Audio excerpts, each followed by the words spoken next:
And good morning, and welcome back to what is the penultimate day of the Touch World Cup 2024 at Highfield.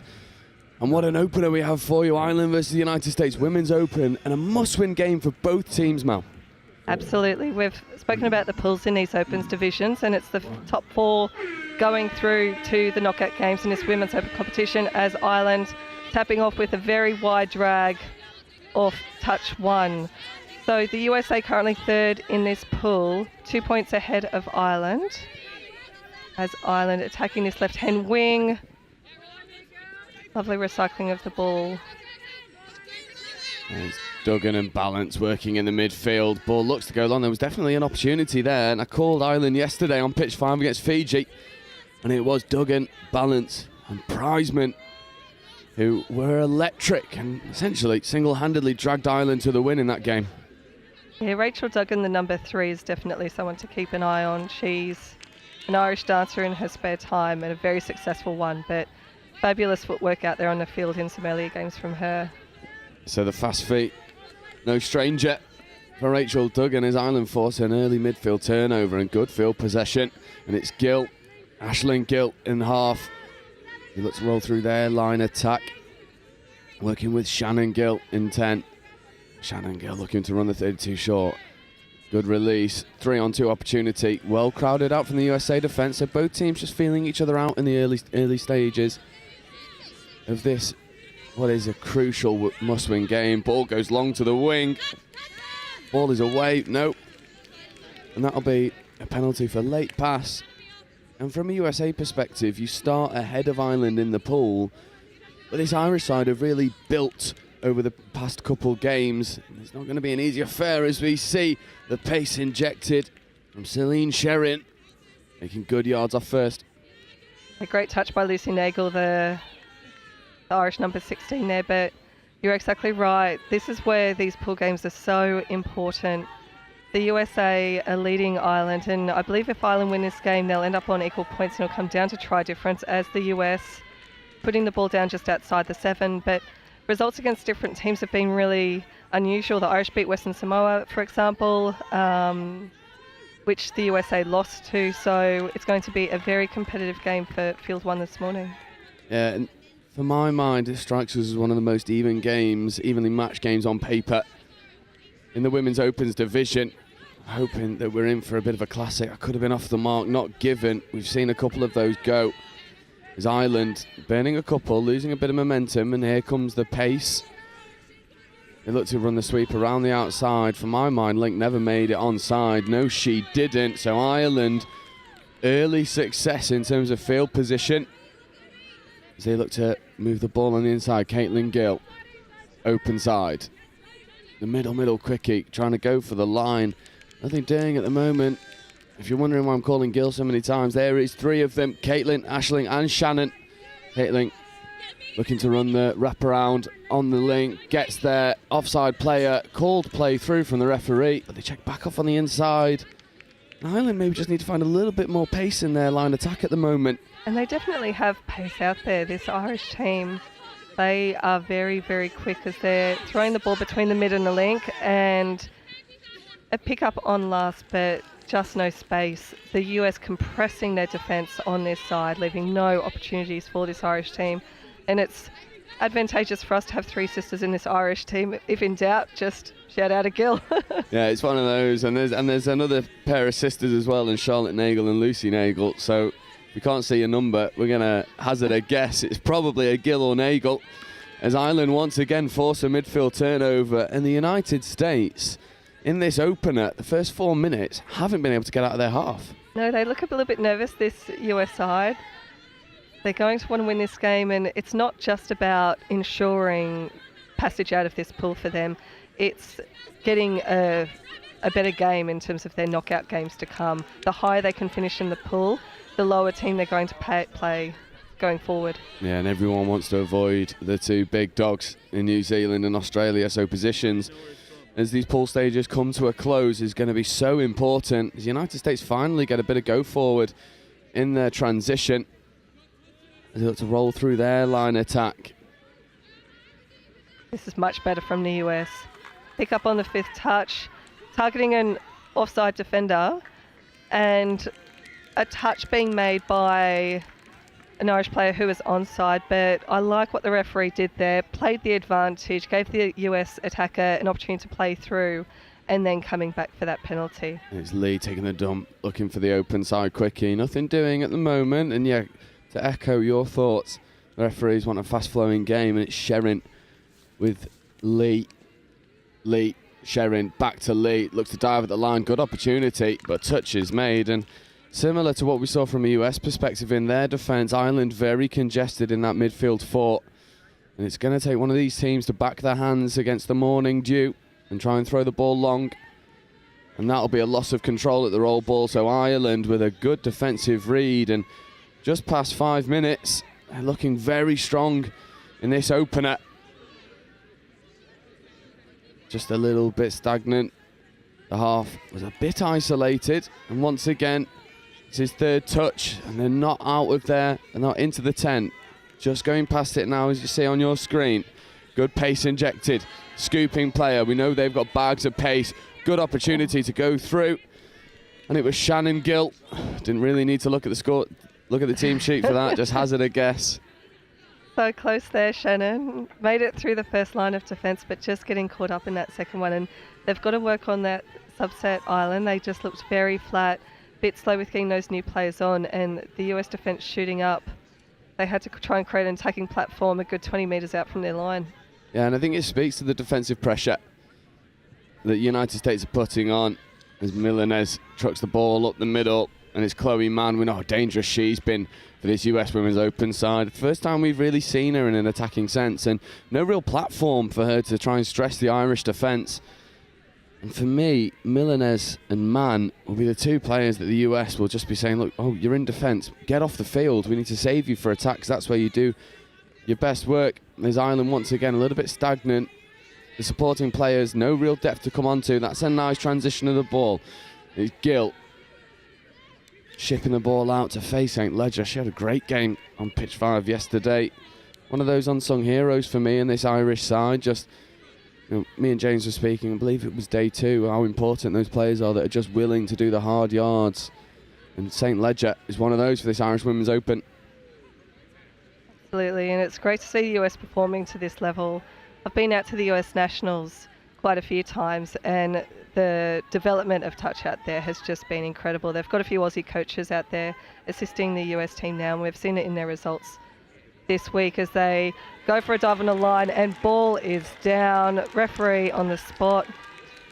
And it is Wu who goes over for the opening score. We'll have a look on the replay, talk us through it. Looked like the middle quickie, and the Irish middle's just never quite got onside.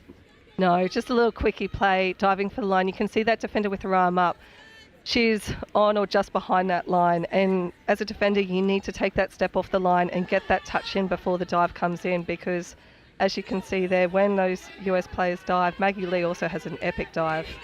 It's going to be given every day of the week, twice on Sundays.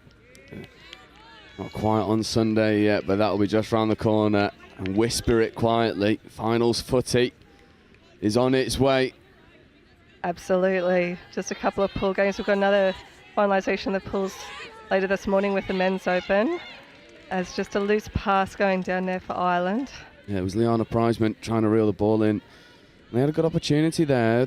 For me, it's the right option in your line attack. Condense the defence on one side and try and back their hands, but we'll put that one down to the early morning dew as Ireland just cough the ball up. And once again, this USA transition, they've problem solved really early in this game. And 9 minutes in, their transition has been fixed. And great hands, great pace, ball to the wingers on. And that, for me, is as good of a transition you will see. This was fantastic. Just check out this footwork leading into this touch. Little jink off the right step. Awesome work there from Celine Sheeran. And a pass out there to her winger. Yeah, and it was Sheeran orchestrating that score for the USA. And all of a sudden, even though Ireland for the first 5 minutes had all the field position, all the possession of the ball, the USA pulled 2 ahead. And Ireland really need to kick back up into gear as we know they can. It's Gill for Gill. Shock. Good ball out to the wing. Faze could have been on. not quite doing. Dive at the line, but unfortunately that will be a loss of control. And USA have figured out this Irish attack in the early stages. I've seen the USA on some back pictures in their earlier pool games, and they just look so physical. And I think everyone knows about the high school and college sports programs over in the US, and you can see it in these ladies out in the field now. They're incredibly fit and rapid as well. Yeah, just a little bit of confusion there at the roll ball.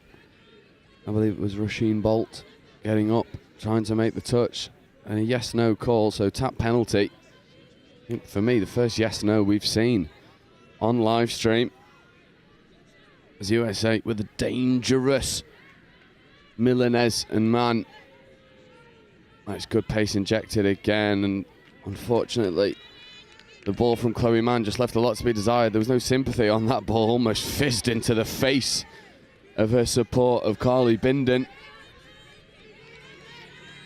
And this is a better transition. It allows the subbing players some depth to attack on, and there's a 2-on-1 opportunity. They do to pass around, but again, that roll ball is a little bit too static for Caitlin Gill. And Gill's going to have to scoop from 30.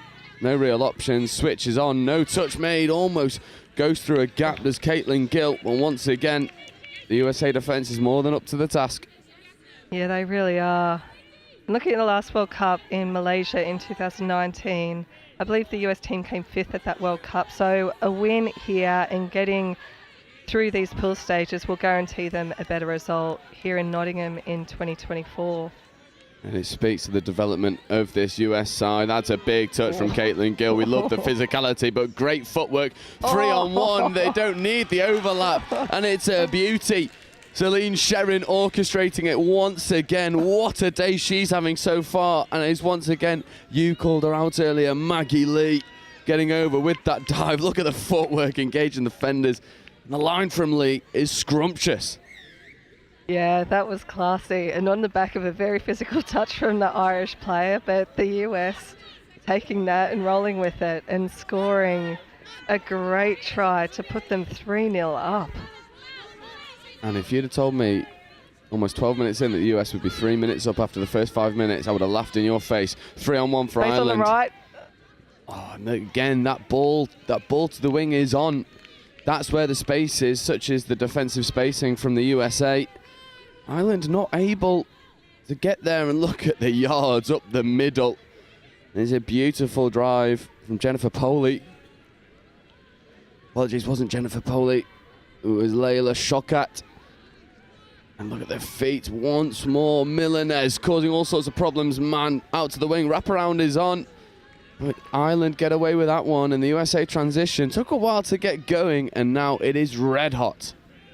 Yeah, they were, obviously that was a subset, and I think their link on this side just a little bit delayed getting onto the field. So they would have had the numbers over here, but just a delay in getting that player over here as Ireland driving up the field. Great yards up the middle here.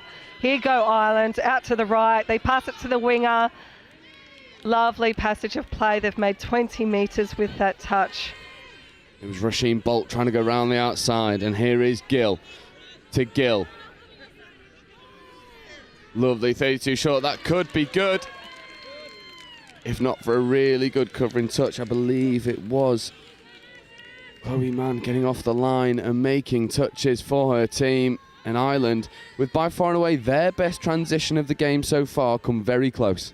100%. They're starting to throw a few dummies in the midfield and avoiding those US defenders. And in open play, Ireland are as good a team as you'll see out there. As the US getting on her outside, long ball out to the wing, and a champagne finish. Not strictly needed, but she's on field 1, so we'll take a dive any day of the week. Yeah, you've got to show off on the cameras, and once again, I've got a feeling this won't be the last time we call her name, Celine Sherrin. Lovely ball to the wing. And it was Ashley Torresilas getting over in the corner. And USA have really run away with this game. But this is, for me, this is where Ireland look the most aggressive, when they just almost not do away with all structure, but use structure to then play open and whip it around the shooting defenders as the sweeper QB is on. It's almost a double QB back to the half. Not quite happening at the moment. As they look to go open side. Good pace injected. Good opportunities. 3-on-2 if they can look to execute. They don't. And that'll be 6-touch turnover. And USA on top in terms of defence. Yeah, that was great defence there by the number 4 for the US, Justine Whippich.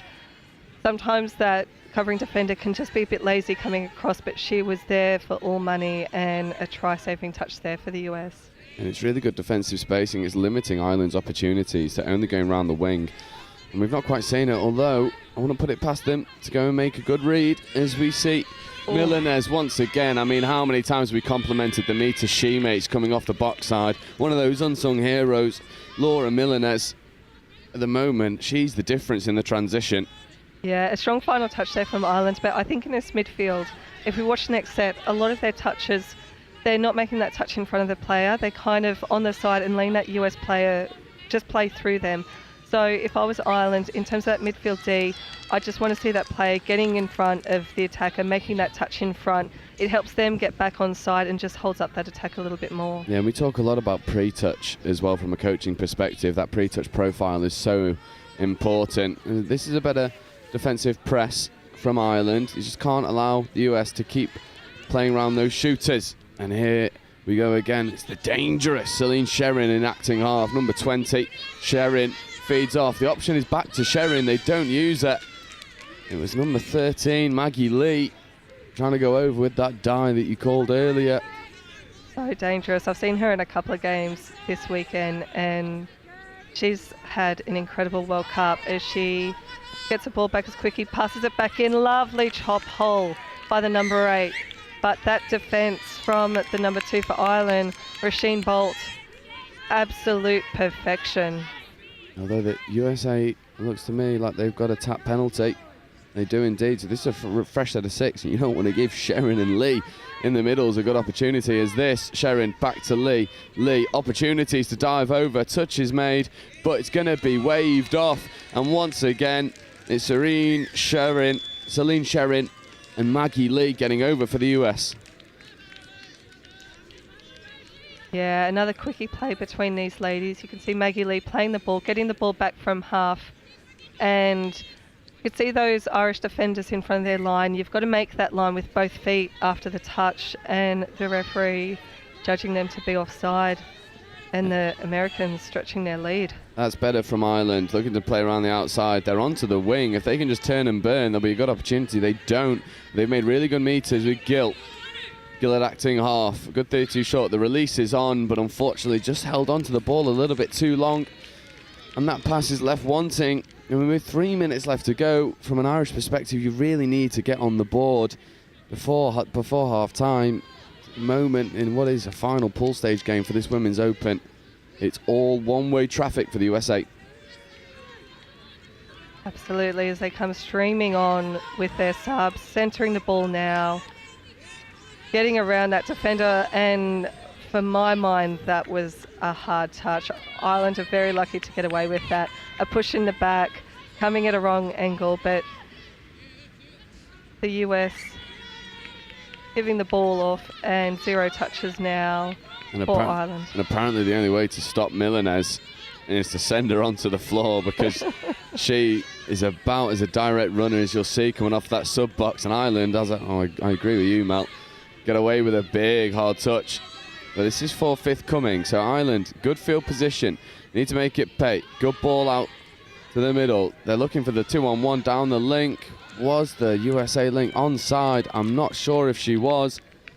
Didn't look like it from up here, did it?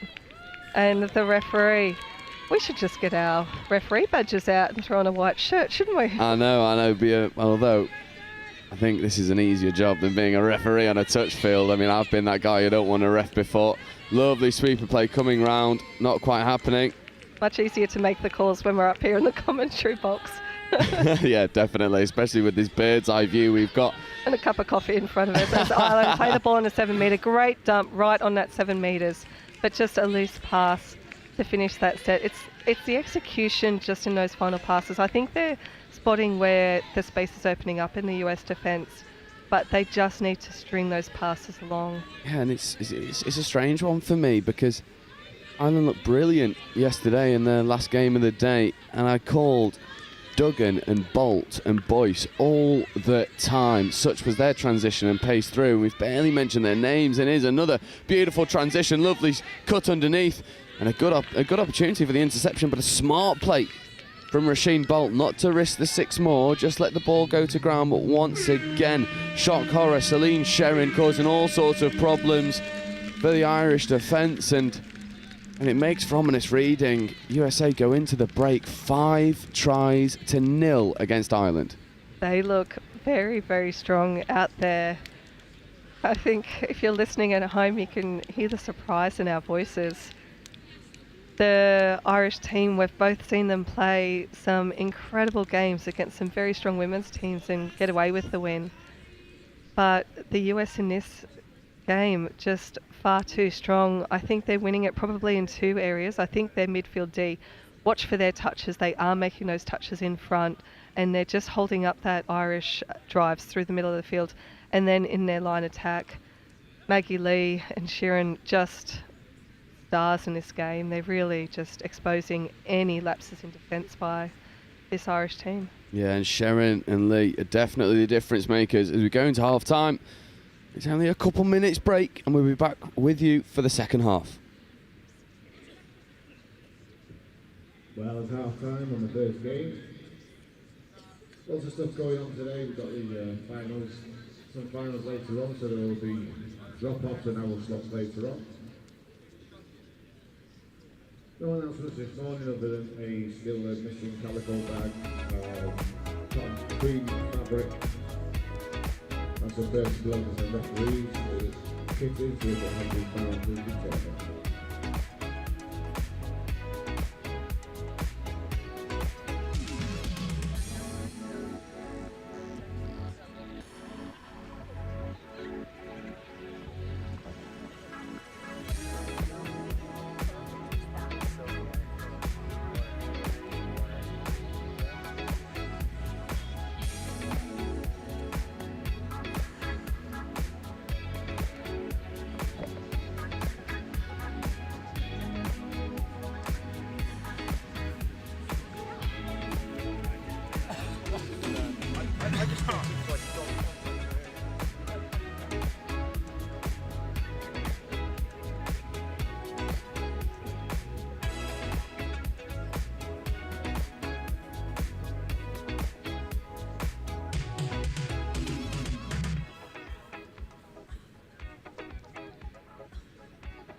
Ladies and officials, your 3-minute warning.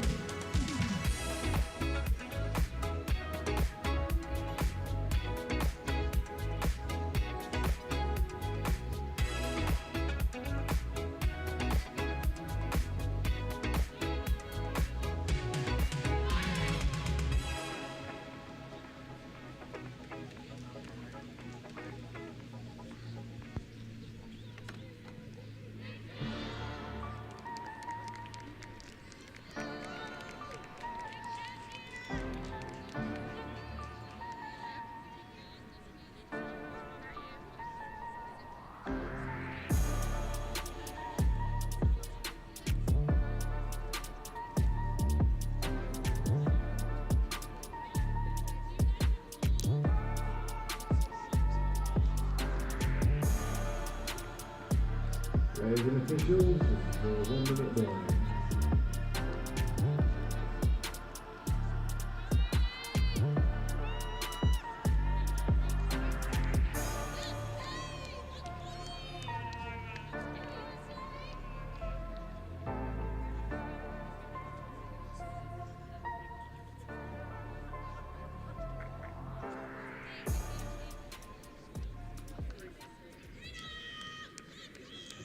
Ladies and officials, this is your 30-second warning. Please take to the field, ready to play.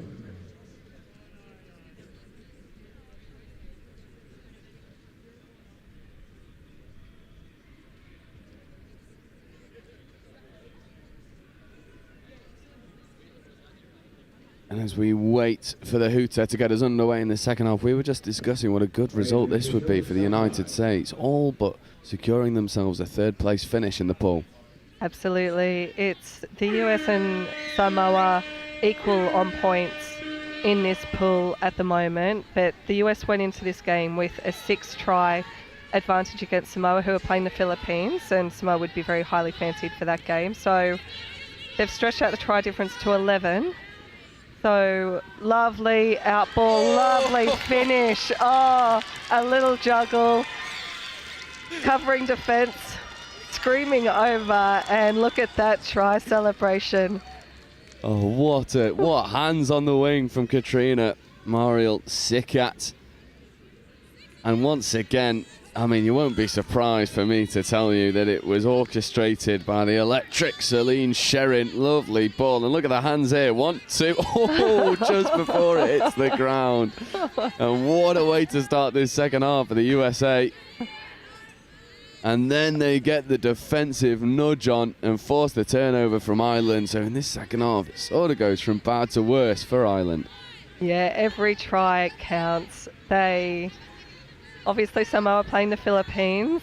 It should be a big scoring game, I expect, for there. And so these two teams are battling out for third and fourth. So if they get third, they'll play the second place in the other pool, which looks to be Japan at the moment, whereas fourth place in this pool will take on the big dogs, Australia. So all to play for the US here. Yeah, and the US look really good.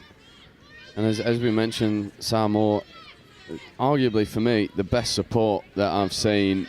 We had them on day 3, last game on day 3, and there was almost dance-offs between the Samoan and Fijian supporters as the island now. I was going to say, get a much better roll on the US defence, and then at the last moment, the hands are left wanting. The USA just seem every single pod that goes into their strike attack have the pace and the skills to cause Ireland all sorts of problems. We were also discussing the lack of calls we've made for some of the Irish players, the really dangerous Irish players that we've been seeing on live streams. As the USA once again, I mean, Maggie Lee, Sherin, 2-on-1 to the Ling, and that's a collector's item as a mistake from Sherin. Yeah, unfortunate there because they broke through this Irish defence once again, playing in very broken play and taking advantage of it. I think one of the very strong players for Ireland has been this number 8, Caitlin Gill. I think her defence has been incredible, getting in front of the player, putting on some very strong touches. As fifth play, oh, she's almost through the line there, but 6 touches. Lovely last fifth touch play from Ireland there. Kate Balance, in previous games, she has been all over the field. And she's one that we were saying we've barely seen her in an attacking sense, and that's where she does her best work, is Kate Balance. And it's here which, for me, the US have really separated themselves from Ireland, the way that they're able to pass around the Irish shooters, the ability to make extra yards, and that's number 7 from Ireland, from US, Wu, and Wu goes over. And it's another beautiful score off the back of such a direct transition, and at the moment, the Irish defensive policy is allowing the likes of Wu to play around them, and it's all too easy. Look at this, just playing with the Irish defence, just jinking off them. She made 5 metres just in those little jinks there, and then diving through for the try. Great solid try by Wu there. And we spoke about how important it is to have that dive in the locker, getting underneath, covering defence. As Gill now looks to roll into her line attack. Nice release. Good options again, but the space isn't through the middle, it's round the wing, and we've not seen Ireland endeavour to find it. 5th touch. Gill picks up, could look to go long.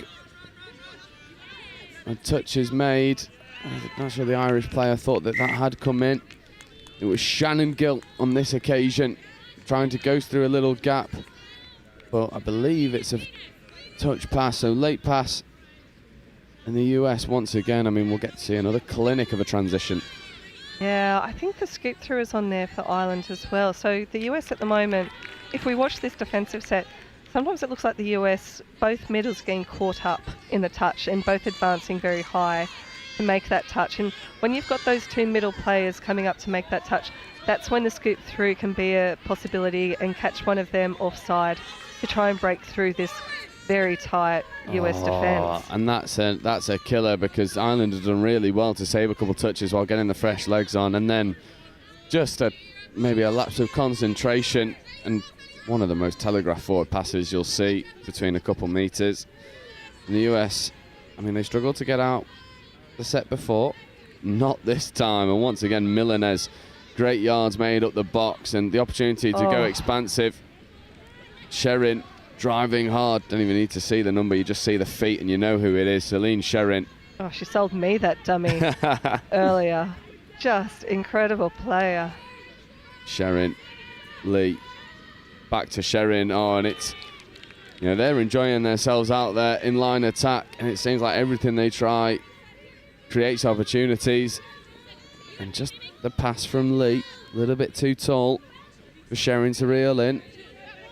And I mean, you look at the US transition, it's so aggressive and it's so fast. The players off the box come on with real pace. In the Irish transition, they're just burning an extra touch at the box side. This is fifth, and balance has got a lot to do for the scoop. Ball is onto the wing, but Sherrin, I mean, if I was Kate Balance there, I'd be trying to scoop away from Celine Sherrin. She's one of the fastest players in this US side, and she eats up the ground and makes the touch, and it's easy for US to defend. Oh, lovely touch there by Kate Balance. She's one of the fastest on this Irish team. Incredible in attack and defence, but as the US players come on, just look at the angles that they're running. It's kind of an out angle, but they are also running very direct at this island line as well. So they're making those metres forward as a little pick up from half. Good little attacking play. And Alice Gibby watch on the referee here. Black badge from England, one of the most senior refs in the England setup. So great to see her on field one. Yeah, and a really good read from the referee as well. Beautiful release from an Irish perspective.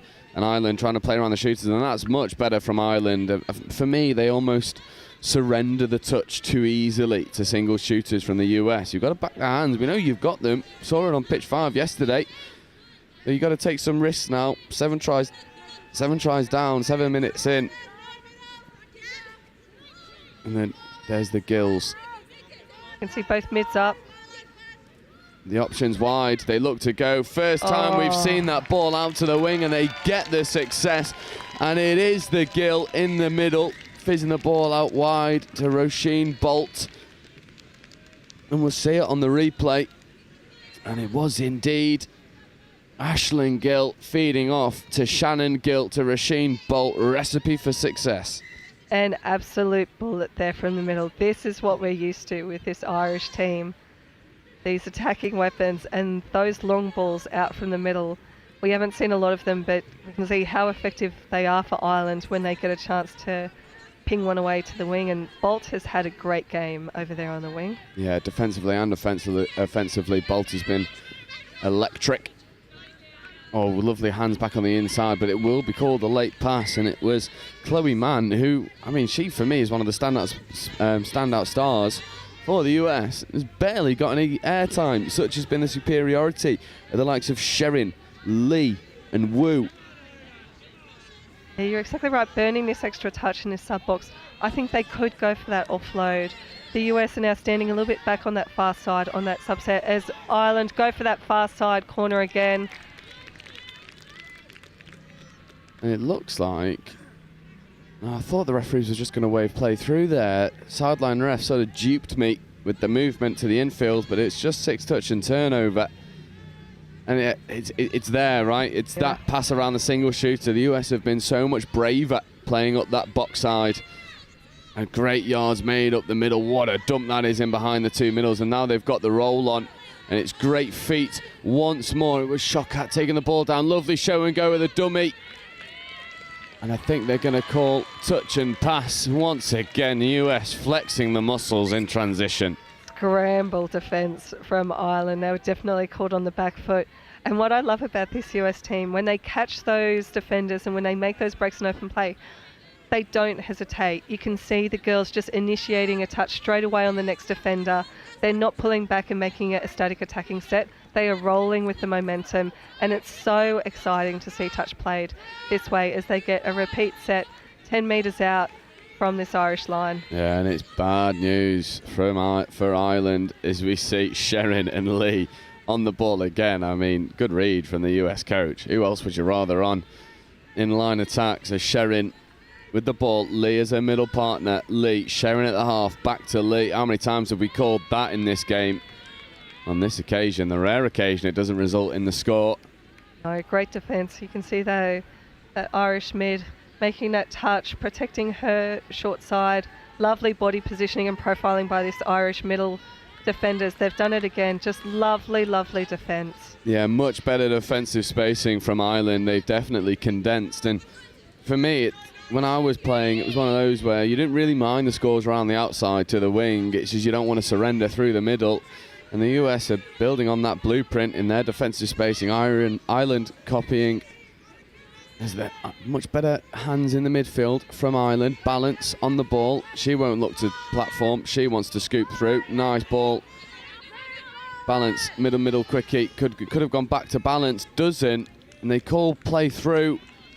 For me, there could have been an offside penalty. Didn't seem like the US middle had quite hit that line before flying back up. No, it definitely didn't look like it from up here, and I think that step back just needed to come a little bit earlier. I think she just hesitated at step back and gave the US defenders a chance to come up and make that touch. Yeah, almost translated the intentions, but once again the pace off the box side. I mean, me and James were complimenting the Japanese transition in the men's open as arguably the best out here, but this US Women's Open side has taken a claim to it as once again it's all too easy. And there we go, finally Chloe Mann influences the game as we know she can, and it is just a clinic on how to transition into attack.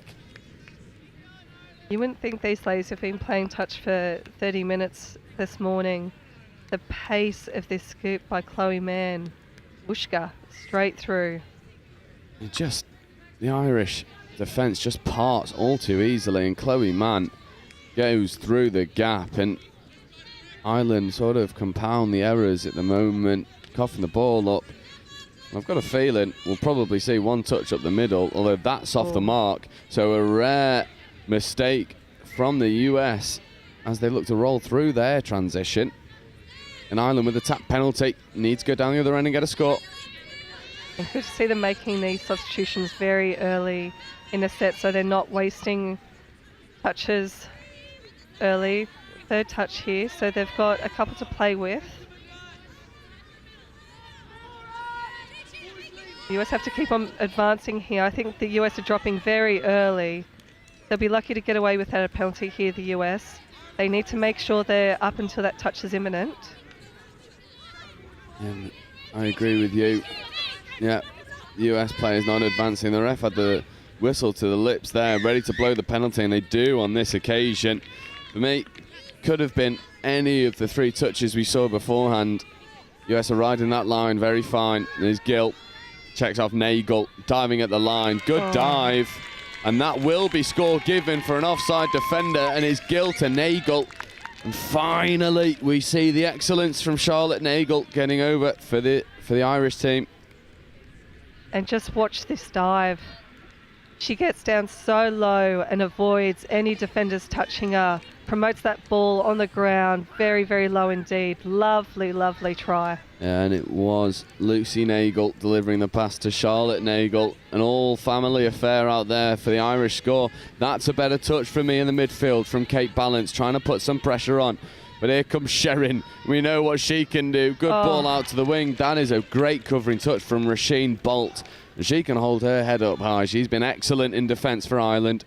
100%. I thought it was on that right-hand wing, but the covering defence going across as the US looking to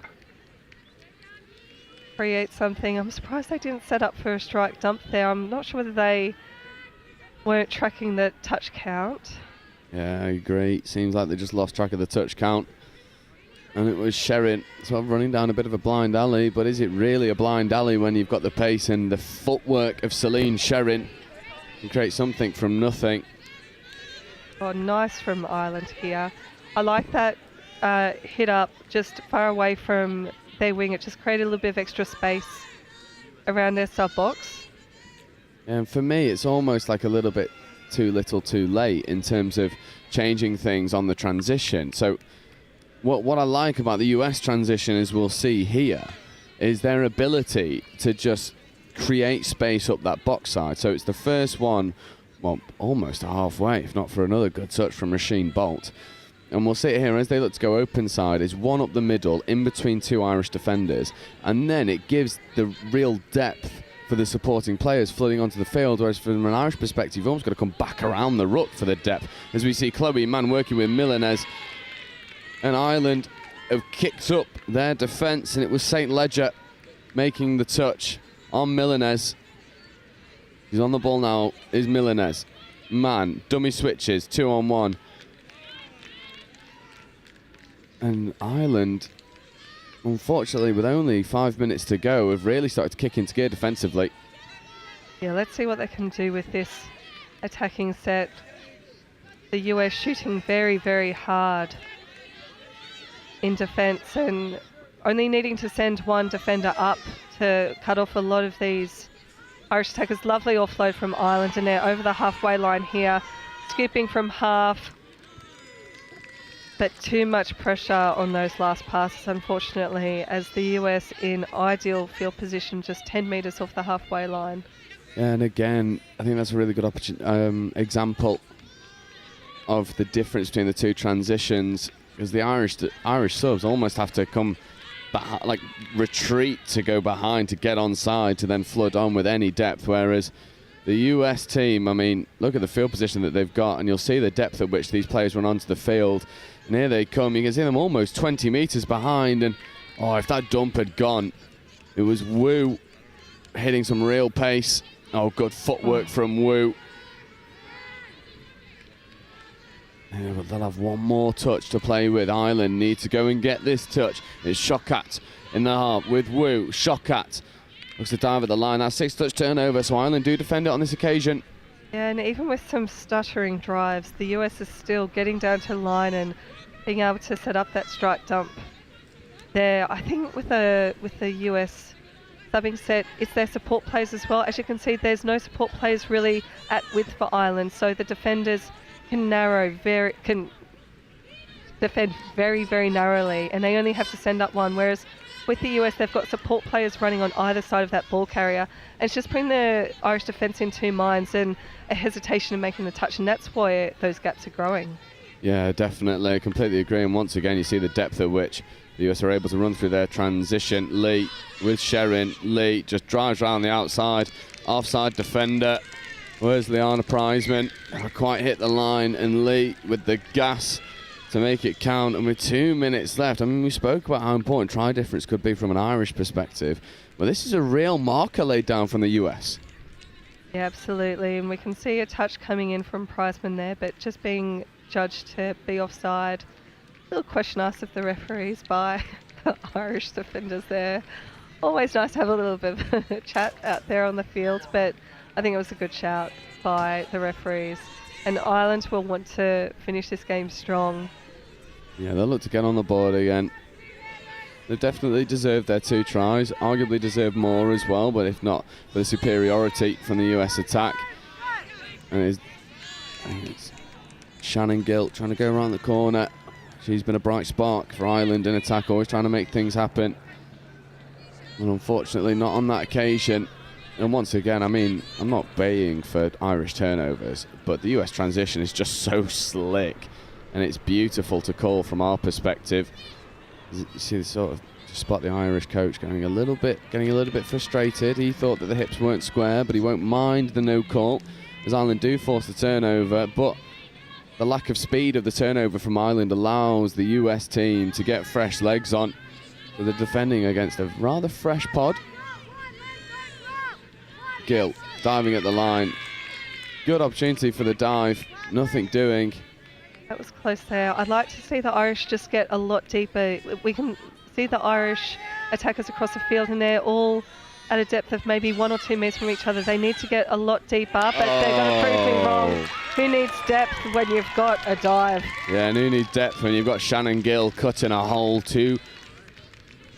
And it's excellent from the Irish attack. And we'll see it here. It's Nagel to Gill. I mean, that's what you need. And then the two pairs of sisters linking up.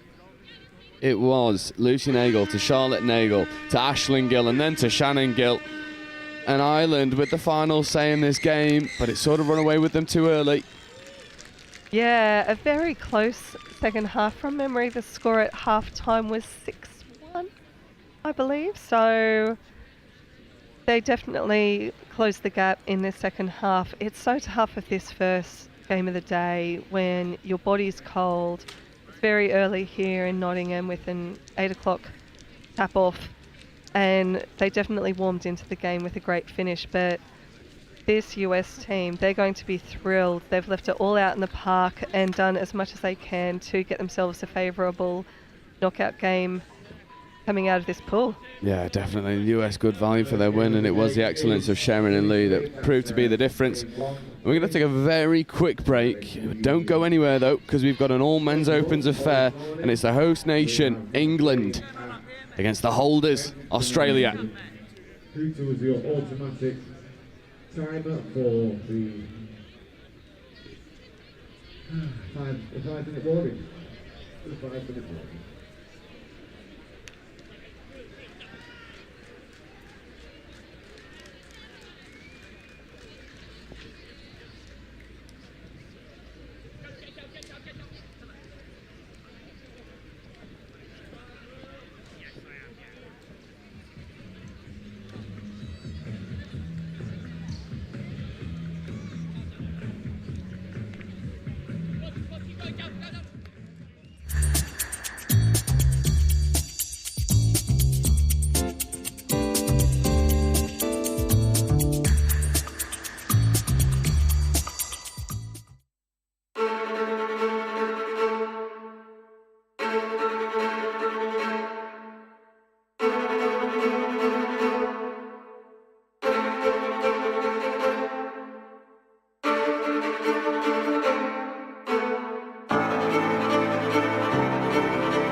And I'm representing the HIDEX programme, which is one of the sponsors of the Touch Rugby World Cup.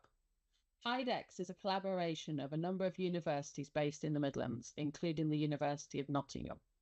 One of HIDEX's main aims is to support industry to innovate, developing new products and services in the hydrogen economy. We decided to sponsor the Touch.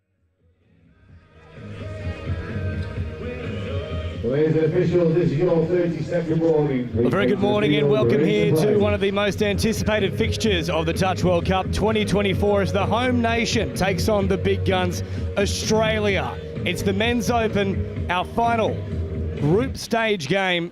England have done enough to qualify for the next level. Of course, Australia have too. They've topped the group. James Preston and Joe Wright to bring you all the action. The Aussies will be running from left to right on your screen.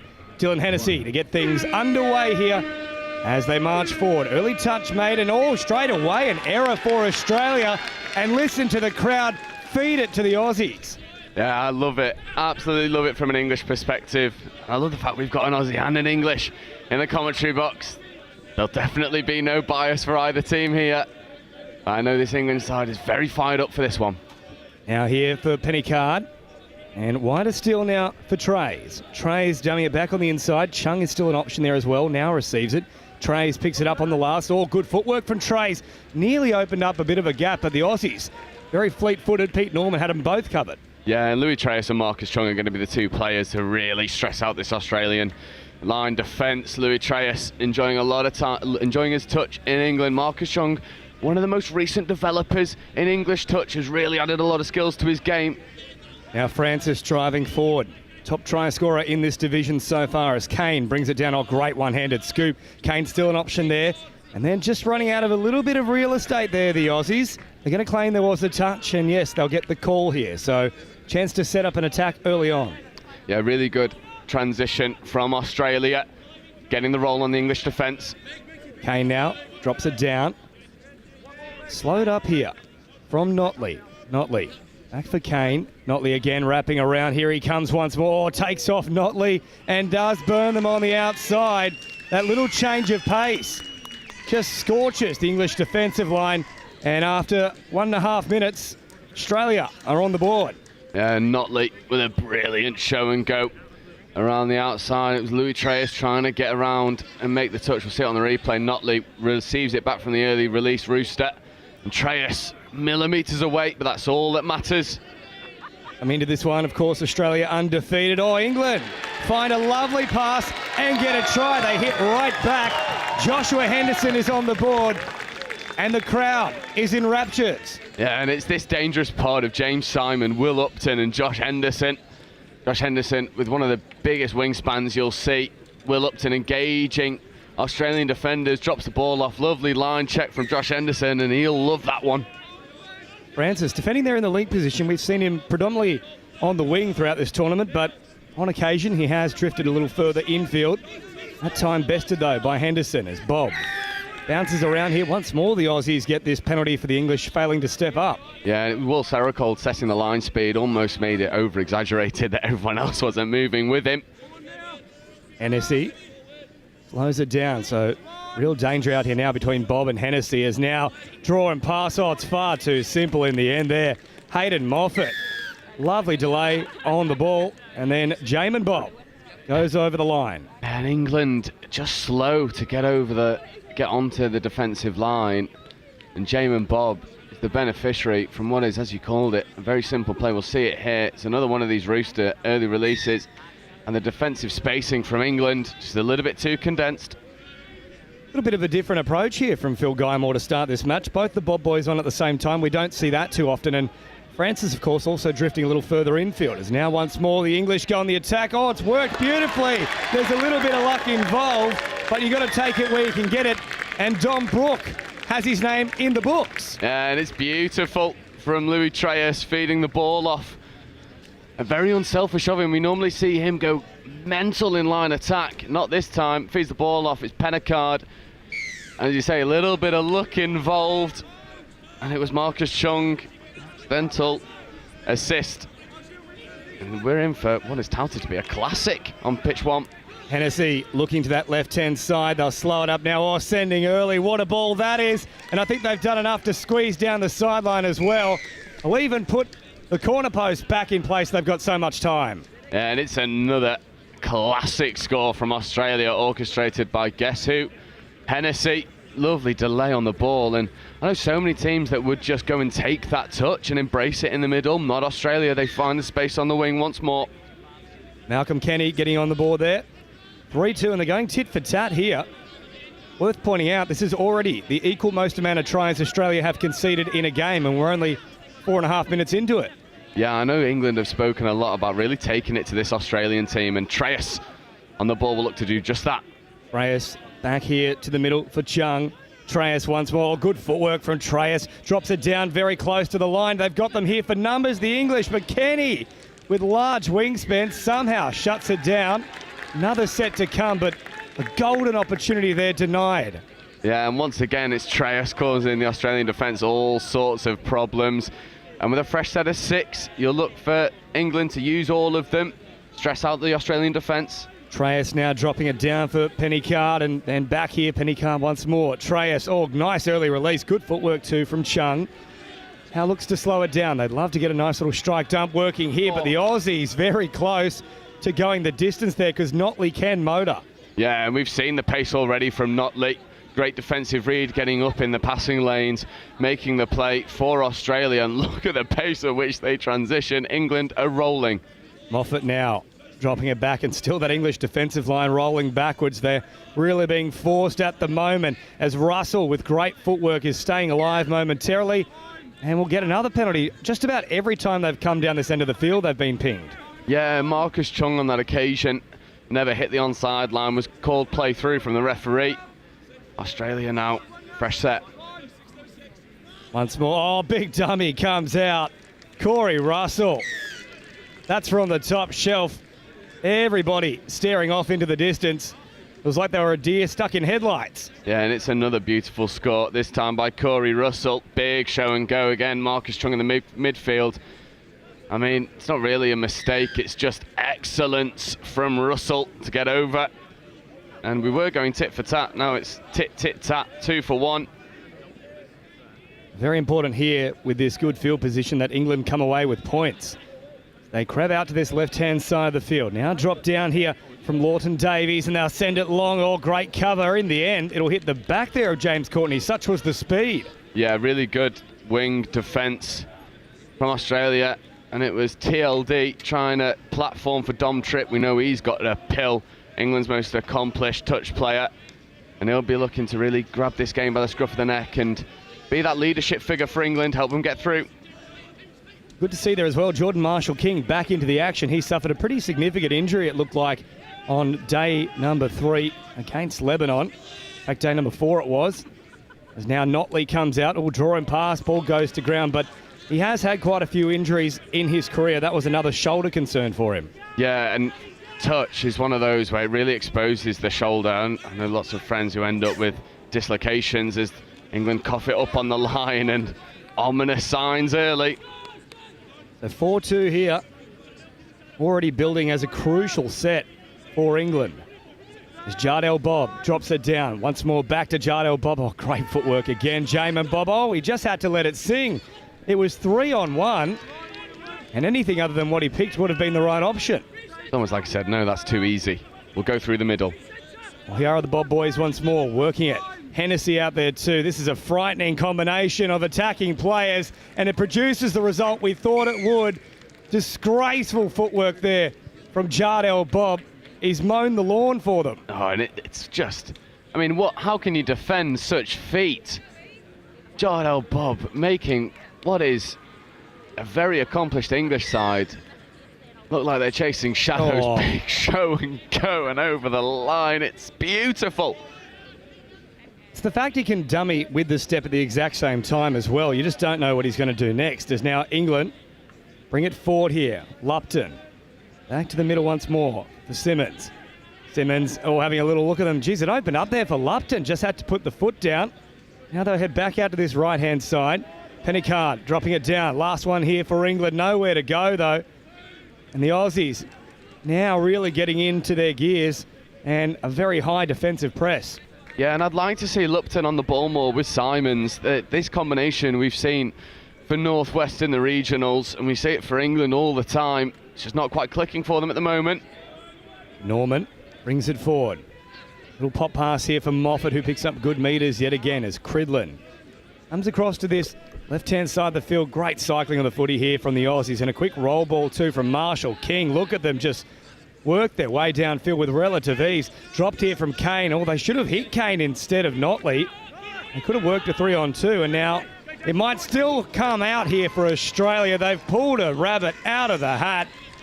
It had broken down, but the speed of Notley changes course and goes bang. Yeah, lovely left foot step, bit of disguise on it, and Notley just accelerates round the outside. And what was a very close affair early doors. Once again, we saw this with France yesterday. They come out firing, and it's like Australia go, oh, how dare you? We're just going to run away with it. Same scoreline too. It was 4-2 at one point for France. England here faring a little bit better. That's a lovely passive ball back out to this left-hand side. And the issue was because Chung had gone so high in, he wasn't there in support back to the middle. Treyas now on the last, picking up. Chung at short. He'll send it long instead, and again, easy pickings here for James Courtney. Yeah, for me, Seracold was the option there, number 2 in the link position for England. But Louis Treyas will make that read, such as his touch IQ. Although trapped in behind the ruck, and you can't do that against Australia. Nice pressing defence here from England. That's a deserved turnover. Yeah, England getting the reward. In first transitional set, we've not seen England just surrender the role. Now, back out there comes Lawton Davies, looking to respond. Treyas out here for Lawton Davies now. Takes off towards this left-hand side, cycling back toward the middle. Oh, Treyas wasn't really ready for it. Drops it down now, and that's a real schmozzle there from England. Completely breaking down in terms of communication and also positioning. Yeah, it seemed like just the structure. Players on different pages, expecting different platforms, nothing doing. And that's a bit of a killer for the English momentum. You force a turnover and then cough it back up. Cridler now taking the metres on offer, so too is Pete. Now metres here for England up towards halfway. That one's going to go against them though.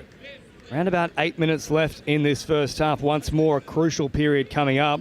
6-2, you could fathom somewhat of a comeback, but 7, I think that's now getting into a real mountain of a degree of difficulty. Yeah, definitely. And England have got to be able to defend this set, sort out your spacing, mark up the danger man. Here he is, Hennessy. Hennessy drops it down. All the time in the world for the GOAT. Sends it out to this left-hand side. Norman once more. Quick release here for Hennessy. Back to Marshall King. Drops it inside the 7. And there's the turnover. Yeah, and England do defend it out, not shying away from the greatest of all time, Dylan Hennessy. It was Lupton and Simons again working in the midfield. They've been a bright spark for England. They sub off, and here comes Tripp and Seracold. Nice meters here from Dominic Tripp. Now Treyas driving forward, or Tripp picks it up and takes off, floating it long. It's a great ball. Kenny has work to do. The flick pass comes out for England, and they just make the touch in time. When it's that good, you just have to let it go through Australia. Yeah, why are you being spoil sports, Australia? Just wave it off. So yeah, well done, good imagination. They don't, such is their integrity. They want to maintain the 4-try advantage and extend it. However, turnover ball in England over the past couple minutes are finding their feet. Well, in many ways, it's a real good taste tester here for the Aussies. They know the English will be thereabouts come finals time, so good challenge being laid down here. New Zealand, of course, probably the big ones to watch out for, but England, Lebanon, both of them have troubled Australia at times. Still plenty of time to go in this one for England. Now comes out here for Treyas. Treyas just shy of the 7, or Chung switching back on an angle. Nice release from Treyas. Oh, and that one I think could go either way, and it will go against the English. Maybe a little bit too quick in the attempted play ball. Yeah, it's unfortunate from England because they've done really well to engage both the Australian middle and link. Louis Treyas just dropping that ball down. It's unfortunate. Oh, look at the meters up the middle. You've got to stop that from an English perspective because Australia will eat it up all day. Oh, Marshall King met with some heavy contact. You can see the strapping there on the right arm. That's off the back of that injury suffered against Lebanon. And I think they were looking to make sure they could test out the shoulder again here. Now Kane brings it forward up to the 7, drops it down. Oh, I thought that was an awkward roll ball. They'll call play on here. I think they're lucky to get away with that one. Yeah, it was very close, wasn't it? Could have been an infringement, not given. Kane showing it out to that right-hand side. Now releases for Hennessy. Easy as you like, pops it back on the inside. And Hennessy here just in second gear, but still summing it up beautifully. And a good little touch made in the end. Getting across was Dom Tripp. Yeah, and I thought Dom Tripp looked quite square in his post touch, and then kicks out to the outside, calls, stay out to the winger. They're going to need much more of that from a defensive perspective from Dom Tripp. Here he is now with ball in hand, though. The big dummy comes in and Hennessy makes the touch. No one really on the field, though, here for England. Took an age to get all those reinforcements arriving, but now they've straightened things up. Draw and pass floating out the back. Oh, well read here from Courtney, but England won't mind that too much at all. No, that's a really good result from England. Fifth touch scooping from just beyond halfway. Now with a fresh set of 6 on the line and the dangerous Will Upton and James Simons on the field. Here's Pennycard. Little ball here for Lupton. Lupton out now. Simons back to Lupton. These two switching the emphasis, changing the angle. Oh, here comes Lupton right to the line and then popping a pass. Basketball style from his knees. Back to the 7 now for England. Henderson. Lupton rolling it down. Oh, I thought he might not have been square there. Probably got away with one. No, there's the late call. Yeah, it was. Such as the defensive pressure from Australia, drawing uncharacteristic mistakes from Will Upton, usually so clinical in that attacking line. But Will Upton will always look to engage Australian defenders and play around the outside. It's a pattern of his play. Russell working hard out of acting half as they keep driving forward here. Moffat also getting involved and now turned back on the inside. Here's good meters from Cridlin. Pete Norman picks it up now. Floats it out the back for Notley. Notley stopping on a run, looking to turn players back underneath. Oh, here we go again. The flick passes are all coming out. Oh, play on here for the Aussies. They get fingertips underneath. Oh. Pete Norman has been denied one of the great World Cup tries. I don't think it was ball down either.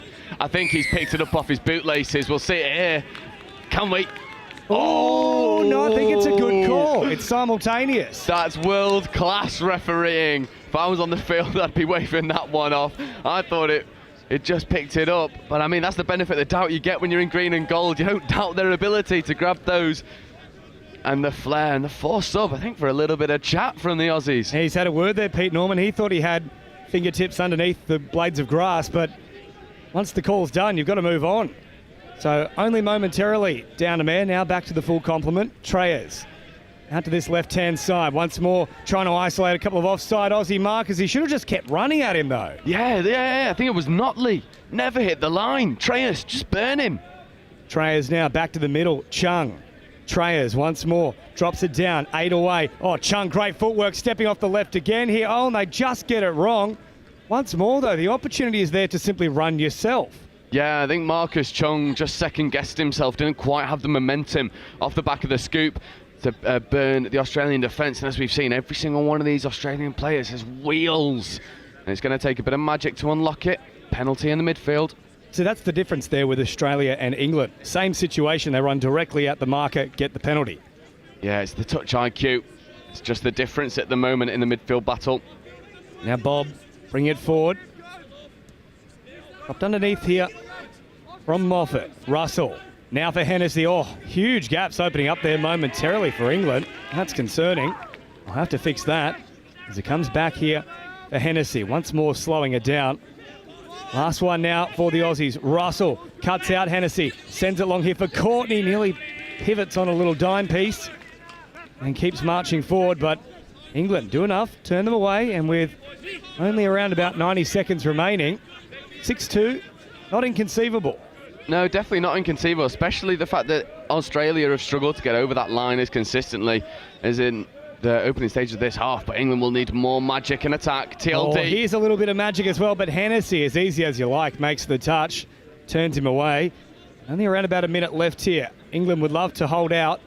Australia, if they could put one more on the board, they might just break the English spirit. It was Tom Lawton-Davies trying to scoop through. As you called earlier, just ping the ears back and go. TLD's got wheels to burn, as do Australia. Oh, Marshall King with great meters here. They'll pick it up on the last. Kane, great scoop, and now taking off. Back on the inside, Francis leaves the ball behind. And that's probably a try gone begging there for the Emus. Definitely, Francis almost reeling that ball in, but a big shout out to Camille Shahabdeen.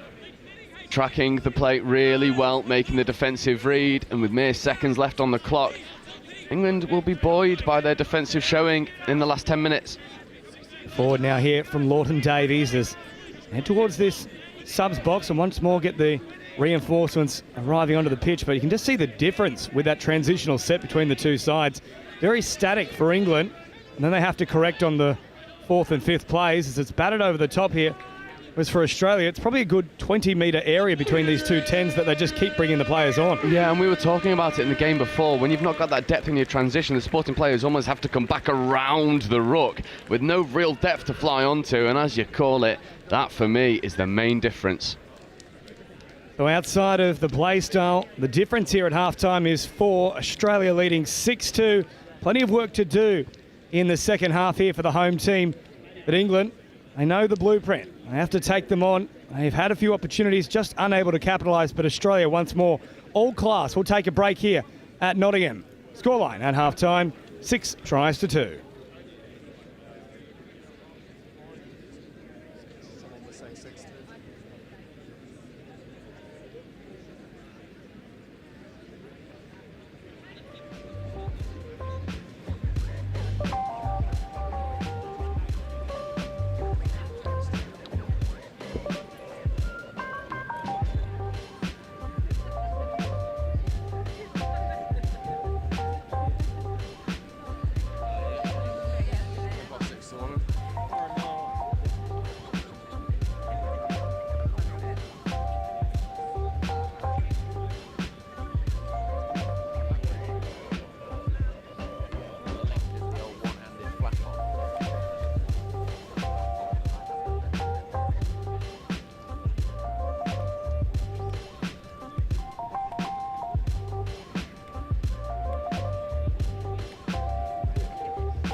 Raven officials, 2-minute warning.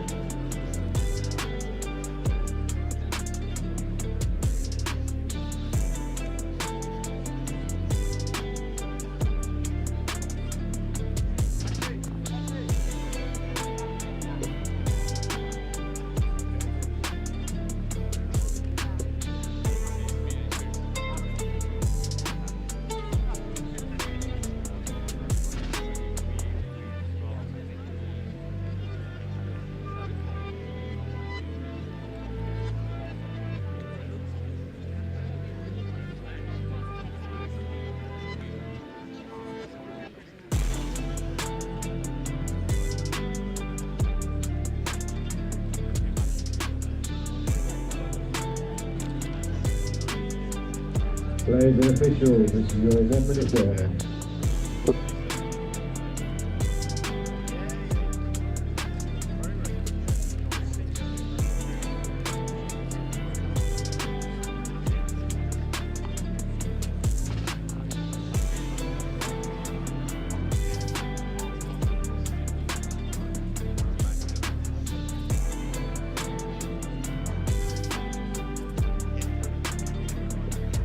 Players and officials, this is your 30-second warning. Please take to the field, ready to play.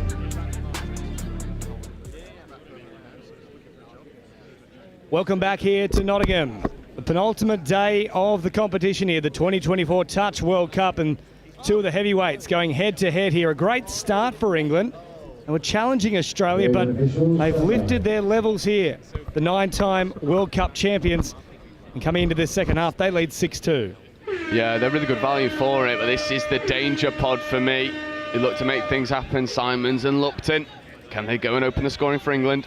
Here is Will Lupton now, and back out to this right-hand side they come with James Weston. Lupton floating through the middle. A little bit of a dummy, drops it down quickly, all close to a heavy touch there from the Aussies. And I think that might have initially been touched in flight. Not called here, though. Definitely looked like the ball changed its course. Yeah, it seems like there's definitely been a couple occasions where England haven't had the rub of the green in terms of the referee calls. And again, for me, Australian middles really walking that offside line very closely. I'd like to see England just condition that, try and draw the call. Well, that's the issue for England, that even when Australia have been a little bit too high and off the line, they don't take them on. So you're not giving the referee any opportunity to even call it. Yeah, sometimes you've just got to ask the question. And even if you don't get the call, at least then the referees are going, okay, now I need to watch that. And you might get the call later down the line. Now, Simons, Treyas back out there once more with ball in hand. Chung also arriving on the spot. Treyas bouncing off that left foot. Now straightens off the right. Last one here, Treyas, good footwork again. Oh, Chung finds the little ball back into the middle. And that's exactly what we were talking about, going at the offside player. Yeah, and this is what Louis Treyas does so well, the footwork, the feet. We need to see more of it from an English perspective working with Chung. Chung now, out for Treyas. Touch is made here from Luke Kane. Play on is the call. Just losing his footing there was Treyas. Now Chung sends it out to this right-hand side. Oh, look at the numbers here for Australia. 3 on 2 out wide, but they forgot about the man back in the middle.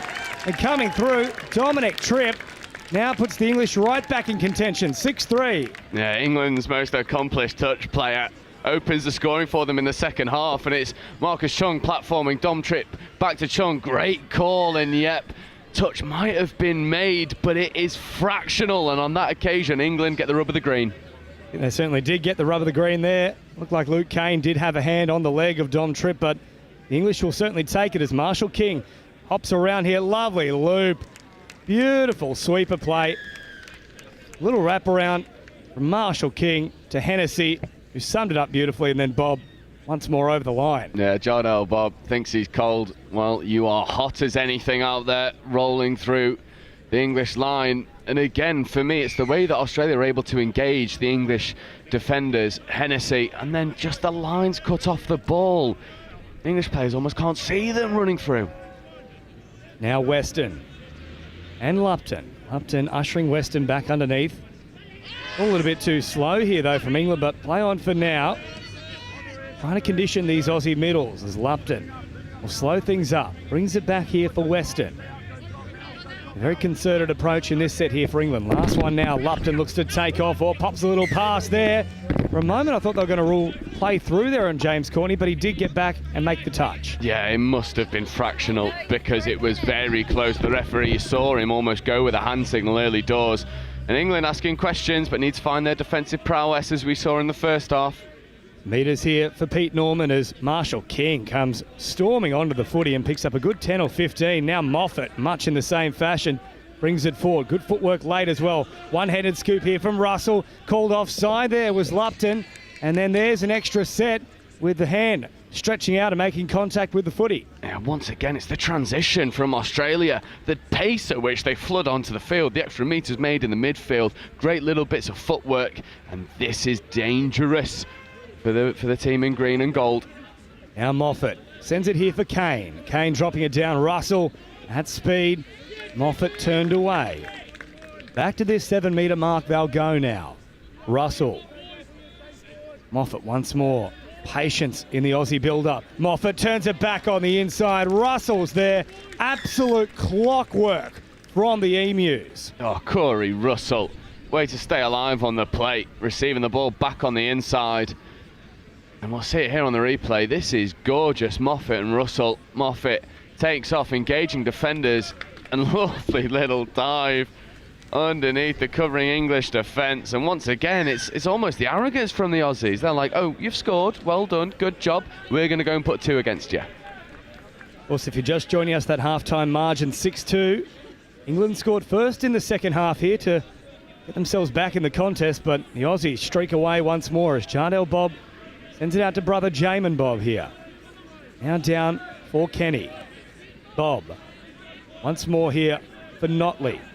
Hennessy on deck again. Drop down here. The Bob boys combining now. Hennessy sums it up. Oh, well read though. Out wide from Dominic Brook.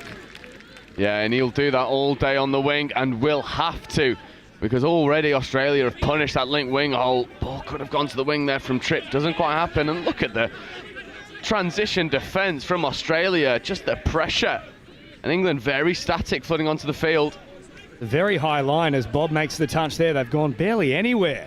The English are now on the last. They're in their own side of the field, and they'll be forced to come up with a real speculator to finish things. What a great defensive set from the Emus. Yeah, what a clinic in transition defence from Australia, sending two players up together, always connected, and England can't get the ball in hand fast enough to play around them, just like Australia can on the converse.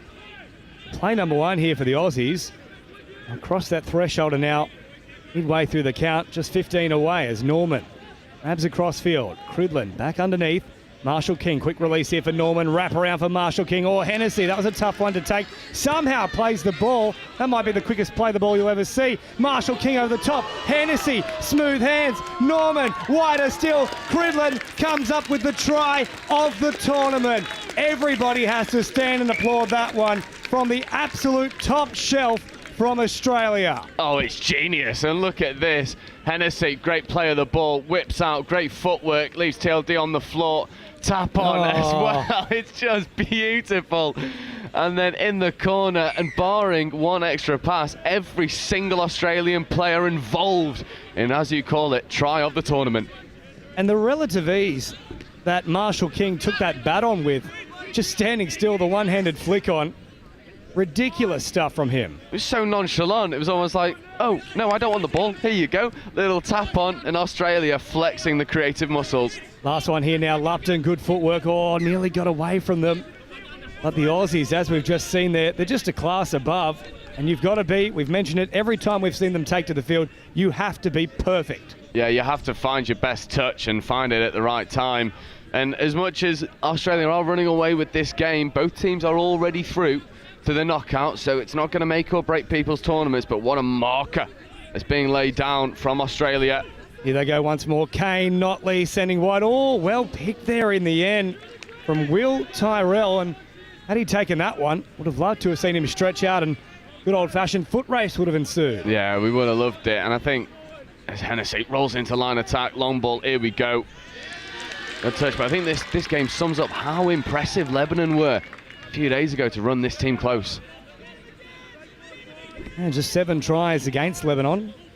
There's now tough one here for Hennessy to reel in. That ball goes to ground. Breaking down the Aussie defence, that's probably still, we talk about the attacking prowess, but still think defensively, that's the big issue here for every other team. Yeah, no, I completely agree. It's just the way that Australia are able to number up. For me, the defensive spacing, they work together as a unit, and we were sort of talking about what policy is being used in defence. Well, you don't need a policy with the pace on display and the pre-touch profiles that Australia have. To England now, with good field position here, approaching the final quarter of this match. Try here will give them just the slightest little sniff, and speaking of slight, well, there was definitely a slight little bubble there in that roll ball as well. They'll get away with that one though as Treyers comes forward. Oh, good footwork here from Treyers. Nearly squeezes through. Kane just got down in time. They come back to the 7. Treyers, little dummy. Now drop down here for Sarah Cole. Treyers all from a great distance, and what a touch there again from Luke Kane. It's a clinic from Luke Kane at the moment on how to man up Louis Treyers. Under the Central Coast region, Luke Kane. Now Treyers sends it back here for Chung. Pennicard cut out. Treyers drops it down once more. Pennicard wanted to give it there to Treyers, but he was standing in front of him. And then instead of just hopping back a touch or two, he kept pushing up into the line, and there was no opportunity to release the pass. Yeah, it's one of those. It's an awkward one for Tom Pennicard. As you say, looked to give the ball, but players crowding him. as Australia walk that touchline very finely, and here comes the transition. Bob now bring it forward, back to Jardel. Bob now, Jamin scoops it up, one-handed stuff, beautiful work. Jardel drawing past Moffat on the spot. Good sliding defence there from Pennicard. Yeah, much better from England on the transition defence, are able to number up better, not roll as heavily. But this is where England have struggled to get out of their defensive shape. They need to get fresh legs on the field, and effectively that's better though, taking a couple touches up the box side. Treyers now showing it wider still, and here for the run of Henderson. Nice quick roll ball from him. Getting a little bit of a roll on here in this set, the English, as now they come out wider still here for Sharpdean. Last one here for England. Forward they drive. Oh, quick little flick on. It was nearly a carbon copy of the Aussies. Yeah, and it's good options, and for me that's a much better transition into the strike with Shabdeen getting down. It was Henderson as well involved. Ball to the wing was on as well if it could have gone, but Australia don't give you the time to look. You've got to throw it on instinct. Bob now drops it down, and another penalty coming here for the Aussies. All of this is about the speed that they're marching upfield with. England struggling to contend with it as Courtney brings it into opposition territory. Meters once more here for Pete Norman. Cridlin back for Norman. Slumming things down, out for Francis now. Francis taking off Kenny. A little bit of room to move. Francis firing here for Pete Norman. Cridlin back to Norman again. Slow build up once more, Australia, before they explode. Norman looking long, finding Kenny, popping a pass back on the inside. It popped up into the air for a while. Momentarily, thought Kenny might have been able to snatch it out of thin air once more. Yeah, and that would have been some athleticism to be able to reel that one in. Maybe needed the telescopic arms to get it. Here's Francis now, dropping it down. Norman, quick release here for Hennessy. Oh, great footwork back on the inside there for Pete Norman. Had he taken it, it was a 10th try for Australia. Again with Hennessy, it's not just the way he passes, it's the feet. And there's no telegraph. It's just, oh, okay, I'm running straight, bang! Now I'm changing the angle. And at the moment, Hennessy is just toying with the English defence. The thing that sets Hennessy apart is no matter what he does, he seems to have oodles of time, which allows for so many options for him. And now the English had them backpedaling a little bit here, running directly at Pete Norman, who they didn't think got back on side, but get away with one there, the Emus. And it's Treyas again asking questions, trying to drive aggressive, and we're going to need that aggression, especially with this Australian transition, although a little bit fractured for the first time in this game. I need to put the foot down here, though, the English, and keep pressing up. Instead, off they go. Jake Notley, one of the quickest players in world touch, puts on a big left foot step, and once more, something out of nothing here. They just relaxed a little, the English, and you can't afford to do that against the 9-time world champions. Yeah, well, you said put your foot down. I don't quite think you meant kick around the outside and just burn from halfway. But that's what happens from Notley. And once again, in the pace, it's just so easy, the footwork. And it does ask the question, what do you have to do to take it to this team? We haven't seen Australia take on New Zealand as of yet. That'll be the real test for them. As to where it comes, they send it wide here, whether it be the semi-final or the final, we're not sure as of yet. We'll have to take a closer look at how all the draw plays out moving forward. But you'd have to say, to date, it's probably been Lebanon that have troubled Australia the most. Definitely, and I think with Lebanon it was the way that they were able to sort of take controlled aggression to the Australian line. I think it's fair to say in that first half Australia looked a little bit rattled mentally, and England just need to maybe take a leaf out of the Lebanese book. Well, they certainly laid the blueprint down. If you take it to the Aussies, they don't like it too much. Here they go now with Bob floating out. Oh, great pick up here from England. Now the chase is on. Oh, look at the speed here from Francis, reeling him in, but clicking into another gear. They found support out wide, and they'll just get there in time. Bob and Francis were storming down the field and nearly got there. There's still an opportunity there. They need to go quick, though, England, and they slow it down. You just needed to go quick. Australia decided to sub in defence. England don't make the read, and now it's line attack, line defence, and Australia will back themselves. Well, it would have been 4 on none had they just let the ball sing. There was no one there for Australia. As now Treyas, with a full line, is bouncing around looking for an opening. Can't find one. Pops a little pass back on the middle, but will find it this time. Australia claiming the touch though. Referee disagrees. There's still a lot of complaints here from the Aussies. Francis is adamant, but that was well worked there from Treyas. Back on the inside, and once more it's Tom Tripp. Yeah, Treyas, this is what he does. He takes it to the line, engages defenders, then plays around the outside. Little bit of chat afterwards. Starting to get a little bit feisty on pitch one. We see the replay. Treyas, open side, quickie, QB play, boom, and his ball down. Oh, it's marginal. England have been on the positive end of a couple. I mean, I don't want to say dodgy, but they're definitely 50-50 calls at the moment, but you need a bit of luck against the Emus. Take off those English glasses, Joe, right? Those are probably 60-40s, I'd have to say. I don't know what you mean, James. Luke Kane's last one was at best 50-50. That one, I think, was certainly veering in favour of the Aussies. So that's why there was such a protest about things, as now Tripp comes forward. But that shows to the mindset here of the Australians. Up 10-3 with time running out. The game probably in the bag. And every touch is just of vital importance to them. Tripp floats it over the top. Oh, lovely sinker pass. Just a little out in front there of the run of Lawton Davies. Yeah, I wonder if it was someone like Will Upton with the extra foot in height on Tom Lawton Davies would have been able to reel that ball in. And the opportunities for England, they're good value for their 4 scores, but you're always up against it, especially when there's 10 on the other side of that scoreboard. Big contact in the midfield. And Henderson giving Notley a bit of what's what. As now Kane shows it with one hand. Now bring it wide. Look at the English actually firing up quite a bit in this set. Another hard touch. Tennessee pops a pass here for Moffat.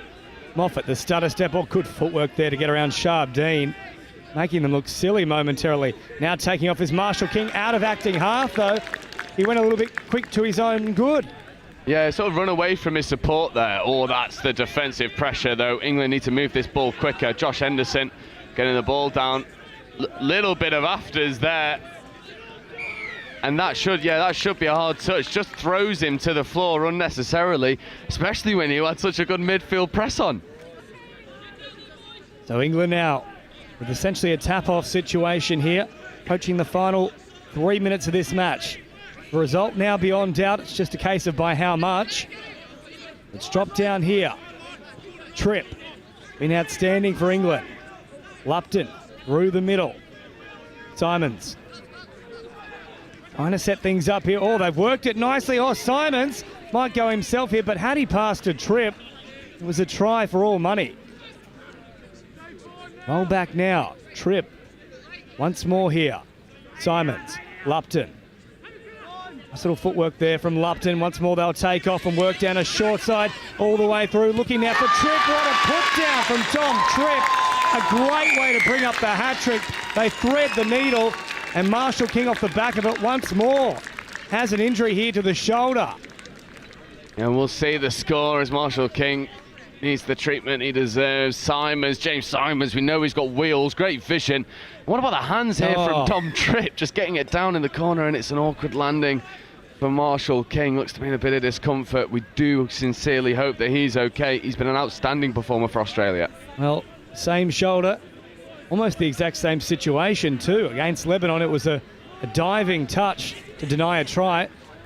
And now Australia respond immediately. Malcolm Kenny, in acres of space, takes it in and puts it down. And any hope of a comeback at all has now been diminished. Although, hold your horses. I think they'll call this one back here. Yeah, I think they've given it forward. We'll see where the pass was delivered from. It's just in front of the line, and it's, I mean, that for me probably should have been given. Doesn't look all that flat. Looks backwards, if anything, but England look to go expansive. They don't want to sub. They know there's only seconds left on the clock. Treyas now out of acting half, and forward here for Lawton Davies, and that might be a little way forward for them here as well, England. Not always going to the sub box and simply driving upfield, because no one has really tried to do it yet against Australia. Yeah, definitely. And we were saying the other day on commentary, you've got to give Australia something they've not seen before. So maybe being brave, backing your fitness, going coast to coast, doing away with the transition is a recipe for that. But a loss of control, and Australia have another crack. Norman drops it down. Kane here on the last. Great footwork from Kane. Oh, again, the dancing feet. Looking like Fred Astaire out there as Norman takes off, squeezes through. And once more, Lawton Davies, the outstretched arms, clipped the heel of the boot. And with 30 seconds left, England should finish with ball in hand. Yeah, and the young boy Lawton Davies having a great second half as they look to go around the outside, and it's good imagination. And they did find an overlap, and there was space on this wing, just not quite connecting, but warning signs. Well, that's the something different we're talking about. Straight away, looking for that opportunity out wide, not simply rucking up the field. Now Norman drops it down. Francis pops a little pass, wrapping around Moffat, plays it inside the 7. Now all straight into the hands of England, though. And final seconds of this one. There goes the siren. A very entertaining game and some positive signs there for the English. The fans are certainly appreciative of the performance of both teams here. That is the most that Australia have been pressed, and the biggest score they've conceded throughout the tournament as well. Yeah, and England, good value for the 5 scores. However, Australia once again a cut above the rest. It's the hands, the way that they are able to just engage defenders, whip around the outside. And we said in those last 10 minutes, England were trying things that Australia wouldn't be used to defending against. However, every single time Australia played, we said you have to be perfect, and the execution wasn't. The big concern here for Australia on screen right there, the number 7, Jordan Marshall-King, still clutching at that shoulder. Hopefully he'll be all right for the rest of the competition, because now all the walking stage is done, so to speak. We're into the run now with the knockout stage, the next one here for both of these teams. Yeah, and unfortunately for Marshall-King, it looks like a bit of a nasty one. It's never good when you see someone being so ginger with the shoulder, especially with touch. It's such a physically demanding game, so we hope he'll be okay. So full time here at Nottingham between two of the powerhouses of world touch. Australia, the Emus, running out victorious over England, 10 tries to 5. Because this is on campus, we have no control. The total control has already been arranged. If you can put it into your co-manager groups or your team groups, great EW polo. It is causing a blockage on Pitch Hall campus car park. The university has already made arrangements to have this basically towed. If you move it before the tow truck gets there, all good.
And I'm representing the HyDex program, which is one of the sponsors of the Touch Rugby World Cup. HyDex is a collaboration of a number of universities based in the Midlands, including the University of Nottingham. One of Hydex's main aims is to support industry to innovate, developing new products and services in the hydrogen economy. We decided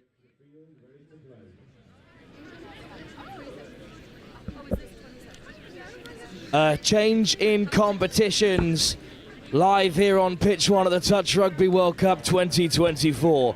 Action from the women's 27s competition. It's the final round of pool fixtures in this singular pool. The top side in this pool, Australia, take on the joint second place team in England. Both sides undefeated coming into this final game. The winner will play the 4th place team in the pool, which as it stands will be the winner of the game over on pitch 2. It's all to play for in the Women's Open as South Africa take on Singapore. Well, alongside me for this one again, Alice Summer, thanks for being with us here as Australia make an early break, and from downtown they'll open the scoring. Over goes Marley Phillips, and the hosts are behind. What a start to the game. What a start indeed to the Oz team. Can't believe this score, and just paced down their own sideline, so love to see it. But England still in this game, want to see what they can bring to this Australia team. Well, some pretty fantastic records for the both sides. As we've already mentioned, these are the 2 undefeated sides at the top of the women's 27s pool. South Africa and Singapore tucked in behind them. The winner of that will finish in 3rd place. And very similar records there. There is a chance the United States to sneak in if South Africa do beat Singapore. Australia, if they win this game, will play the 4th place team in the pool, which, as we've said, is Singapore, South Africa or the United States. England will play the winner of the game over on pitch 2. Looking pretty dangerous here. Yeah. Australia again in possession. Australia on the ball here and bringing lots of momentum coming in. Looking for a scoop, picking up, going open side. Oh, and she just runs the full, going on the backside. Can she find her player? And it looks like she does. And that's going to be another score on the board for Australia. What a show and go through the hole from Sarah Peaty. And then picks out the winger in Rebecca Katchia. Australia 2 up. That little double pump completely deceived Eleanor Pitcher. And good movement from the Aussies to open up England again. Well, I watched this England 27 side in their victory over Switzerland on day 1. And they've been flawless ever since then. They've racked up some big scores along the way. They beat South Africa by just the point, and Scotland as well by 4-3, but then big results against Hong Kong, Spain, Switzerland as well in that game, France, and they didn't struggle against the United States either, so they'll fancy themselves going into the next round. It's a semi-final straight away in this women's 27s competition after this game. Australia here just driving out their own 7, because England, such a strong defence we just saw from Australia, and England just still knocking on that door to try and find their drive. But England yet to convert from 2 attempts at the 6. Australia flawless in their start to this game, and they're scooping through again. Diving touch from Katie Fielding at number 11 for England, and we love to see that commitment. Great diving touch, as you said. Well, Kelleher almost scooping through for Australia again. They lead by 2. England with their first transition towards the box, because as of yet, well, they've conceded from every Australian attack, and that is a disastrous error to give away against a side of this quality. Yeah, and especially with this field position here for Australia, and touches to go. What can they build? Duprat leaves it back to Trenary, and then they open up the field again, going in short instead. But a lovely touch, and just stepping up off that line for England there, giving that extra step to show that they have made that touch. Really, really important. Vanessa Duprat out in the middle for Australia. Madison Harborn, Duprat again, looking for a 3rd in 4 minutes here. Australia tight to the line, stepping off the left, Courtney Trenary. Yeah, just a lovely sweeper play we see going around there, and just stepping back in, and looking like the 2 English middles just weren't connected enough. So left that gap in the midfield. As we see the replay right now. Australia are making this look a little bit too easy. Good footwork back on the inside, up went the hand, but nothing coming for England, and they've coughed up possession again from the tap. It's a really poor start for the hosts. Yeah, Australia are just looking really dominant here, and their midfield defence and midfield attack is just what's on another level at the moment. Just gaining those yards to get to that 7 and putting on pressure to that England squad. Australia are yet to concede over 1 try in any singular game in this women's 27s competition. They've conceded just 7 in this 9th round we're into here, the best defensive record in the competition. They're also the top scorers. They've got an absolutely ridiculous points difference in this competition of plus 105. 115 tries scored, just 6 against, so 109 total try difference. They're level on 24 points with England, but a win here will see them the undisputed top side in the pool. It's complete domination from Australia at an unprecedented level, significantly more one-sided than other age categories we've seen so far, and they're making that dominance so visible to us here because they're 3-0 up against the second best side in the pool. Yeah, I mean, England are such a strong team, especially with this women's 27 set, and looking like England are going to get penalty on the halfway here, so really nice. They're going to probably come here to the box and get some fresh legs on to get to the pitch, but Australia being really, really dominant, and just a turnover. It's going to be roll ball, maybe hips not square, the ref was showing us, but just that was touch 2 as well for England. They got to make sure they go through all their touches there. At a bare minimum against Australia, you have to use all 6. An uncharacteristic error from this Australian women's 27 side, not capitalised upon. Well, the touch wasn't made there on Trenery, so once again, Vanessa Duprat looking threatening from close range. Duprat, options left and right, scoops in behind. Australia will have another. Yeah, that was just a really nice play there, because the last try was just off a sweeper and step back, but this time Australia... Oh, it's a replay of the men's game we just have here that we just watched. Well, this was England's best try against Australia in that men's game, a really excellent finish, but here we have the Women's Open try we've just seen. They pick up instead, giving that sweeper, so looking at what the defence is doing and thinking smartly there from the Australian side. Madison Harborne scores for Australia. He's the best attack of the game so far for England. And they've coughed it up again. And this is pretty dire so far for England 27s women's. Of course, this is not a knockout game just yet. They will have a quarter-final to play in the next game, likely against 3 possible opposition: South Africa, Scotland and Singapore. The winner of South Africa and Singapore over on pitch 2 will face this England team if they are defeated. And, well, obviously Singapore and South Africa already defeated in the pool stage by England, so this could very well be the final in the England 27s, and if it stays like this, England have, well, not put up a fight at all, and Australia have got one hand on that gold medal. Well, you never know what can happen in a final, which is the best way to look at it, and especially from England's point of view, but we know Australia's so strong. And soft hands, they make it to the wing. Touch made by Jamie Cohn, but Australia on the transition, they're inside the 10 with fresh legs on the field, slapped out of the hand by Courtney Trenery. Duprat back on the inside. Here's the wraparound from Katja. Katja, show and go, scores herself. Diving touch came in from Buttsworth, but the try's been given. Oh, well. I think it's going to be a call from the ref there saying it's a touch. Just signalling in by putting his hand up saying it's 5th, so Australia just having to work with what they can do here. Trenery, ball back on the inside. Here's the interception, and that's a good opportunity for England to transition. Jamie Cohn was never off the mark there, a bit flat-footed on the take, but a really good read anyway, because Australia were in if not. Yeah, and with, just the loss of control there.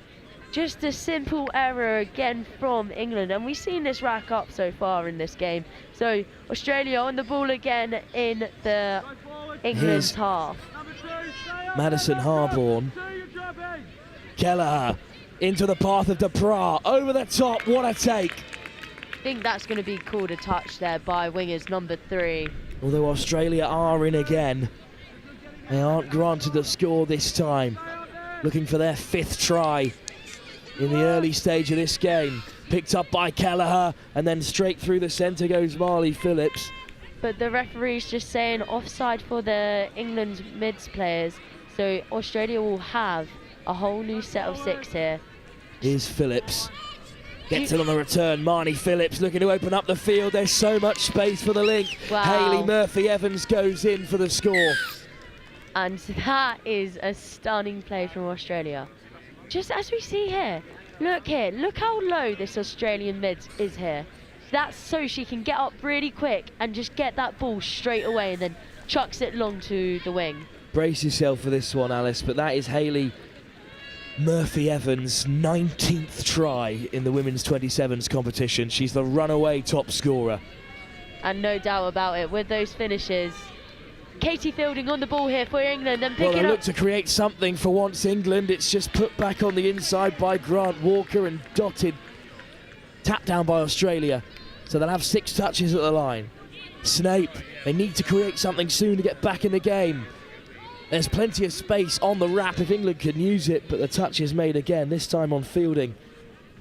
Yeah, just the pressure here coming on. Gonna find Nikki Bird on the wing here for England, number 9, and looking really strong. And I know she's a real leader that all the girls look up to, so.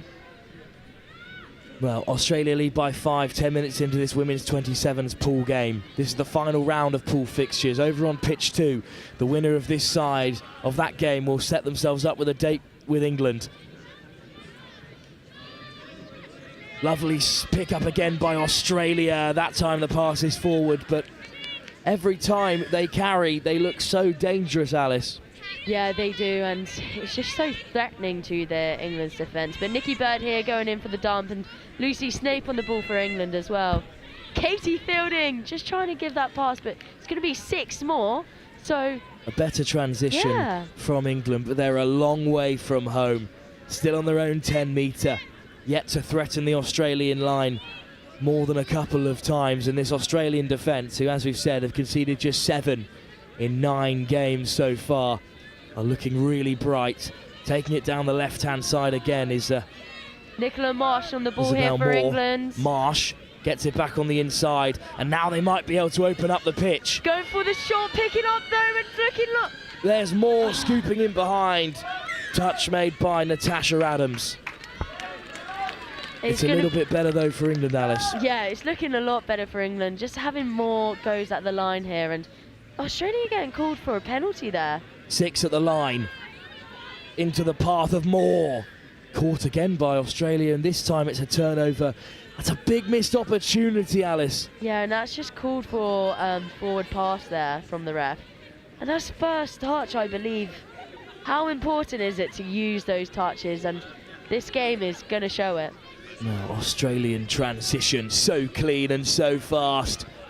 And that's what's got England backpedaling. Good take again by Duprat. England will get it back, but once again, the Australian transition, Alice, in comparison to England's, it just drives them all the way back, deep into their own half, and you just can't create from there. Yeah, and like we see, they're just running on the front foot. It's like they're in stride the whole time, and it's looking a little bit better here from England, actually, getting some more metres. But they're still a long way from the Australian line. That's a lovely pick-up by Buttsworth, looking to open up the field. Almost through that time is Megan Burton. England are getting closer, but the Australian defence holds firm again. Yeah, that was a really nice play from England. Just a bit more explosive and just giving it to that link, but an amazing touch by that Aussie player, and still no scores on the doors yet, and like you said, they haven't conceded yet, so. Australia yet to concede more than a single try in any one women's 27s fixture. They're 5 ahead already over England, so it's a big task ahead for the hosts, but a good carry from Burton, and England have touches to spare. Buttsworth looking really creative out there, has spent plenty of time playing touch in Australia previously. Buttsworth wants them on the return, picks out Cone. but perhaps Jamie Cohn wasn't expecting the ball at that angle. And Australia, look how quickly they look to transition, moving up the field through Rebecca Katchia. Yeah, just coming here, Australia up the line now and getting meters like we always see. Great running ons. England is stepping up a bit more, but they're going to be called for offside. You just can't give away penalties like that against Australia. Certainly the top side in this women's 27s pool stage so far. They've scored the most, they've conceded the least. And another offside for England, and it's going to be called offside.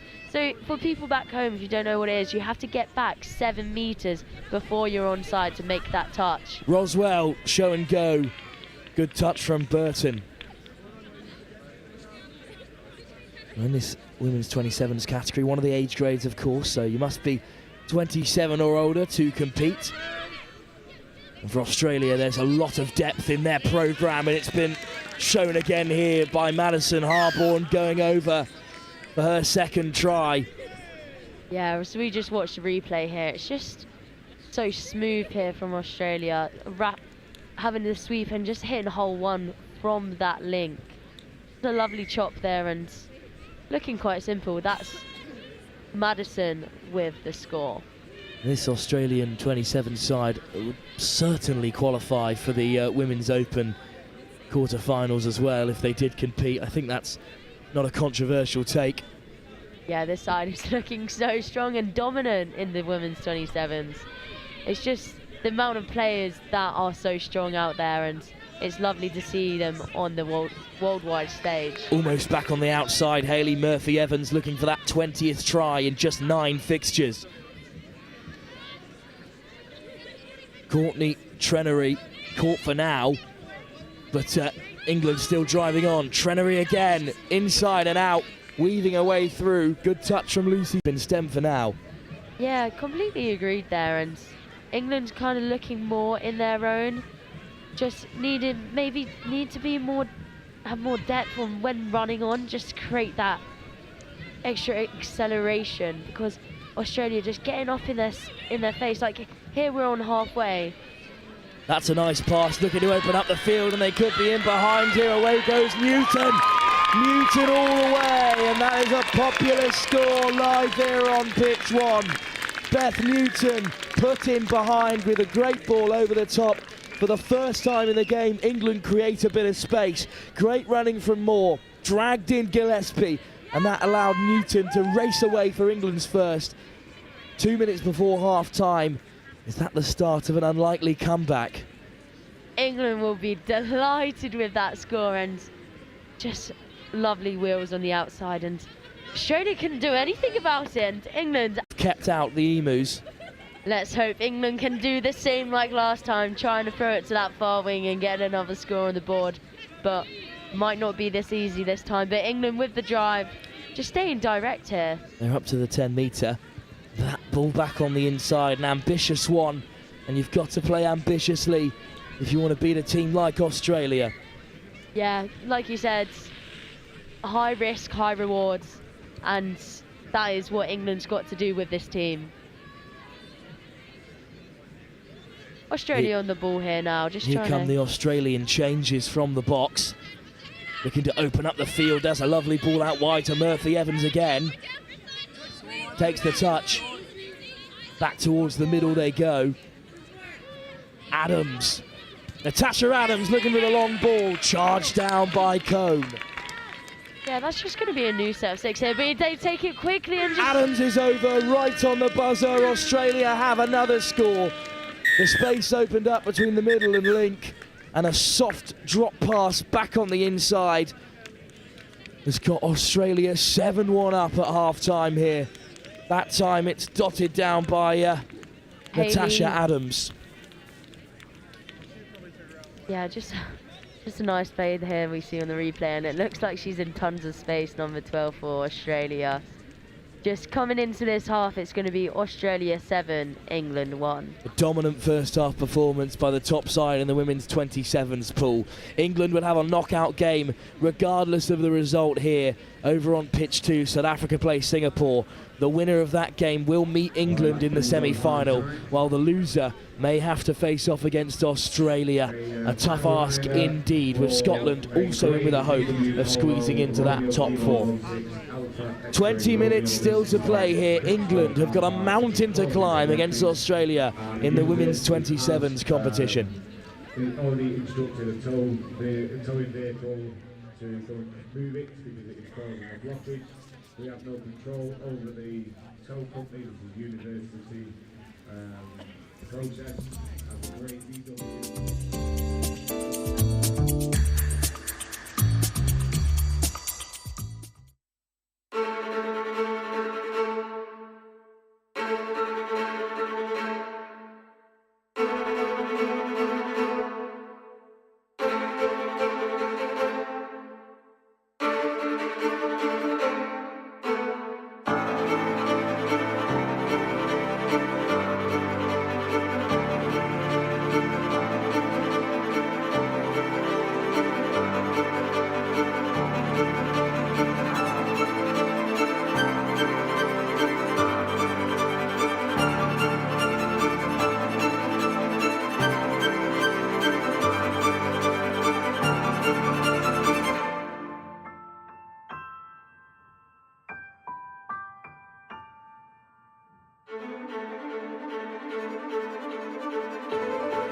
and I'm representing the HyDex programme, which is one of the sponsors of the Touch Rugby World Cup. HyDex is a collaboration of a number of universities based in the Midlands, including the University of Nottingham. One of HyDex's main aims is to support industry to innovate, developing new products and services in the hydrogen economy.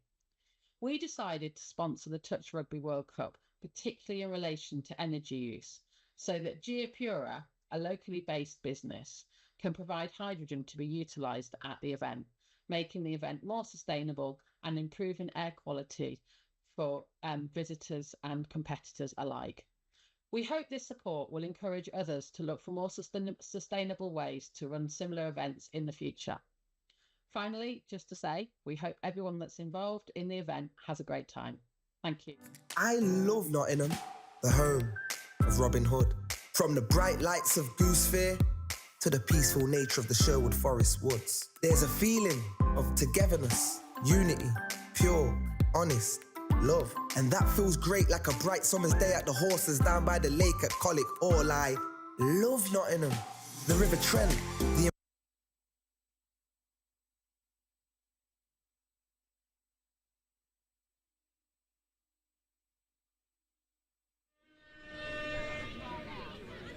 Well, second half to come here. Australia 7-1 up. Alice Summers alongside me, and England, well, do they have a hope in this game? They'll be through to the semi-finals regardless, but they'd quite like to see off Australia before the final, where they'll likely meet again.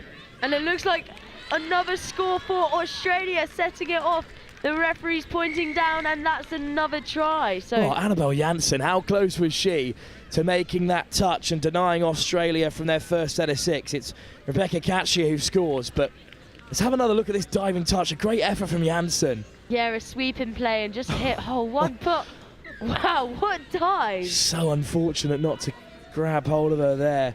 Great ball back on the inside as well from Marley Phillips in the meantime. Australia go 8-1 up. Not the perfect start for England, Alice. Yeah, England won't be too happy about that, but Australia will be delighted. But here, Katie Fielding on the ball, picking up, just trying to find a play, but looks like that's going to be 6 touch. It's a nice ball inside. Megan Burton with a good dive, but needed an offside call there to get the try. Not given to her instead, so Australia just disappointing. driving out now, and really good meters. We've seen this before, and England just needs to step up and stop rolling. Just have more than one shooter making that touch to try and shut down Australia. because the transition is excellent. It's got Australia on the edge here. It was a 2-on-1 on the outside. Ball goes down off Madison Harborne. Couldn't get the lift under pressure, and England do escape for now. Yeah, England here just tapping out of their own 7. But great meters and a good start to this driving pattern, looking like they might be going direct. Well, South Africa are currently leading Singapore over on pitch 2, so they will be England's opponents in the semi-final. If the scores stay as they are, Singapore may miss out on the quarter-final with that defeat, depending on results elsewhere. Casey on the ball, looking for the scoop. Oh, just out of the reach of our winger. Beth Newton looking for a second try, another score, and it would be the worst defensive performance in the whole tournament for Australia, as they've never conceded more than 1 in a game. Yeah, that is a crazy stat Yeah, it's a for bit the silly, isn't it? women's 27 side, and they'll be ecstatic to hear it, to be fair. Well, yeah, they do have the best defensive record, I think, of any team in any competition below the Masters League, so below the 30s level. Lovely step off the left, another great scoop from Adams, and this is a lovely ball out wide. Katchia, the try scorer, turns provider and picks out the winger instead, and it's another score for Australia. This time it's Dimfna Smith, and Smith is another one with a ridiculous scoring record in this competition. That was her 16th score of the tournament. Just with those plays like that, it was a 3-on-2, and as that Lincoln wing, you can't do anything to stop that ball, especially when it's just so well executed. Well, great angle as well by the Roman camera. Over the top there, the ball's been put down. England a little bit desperate now, but they do need to be to get back in this game. Yeah, just a great start here from Australia into this second half. Must have got a fire coming, and just hands to the outside here, but England well stopped. Lovely footwork for now, though. Adams brushes past the white shirts of England. Carried on by Rebecca Beath. Australia looking to open them up here. Back onto the field, Vanessa Dupras gets it on the return. Dupras, show and go, over again. Sends Grant Walker the wrong way. And Australia have double figures in this game. Got everyone's heads turning when she threw that dummy, as we watch the replay here now, just on the outside. And a great score there. Dupras, so often the architect for Australia, is now the finisher instead. Wonderful show and go, and this is getting a little bit dire for England. Yeah, England really needs another one on the board here, and it's looking good from the attack. Just let's see if they can get anything set. Another try would be celebrated with rapture here, regardless of its impact on the final result. Not this time though for England. Yeah, just getting called there, and just the small errors that we have seen from this England side, just forced or unforced from Australia, and that's what's going to make the difference in this game. But the story of the round in this women's 27s competition is that if South Africa beat Singapore in the game over on pitch 2, as they are at the moment, and if the United States are victorious in their game, they'll actually overtake Singapore and they'll play Australia in the quarter-final. I wonder if they know that, and if they realise that a victory over France will just see them lined up against Australia, which is not a particularly comfortable fate. England, though, will qualify regardless of this result here. They will face South Africa if results stay as they are over on pitch 1 and 2. But I mean, it's looking pretty dangerous if you're anyone else in this women's 27s competition, because Australia's closest challengers are down by 10-1. Yeah, and as we can see with this side, they are just, like we said in the first half, just running through it, and it's looking very natural in everything they do. And the transition is very smooth, and that's what's troubling England at the moment. Any errors will be compounded by Australia. They're so clean as well. Only, I think, 2 roll ball errors across the whole game for Australia so far. Only a couple of drop balls. It's not been a bad performance by England. You couldn't say that. They've done hardly anything wrong here. They're just trying to be as ambitious as they need to be to challenge Australia, and that doesn't always work out. Just like there, Snape was running the switch, fielding, looking wide instead, so Australia have it back. yeah, and like you said, this England team are so strong, and just to see what this Aussie team can do can show you the standards that this team is. But a forced error there, and England do have the ball. That was going to be called a forward pass, so England in good territory and a new fresh set of 6. 6 touches at the 10 metre. England have to make this count. Charging run by their strike scorer, Beth Newton. Snape. Snape is also a local Nottingham touch rugby player here, so she'll know the ground well and hopefully to field advantage. And she's played excellently well in the run-up to this game. England undefeated coming into this final pool game. Good line from Moore. Ball over the top. It's just undercooked. It won't reach Beth Newton on the wing, so Australia with another chance to transition. Newton there would have been swimming through. The ball came to her, but unfortunately just didn't execute just quite right there. South Africa have scored another against Singapore in a game that could be dumping Singapore out of the competition.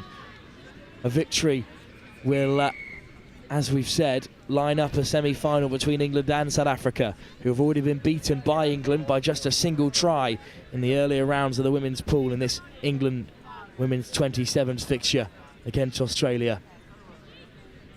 Australia with a tap on the halfway. Yeah, Australia checking it back in and just trying to drive and make those meters, but looking kind of static here, and England just in their faces. Beath into the path of Adams. Great touch there from England and just trying to make them push up, but on the sweep here that we've seen so many times, and I think that's going to be 6 more for the Australia team. Daniela Mendes with an important intervention though to keep Australia out. Well, here come Australia. 6 touches at the 7. Vanessa Dupras working with the middle in Natasha Adams. Dupras, Adams on the inside. Another simple score perhaps. Did Fielding get across? I think the touch has been given. What a touch by that, but they're going to get another penalty. For offside is the call from the referee. Fielding getting up high, trying to get pressure, coming back on side, but Australia with the ball. Dupras winding one up, and it's made it to the wing to find their top scorer, Hayley Murphy-Evans, but good pressure by England, and that is well received by their home support. Yeah, and that's just going to be ball down there, and I think that was on first touch for Australia. So England will be happy with that result and just driving out their box now. Disappointing for Australia, but they do still lead by 9 tries. Great pickup, a lovely scoop by Kells. Rosemary Kells had a very good game in the opening round of this competition against Switzerland when England beat them 8-1. Very convincing that is, and probably a convincing game here as well, as another breakthrough almost occurs from Australia. Dupras, good carry. Here comes the Australian transition. Treneri back onto the field, as is Roswell. Williams finds the pass to Treneri again. Yeah, just here Australia looking for that plane.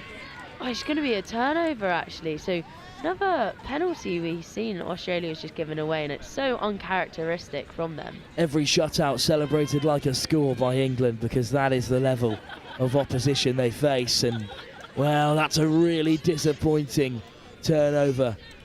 Yeah, just on the first touch there, England just give away a penalty, and in prime position for Australia to get another score. Williams. Australia looking for number 11. On the inside for Hardborn. Great footwork. Denied at the line. And we can see their play here for Australia. They love a sweep and just getting round. As we set here again. Well, Australia take it to the right-hand side. Hardborn almost in. There's the touch to deny them again. They'll have one more crack at the whip here, Australia. Yeah, and just dancing around out of that touch there really nicely. Here's the pace added onto the ball. Trineri stepping on the inside. Another good touch this time from Isabel Moore of England. But Trineri will lay it back. Here she is on the return. Wide pass. One more should do it. Sliding through is Roswell. But that is an excellent defensive set from England, Alice. Yeah, England will be really stoked about that set, and just being able to defend this Aussie team that we've seen score so many times. Really, really nicely done from England. South Africa have opened up a 3-try gap on Singapore. They'll finish third in the pool, just behind England. After defeat to them earlier in the competition. They'll have a rematch in the semi-final. Australia will likely take on the United States. Yeah, just Australia here wanting to drive out their box and just made England drop another ball. It could be a forced error there, just putting lots and lots of pressure on in their face. And when you don't have a lot of time with that ball, it does really affect what you can see and how you want to play. Well, a slightly more subdued transition by Australia is lit up by Kachia. What a run that is. England had done really well to contain Australia for once, and then individual brilliance by Rebecca Kachia. Yeah, and as we see this again on the replay, this is really nicely done. Just getting on the outside of her play and giving a show and go, and makes it the whole way. Well, that's the try of the game so far. 2 dummies inside and out, and England now looking to respond quickly, as they failed to do on numerous occasions. Yeah, England here just needing to get the half there quicker. But Australia on the ball, getting a quickie on the outside, looking to go to ground. And Cone looking to take them on, wants an offside call, and I think she's going to get it. Marley Phillips called offside. Jamie Cone, good heads-up touch, and England have a second. how important it is to listen to the referee when they're shouting a player is offside, so you're able to play through. And this is what she is able to do. A quickie on the outside, listening to the referee, and a nice put down. England have a second. It's too late for them to get back into the game, but it'll bring them a little bit more confidence ahead of their semi-final against South Africa, who are leading Singapore convincingly on pitch 2 in the other deciding pool game in the final round of the women's 27s competition. Australia would want to answer back here, and do they? Just a Adams 32. over the top.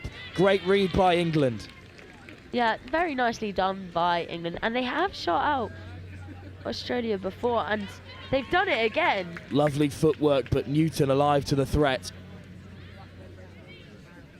So England will transition, but they're a long way from their box over on that left-hand side. And they burned 2 touches before the 10, but now they'll look to open up the field. Nice show and go, but Adams makes the touch for Australia and forces the error as well. Yeah, just a forced error there, and we've seen lots of penalties being given. Australia in good field position now and looking very dangerous at the line. Let's see what they can build off. Trineri. Looking like another sweet play. And around comes Adams, options to the left. She goes to the right again. And this time picks out Smith, who's over, but denied. Well, she looked to the right, but went to the left instead. And here's Williams.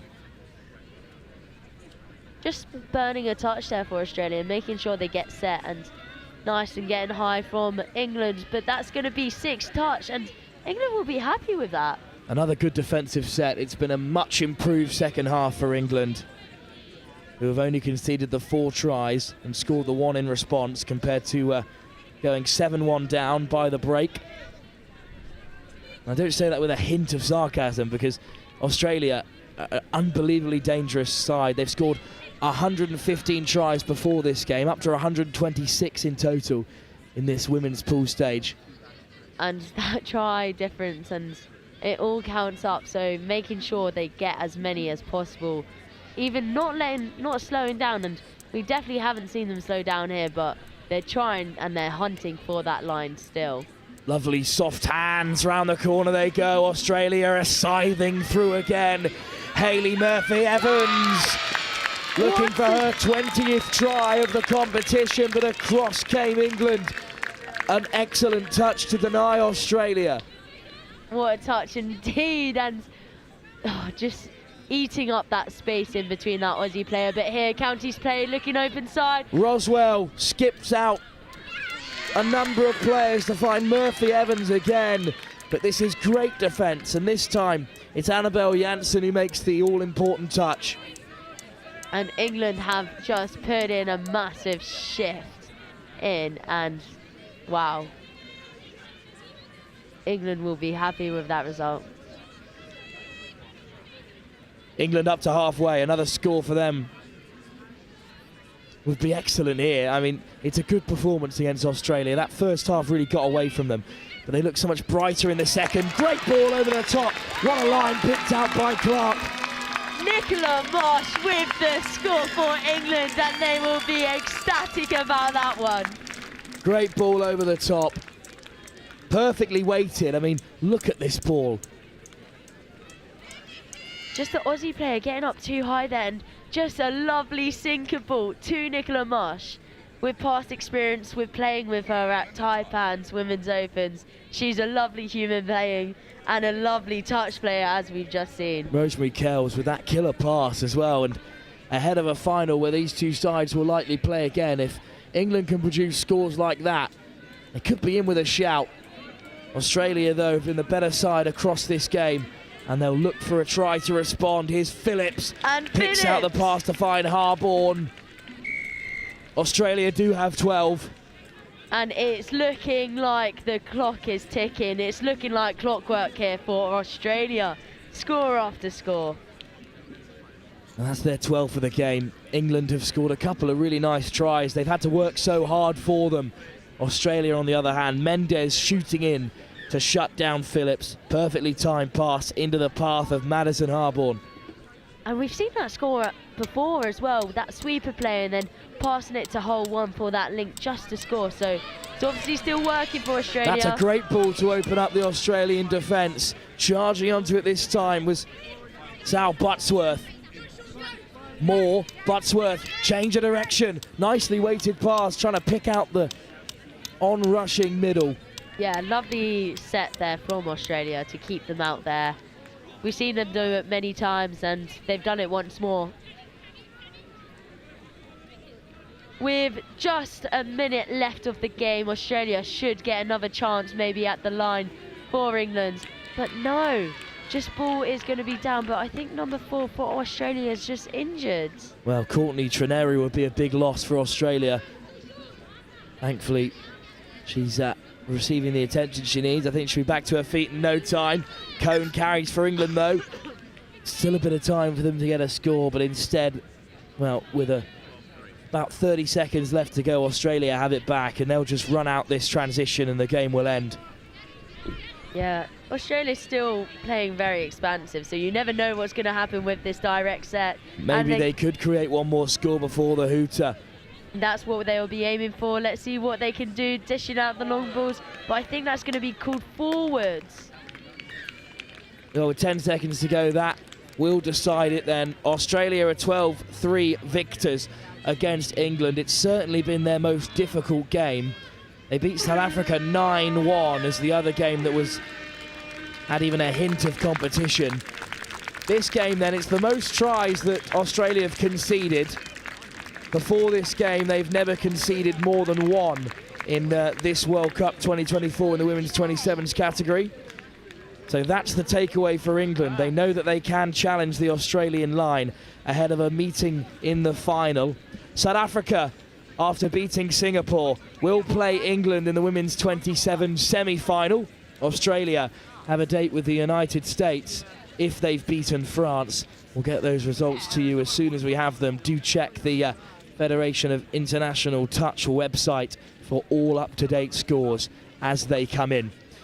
Full time then here in the England Women's 27s fixture. Australia, well, they finished the game inside 20 minutes when they led by 7-1 at the break. A good English fight back, promising ahead of a final where they may. We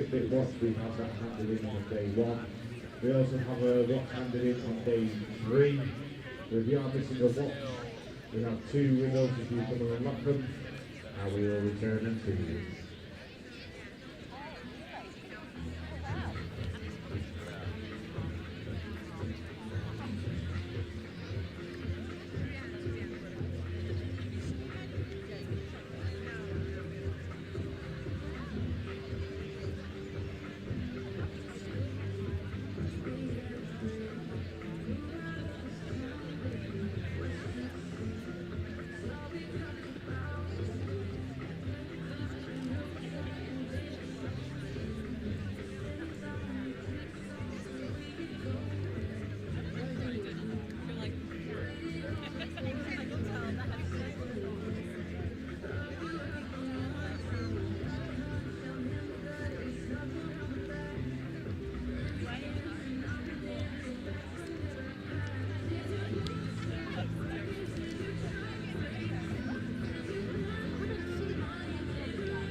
Well, ladies and gentlemen, nice early start for some people recording the 8 o'clock tap-off. We've just been informed that the physio clinic is back, the medical clinic is back at the green gazebo between the youth and old pavilion. That's provided by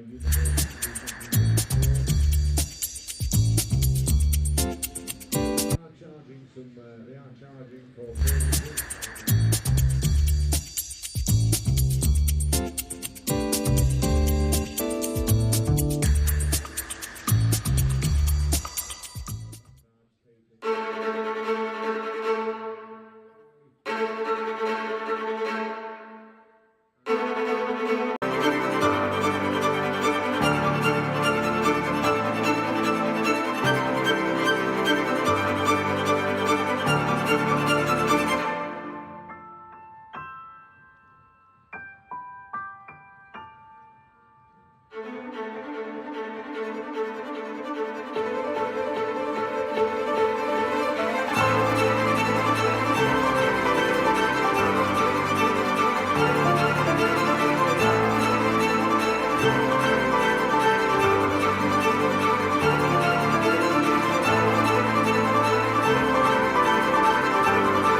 and I'm representing the HYDEX programme, which is one of the sponsors of the Touch Rugby World Cup. HYDEX is a collaboration of a number of universities based in the Midlands, including the University of Nottingham. One of HYDEX's main aims is to support industry to innovate, developing new products and services in the hydrogen economy. We decided to sponsor the Touch Rugby World Cup, particularly in relation to energy use, so that Geopura, a locally based business, can provide hydrogen to be utilised at the event, making the event more sustainable and improving air quality for visitors and competitors alike.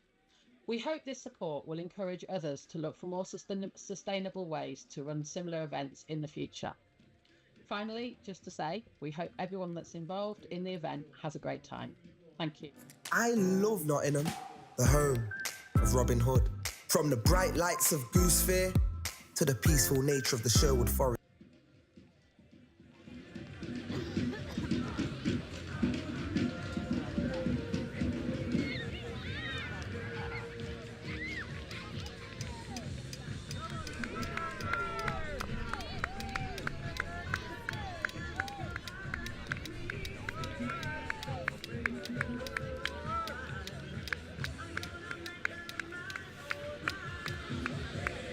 Welcome back to Nottingham, the Touch Football World Cup 2024. What an exciting fixture this one sets to be.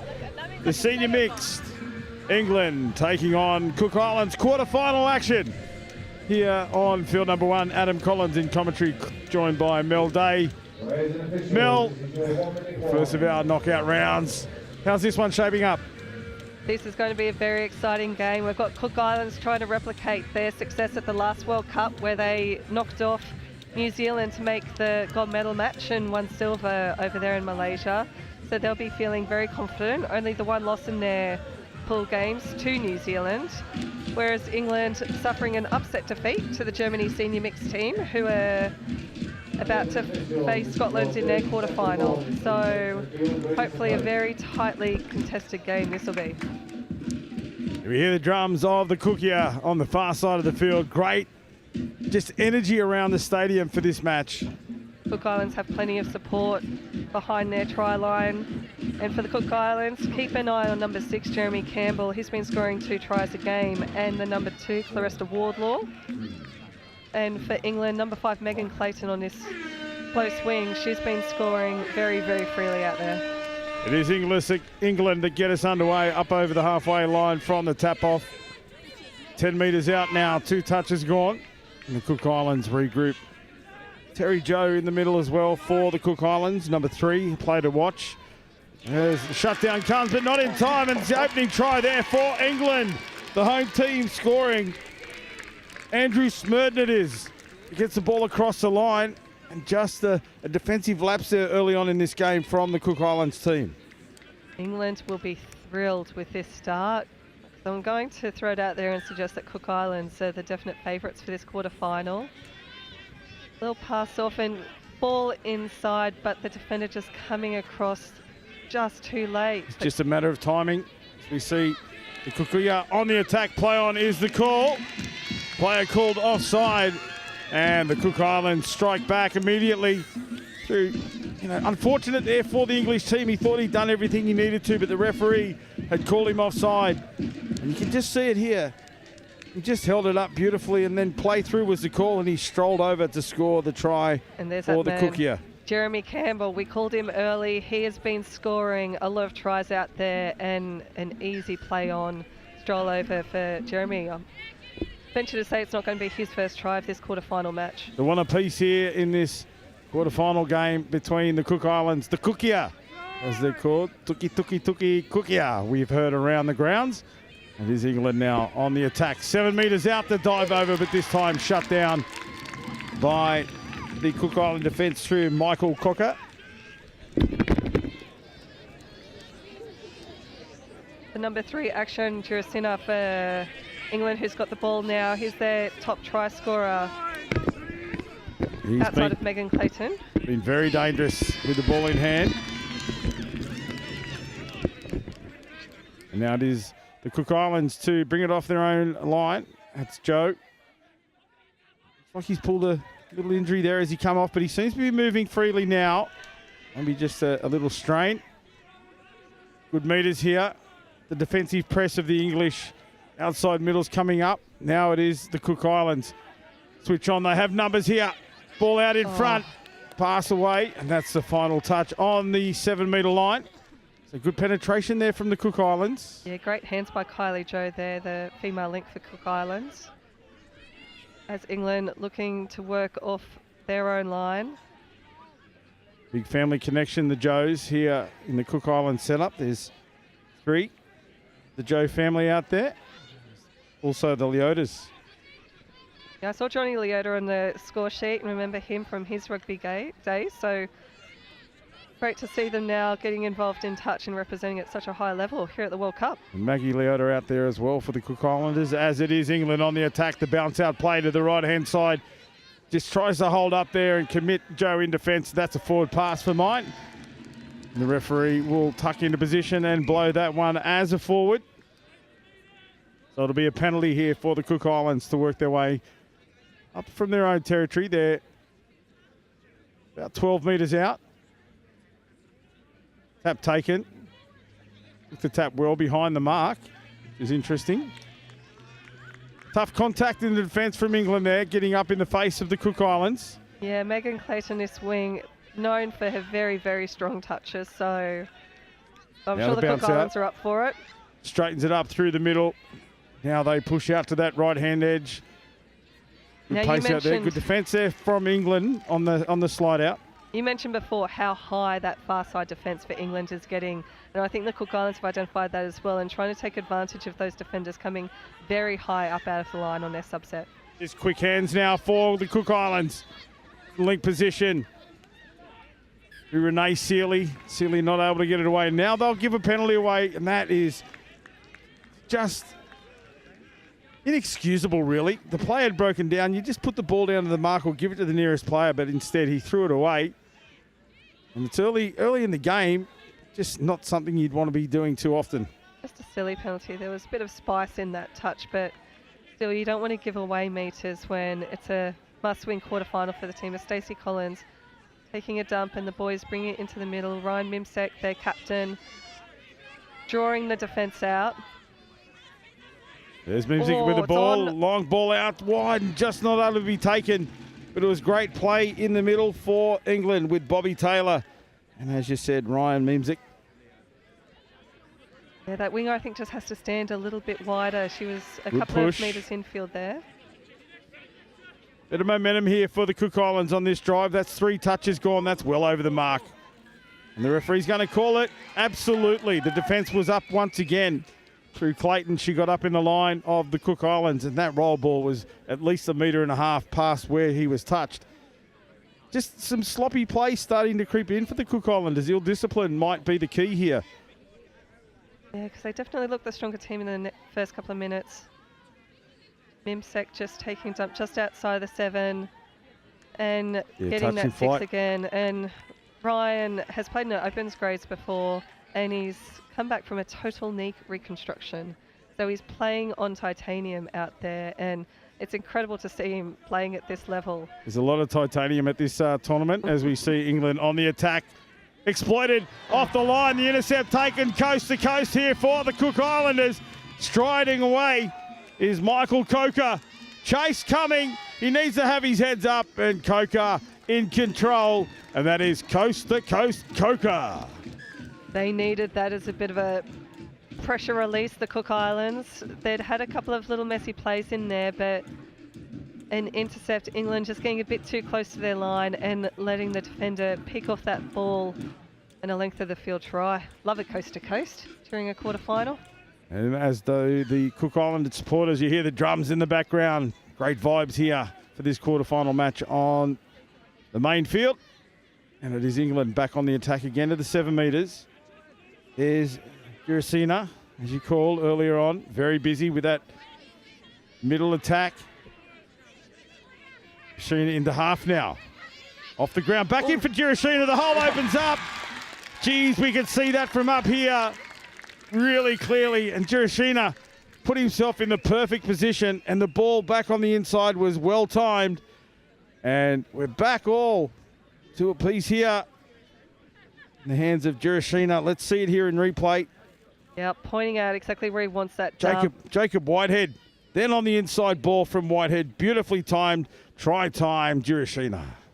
Very similar setup to that last pass, that last intercept, but getting the depth there and a great score on the inside from England to tie it up at 2-2. Now the Cook Islands back on the attack through Terry Joe. Moves it out to Sealy. So that was Wiley Joe, my apologies. Playing very close to the line there. Jammed up. Good defence from England coming in the shape of Andrew Smurden. Now they turn defence into attack, pushing it up through the midfield. Now they go wide to the sub-box. A little bit of confusion around the ruck there. But they recover now. Cook Islands just rolling back. Very different defensive patterns from these two teams. Seems that the Cook Islanders are happy to just roll with the momentum, whereas England are getting up, as you said, high, getting up in the face. Oh, that's another one. Sean McDonald getting through the line there, and Forward pass is the call. unfortunately, I think he had a lot more time on the ball than he probably thought he had. But great work by Sean McDonald breaking through the Cook Islands line as they start to drive up. But some shooting England defence. Interference in the ruck. Play on is the call. And this is going to be half court. I can't agree with that call. There was definite ruck interference. And that's probably the touch karmic gods looking karma. down. I think there was clear confusion in that ruck. I would have liked the refs just to pull it up there. And I think what happened, there was a referee transition, and they can't be, everywhere all of the time, but that was one that certainly had an impact. And here we see this press, this forward press of the defence from England, really putting pressure on the Cook Islands. Yeah, they're really struggling to make it out of their half, aren't they, the Cook Islands? But they're going to spread it to the middle now and try and catch. That was the last touch. They need to know the touch count. Unfortunately, in those interchange plays, the players coming on, they need to be aware of what the touch count is. And that's the perfect example of defensive pressure, just how much of a change that can make. As we can see, Juracina back on the field. Peggy Mulligan, the female link for England, having a great tournament. She's got a great dump on her, and she's set up a lot of these tries for this England senior mixed team. Jack Judd now working there with Juracina. Juracina on the out ball. Play on is the call. Wow. The touch on the inside comes across. The referee says play on. And that is try time here for England to go ahead once again. 3-2. After the Cook Islands started to assert some authority, but England right up to the task. And those two players, they've been dominant. Megan Clayton on this close side wing, former mixed open winger. She's just the safest set of hands that you'll ever see. And Juracina, he's just creating exciting touch wherever he is on the field as the Cook Islands bringing out the England defence now and trying to set up a bit of an attacking platform here. An out ball just goes to ground for the Cook Islands. And to remind people of the other quarterfinals happening, it's Germany and Scotland on field 3, and then France are taking on New Zealand, and then Australia and Chile in the final quarterfinal of this senior mixed competition. You can keep an eye on all of those scores on the coverage here from the World Cup, but this main game, it is Cook Islands and England. Again, it is England on the roll. Great yards by Stacey Collins. Lovely dummy on her outside. She's made well over 10 metres there. Ball back to the middle now for England.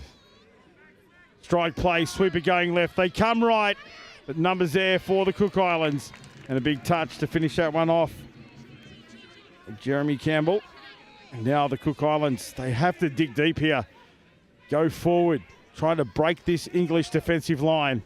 Look how compressed this England defence is. They're all within 10 metres of each other during those drives. There's Cook Islands now sending it to their middles. Here's Joe now. Joe gets it down for Briar Turley.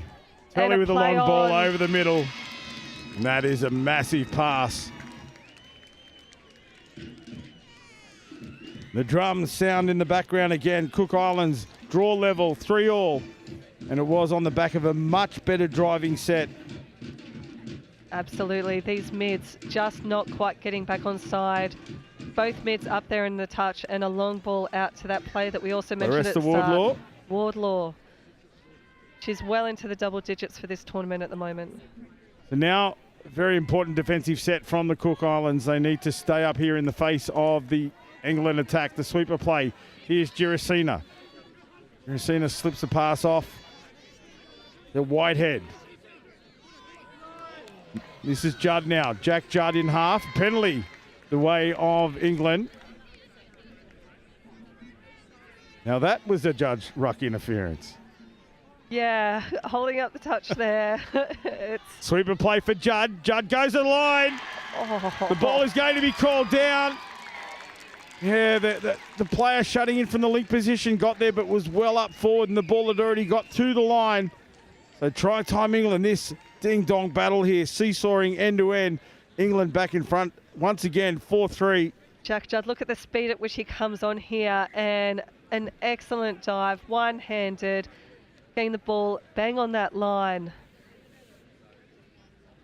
It is Cook Islands on the attack again. There's no time to take a breath here as the Cookia look to exploit an opening in this England defence. So far, not finding one. Long ball out to the left-hand side. Cover comes across in the shape of Clayton, who shuts that one down. Final touch here from a static position. They'll run a nothing play. No, it looks like the ball out over the top. Wow! I thought it was all over. That was incredible. Freestyle final touch from the Cook Islands. This should be on the try lights for today. Let's have a look at it again. As I said, it was a static play to end the set, and it was almost like they were going to just play this one out. He said, step to the left, drops it into the right here, and that play there, just the extra numbers now, and the ball over the top from Wardlaw finds a try scorer, and we're all tied up again. Ball goes to ground for England. End-to-end stuff with both of these teams. Neither of them taking an advantage in this game when they've had the momentum, and Cook Islands now driving off their line, and lovely momentum into this first touch. They've just got to watch the marks there, but a loose pass. But again, the attacker went through the touch and was right on the spot. There were two England players in the ruck position, no penalty given. No, England are getting caught very short, and they're creating a lot of traffic in this ruck area, and I'm surprised that there isn't in the ruck infringement, because I think it is impacting that driving from the Cook Islands. Let's see what happens now. It is England on the attack, 7 metres out. Ball in the hands of Memzik. Memzik gets a ball down for Judd. Now he's called play on against the Cook Island defence. Let's have a look at this one in replay. Yeah, we'll have to watch these defenders and how they get back on this score. I think that was actually Jack Judd with the score. Mimsek setting up with a strike dump just outside the 7. Yeah, offside, good call. Ryan Mimsek. Yeah, but it was a good call by the referee too. The offside player never made the line. No, great heads-up touch by Ryan there. And unfortunately, another ruck infringement with an over-the-mark from the Cook Islands. The crowd building over here. I heard this morning that we've had viewers from 50 countries around the world tuning into our coverage. Over 170,000 streams. So if you're watching, welcome to this quarterfinal match. Yeah, great pictures coming your way by NextGenXV. Coverage on their channels as well as the Federation, YouTube and Touch England. Yeah, great touch there by Renee Seeley, the number 4 for Cook Islands. Had to be made. They were up through the line there. Now they turn it over on the 7 metre line of the Cook Islands, as far away from the sub box as possible in this match, and a penalty here for the Cookies.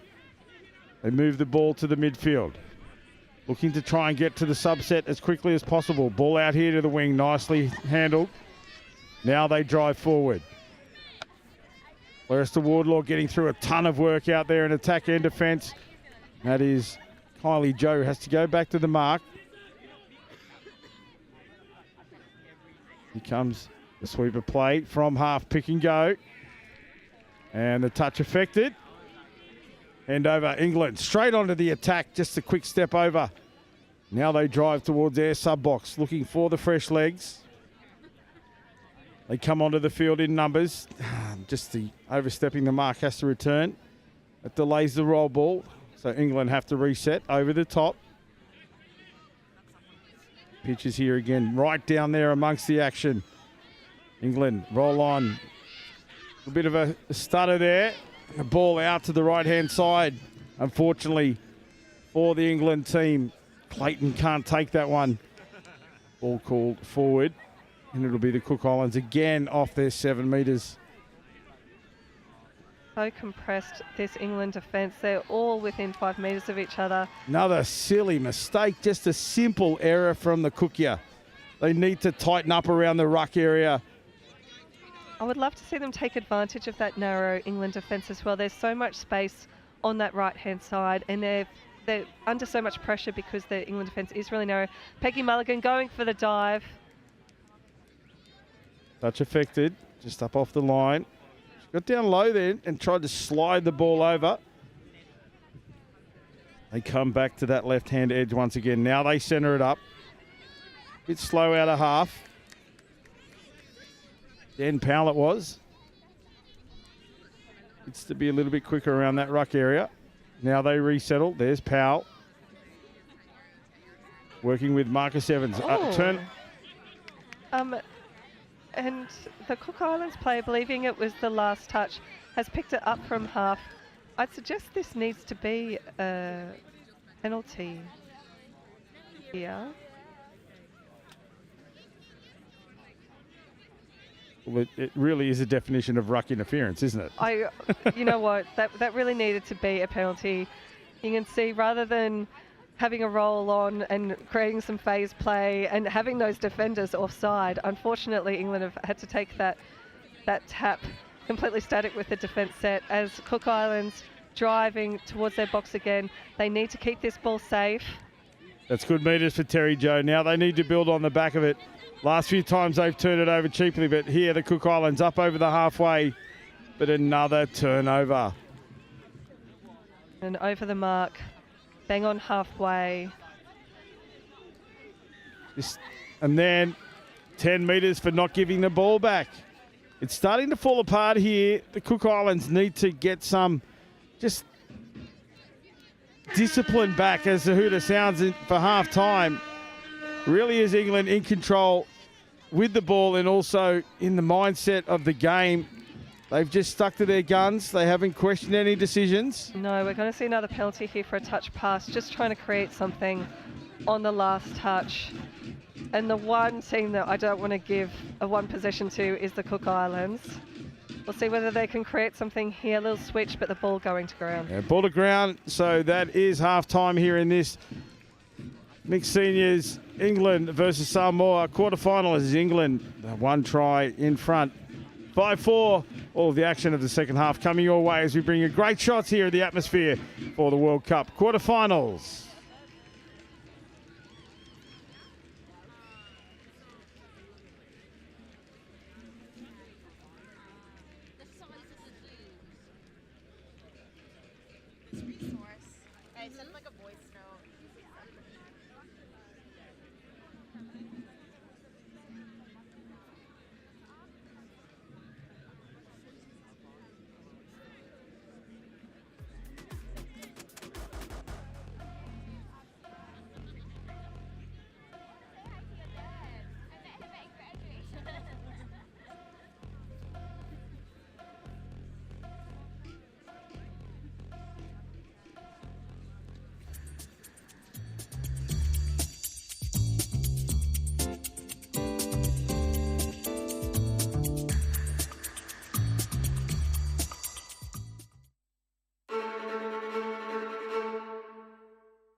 and I'm representing the HIDEX program, which is one of the sponsors of the Touch Rugby World Cup.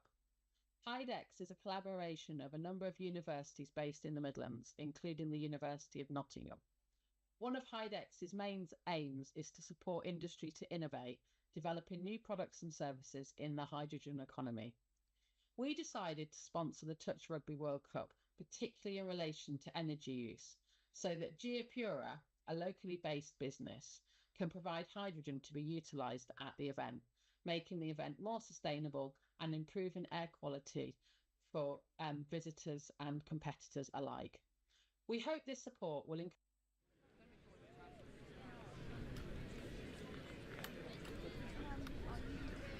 Welcome back for this second half of the senior mix, England versus Cook Islands quarterfinal. It is England with the 1 try lead here, 5-4. Great shots around the crowd, starting to build for these final matches. And energy and atmosphere here in Nottingham is exceptional as the Cook Islanders get us underway. Pushing it up through the middle. I'm going to suggest the Cook Islands have been their own worst enemy in that first half. They were starting to build momentum in a couple of phases of players. They Pace out target wide. the England outsides, but the touch. And no touch call. And is the Cook Islands off the tap-off play. They worked it down through the middle. Turley was dangerous, Aaron Turley, but it was giving the ball outside to Jeremy Campbell. And Campbell gets the opening try of the second half. He's been everywhere, just getting on the outside of this female link there for the score. And now it is England back on the attack, pushing all the way up to the 7 metres. 9 metres out here, gets it down, split play, out to the left. Mimsek for the dive. He looked I like think he's in. Geez, I'm not sure. The referee makes the call, but I thought the Cook Islanders had gotten back and made the touch in time. Let's have a look at this replay. Ryan Mimsek. And we're not going to, here we go. Here's the split play. Have a look at 13, he's onside. Oh. Referee's on the spot. We're not going to question the judgment when they're there and we're up here. But you be the judge at home.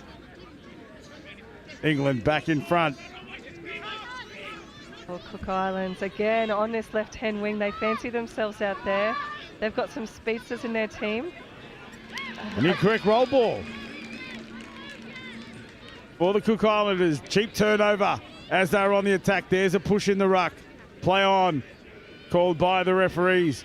England streaming down that right-hand edge, looking for the fresh legs and a little juggle and a stumble at half. So they turn it over on the halfway line. The intensity of this game is just forcing some errors from both teams in this roll ball.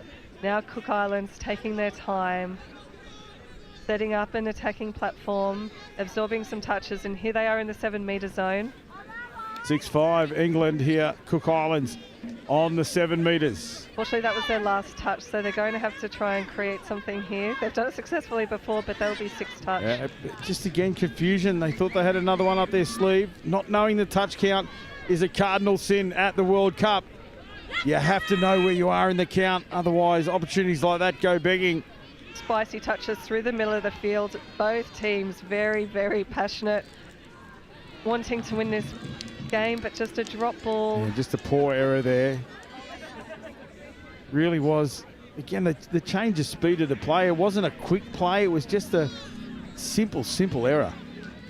Yeah, both teams will be kicking themselves for these unforced errors.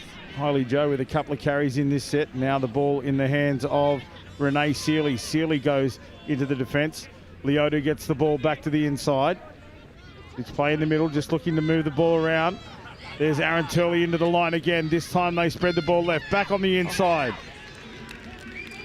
Liam Maraba takes that one, but the ball comes back to England. Yeah, great attacking touch there from the Cook Islands, forcing that shutdown from the England defence. Tap taken. They replay the tap. Something was incorrect. Great metres by Sean McDonald in that drive Sure, there. There's a collision. The referees are going to call that one a hard touch. And then call the player out for a conversation here. Now, there's been a number of these. They must have just decided enough is enough and a forced sub for the Cook Islands. Yeah, and it's gone against both teams, these physical touches, and probably a wise idea just to get a forced sub in. And Is Girasina, sorry Mel, they're in attacking position here. Danger signs for the Cook Islands. Shut down comes in the shape of Liam Marama. But anytime Girasina is in the midfield here, it's danger signs for the Cookies. And an offside penalty gives them 6 touches with Girasina on the field. They split to the right, come back to the left. There's Girasina with the ball now. They need to get up on him. Big press from Jeremy Campbell. Jeremy Campbell's looked very good in attack as well as defence. Just a great little touches slip. by Campbell, isn't it?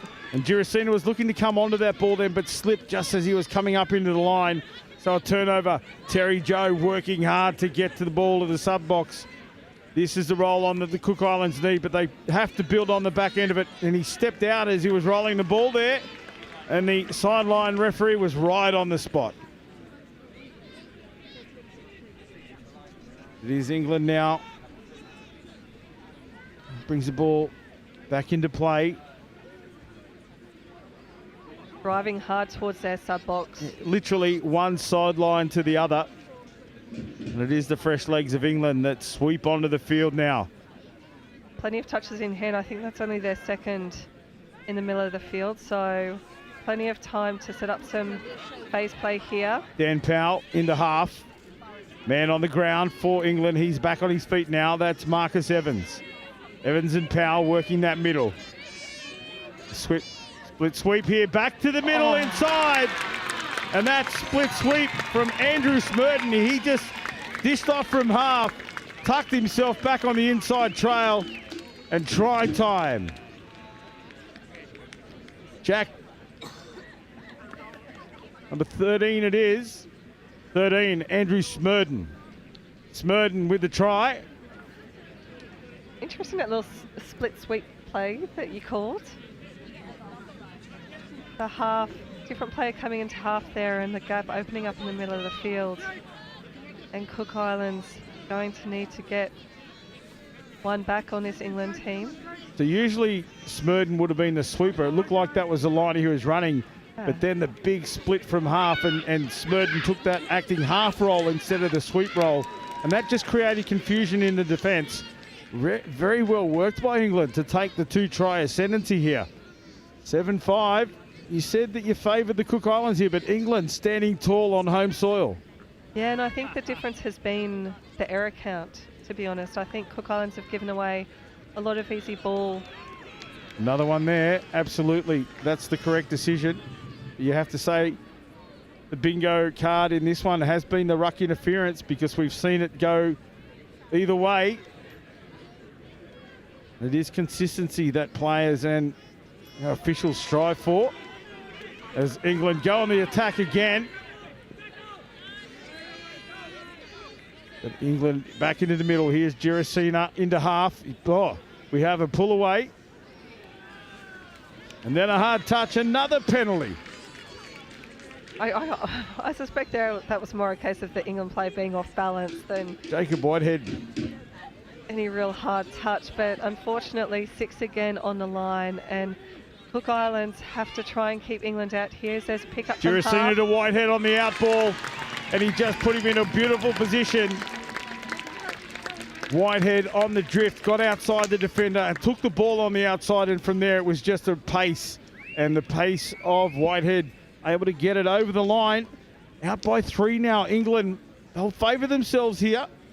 Yeah, we talk about mismatches in mixed touch where you'll try and get that male link against their female opponent, and sometimes that speed on the outside. We've seen Cook Islands score from exactly the same outside running, and England doing the same. 8-5 lead. This one out to the outside. They need to throw it in. She does, but it finds Clayton up in the line. And the referees call that one passed into her. Interesting, because she had to put herself in the passing channel. Would have said, oh, that's a forward pass off the ruck.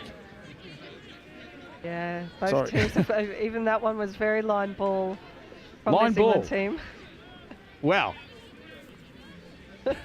So we play Diplomatically, on. a line England ball. up over the line. Thrown away.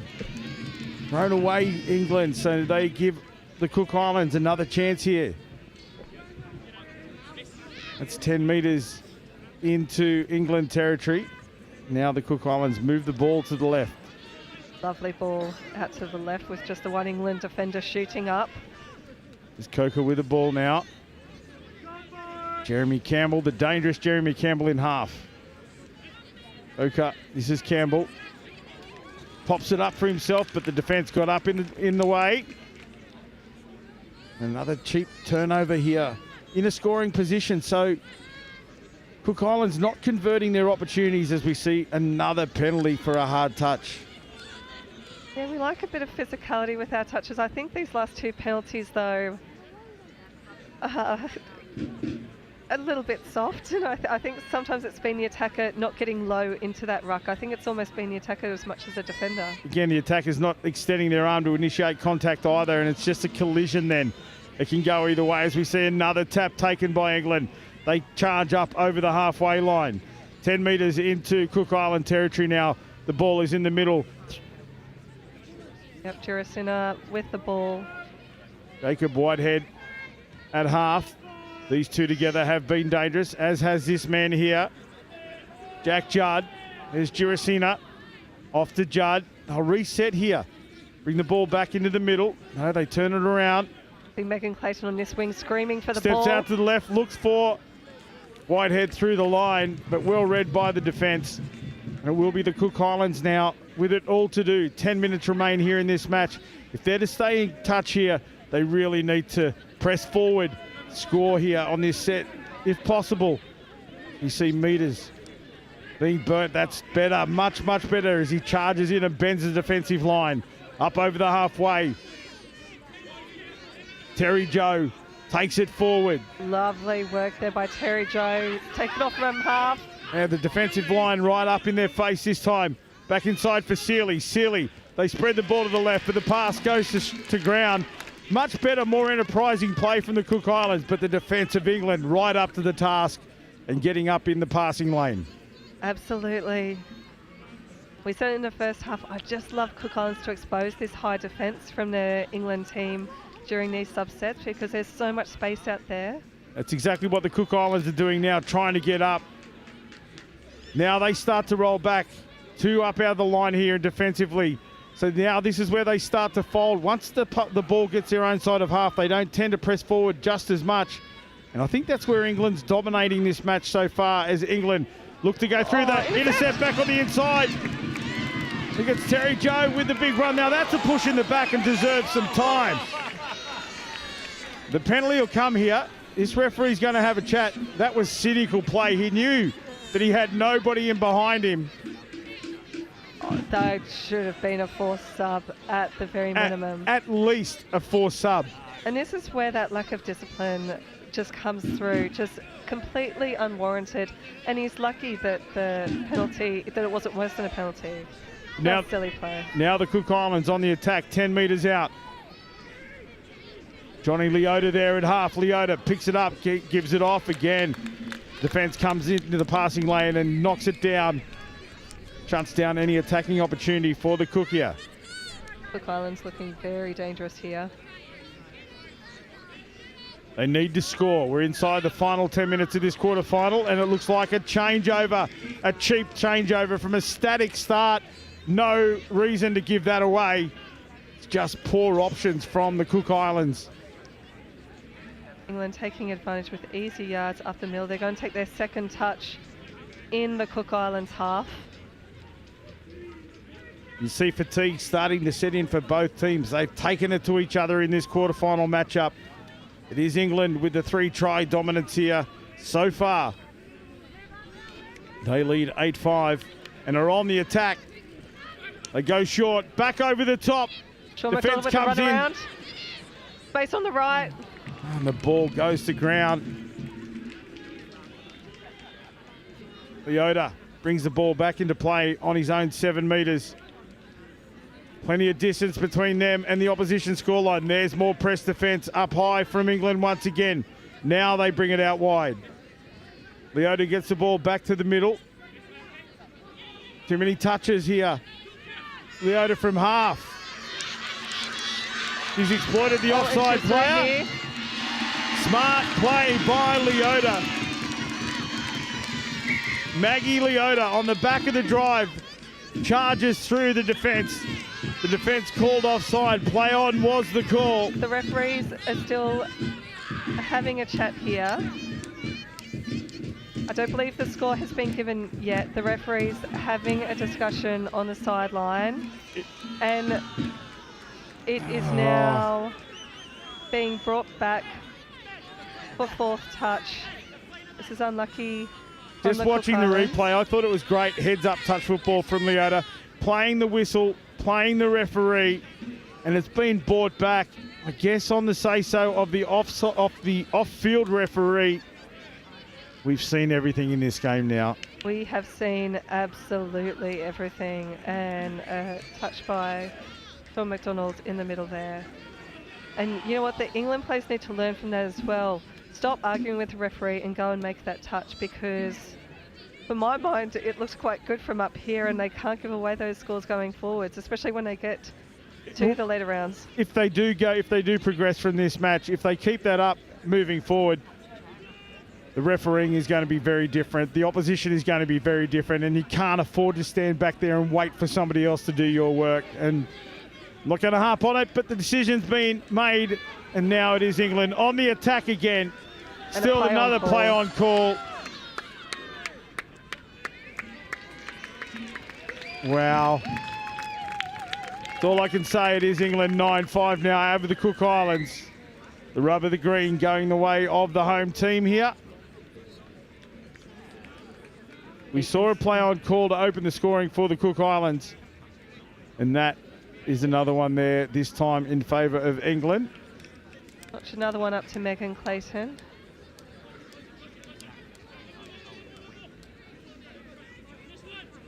As Cook Islands, they are running fast out of time here. There's 4 minutes on the board. They've still got a chance to get back in this game. Yeah, I think the scoreboard is away from them now. There's not enough time here for the Cook Islands. It's just about pride. Yeah, this is a must-score set for them to have any chance as they bring it back through the middle. Long ball out to the left. Nicely played back on the inside too from Leota. But that ball to ground. 3.5 minutes remain here. England coming up off their line. This is where we need to see the defensive press of the Cook Islanders. They do. And, yeah, an incorrect roll ball. And they need a fast play on the ball. They get the ball out here to the right. They have numbers. But they straighten it up and keep it in the middle play. And there's an offside defender. The referee is calling it. We can hear it from up here. And play on. Cook Islands through. So the communication from the referees right there, you could, as you said, Mel, you could hear it from where we are. You might have picked it up in the microphones as well. And that is Kylie Joe playing the heads up, listening to the referee, taking the advantage offered, and she scores back to a 3-try game. 9-6 here. Just under 3 minutes remaining. England on the attack again, pushing up hard. Trying to break this Cook Islands defence one more time. Have they done it with pace? No. And that's just cover coming across the collision. You can see the two players. He's called that play on. It'll be interesting to watch this because I thought that pass was very late. I was going to suggest that Link Stacey Collins had to get that ball away quickly. Let's look at Leota here. Whether he gets onside or not is a different question. So, I'm not sure of the call from Leota. Leota came from an onside position. Sorry, Leota, the winger in Maggie, came from an onside position to make the touch. If she missed, Johnny was never onside. So, not 100% certain, but the try has been awarded. 10-6 again. England out over the Cook Islanders. I thought the ball was drifting forward as well, from my mind, unless it came off a Cook Islands. But it doesn't matter. If it's out of the hands backwards, doesn't matter which way it drifts. As we see the Cook Islands trying defiantly through Claresta Wardlaw. Wardlaw not able to take it. It is England back on the attack. I think it's fair to say England have taken this one out. Mel, you called Cook Islands early as favourites, but England have stood tall on home soil, and they'll make their way through to the semi-finals. They definitely have. I think they learned a lot from their early defeat against Germany as Bobby Taylor trying to get through the middle of the field. But I think they've won this through fewer errors compared to the Cook Islands team. They've been very disciplined and made sure they've kept it for their serve 6. And I also think the midfield D for England has been spectacular. Yeah, it has been a stop-start game, I have to say. Plenty of confusion out there and ill discipline from the Cook Islanders, as you said. And it'll be England to take this one out as we await the siren. Just over 30 seconds remain here, so another chance for England to add to the total. Here it is through the middle. Ryan Nimsick, who's been dangerous. Really That's Sean McDonald. McDonald over the line, gets the ball back inside. What a score.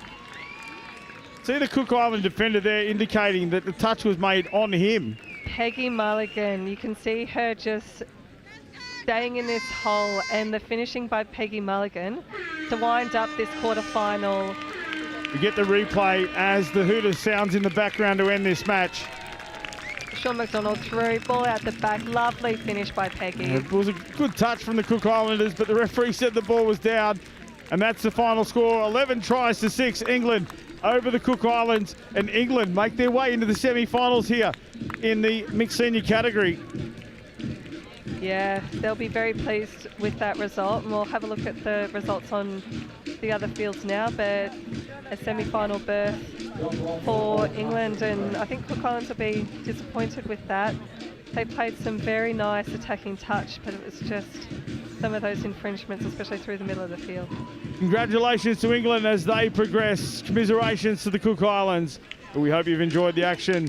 There's plenty more coming your way, so stick around, grab a drink, a quick refreshment, and watch all the action here of the Touch Football World Cup from Nottingham.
And I'm representing the HIDEX program, which is one of the sponsors of the Touch Rugby World Cup. HIDEX is a collaboration of a number of universities based in the Midlands, including the University of Nottingham. One of Hydex's main aims is to support industry to innovate, developing new products and services in the hydrogen economy. We decided to sponsor the Touch Rugby World Cup, particularly in relation to energy use, so that Geopura, a locally based business, can provide hydrogen to be utilised at the event, making the event more sustainable and improving air quality for visitors and competitors alike. We hope this support will encourage others to look for more sustainable ways to run similar events in the future. Finally, just to say, we hope everyone that's involved in the event has a great time. Thank you. I love Nottingham, the home of Robin Hood. From the bright lights of Goose Fair to the peaceful nature of the Sherwood Forest woods. There's a feeling of togetherness, unity, pure, honest, love. And that feels great like a bright summer's day at the horses down by the lake at Colwick Hall. I love Nottingham. The River Trent, the embankment, the Nottingham Carnival, different cultures dancing. The diversity, just walking down Columbus Street on a Saturday. The two lions in the square stand tall with pride. And when the markets in town come alive, it gives me life.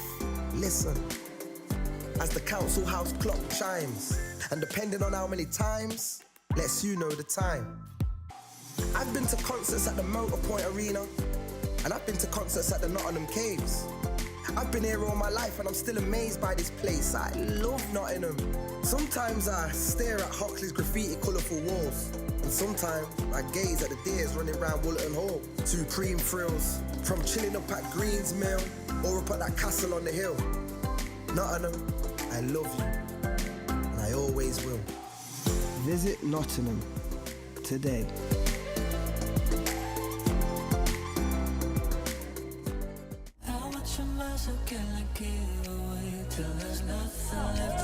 So we're here at Hillhead Sports Club, the third year of our annual Pride in Touch tournament. We have 16 teams, over 200 players. We've got about a dozen or so referees. We've had also a whole heap of volunteers. It's been brilliant to come to Glasgow after previous versions in Manchester and London, and it's ended up being our biggest tournament to date.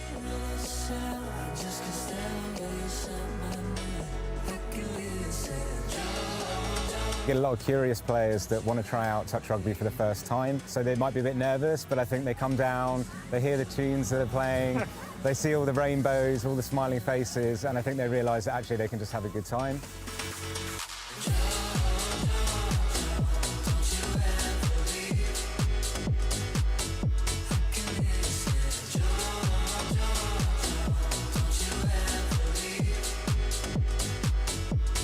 Our ambition is to make touch rugby one of the most inclusive sports there is. We want it to be super accessible to anyone.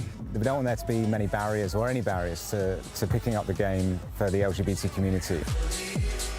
What's been amazing over just the 3 or so years that we've been running Pride in Touch has been the interest and the growth and the opportunity we've had to platform good practice from people across the world that are wanting to do more LGBTQ+ inclusive initiatives. Now more than ever, we certainly feel it's really important to make sure that we amplify the voices of inclusion, show people that team sport can be really good for their mental well-being and their physical well-being, and hopefully we've got plenty of those people who have felt like that through enjoying our tournament today.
Welcome back here to Nottingham. It's finals footy for the Touch World Cup 2024. The big guns, Australia, undefeated in the men's 30s division. 9 starts, 9 wins. They top Pool A, and they'll take on 4th place finishers from Pool B, South Africa. James Preston and Ben Meakin here for all the coverage. And you'd have to think South Africa need to start quickly here. They've got to start really quick. They need to put the Australians under a lot of pressure in this first 5 minutes. I think that's the key for their chances in this game. But Australia are very experienced, and they know that's what's going to happen against them too. There's a lot of players here who have, of course, experienced that top level for Australia as well, the men's open. A lot of speed still on show as well. Matalitso Masashi out wide, certainly one to watch. As South Africa get us underway here. This is where the real competition starts, as the touch is made now from Holmes. Out it comes now for South Africa, dropped down from Landman. Sees it back once more. Little ball here for Schlupp. Little bubble there as well from Landman, spotted from the referees, and inside the first minute. A nervy start here for South Africa. Yeah, we spoke about they needed a quick start. They got down there okay, and then it's just that little fumble. So yeah, you're right, nervy start. Australia now over the halfway line, going into the South African 10-metre line. Big meters here too for the Aussies as they drop it down now through Jordan Dart, and still backpedaling here South Africa. Numbers on that left-hand side. Oh, well read though from the South African defence. Did they get there in time? No, they didn't. They'll just squeeze through, and I think it is Jordan Dart who darts over. Yeah, he does indeed. Australia is just so clinical in that final 10-20 metres. They get over the halfway with relative ease. They went through short side, man on defence. No one could just get to Dart, and he just dots it down. Very close. Oh, geez, I'm not so sure. Seen that replay there. Dart might have been caught. The South African defender wasn't really protesting about it, so maybe he hadn't hit the line. Absolutely, yeah. So here we go. Already an early start here for the Aussies. They've put on more than 150 tries in this tournament so far. Jeez. Frighteningly good form. As now inside the 7 comes South Africa. They're backpedaling here, Australia. Had them very running. close. It was Madumo who nearly got across the line. Yeah, a bit of an unconventional there, play by South Africa. And just had the Australian middles just chasing across, but just made the touch in time. Last one now here for South Africa. Nowhere to go though. Australia with a very high pressing line. They step up, make the touch, and there is the turnover. So some encouraging signs here for South Africa, but they need to be stern in defence. Especially in the midfield. This is where Australia are so good.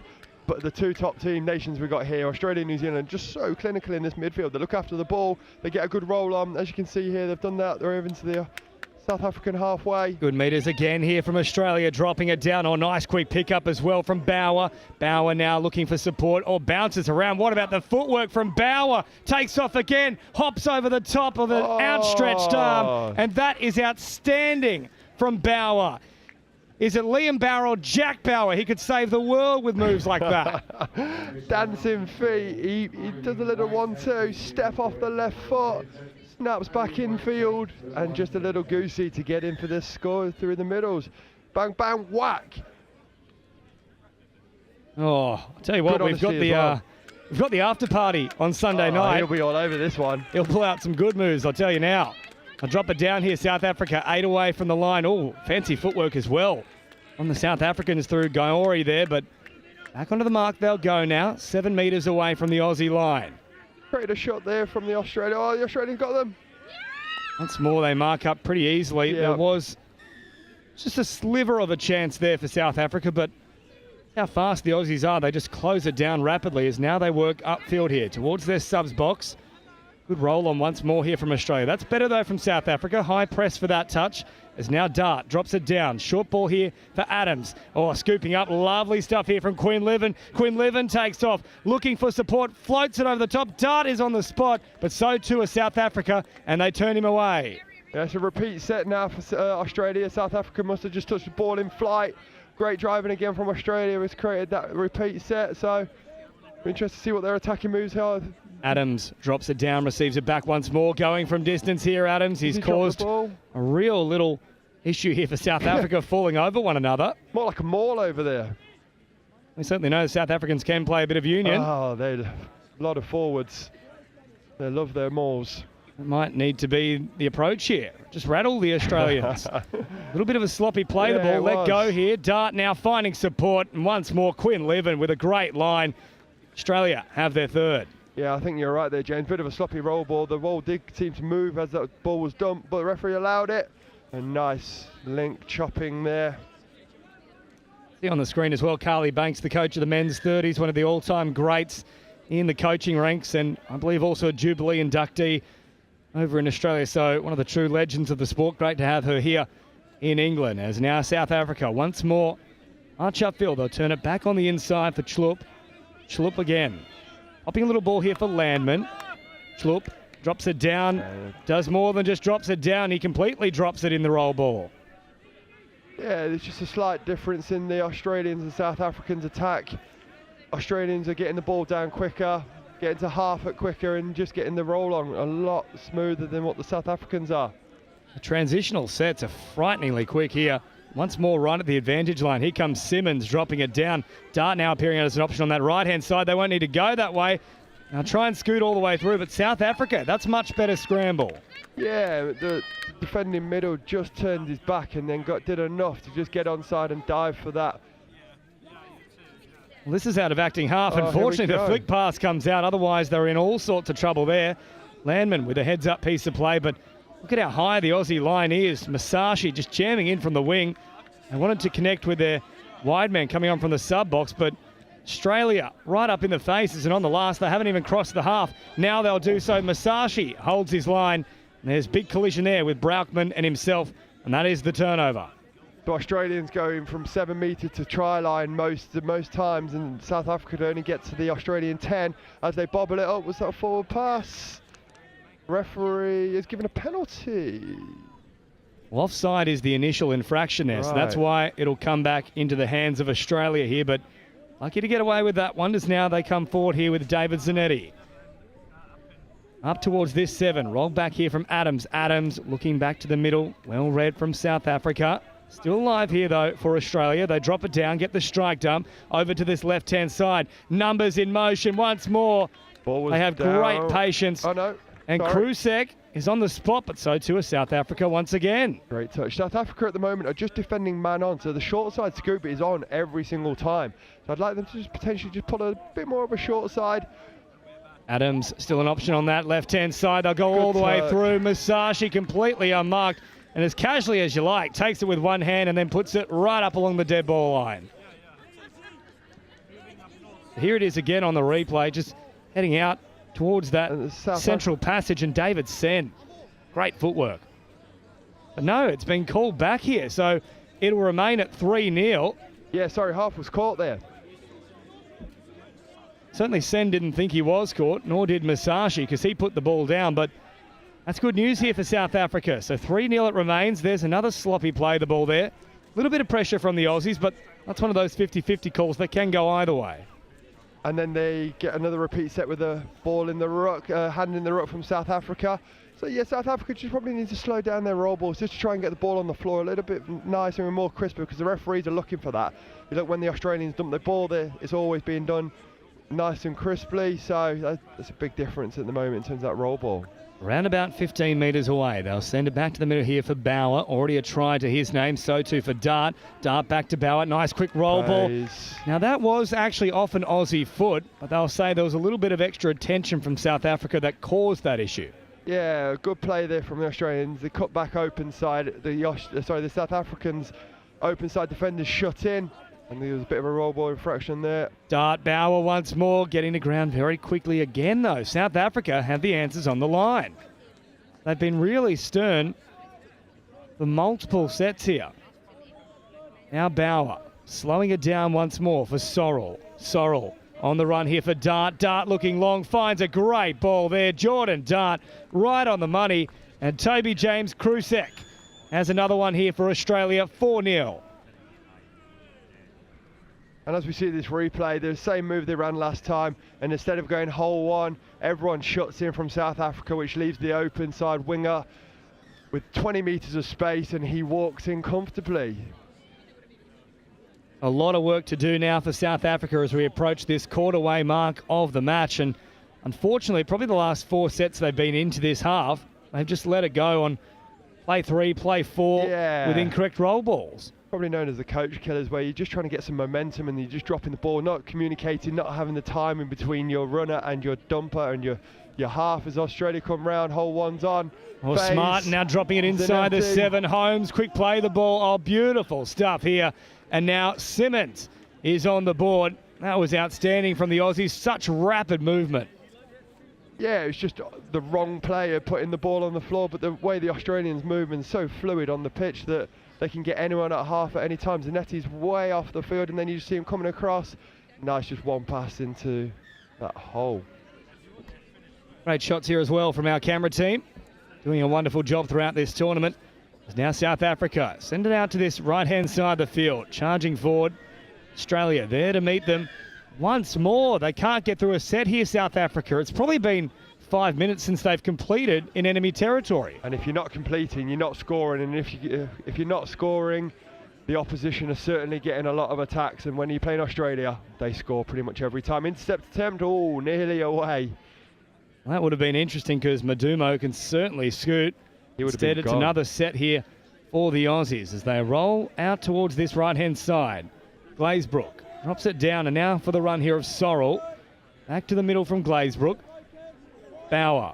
Glazebrook. Bauer again. Drops it down inside the 7. Bauer going early. Spots it well. Oh, good touch from South Africa. Once more, they shut it down. Yeah, great touch. Good. Oh, referee's going to give this one. It must have been an offside call. So the far side winger from South Africa, he shuts in. They run a phase. And he doesn't get back on side. That's the only thing that the referees could have given there. He doesn't get back on side. So the referees have said play on. And that's why that score is allowed, because he's definitely made the touch. Well, the hands go on the head there as well. He couldn't believe it. Out wide there. Let lap. So instead, 6-0 here for the Aussies. And if it was Mount Kosciuszko, it's now Mount Kilimanjaro. It's even bigger. South Africa bring it out to this left-hand side. Drop down once more. Now they've got them backpedaling. Can they find a supporting player? Yes, they can. Giori is on the spot, and South Africa are on the board. And you can see Luke Simmons of Australia just slapping his hands. He's just let them through that middle channel, and that's what allowed that score. It's a great scoop, short side, step back, and as I said, Luke just lets him through that middle channel, which he'll be frustrated with. And that's South Africa completing a set and getting a score. So we've been talking about them completing the sets as Australia dumped the ball on the 7. Once more, Dart looking dangerous. Pops it back to the middle. A float back out to this right-hand side, though. Adams on the 30. Drops it down. Short side right. Oh, Masashi was also an option. Didn't need him in the end. Ken Adams outstretched and across the line. So it's back-to-back scores, one for South Africa, and Australia hit straight back just with a 23 does. It was a link punish. Just gets on the outside of the link and just dots it down. Like the South Africans just to look at their short side a little bit more in this game. Well and truly too quick here from the Aussies. Now South Africa come back through the middle here. Little run for Ackerman. Ackerman then releasing. Back here for Nkwane. Nkwane. Oh, good movement from Nkwane, bouncing around. I thought he did enough there. Yes, he's at least got the penalty, so I'm glad to see that. Good footwork. He was moving around the 7. He had both middles up, so he was right to initiate contact and make that touch. He's going to do it again. Here's Nkwane once more. They look to be all offside again here, the Aussies, but Dart must have been the only one who was back. Yeah, the 2 middles are up, so Dart was allowed to just stay closer to the 7-metre line, the try line, to get on side. Nkwane once more drops it down on the 7, turns it back towards the middle. Now for Ackerman. Ackerman throwing wide, but it's missed the mark here for South Africa, and the score remains at 7-1 with 7 minutes to go in the first half. So right up into that ruck there was Madumo, probably lucky not to be penalised as Dart now comes towards the middle of the field, then floats it wide. Nice cycling of the footy here from Australia, just 5 metres shy of the halfway line. South Africa baying for an incorrect roll ball. Instead, the man who was waving his arms everywhere never got back the distance, and he's pinged for offside. He probably should have just said touch, shouldn't he? It would have been fine. But the penalty has come. Australia going to get a set in the South African half. We always know that spells trouble. And forward they march once more here. Stephen Holmes playing it back now. Simmons slowing it down here. Going to run a sweeper play. Patient approach from Australia once more. They come. David Zanetti. Oh, it's knocked into the path here of the South Africans and picked up from Quinlivan, who takes off once more. Masashi had a little bit of room on that outside area, but they didn't send it that way. It's now back to the middle here for David Zanetti. Queensland legend drops it down. Zanetti once more. Oh, good left foot step back through the middle. Great evasive technique from Luke Simmons. That was acrobatic. It looked like Neo in the Matrix. I was thinking Matrix as well. The way he just gets his feet away from the defending toucher is insane here. Great step by Zanetti though. Steps out, bang, and then there you go. Oh. Matrix there. Wouldn't mind him seeing dodging a few bullets based on that. I reckon he could. Look at that footwork. Just hovering in midair too. It was almost NBA hang time. It was. So now South Africa back on the charge here. Elimination finals footy. How good is it? They drop it down. Oh, little no-look pass here. That's clever from the South Africans. They might need a bit more of that. As they head out to this right-hand side, that's absolute beauty from South Africa. What a ball. And they're on the spot once more here. That's one of the better tries of the tournament. Yeah, just a few flicks left, right and centre. Let's just watch this one again. Watch this no touch.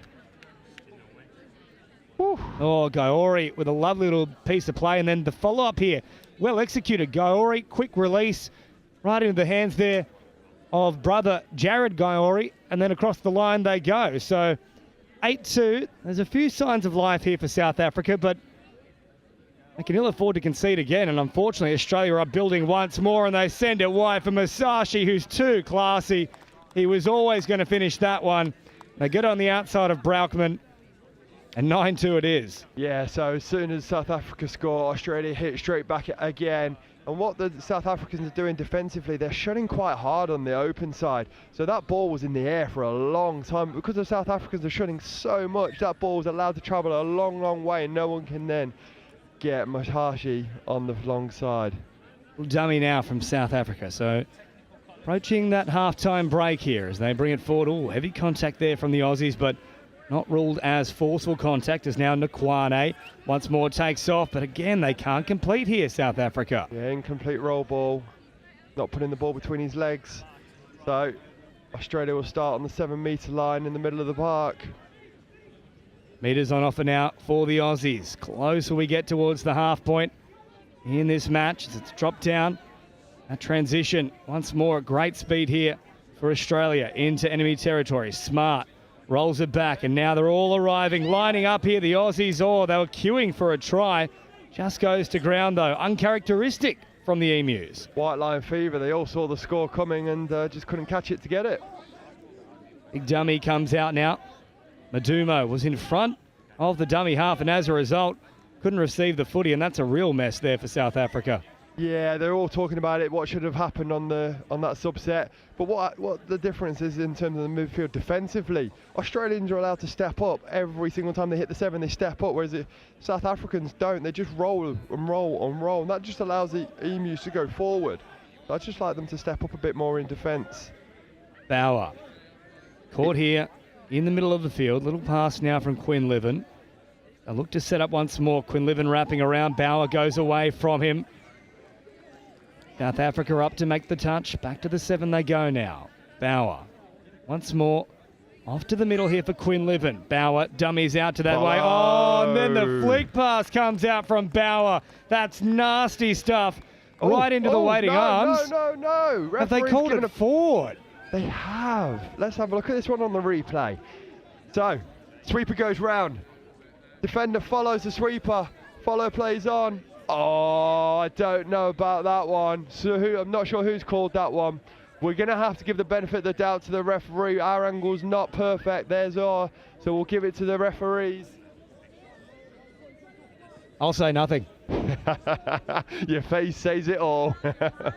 South Africa now up towards halfway. I've been critical in the past here, Meeksy, about when it's a good one, just let it go. And that was a good one. Absolutely. Highlight there. Back to the middle. Dart making the touch. Last one now for South Africa. Couple of dummies coming out here. In fact, more than a couple. More dummies than a pacifier store there. Now Australia head up towards the middle of the field. Sorrell Sending it here for Dart once more. Up over halfway. Nice quick play the ball too. Sorrel. Easy meters on offer. Bit of a sloppy play the ball though from Australia. So that roll just slowed down a little bit here. Nice draw and pass, and they take off once more. Dropped it on the 7. Wrap around looming, numbers everywhere, but they just got it wrong on that occasion. Simmons, a little bit misguided with the pass, but another set to work with. Yeah. As we say, uncharacteristic there. Just didn't get the hands to the pass correct. I think they were looking for a passive, but they did get a repeat set, so. Now Zanetti once more, and there's another uncharacteristic error from Australia. They're just creeping in as the fatigue also starts to set in here in the first half. Yeah, that's back-to-back from David Zanetti there. He will be frustrated with that because he's such a better player than that, so he'll definitely try and make amends in this defensive set as we leave to half-time.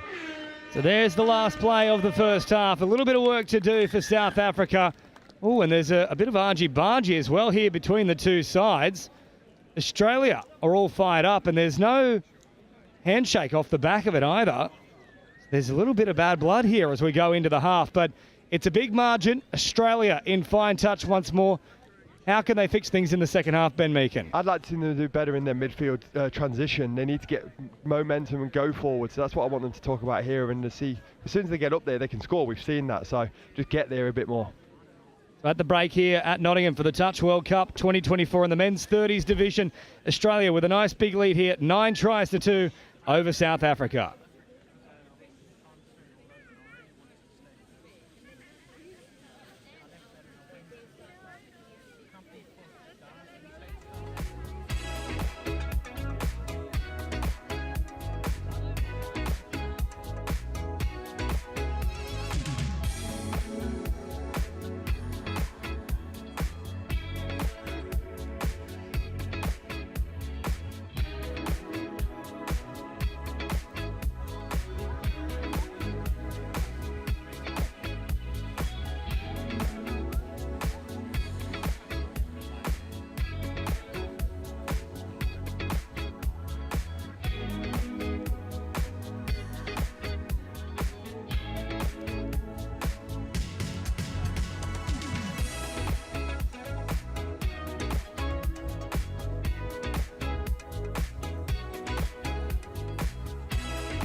Welcome back here to Nottingham. Touch World Cup 2024 men's 30s elimination final here. The quarters final stages of this match and this tournament. It's been a long tournament here, the penultimate day. But these two sides with all to play for. South Africa have a lot of work to do here, Ben Meakin. Yeah, they do. I hope they've had a good chat at half-time and talked about what they need to do to get better and get into this game. It's obviously a tough challenge against Australia, one they'll be willing to try and come up against in this second half. 9-2 at the break. South Africa probably lucky not to be down 11-2. There was a couple of disallowed tries that we have question marks over. We did have a good chat at half-time about those decisions, and South Africa will be happy that they weren't given. Australia won't be. Doesn't take a genius to figure out South Africa need to be first to score. They can probably at most allow 1 or 2 more in for Australia. That's the tall order here, though, is defensively. Are they up to the task? When you've given a 9 away in the first half, it's always going to be a tough challenge. One, they'll try and relish in this first 5 minutes, but with Australia tapping off first, it's going to be really thankless, I think. We have seen some miracles already at this Touch World Cup, though. You cast your mind back to yesterday with the Cook Islands taking on Japan. Down at one stage 7-2, winning 10-9 on the bell. So it is possible. As now Australia bring it forward. Now drop it here, just shy of that 7-metre line. Or Zanetti was trying to go for the face ball right at the line, but South Africa, they didn't panic. No, stayed nice and square. Offside there call, so easy yards and tough one there for the South Africans. They've got some really, really good yards. Oh, nearly had a falcon on the pitch as well. Got some really good yards, but just didn't initiate contact, and Australians, using all of their experience, just backed away from the touch, and it's a turnover. So we start again. Australians at halfway, looking to get some subs on. And Dumo undoing all that good work, and now so too are the Aussies with great field position to start the set. But I've seen Zanetti play so many games at the highest level, and 2 minutes at the last half and 2 minutes in this half, he's made a couple of uncharacteristic mistakes. Probably going off, have a chat to himself. Carly will definitely say something, and he'll be back on, and I'm sure he'll probably get some more scores. As South Africa come now, I think Masashi probably very lucky there not to be pinged as well as South Africa. Bomb it long. Chance for the corner now for Letlap. Does he get it? He's not. He's hurt himself, so he's not going to say yes or no. He comes off. I think they're bringing another winger on. Did he make that touch there, James? It was a very close run. Yeah. Here it is on the replay. Yeah, I think he just gets him in time. So Letlap full stretch, but great effort there from James Sharp, who makes the touch, and then fortunately for him, landing on the corner post, and those things are actually quite solid, so maybe a little bit winded off the back of it as Australia head up over halfway. Playing it now. Room to move here for Bauer, who's been outstanding for them. Now Quinlivan takes off. Look at the speed from Quinlivan. Finds a pass right on the money. Smart, however, not the smartest play. He's gone over the sideline. Sideline referee puts his hand in the air. White chalk has been touched. So, South Africa, come in. This is one of their better drives. They're already at halfway. I have started this second half quite well. Madumo was very strong in that opening set, bringing it forward. Just need to get those errors out of their game. That's a hard touch here from Australia. And there we go. They will get another set. Yeah, just crumples there from a side hard touch. So this is a great half start from the South Africans. Now bouncing away here is Nkwane. Nkwane drops it down. Once more brings it forward. Touch coming in from Australia. Nkwane looking to get that phantom touch, if you will, and get the extra set. He's got great footwork, and he bounces around once more. Drops it down now for Ackerman. Nkwane threading the needle, finding a great ball, but Masashi, electric speed, got across and makes the touch on the line. Not very often you make an Australian dive for a defending touch, but he had to there. What a great read, though, from Masashi, who had to track a good 10 metres. He's still out in no man's land at the moment. Nkwane figures it out. Oh, I thought he was able to play through. I'm not sure that Bauer ever hit the line. I think the roll ball was just off the 7, so if we get a replay of that, they've given a penalty away from not throwing the ball back properly. Here it is again, so Nkwane bouncing around. Yeah, it doesn't look like Bauer actually gets back. I think he's unlucky there. Australia got unlucky in the first half, so we'll say that's one apiece now. Now the Aussies up over at halfway threshold as the touch is made from Nkwane. And Nkwane, he was saying it wasn't directly on the mark, and he was 100% correct. Australians have just, 4 minutes into this second half. No one's got a score on the board just yet. and the Australians just seem a little bit rattled. They won't worry too much because of the scoreline itself, but it's nice to see an Australian team really struggle for 4 minutes. Adumo now brings it forward. Oh, Masashi, well and truly up into the face, but I think they were both at fault there. Yep, that's a good call from the officials. It's now South Africa. Bring it to the middle. Last one here. Bouncing around is Gaiori. Gaiori finding a pass. It goes to ground, though. And there is a turnover in favour of the Emus. So 9-2 it remains. 4.5 gone. But you're right, Ben Meakin. They have them a little rattled here. They've come out firing in the second half, the South Africans. Well, they're just manning up as well. So they're staying square in the roll ball. So they're actually, trying to defend a bit more square and not trying to get flick touches and being in the ruck, because that one was no referees allowing that one. But it's just It's like let lap there. Yeah, he's actually put a little foot on top of the run of that Aussie. As now Dart goes out the back here. Quinlivan once more with speed. Great touch, though, from South Africa. Strydom gets out there, makes it.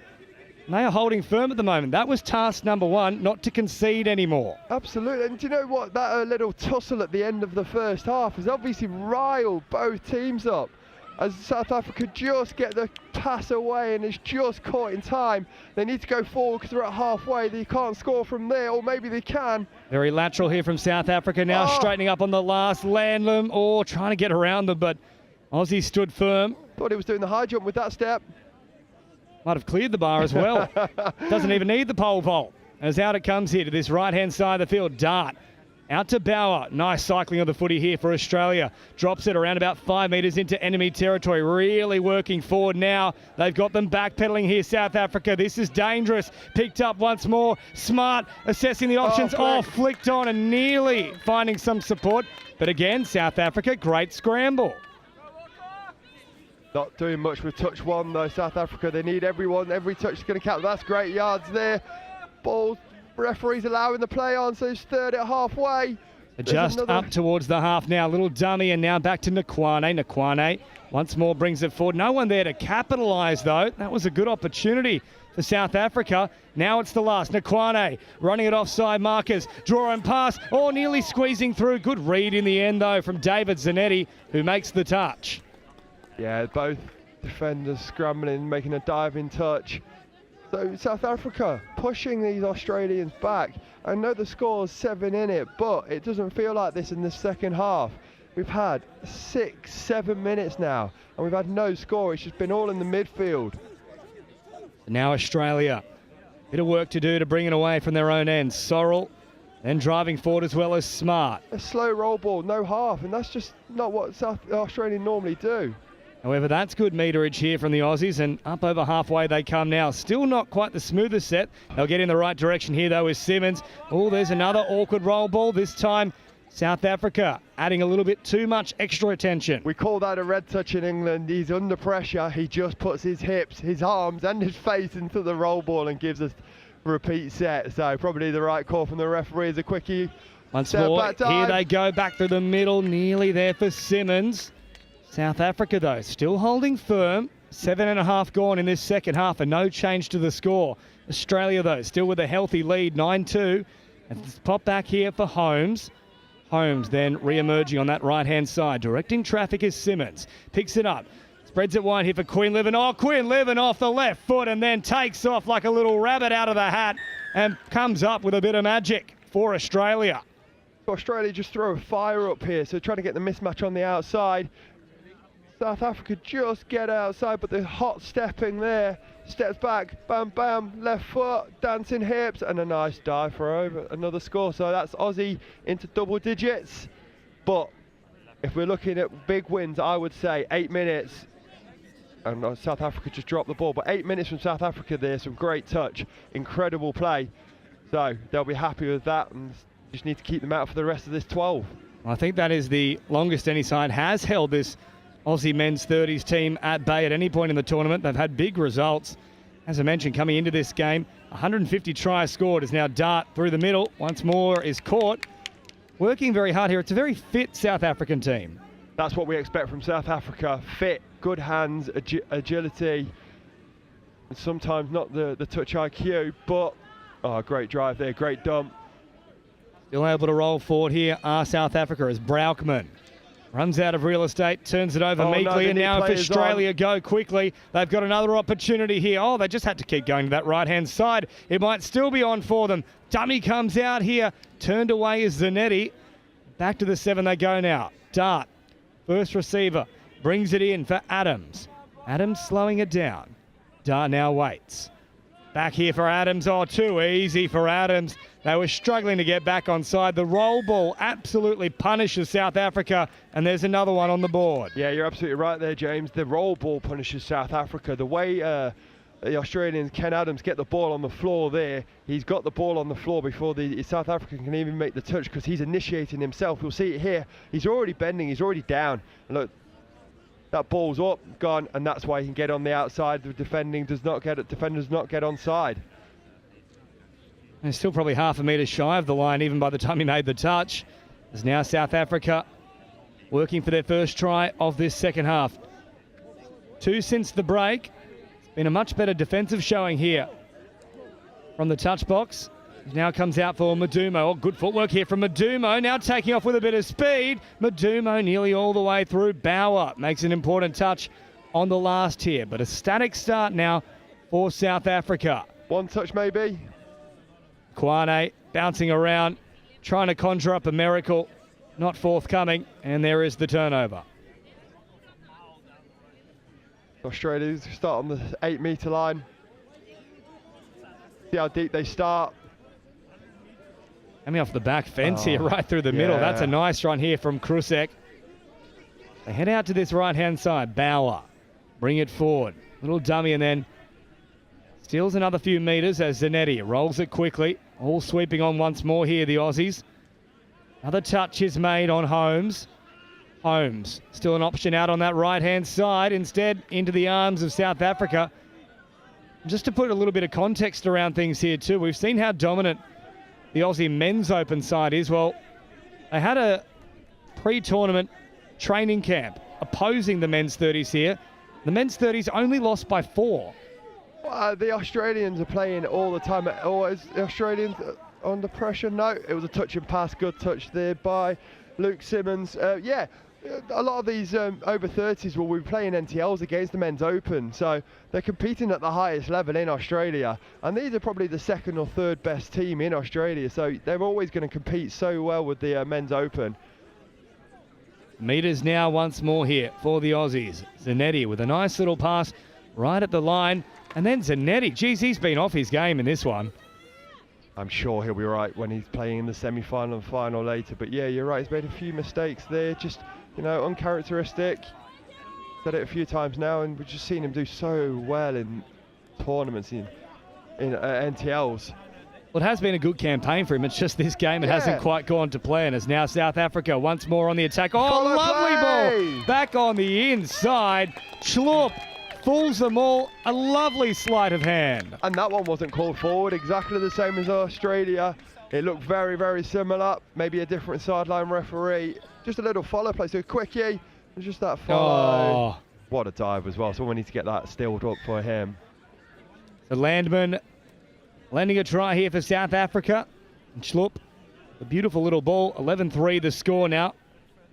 Done as a contest, but still plenty to build on here moving forward for South Africa as Dart once more squeezes through. That one goes to ground though, but it does show you just how far some of these other nations have come in touch footballing terms since Malaysia in 2019.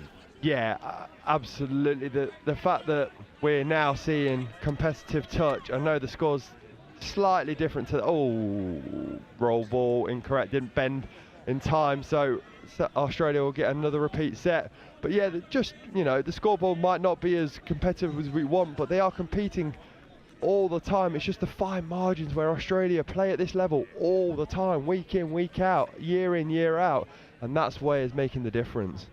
Now Glazebrook sends it here for Adams. Oh, Adams off the right foot. Nakwane, though, makes the touch.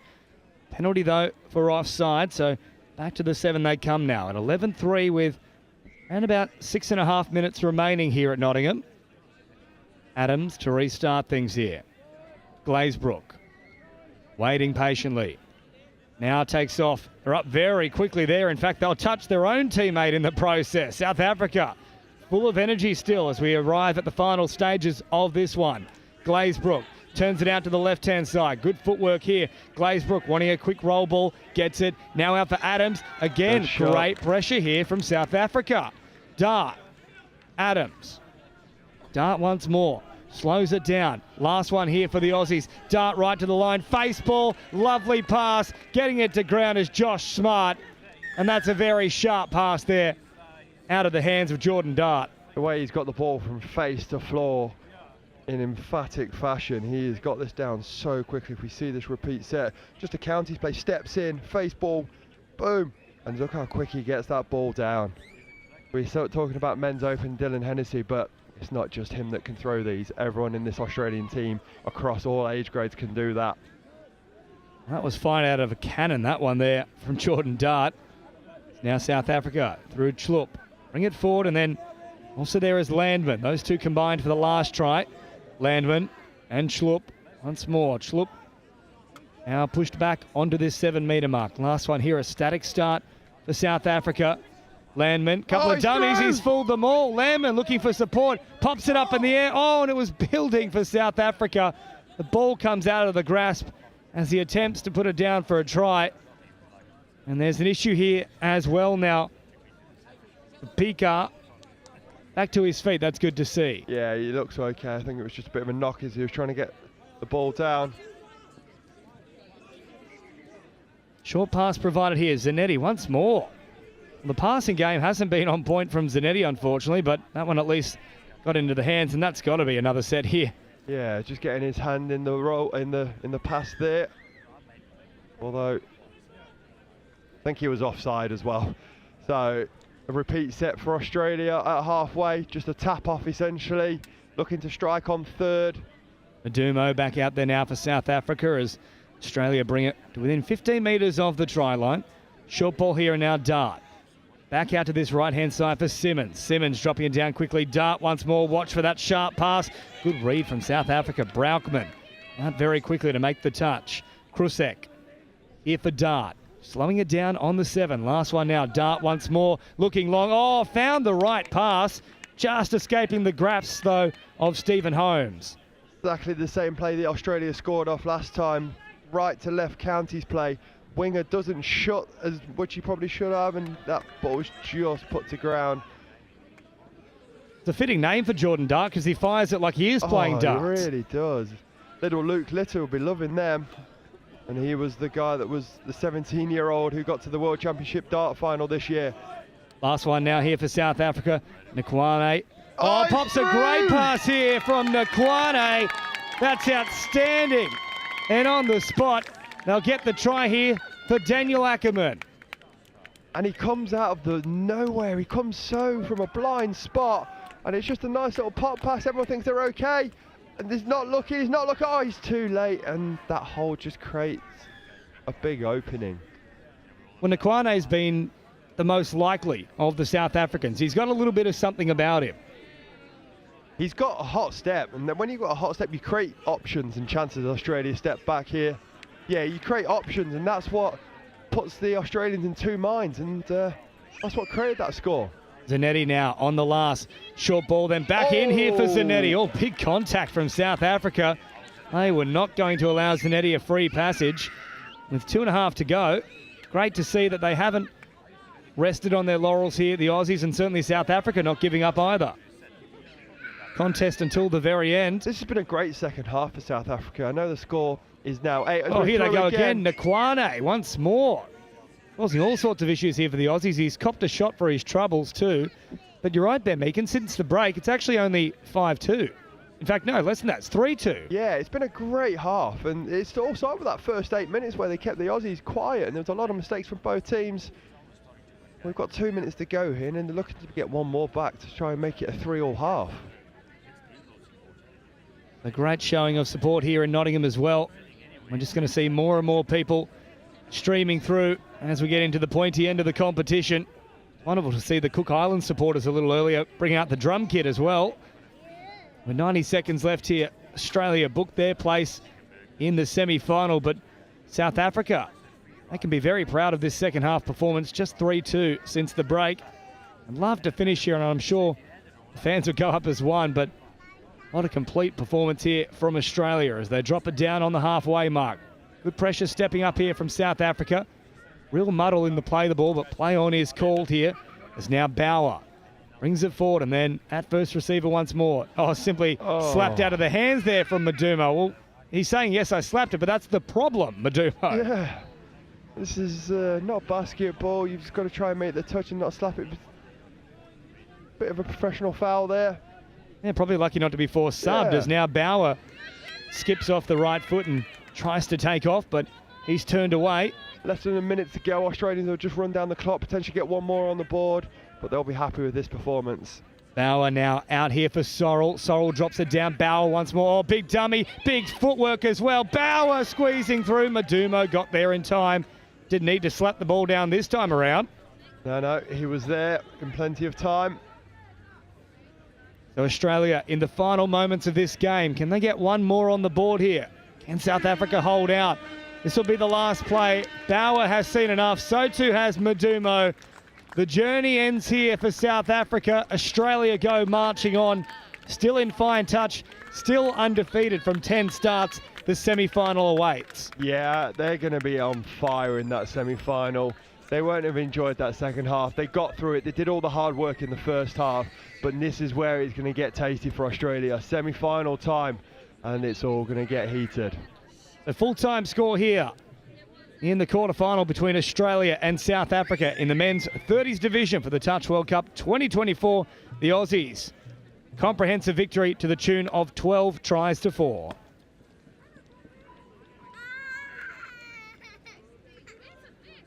Drop off.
brings the end of the game. Fantastic drop off of multiple pitches. I believe one of them went beyond the official hooker and was set offside by the referees.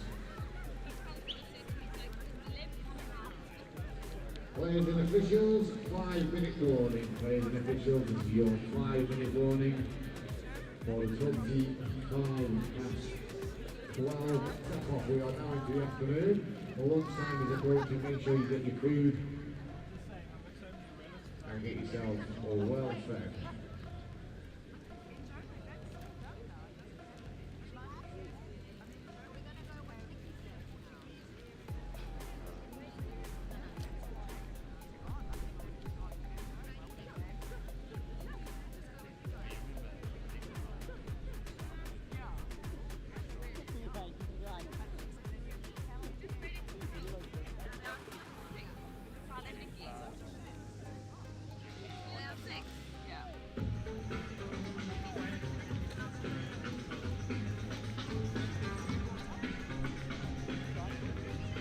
Well, good afternoon, ladies, gentlemen, and everybody else, and welcome back to the main pitch here at the Touch Rugby World Cup 2024. I'm Wilfred Kemsley, delighted to be bringing you into this tantalising fixture between Australia and Lebanon. It was one of the best games of the tournament so far when these sides faced off in the men's open pool stage.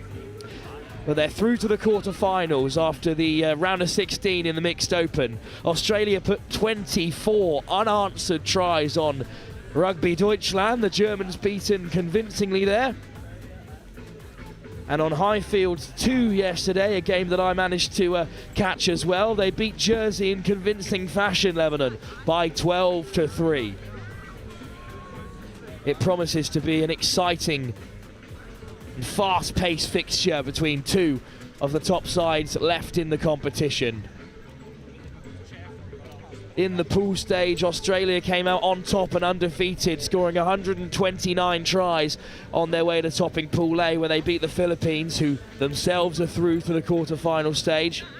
Lebanon finished just behind the European champions Wales, who take on the Philippines in the quarter-final. Lebanon finished above the likes of Samoa, Malaysia and Guernsey, as well as Portugal and Papua New Guinea, who were unfortunately unable to field a team in that pool stage.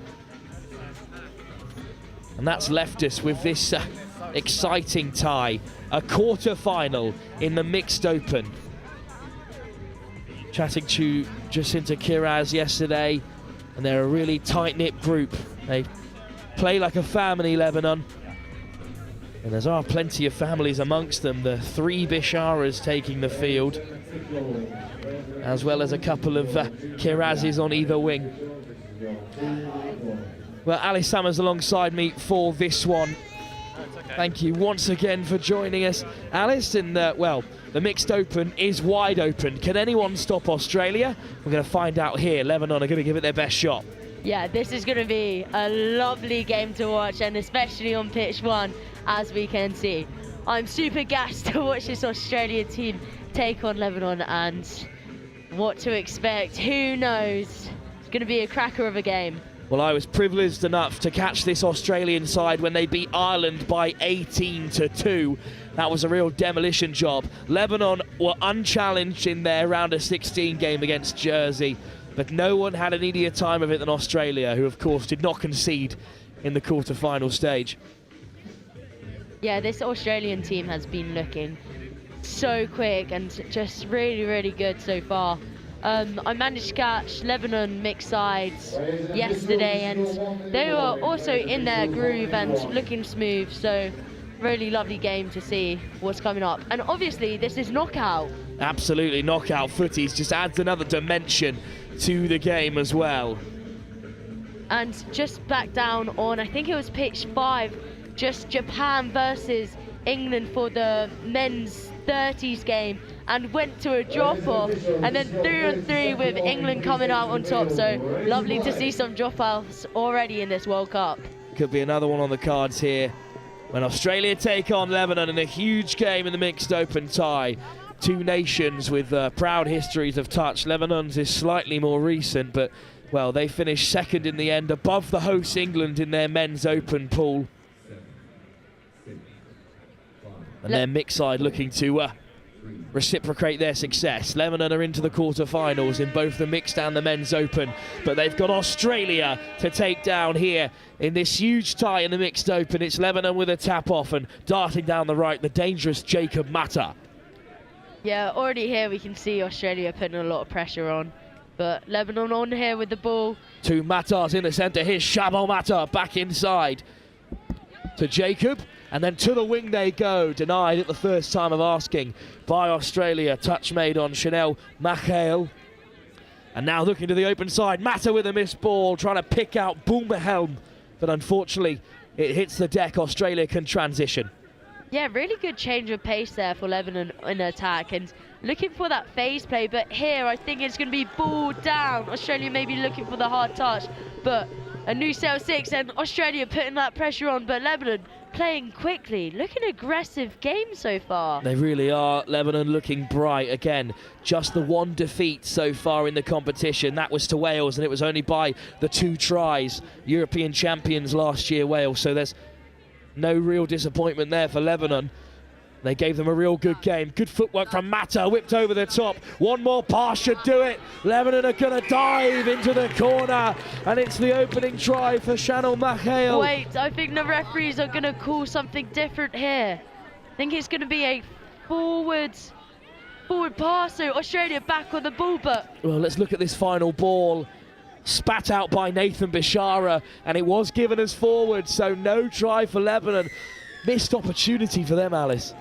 Very missed opportunity, and Lebanon will be ecstatic though, knocking on that door of Australia, and that's something really hard to do with this Australian team. But the Aussies here just driving along the wing, and first set of 6 for Australia. Off the right is Wilson Groth. Gets it on the return. Groth, a really dangerous runner, sliding in to make the touch. Lebanon get control back for now, but it's laid back to the captain, Tim Bartz. And here's Andrew Searle for Australia. Groth, Bartz, Searle again. Bartz on the wrap around. The skipper is weaving his way through. His long pass goes down, and Chanel Machael will carry it out for Lebanon. yeah, just a ball down there from the Aussie team, and just seeing what they're doing here now, because their setup for midfield D is looking lovely. They put round one of the Australian wingers to go far and just working it well. Well, Lebanon up to halfway and pushing their way through. Down goes the Lebanese middle. He doesn't look very comfortable there.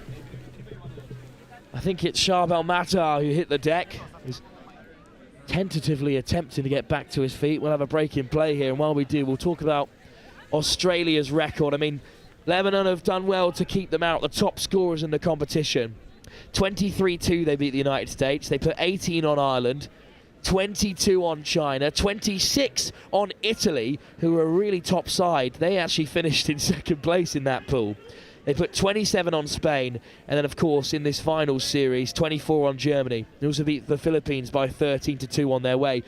The Philippines of course also through to the quarter-final stage. So they've got some unbelievable assets in terms of scoring in this side.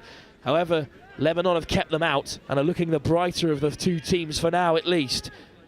Yeah, just... Matar back on the inside. And a great touch from Groff there, number 4 for Australia. I mean, watching him, and he was so important in that Philippines game. And he scored a lot on, so there's high hopes for him in this game. Here's Luke Maroon for Lebanon. Back to the right-hand side to pick out Mata. Maroon charging on, stepping off the left to evade Searle. Touch made by Groth again, Alice. Good defence from him. Yeah, just a shame that Lebanon couldn't maybe get to the line a little bit more, but just really, really good, because I think they've had the majority in Australia's half. But here, just giving away a penalty. Well, that's a difficult penalty, I should say, for Lebanon to deal with, because they've looked really sharp so far, but they'll be on the back foot now. It's practically a tap-off for Australia, and it's taken on by Mackenzie Davis. Opening up the field now is Hegarty. No, it's Hegedus, sorry, who's the player of the tournament for the 2023 Trans-Tasman Series, but big turnover for Lebanon, a popular decision down there on the sideline, Alice. Yeah, and It's really bringing the physicality in this game, actually. So just we have to keep an eye out on that. And Lebanon here getting the drives going, looking Lovely for the switch on the inside. A powerful touch there came in on Amber Boumelhem. But it's going to be ball down, as we can see. And Australia going to get the ball again, almost into the Lebanon territory. But referee telling them to take it back. And I think Lebanon's number 5 is going for time. Amber Boumelhem has been sent off for Lebanon. So they're down to 5 here against Australia. Is the tide of the game about to turn? They head towards the box and look to transition, taken on by Hegedus.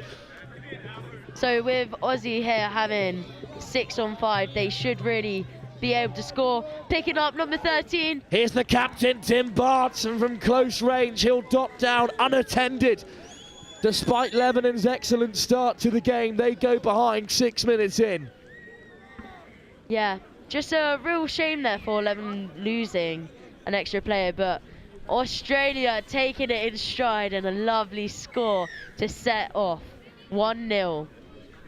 Try number 4 for Tim Bartz, the Australian centre, as Lebanon will play with 5 players for another couple of sets.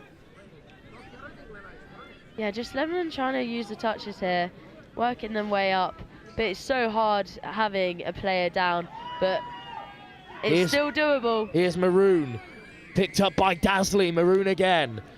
Touch on the line by Daniel Langbridge. Yeah, we can see how hard it is to score 6 on 6, so imagine a 5v6. But Well, just chased out of play there, Jacob Matar.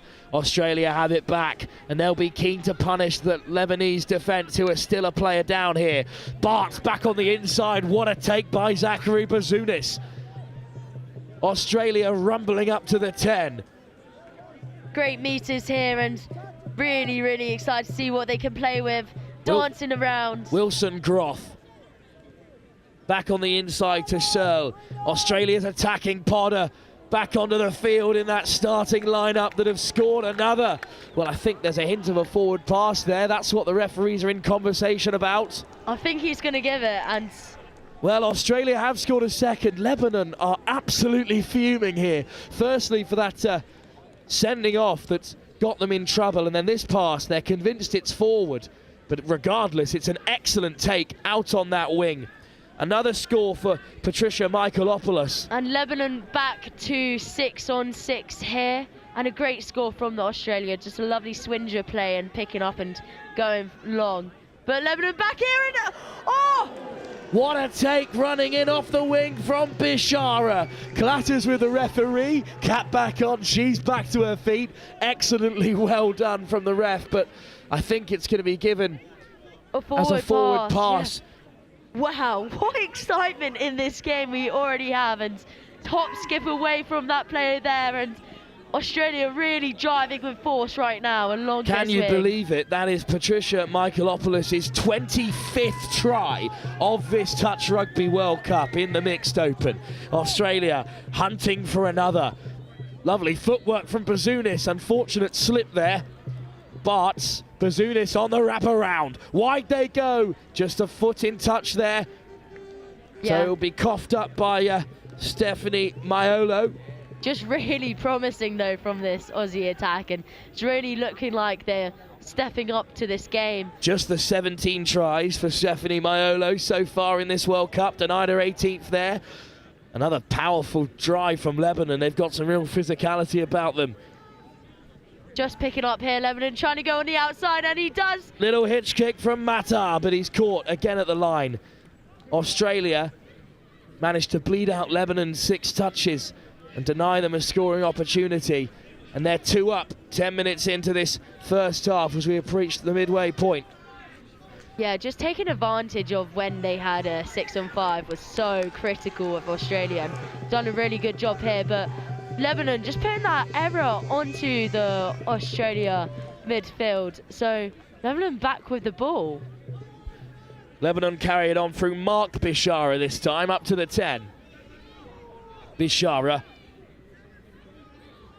Just Lebanon's, everyone's getting set here, all the wingers, and trying to get a strike play, but just burning it down. A few too many touches burnt for Lebanon. They will have a strike. Here's Mata. Look, footwork, looking to whip one wide, but it just caught up in the hands there. Australia keep out Lebanon again.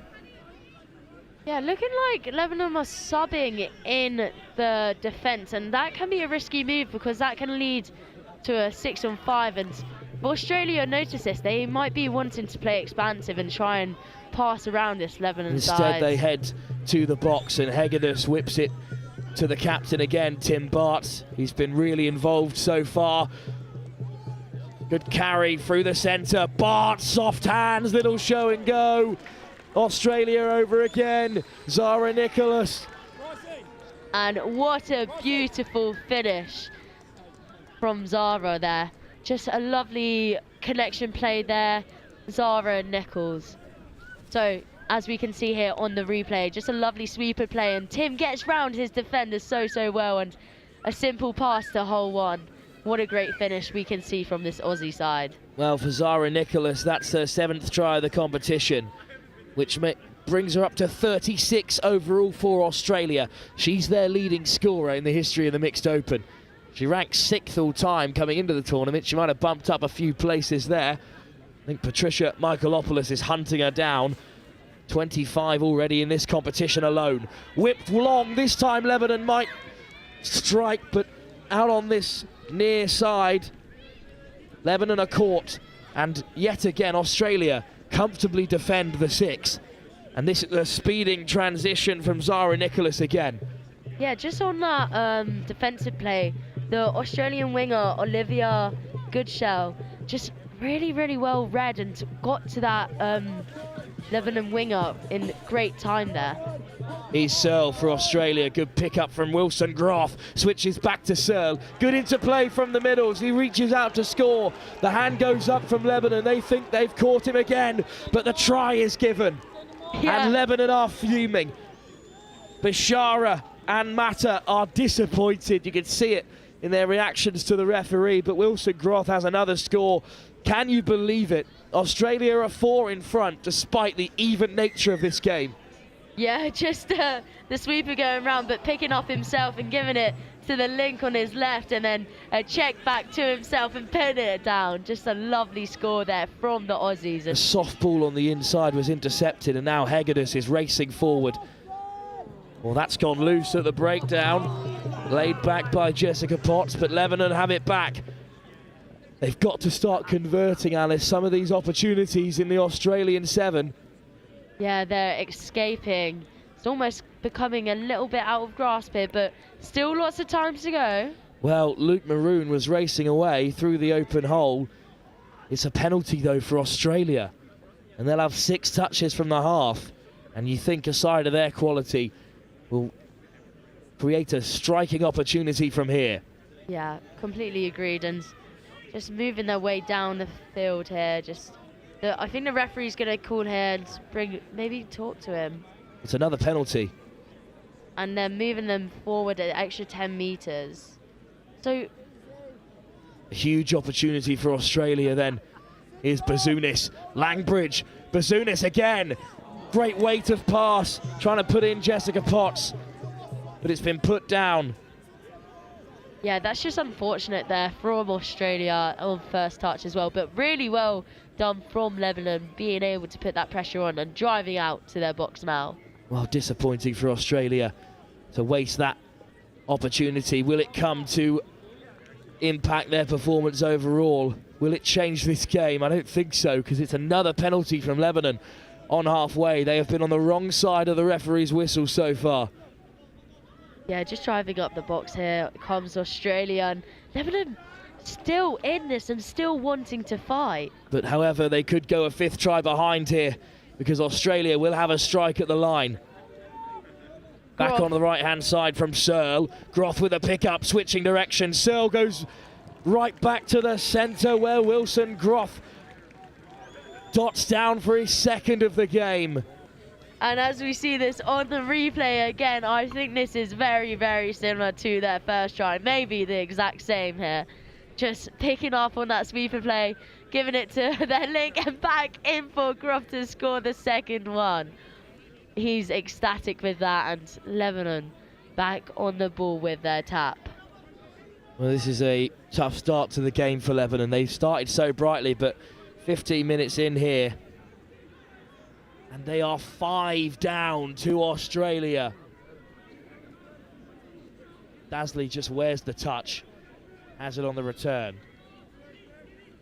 Good lift into the path of Matar, picked off by Tim Bartz, and away we go. Bartz racing down the right-hand side. Look at the wheels from the Emu captain. He will go coast to coast for Australia.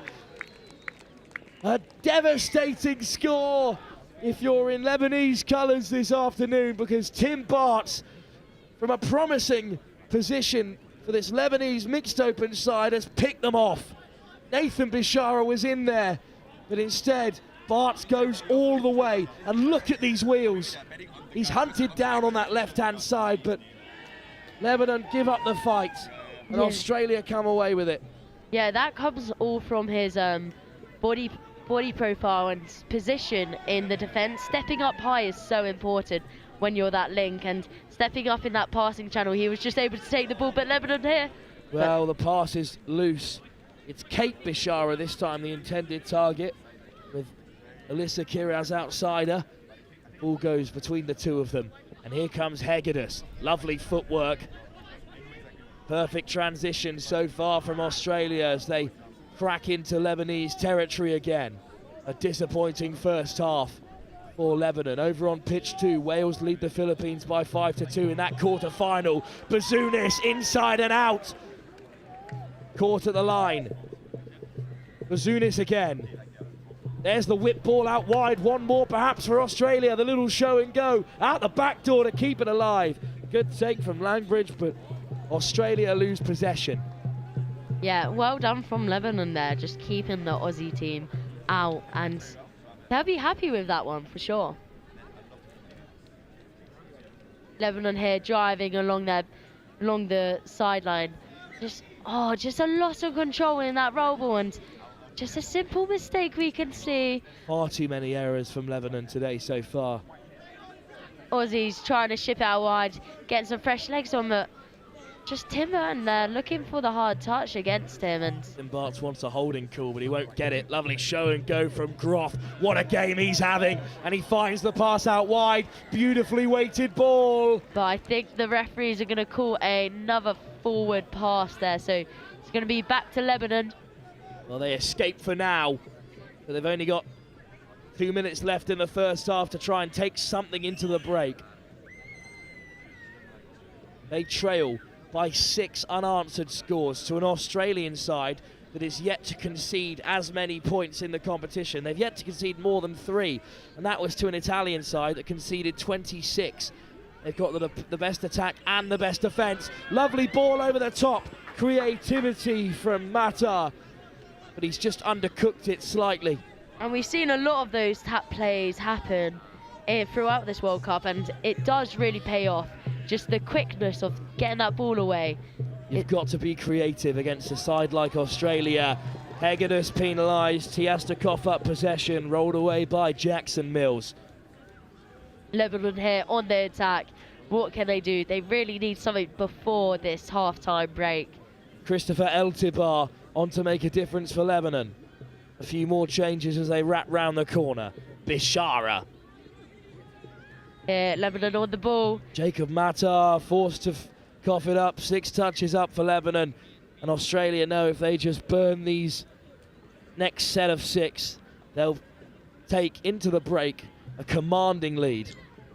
Completely agreed. And I think the Aussies might stay on here and try and get another one on the board before half-time. Let's see what they can work with. Just coming to the sub-box, getting some new people on.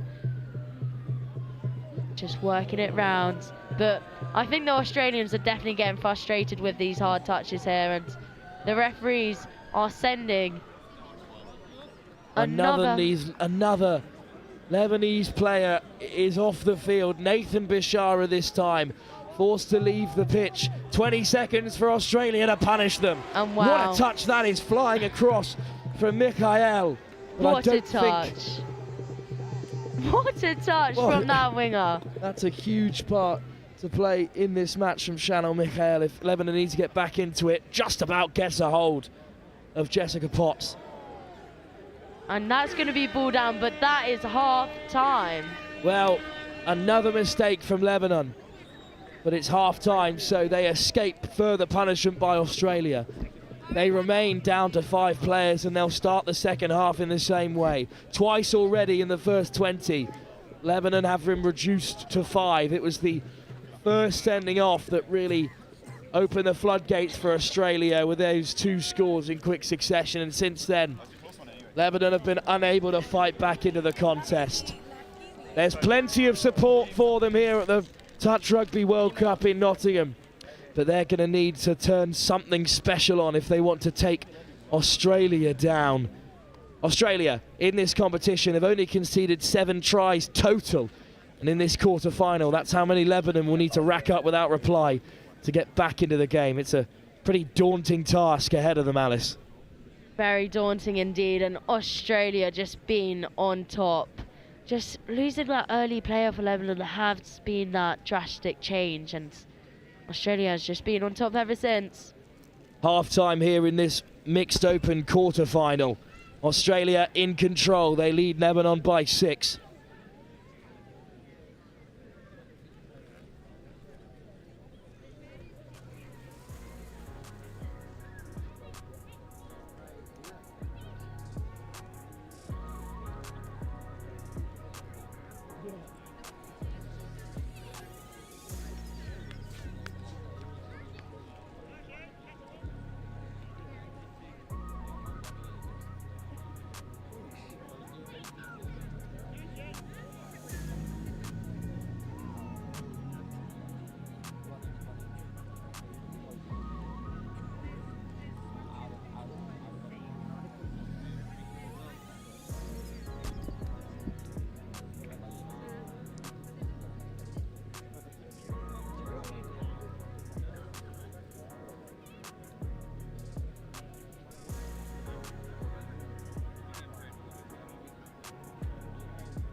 Players and officials, this is your 2-minute warning. Players and officials, this is your 2-minute warning.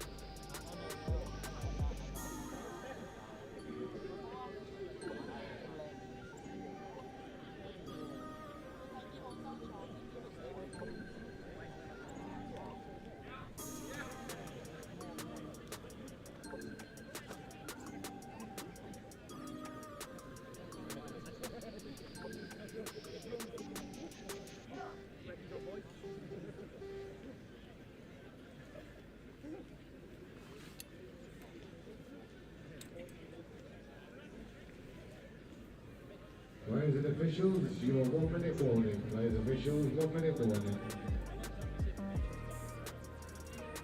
Lebanon have some work to do. They trail by 6 to Australia in the mixed open quarterfinals. They're yet to score.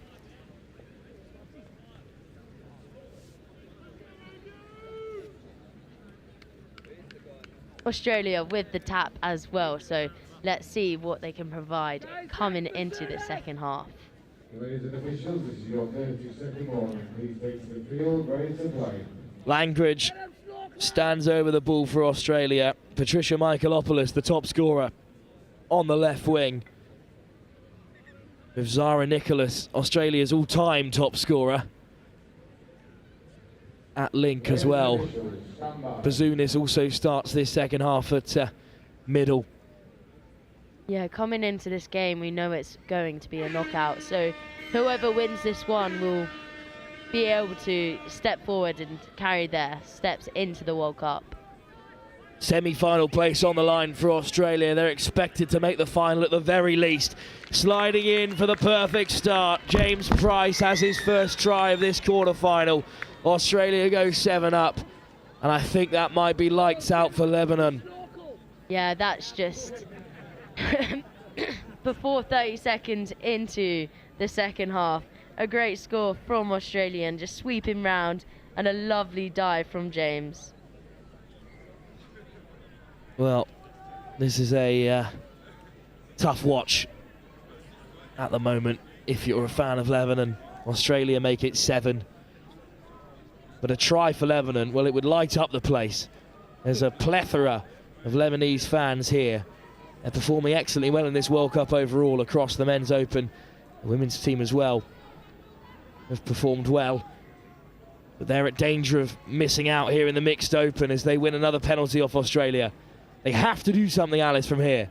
Yeah, Lebanon are still in this game. They're not making it easy for Australia at all. And it would be delightful to see a score here. Here's Charvel Mata sliding in. He's caught at the line by Andrew Searle. Yeah, a really nice touch and just staying really tight in the mids there for Australia. 2 Matas in the mid for Lebanon at the moment. Jacob at 14, Charvel at 7.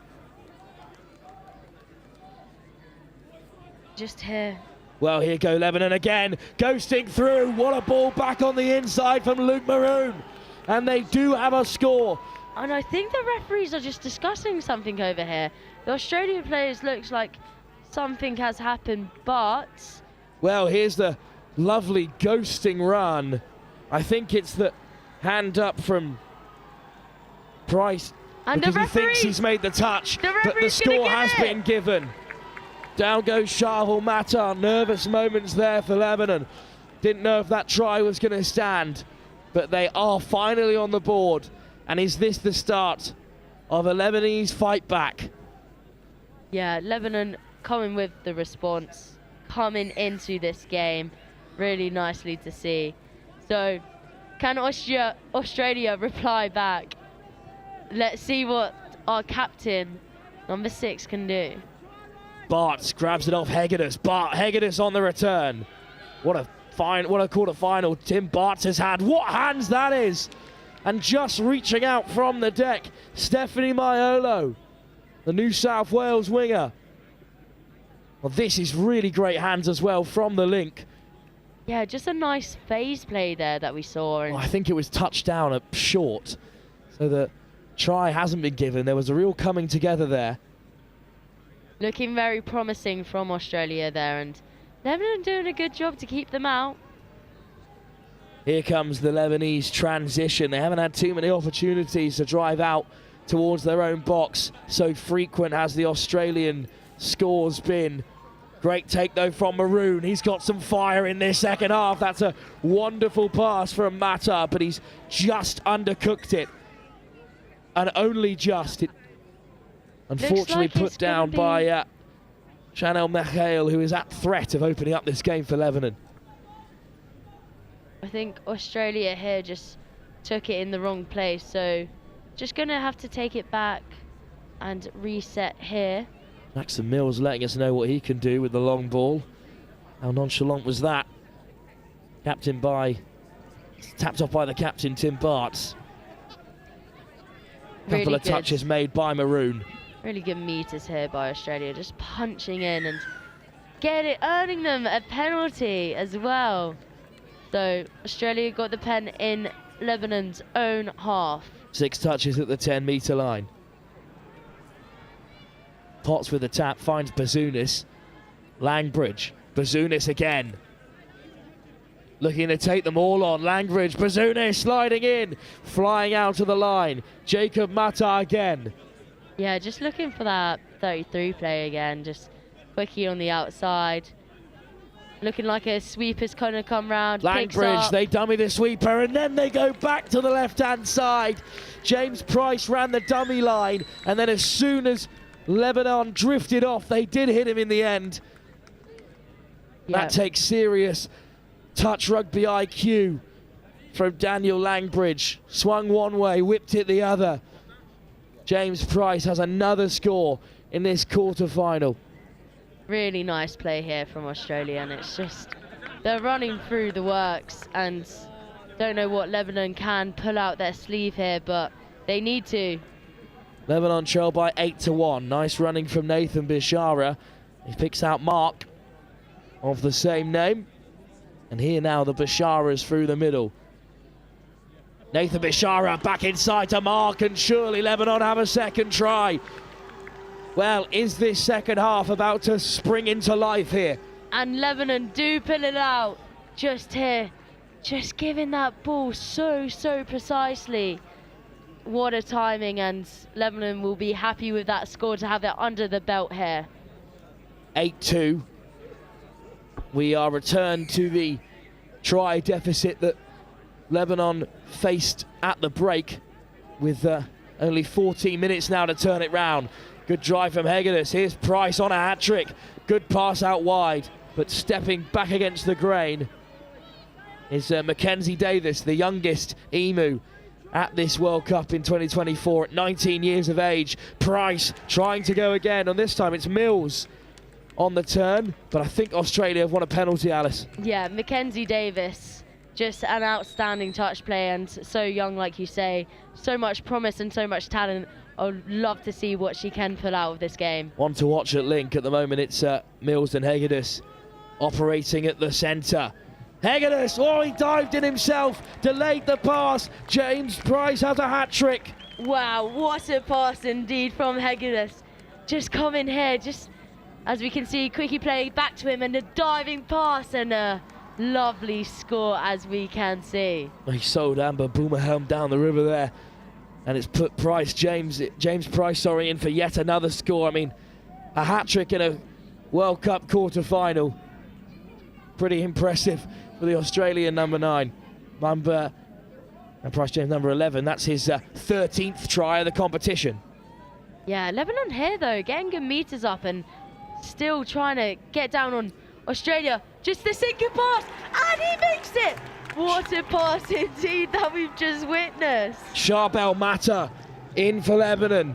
Quick response from them to re-establish the 6 try deficit.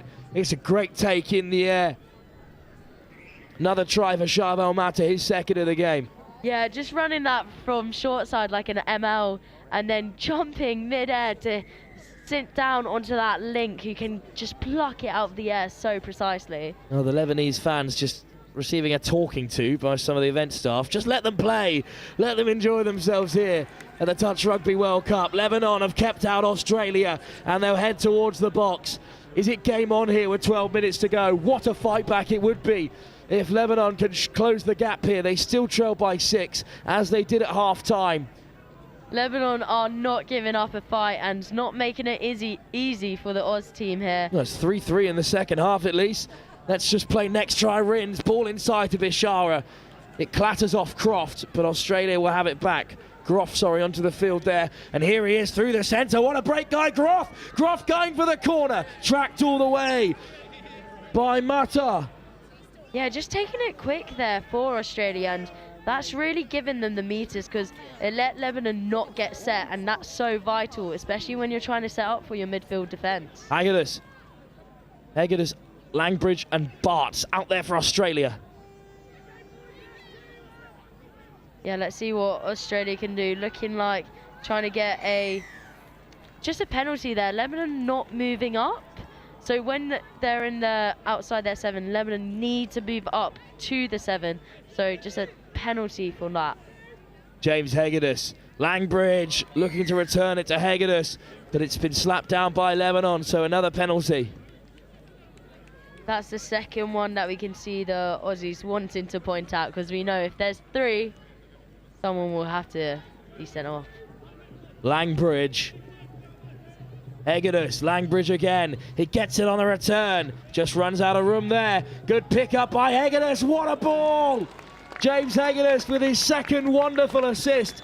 This time to pick out Stephanie Maiolo, who does score. And what a score indeed. Being able to catch that and put down as fast as possible before the Lebanon player can reach her. So really well done to that player there. The New South Wales winger picked out in their preview of the tournament as one to watch. That's her 19th try, her second in the game. Lebanon now trail by 7. Can they respond as quickly as they did to the previous score when they converted off their first 6? Here's Christopher Elbitar. Good run. Mata whips it to Maroon. Maroon caught at the 7. Elbitar. Luke Maroon again. Whoa, had a back door from Mata. And it will be taken on the run by Alyssa Kiraz. And Australia going quick again. This is really, really nice. Just not letting Lebanon get set, and that's what we want. But the ref is going to say turnover. I think it's showing forward pass. So Lebanon will be in a great field position to try and get to the line again. A rare unforced error from Australia leaves Lebanon in a promising position with 5 touches still to burn. Mata. Luke Maroon. Charbel Mata again. Good footwork, and he gets it back again. Well, it's just through the hands of Jacob Mata. A missed opportunity for Lebanon. How many more opportunities like that will they have inside the Australian 7? Great run in the meantime by the hat-trick scorer, James Price. Yeah, just looking like they're wanting to weave through there. And Hegedus back on the ball. So dangerous here, picking up. Hegedus again. Great footwork on the outside. Good touch by Pumelhem. Yeah, really nicely done here by Lebanon, not letting them score. Just stepping up off that line has really saved them there. Lebanon on the transition, and they're up to halfway. 3 more touches to try and carve out some form of an attacking opportunity.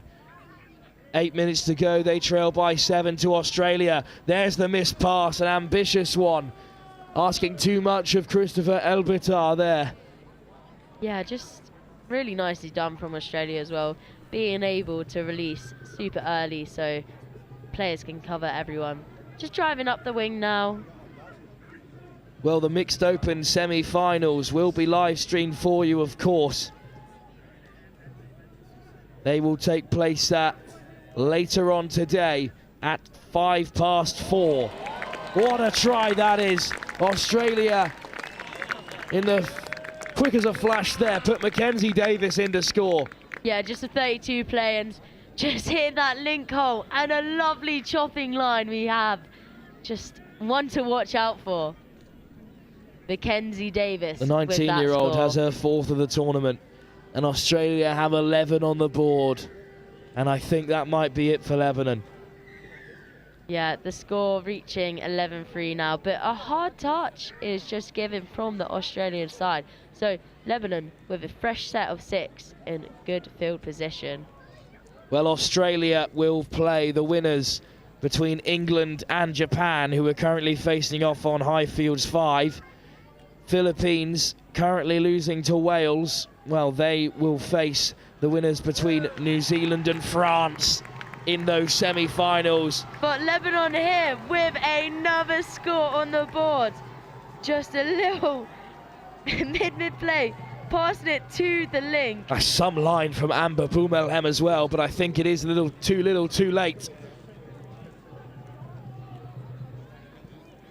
Just a lovely play there from Lebanon, and showing they're not giving it up.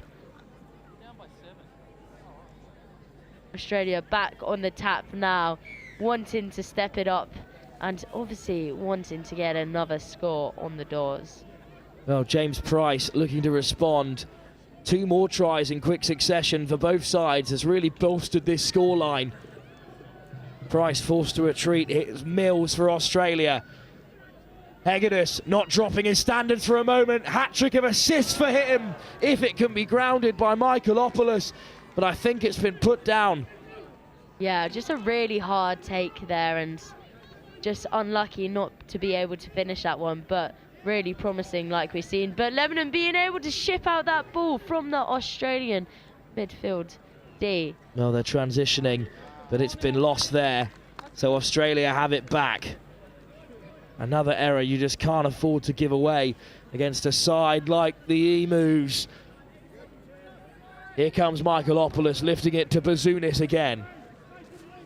Yeah, just trying to dance around this Lebanon team, trying to tease them for a touch, and goes in himself. 33 play, looking. Bazounis lifts it to Langbridge. Clattering in comes Luke Maroon. Yeah, a great touch there from the Lebanon link. Just coming in, being super tight. Australia looking to confound this Lebanese defeat. Bazounis, you could drive a Nottingham tram between the hole that he saunters into.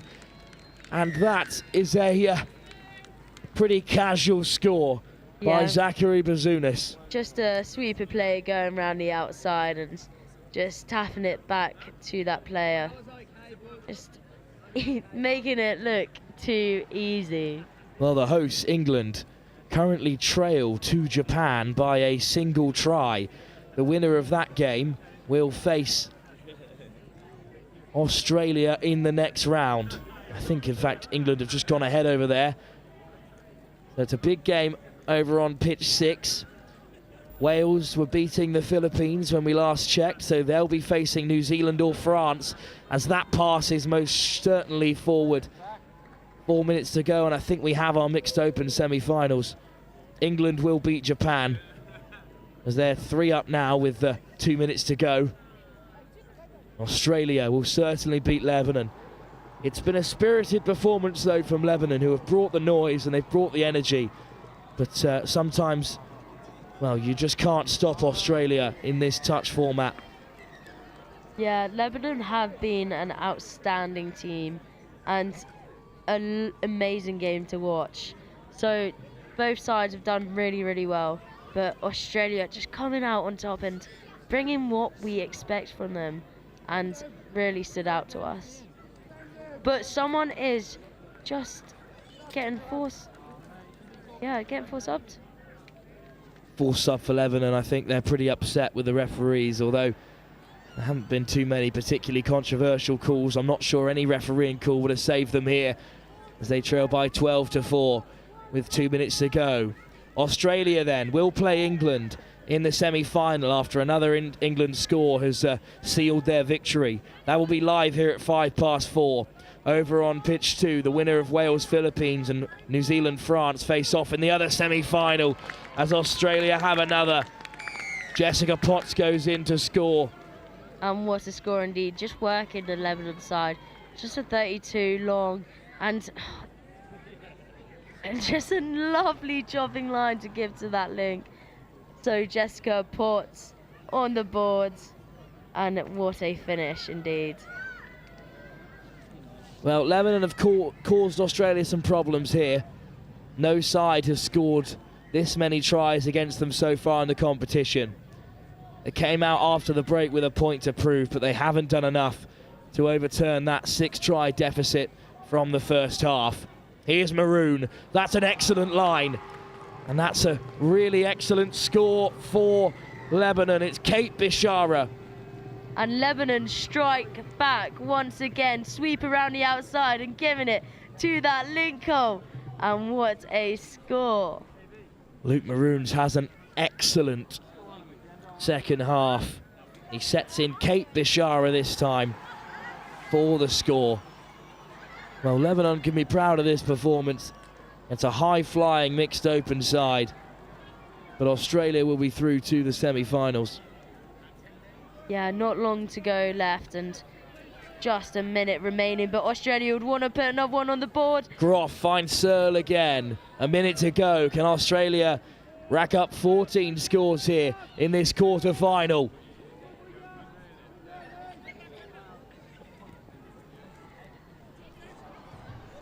It's just looking like Australia wanted a 6 more called there, but Lebanon back on the ball. Well, we've had an official score correction from the volunteers on the sideline. They've written off one of Australia's scores, but I don't think it'll change the result regardless of if Lebanon can create something here in these dying embers of the game. A penalty will ensure that they can't.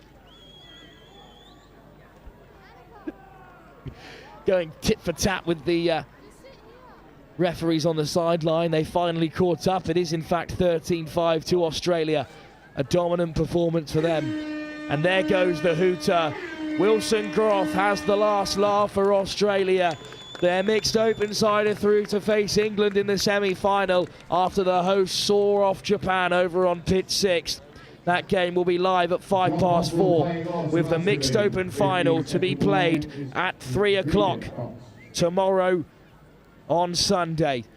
Lebanon's tournament in the mixed open at least is over. Their hopes rest with their men's open side in the knockout stages. A spirited performance by them, but Australia just had too much in that first half. And Lebanon, despite a strong second half performance, are defeated. Well, the action, of course, does not stop live here on pitch 1 at the Touch Rugby World Cup 2024. It's the Women's Open quarterfinals up next before the men at 2:15. So our next game to kick off in about 10 minutes' time.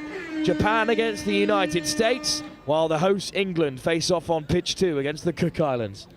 That's all live for you here from the Touch Rugby Cup 2024 at Highfields in Nottingham.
A reminder, please. Stay off pitches. Please do not cross pitches. Stay off pitches. Please do not go onto pitches. Players, officials, supporters, please stay off the pitches. Stay off the pitches, please. Can we stay off pitches? Thank you. And I'm representing the HIDEX programme, which is one of the sponsors of the Touch Rugby World Cup. HIDEX is a collaboration. Please, can we stay off the pitches, please? Stay off the pitches. One of HIDEX's main aims is to support industry to innovate, developing new products and services. Well, after that drop off on pitch 2, everybody else, you're approaching your 5-minute warning. So that Geopura, a locally based business, can provide hydrogen to be utilised at the event, making the event more sustainable and improving air quality for visitors and competitors alike. We hope this support will encourage others to look for more sustainable ways to run similar events in the future.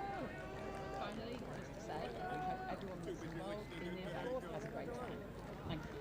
I love Nottingham, the home of Robin Hood.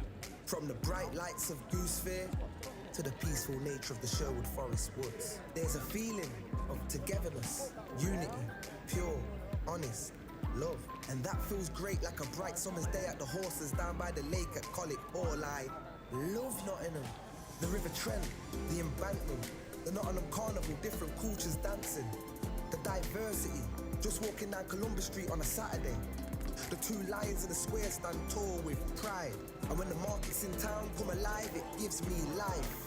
Listen, as the council house clock chimes, and depending on how many times, lets you know the time. I've been to concerts at the Motorpoint Arena, and I've been to concerts at the Nottingham Caves. I've been here all my life and I'm still amazed by this place. I love Nottingham. Sometimes I stare at Humphrey's graffiti colourful walls, and sometimes I gaze at the deers running around Woolton Hall. Supreme thrills, from chilling up at Green's Mill, or up at that castle on the hill. Nottingham, I love you. I always will. Visit Nottingham today.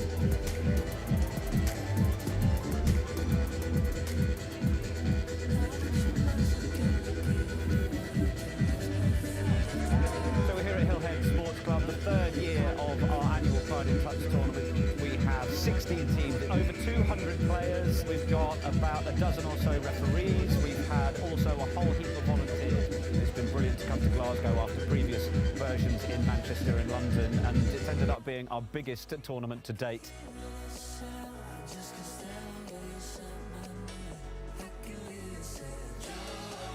You get a lot of curious players that want to try out touch rugby for the first time, so they might be a bit nervous, but I think they come down, they hear the tunes that are playing, they see all the rainbows, all the smiling faces, and I think they realise that actually they can just have a good time.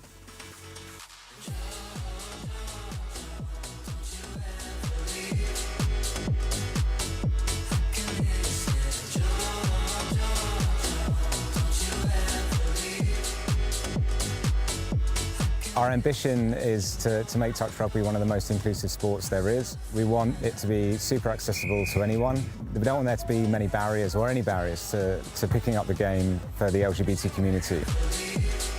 What's been amazing over just the 3 or so years that we've been running Pride in Touch has been the interest and the growth and the opportunity we've had to platform good practice from people across the world that are wanting to do more LGBTQ+ inclusive initiatives. Now more than ever, we certainly feel it's really important to make sure that we amplify the voices of inclusion, show people that team sport can be really good for their mental well-being and their physical well-being, and hopefully we've got plenty of those people who have felt like that through enjoying our tournament today.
Welcome back here to Nottingham. This is quarterfinal action for the Women's Open Division. Some of the heavyweights of the competition here. This is a great matchup for the quarters. Japan taking on the USA. Japan, of course, coming off a bronze medal in Malaysia, looking to back that up or maybe go even bigger than that, Ben Meakin. That's what they'll be wishing for, and that's what they'll be hoping for, ex-bronze medalists, and I think that is where they're going to probably end up in this match. I'm going to pick them for this game just over the US, but the US have been pushing everyone else so close so far this tournament. It's going to be a great game. So here we go. This is where the real action begins. A place in the semi-final awaits the victor as Japan move upfield here. Nakayama floating around, so too is Kuraishi. She's the danger woman. Now a little opportunity on this left-hand side. Far too easy for Japan. They go all the way through with Yago, and the USA just sat on the line and didn't put enough pressure on Japan. No, they just didn't step up, and that's a perfect start with a perfect celebration from the Japanese ladies here. That's just a little sweeper play, and she just gets on the outside and dives over for the score, so perfect start for Japan. The Yago on the board here for Japan, with the USA behind early on inside the first minute, as Milanese is also there in the middle of the field. Hops up, and that's an interesting roll ball if ever you've seen one. Drop down now. Milanese still an option on that left wing position. They'll come that way, but not as far as Milanese. Now they go here once more. Oh, Milanese, good footwork. Looking for the play through, but they'll get the penalty. Some good footwork there to get the offside penalty. The USA will want to hit back here. Milanese back to the middle now here for Mann. Mann having a little look at them. Oh, good dive from distance there from Mann. She's got a good stretch on her. Yeah, what a dive that was, but good defensive touch by the Japanese 7. Mann once more. Now drops it down. Milanese looking for Mann once more. They're going to keep going back to the well here.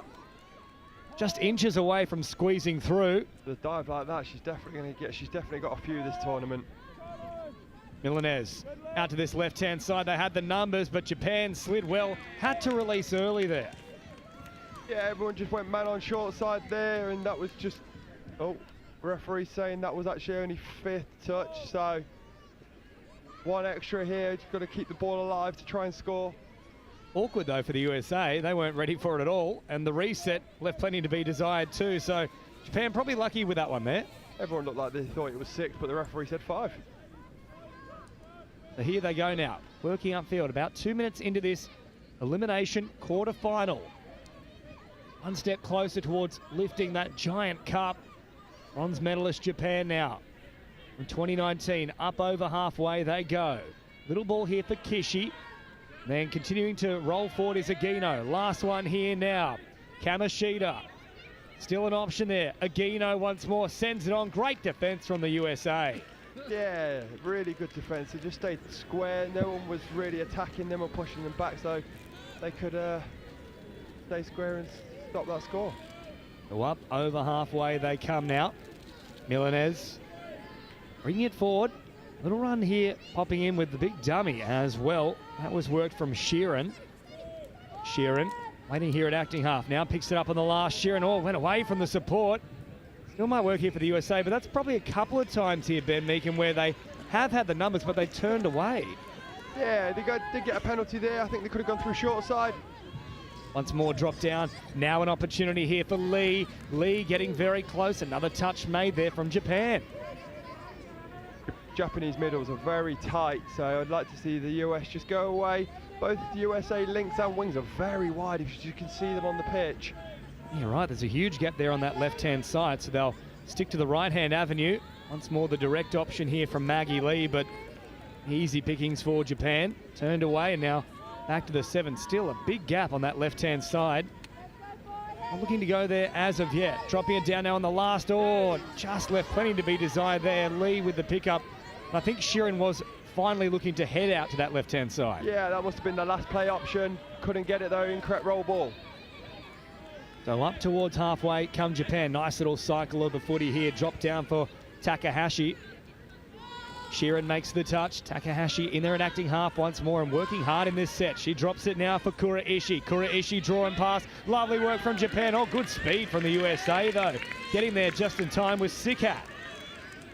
Yeah, she jumps in to try and stop that short side scoop, then she turns around and gets the last touch. So good defence as the US just dropped the ball. Yeah, coaches won't enjoy that one because the Japanese are good around here. Just as they would get into their groove, the USA, it all comes unstuck and now oodles of pressure on the line. Kura Ishii will take full advantage of it. Good touch though from Sheeran. Had to be made. Back to the 7 they go. Still plenty of plays in the set here for Japan. Kura Ishii slowing it down. USA waiting for the touch. Get it now. Kura Ishii once more looking long, finding a pass. Great ball from Kura Ishii, and Kanavi is on the spot for the Japanese. They're enjoying their celebrations as well, the Japanese. Just an open side quickie. No one can shut on her, and she just gets that 3-on-2 cut out ball. What a pass that was, and great celebration too. All smiles from Kanavi. Oh, she's loving it out there. Great atmosphere too at Nottingham. That's just not here on Highfields 1 though. Our surrounding pitches too. Terrific scenes. I've just hot-footed it over from the mixed games. Philippines, Wales, mixed open, went to drop off. That crowd was huge, so we'll be getting some bigger crowds here when the more home nations teams are playing. Now short pass here for the USA. Oh, they all backtracked there. The Japanese, and probably lucky just to get a touch in time there. It was Tay who was right on the line. Last one now for USA. Comes unstuck. Very close to being a playthrough, I would have imagined, that previous effort. Yeah, I think the roll ball was just outside the 7, so didn't need to make the line on that occasion. Now Japan up over halfway. They come just inside the USA territory for that matter. Agino drops it down, receives it back. There's another penalty. Japanese are flowing on with some fluidity here in midfield from their transition set, and that's given them the penalty here. Kamishita working here with Agino. Slowing things down now is Kamishita. Patient approach here from Japan. Kamishita now on to the action once more. Trying to get a little connection working with Yamagata, but that one's gone to ground. Japanese just not quite as fluid as we have come to expect from them. No. A few loose connections between players, and that's resulted in balls down. USA marching forward now. Good roll on here as well. On the charge is Milanese, and now they have them backpedaling here. Japan at 6s and 7s as crabbing across field was Chloe Mann. Half court there. An interesting one as well there for the USA, because they did have a roll on, but unable to find that strike dump on the last, and that's what you really need to work for. Yeah, we all need to work for the last touch to try and push the Japanese defence back as much as possible, and then get a strike dump to try and get either penalty or a score. A nice touch made here, pushing in there was Friend, but fortunately no friend of the referee here. He's blown the penalty. And we talk about getting a penalty or a score on the back of a set, and Japanese have done that 2 times in a row now, so they'll look to try and capitalise on that penalty. And Kura Ishii, she's the one to watch. Heavy touch on Kura Ishii too. The USA will certainly make sure that she's a little bit rattled if they can. Now on the charge once more, Yago through the middle this time. She's been everywhere in this opening exchanges. Yeah, such a nice little move. She goes towards the short line, step back into the middle channel. That was closed up quickly though. Kura Ishii at first receiver once more. Back out to the right-hand side. Now Yago back to Kura Ishii. Sums up the situation beautifully. A ripper of a ball. Takasugi gets across the line, and Japan have their third in the quarterfinal. Gone a bit deeper in the playbook. They run the same play they did last time, but instead of going short side, they give the ball back to the dummy half, and the 3-on-2 cut-out pass was on, and it got the ball down in time. A hot start here for Japan. 8.5 gone, 3 on the board. I don't think the USA have been that poor though. No, they haven't. Again, the difference at the moment is probably around the 7-metre line. The US are just ball down there from the US. Yeah, the US are just trying to go at the middle, whereas Japan can move the ball a little bit easier. Well, we're yet to really see one of the USA middles step up and direct traffic. I think that's the big difference here. Kura Ishii has been very, very strong in just organising the whole set. Yeah, she's vital to that Japanese women's team. She has been for a few years, so she'll continue to do it and do it every time she's on. She's not out there at the moment though, so now they come forward with Kamishita. She's the other one they need to watch out for. And here she is again. Kamishita bringing it forward. Nice delay. Pops the pass right at the line. Oh, they're all offside there, USA. If this isn't a try, it'll certainly be a penalty. Yeah. And there it is. It had to happen. Yeah, you picked that one pretty easily. The dump was made. There was 3 players in the ruck. They never made it onside. And just another penalty. Hopefully that, well, for Japan, they will get another score. Agino now here for Kamishita. Once more, going away from Kamishita on this occasion, and the USA were nearly caught unawares. That is the danger of a player like Kuraishi or Kamishita. All eyes on them, and it does open up a little bit of space wider still. Here comes Yago once more. Popping a pass. What a beautiful ball from Yago. Passive out the back and a great line. Yeah, this is a lovely line between the middle and, wing and link defenders. Steps back, nice little pass. And it's a great finish as well. There's a lot of work to do there for Japan, but everybody played their part to perfection. It's a team sport, and that was a perfect example of that. There's no I in team, but there is in Kishi. She got across the line. So Japan add another one to the tally. 4-0 here, USA. Whilst they've been able to roll downfield pretty easily, leaving a little to be desired on the line itself, and certainly issues like that aren't going to help the cause. Yeah, just the fundamental basics are just lacking a little bit around the 7. It's only around the 7 that the US are making the mistakes, but that's scoreboard pressure as well. It's 4-0. They need to try and get scores back. Watch out now for Kuraishi, who gets going pretty rapid fashion. She'll head back to the middle here as they set up for a couple of strike plays toward the end of the set. Kuraishi continuing to promote it out to this left-hand lead channel, and there's all of a sudden oodles of space here for Japan, and now Kuraishi takes off, stepping off the left foot, and just got her in time. A good touch in the end. One more here for Japan, but a static start. 11 minutes into it. Kuraishi bouncing around. This is the last. Has she forgotten what count they're up to there? It looked like it. Yeah, but then I think she realises there's not a lot on, so she just kills the ball on the Japanese sub-box side, because then it's even harder for the USA players to get off. And you can see that now they're nearly coming up to 3rd. A very high press here from out wide there. Yago makes a nice read and a quick touch too. Just shy of the halfway line here. USA marching forward. Yago again working hard, only now getting across the threshold of that halfway mark, and there's the turnover. Yeah, so that turnover from Japan on their own side will work wonders. The US only could get to halfway, and now they can get fresh legs on. Friend in there for the touch. Now Japan once more with some of those weapons onto the field, including Kamishita. She tips it up here for Agino. Agino dropping down. Kamishita hit short. Kamishita throwing long now. Great ball from Kamishita. And once more, Kanami is on the spot. Well, they've got so many weapons here, the Japanese. Such a good finish as well. Takes the ball at the line, commits defenders towards her, throws out the cutout pass, and it's a brilliant finish. 5 tries to nil here. Japan flexing their muscle with around about 7.5 minutes to go in this first half. You'd have to say, Ben Meakin, that USA need to be next to score. Yeah, I think so. And they're going to do that, try and do it here. Sheeran shown no opening though. I'll turn her away. It's a resolute defensive line here from Japan. There's been almost no opportunity for the USA. They go away from Sheeran. On the last now, Lee back to Sheeran. They had the numbers. They've got to go early. They will pick it off this time, and it is clear. So finally, they had a look out to that left-hand side. They've been playing with a very wide Lincoln wing, and now Sheeran this time gets it right. You said it, they didn't have anything through the middle, and they needed to score next. So they went wide and got away from the 2 middle defenders, and that's how that score came about. I'd like to see the US do a little bit more on the fringes. Instead of going through that middle and trying to just get stopped, they've actually got some pace and long ball skills out there. So I'd like them to use that a bit more. Jennifer Poley, the try scorer here for the USA. Another penalty now for Japan though. They could probably snag another 2 before half-time and stop Japan here. 5-3, that really sets up an interesting contest in the second 20.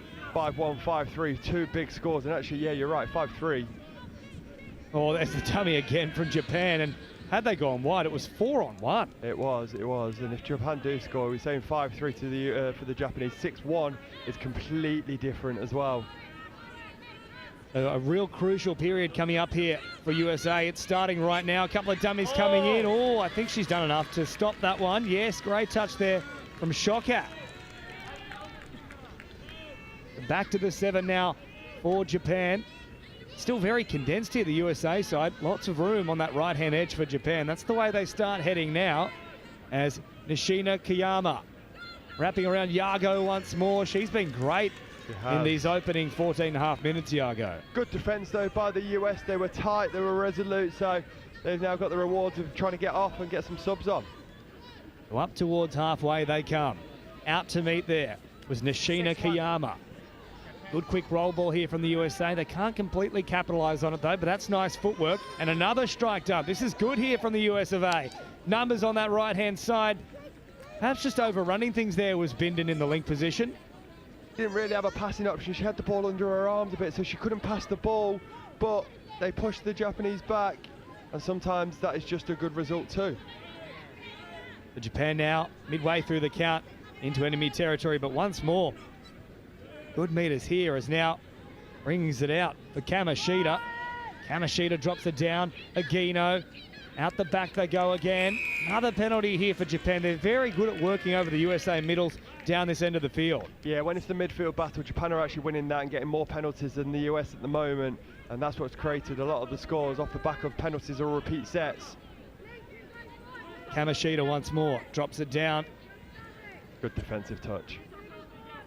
They've slowed things here with that little touch, the USA. Oh, again, strong contact. Agino will go for the direct route. USA holding firm here. Very important period, approaching the half-time break. Desperate to hold out here.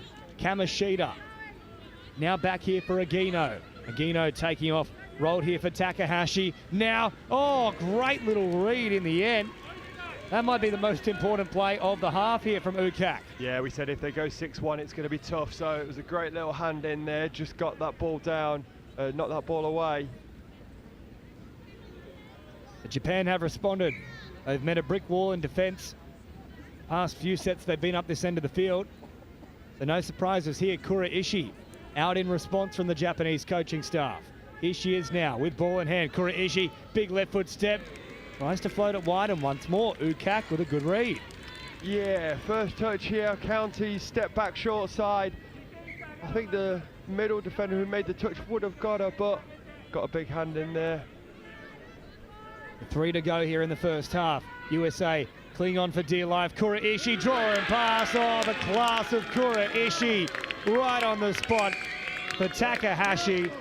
And that might be the straw that breaks the camel's back. Yeah, really good play. So the same Counties plays they did last time. Instead of going short side, they've just done a relay. So just pass the ball from one to the other.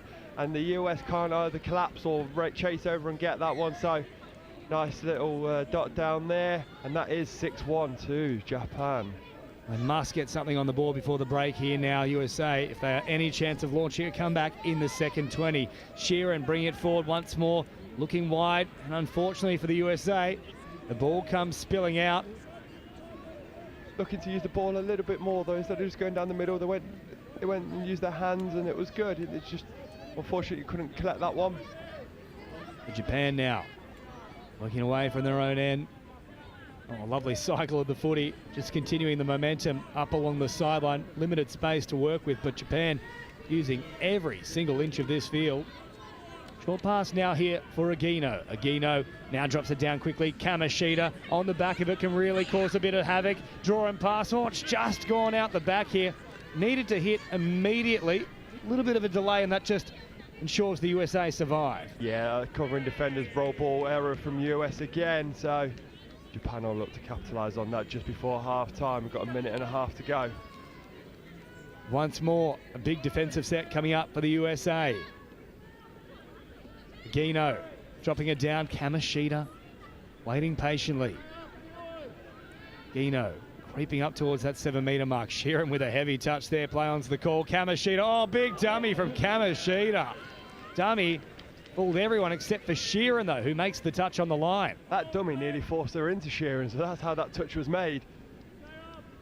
I think a lot of people would have hopped on the tram trying to chase that one. As now Kamishita holds it around that 7-metre marker. Agino passive out the back once more. Well read, though. Out wide this time from Friend. She's made a couple of good reads, friend. Yeah, she has. She's either having to stay out or shut, and sometimes it's the hardest position on wing to make those reads because you've got so many different options in front of you. She made the right one there. Well, up they march now. Sheeran approaching the final 30 seconds of this half. There's a nice little penalty for the USA. I would like them to try and get up the field and get another score. They're not really rushing though because they've got 30 seconds left. Need to go over the halfway. There's touch one just over. Going into the Japanese 10-meter line now. Nice little roll on here for the USA as well. Stepping off that left foot. Good work there from Wu. Wu drops it down. Here's the last chance coming for the USA. The siren about to sound. They need to set up for that strike dump. Wu brings it right to the line. Face ball. Probably the link would have been the better option. We might get time for one more here. And we don't know. That is the end of this half. Yeah, they played it a little bit too slowly. In fact, that entire last set there was a bit too slow from the USA. Yeah, I would have liked a bit more speed on that one because they knew they only had 30 seconds left. But great half for Japan. USA just need to consolidate and try and bring some different moves in the line attack here. A lot of work to do here in the second half for the United States of America. Japan, however, they have hit their stride and looking very strong at the break here in Nottingham for the Touch World Cup. Women's quarterfinal action. It's Japan leading the USA 6-1.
How you doing?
Welcome back here to Nottingham.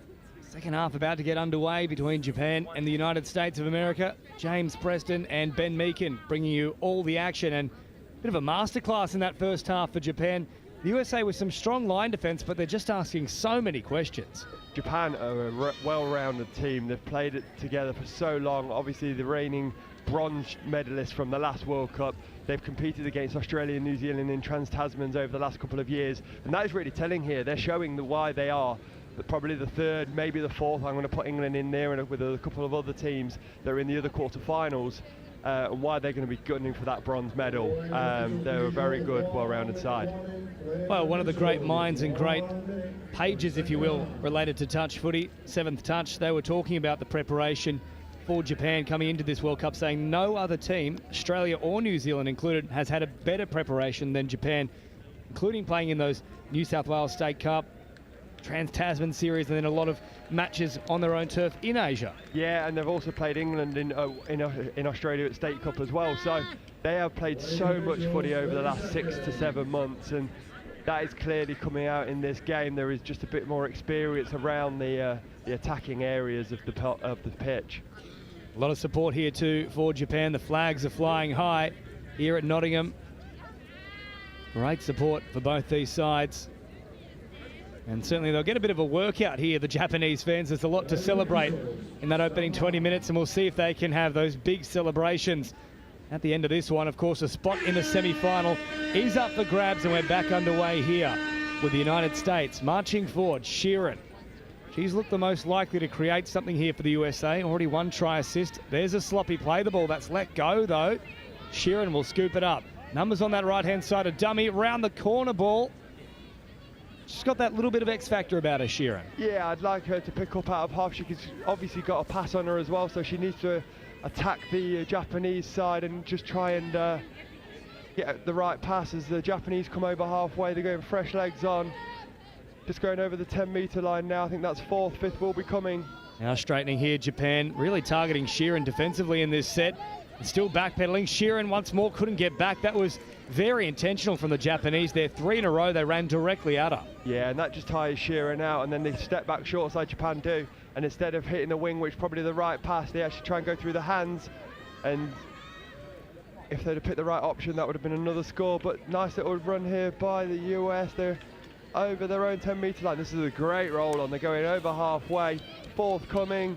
Good meters here from the USA is now on the attack. They go through Wu. Wu drops it down on the last. A nice set building here for the USA. Numbers out on this left-hand side. Had to release the footy. Yeah, unfortunately from the US, they actually picked up on the wrong player. They dumped the ball and they should go at the offside player, but actually the scoop around at the onside player, which made it a bit easy for the Japanese. If they just gone on that offside player, they keep it up here at the halfway. No half, slow roll ball, and coming onto the 10-metre line here. Meters now for Japan as forward comes Kamishita. Kamishita still an option towards the middle. Agino at first receiver. They've gone away. Oh, lovely footwork floating over the top. Japan with a real specialty here in the quarter-final. That is a great score, and we'll see it on the replay here. Picks up short, goes the long side. Great footwork to step back short side. Defenders have to collapse, 3 on 2, and they're in for a 7th score. So USA have really got to get one back here, otherwise they're going to really struggle in the second half. Kishi, wonderful movement there with ball in hand, dancing feet, and then a try out wide there for Takasugi. So more pain here for the USA as once more they drive forward. Oh, Japan a little bit passive on that play, right up along the try line, but they made the touch, so no harm, no foul. As man hops in an acting half and now goes short side, tries to squeeze through. There's the turnover. Not throwing the ball back to the right player. No, referee's not seeing that. Was just going to let the roll ball go. Yeah, good scoop there, but it was just a man-on situation, so the Japanese ladies could just stay man-on. Nice touch made here from the USA as well. Little dummy comes in. Stepping up high with the press was Milanes, and now Japan threatening to link up out wide. Lovely delay on the ball, and they pick up an extra 5 or 10, and now how easy does that make the subset? Yeah. Yago onto the field. Still driving forward here is Nishina Kamaya. Now once more, Yago looking dangerous, wants to bomb long, does exactly that. Outstretched, diving, getting the try. They've called it forward though. Oh, we want to see scores. Give him the score. No, if the ball's gone forward, the ball's gone forward, and we'll see a replay of this one. She steps. Does the hand go back? We can't really see it from our angle, so benefit the doubt to the referee. But what we're saying, the last 2 sets, Japan have rolled the US, and they've got a few good scoops on, and that's how they're creating a lot of opportunities. US need to replicate what the Japanese are doing, and they're just a bit stuttery around their own half.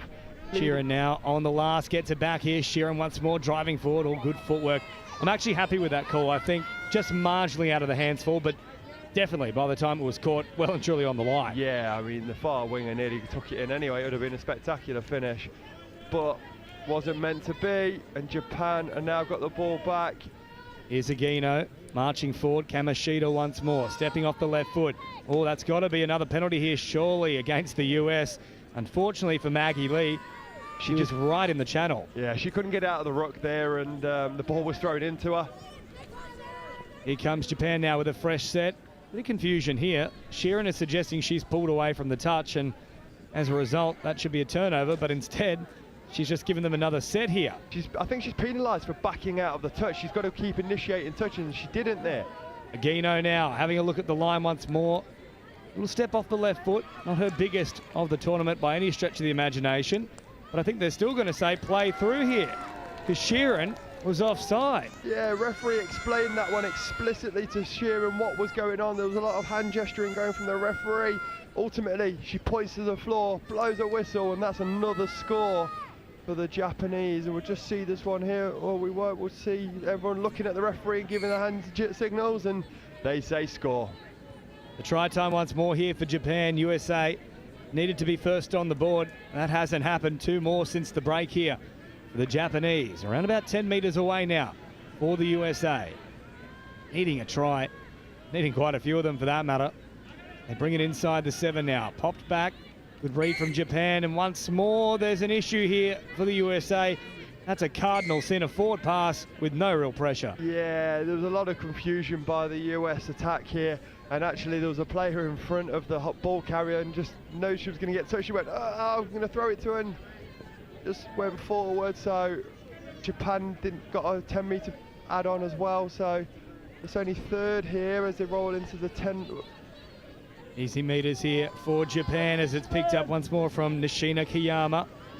Dropping it down. This is the last. Nishina Kiyama, short option. They'll go long instead. They pick it correctly, and Kanabi has had a field day out wide. And there's the celebration from Sachiko Kanabi. The smiles on these Japanese ladies' faces is amazing. And they just go through short side, parting of the ways there. Everyone shuts in. And it's just a nice simple dot down for another Japanese score. And have we gone? It's 9-1 now to Japan. And the USA just rolled it again. The incorrect roll, so starting to struggle even coming into the Japanese half. I'd like to see them just move the ball instead of going forwards. I'd like to move laterally a little bit more. Yago now hopping in at acting half, and now Kamashita. Oh, lovely drawing pass. Agino has space now. Yago links up once more. They keep it alive, Japan. That was nearly another try on the offering. They'll play it back on the 7 instead. Now for Kamashita. Agino there in support. Kamashita now working for the strike dump. Gets it back. Oh, Kamashita sends it wide early. Footy IQ here for those middles is outstanding, but this one's gone forward. Yeah, it has. That one looked forward from here as well. Open side quickie. Just gets on the outside of the tucking on the middle. And it's the right option, just bad execution on this occasion. We've seen a lot of good execution so far from Japan, but that one didn't really work out, and USA now on the hunt for their own score. Sheeran bringing it upfield now. Then back to this right-hand side. High press here from Japan once more from Kamashita. Sheeran sums it up nicely, sends it out wide. Good footwork here from Friend, nearly squeezing through.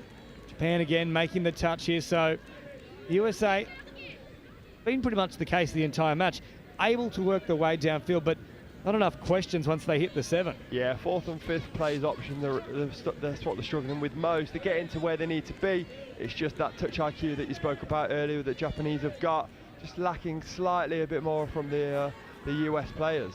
So up into enemy territory now as it comes to the middle here for Kuraishi. Drops it down. Japan with a nice roll on here. They pop it through the hands. The dummy comes out. There's a touch made there from Sikat, but I like that call from the referee. They couldn't really flex the muscle out wide because they'd stepped up and had never got back. Yeah, everyone was shutting in, but they're offside, so good call by the ref. Drop down now. Kuraishi sends a little short ball. Too easy here for Japan. And Watanabe goes in, and what an afternoon Japan are having. Yeah, they are. And the last 2 or 3 quickie sets that Japan have done, they've gone long and thrown long balls to the wing. This time they step back and they get the short hole. Here it is again on the replay. Kuraishi, nothing really doing here. It's just great footwork from Watanabe and splitting the middle and link, and there's another try here. So Gone from bad to worse here for the USA. 6-1 at halftime, now out to 10-1 and approaching the final 10 minutes here. They work through the middle. Picked up again, running at pace here is Ukak, and Ukak has gone all the way through here. Now Japan are claiming the touch, but they didn't get back in time. And there's a whole heap of applause here for the USA, and a bit of a strut there too from Ukak. Yeah, bit of a difficult one for us to see there, but it looks like the Japanese defender was on the line, but USA will take that one. He claims the touch, and that is a score, and the USA will buoyed by that one. Then they need to defend it out now. I'll let you be the judge at home in terms of whether those feet were on the line. I won't say much more than that. As Kamishita now turns it back to this left-hand side of the field. Kamishita waiting here patiently. Agino on this right-hand edge, another one to watch. Kishi rolling it down here. Last one now. Oh, Kamishita splits them apart. Kamishita, a class above. Dummies left, dummies right. Pops the ball, and another try on the board here for Japan. This just comes from a quickie set again, but instead of giving the quickie play, they pick up short side. They actually look to run a follow. If you see that, you don't see it there. She runs a follow, so the actual middle has to then stop, which then creates a link shutting in, and the Japanese link just hits a hole and dots the ball down. The Japanese girls certainly know the live stream is on. Every try has come with a great celebration as well. It is Try July. Now, audits worked here for the United States of America. Sheeran popping a little pass. Easy pickings, though, for Kuraishi. It's just not enough speed about the work here of the USA. No, there's not. They have given a penalty away, the Japanese here, for not walking forward, sorry. So I'd like the US just to kind of maybe use their width that they've got. Sheeran now sends it out wide, responding straight away to the call of Van Meeken, but they'll come back to this 7-metre mark now. Sheeran once more pulling the strings here for the USA. 2 tries on the board. Love a third, and Kuraishi, just a ball of energy, out to meet them very quickly. I think Kuraishi might have come in a little bit too hard there and winded. Coming in hot there. I think it's just a traditional cork on the knee, or knee on knee, which is never nice. But yeah, I'd like the US just to use their links a little bit more. They're very middle. Sheeran drops it down. Lee, who's recovered, now in an acting half. Sheeran playing short. They're all marked up, though. It didn't matter if she hit a little bit wider to the wing. Japan had the numbers. Now they work it away from their own end here. A quick roll ball there from Yago. Oh, lovely cycle back towards the box. They were wanting an extra set there for a touch in flight. Kuraishi was waving the arm, but not forthcoming as Sheeran makes the touch. Now up they go once more here through Nishina Kiyama. Nishina Kiyama now up to the 7, drops it down, striked up. They'll come the short side. Well, they could have scored either way they went. Kept it simple, and Aoyagi goes in for Japan. Yeah, I have my hands up for the open side. I didn't see the short side, but they're out there. That's why they're out there. Step back and go short side. So I wanted the open side because everyone tucks under, but the step's good enough to just go through the middle link channel on the short side. And that's just showing again how good this Japanese ladies team is. And there we go. There is the death knell, if you will, from Japan, laying down the samurai sword. They've chopped off the heads here of the USA in a mental capacity. They're on life support here, just trying to find a way across this line. It's so frustrating for them. But this time, they do find a way, so maybe that will just relieve the frustration a little bit. Great little dive coming out from Shizuhua Tae. Let's just watch this one back again. It's a sweeper play from the US. The sweeper step back, so they get the ball. Here comes the sweeper. Steps back. Referee says ball was down before that touch was made. Disappointing in the call, but the referee was on there, so that is 12-3 to Japan. Now Kuraishi, or big right foot step, and then sending it out the back here for Kishi. Kishi dropping it down. Kishi once more. Now has a little look at them. Great draw and pass from Kishi. Well, we talk about Kuraishi as being such a dangerous weapon, but Kishi has really stepped up in this quarterfinal. Yeah, she's been class in this final, hasn't she? She just goes short side. She gets the ball back. Snap. Winger hits in. And it's a simple 2-on-1 score. You don't want to give those very often because she'll get them every time.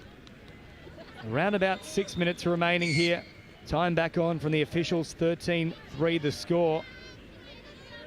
Kishi and Kuraishi have really laid the smackdown. In fact, everyone from Japan has contributed well. And now Sheeran coming forward. She hasn't stopped trying. Turned away here. Static start once more for the US. You just like to see them condition the middle a little bit more before heading wide. Still a bit too slow here from the USA. Turning it back on the inside. And that's a pass thrown in hope more than anything else. Yeah, frustrating end to that set for the US. They had a couple of options on the play before when they went short. They had the long, they had the link. Didn't throw it this time. They then throw the ball to the ground. Allows the Japanese to get some subs on. Bit of a sideways movement there. Now Agino with good meterage here. Kamishita follows up in like kind. Lovely late release on the pass. Oh, a couple of dummies and then burning them. Yamagata says, eat my dust. Goes all the way through. And there is the samurai sword. She's chopped him in half. Yeah, she really has. It's just the roll ball. They're about to initiate touch and then they just pop the ball out. That creates a running option for the Japanese and they just get on the outside and the US can't make the touch there. So US are going to keep coming forward. They want to get another score. They want to get their fourth on the board. That's what they're going to try and do here. Japan playing this game in great spirits. They're having a lot of fun out there in this quarterfinal. Yeah, they'll march on to the semis. Now the USA come forward once more. Ukak turning it back towards the middle here for Wu. Wu still keeping it alive. Now the last here for the USA. This is better stuff from them. Just falls apart at the end there, but at least it was a bit more rapid. Yeah, they didn't just use the middles in that set. What I would like them to do is actually use their middles, the links a bit more and create that pace. I look forward off the ruck there. The referee's seen that one. So US, keep this set on and try and do the same again as what they did last time. Try and get the ball into the link's hands a bit more. Less than 4 to go. They send Sheeran back out there. Oh, I think she's just about out of gas. And not on deck as of yet, as the USA come forward about 20 metres away here from the try line. You new to touch footy. That pitch is 70 metres long in total. But the USA certainly won't see the full 70 of it. They'll turn it over 15 shy of the line. Yeah, and if you need to touch footy, if you pick up the ball and then get touched, that's dummy half court, and that's how that turnover happened. So back to the Japanese, they're over halfway, that's third. Fourth is about to come, you'll see them just pop out here. Gino, lovely pass here. Kamishita, oh, great strike dump. Now Yago has them worried. Kishi, back to Yago. Again, another strike dump here. Kishi almost has too many options. Tapped on here. Oh, and the USA come up with a great try saver. That was brewing as one of the tries of the tournament. It ends up in one of the best try savers you'll ever see. This is a great attempt by the US winger here. She comes in. It is a great pop to the winger from the Japanese link. That winger of the US, she just steps out and she makes a diving touch. That's certain try scoring that she stopped there. It was Jennifer Poley with the roly-poly for a touch there. Completely outstretched. Great to see as well from the USA. They're still competing on every play as Sheeran comes forward. Last one now. Touch is made. That's better from the USA. They've actually attacked the middle. She did, and she shouted at the referee, that's offside, we heard it. The referee went, yeah, okay, I'm not going to argue with this time, and gave it to her. So that was first touch. Maybe that's the key, a little bit more vocal here from the USA. Sheeran now sends it back here. Once more for Lee, drops it down. Oh, Lee back against the grain. Nearly made them look silly. There's another penalty. That's 2 now here for the USA. Yeah, so if you get a third penalty, there's an exclusion for one of the Japanese ladies. So that's what they'll be aiming to do, because when you play 5 players, it should be easier to score. Little dummy comes in. Sheeran popping out of acting half, and then a little ball here for Lee. Once more, turned away again, though, from Japan. They really haven't offered many opportunities here. 14-3 the score. Sheeran sends it out here for Lee, drops it down. Sheeran, nowhere to go. And look at how quickly the Japanese are pressing up. Sheeran right at the advantage line, stepping off the left foot. Nearly squeezing through. That'll be the last, and once more a static start here. Yeah, and Sheeran just looks at the referee just like wishing she could get a score, but the Japanese... And Lee just simply turning it over there. Nothing really doing at all. No, nothing at all there. So Japan are back on it. They're going to go away from the sub-box this time. There's the first touch. So just creating a bit of space on their box side to try and get some subs on. There's 2 at the 10-metre line. 2 good, really good drives to start with. Third, oh, I've just killed it, haven't I? They couldn't turn it. They couldn't get to the halfway. Commentators curse after a great first 2 touches. So roll ball for the US just inside the Japanese half. Well, Ben, making a great first 39 minutes for you as well. It's taken that long for the commentators' curse to come out, the final 60 seconds, but there had to be at least one in this one. And Shearer now pops it out to this right-hand side. Back towards the middle here for Tay, who has got a try for the US here. And now worked back towards that right-hand side. Japan up very quickly, pressing in. Approaching that 7-metre mark they go, though. Now Wu, and at speed here. Wider still, they send it. Oh, she deserves a try here, Poli. But Japan slide once more. And with 15 seconds on the clock, that should be how it finishes at 14-3. Yeah, I don't see any more scores with a couple of seconds left on the clock. Japan have run this game really well. I think we talked about touch IQ a lot, and as the hooter goes, the touch IQ of Japan have come out on top. So congratulations to both sides here. An outstanding campaign for the USA, but it ends here in the quarterfinals. Japan, well, they flex their muscle. They march on into the semi-finals full of confidence of not just potentially snagging a bronze, but maybe a gold. They're going to go hard at New Zealand or Australia. I would vote back in them as well. You know, one of the Australian or the Kiwi teams in the Opens grade is going to get beat at some point. Why not this year? This could be the time here in Nottingham for the 2024 Touch World Cup. Full time, though, in the Women's Open between Japan and the United States of America in the quarterfinals. 14-3, Japan advance. The USA are out. And up next, sink your teeth into this one. We move to the Men's Open quarterfinal. The home team, England, take on the Cook Islands.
And I'm representing the HIDEX program, which is one of the sponsors of the Touch Rugby World Cup. HIDEX is a collaboration of a number of universities based in the Midlands, including the University of Nottingham. One of HIDEX's main aims is to support industry to innovate, developing new products and services in the hydrogen economy. We decided to sponsor the Touch Rugby World Cup, particularly in relation to energy use, so that Geopura, a locally based business, can provide hydrogen to be utilised at the event, making the event more sustainable and improving air quality for visitors and competitors alike. We hope this support will encourage others to look for more sustainable ways to run similar events in the future. Finally, just to say, we hope everyone that's involved in the event has a great time. Thank you. I love Nottingham, the home of Robin Hood. From the bright lights of Goose Fair to the peaceful nature of the Sherwood Forest woods. There's a feeling of togetherness, unity, pure, honest, love. And that feels great like a bright summer's day at the horses down by the lake at Colic. All I love Nottingham. The River Trent, the embankment, the Nottingham Carnival, different cultures dancing. The diversity, just walking down Columbus Street on a Saturday. The two lions in the square stand tall with pride. And when the markets in town come alive, it gives me life. Listen, as the council house clock chimes, and depending on how many times, lets you know the time. I've been to concerts at the Motorpoint Arena, and I've been to concerts at the Nottingham Caves. I've been here all my life and I'm still amazed by this place. I love Nottingham. Sometimes I stare at Hoxley's graffiti colourful walls, and sometimes I gaze at the deers running round Woollerton Hall. Supreme thrills, from chilling up at Green's Mill or up at that castle on the hill. Nottingham, I love you, and I always will. Visit Nottingham today.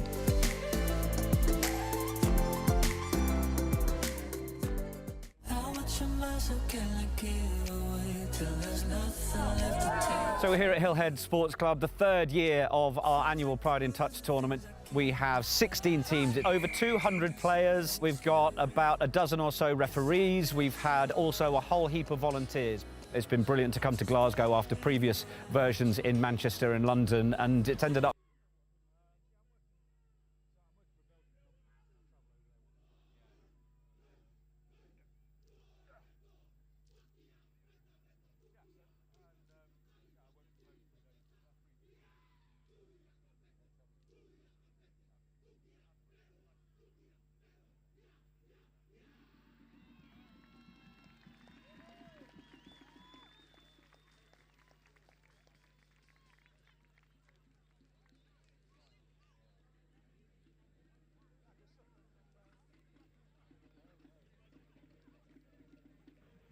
Well, there we go. The stage is set. The Cook Islands with a war dance to begin things, and it is now war in the World Cup, because from here there can only be one survivor.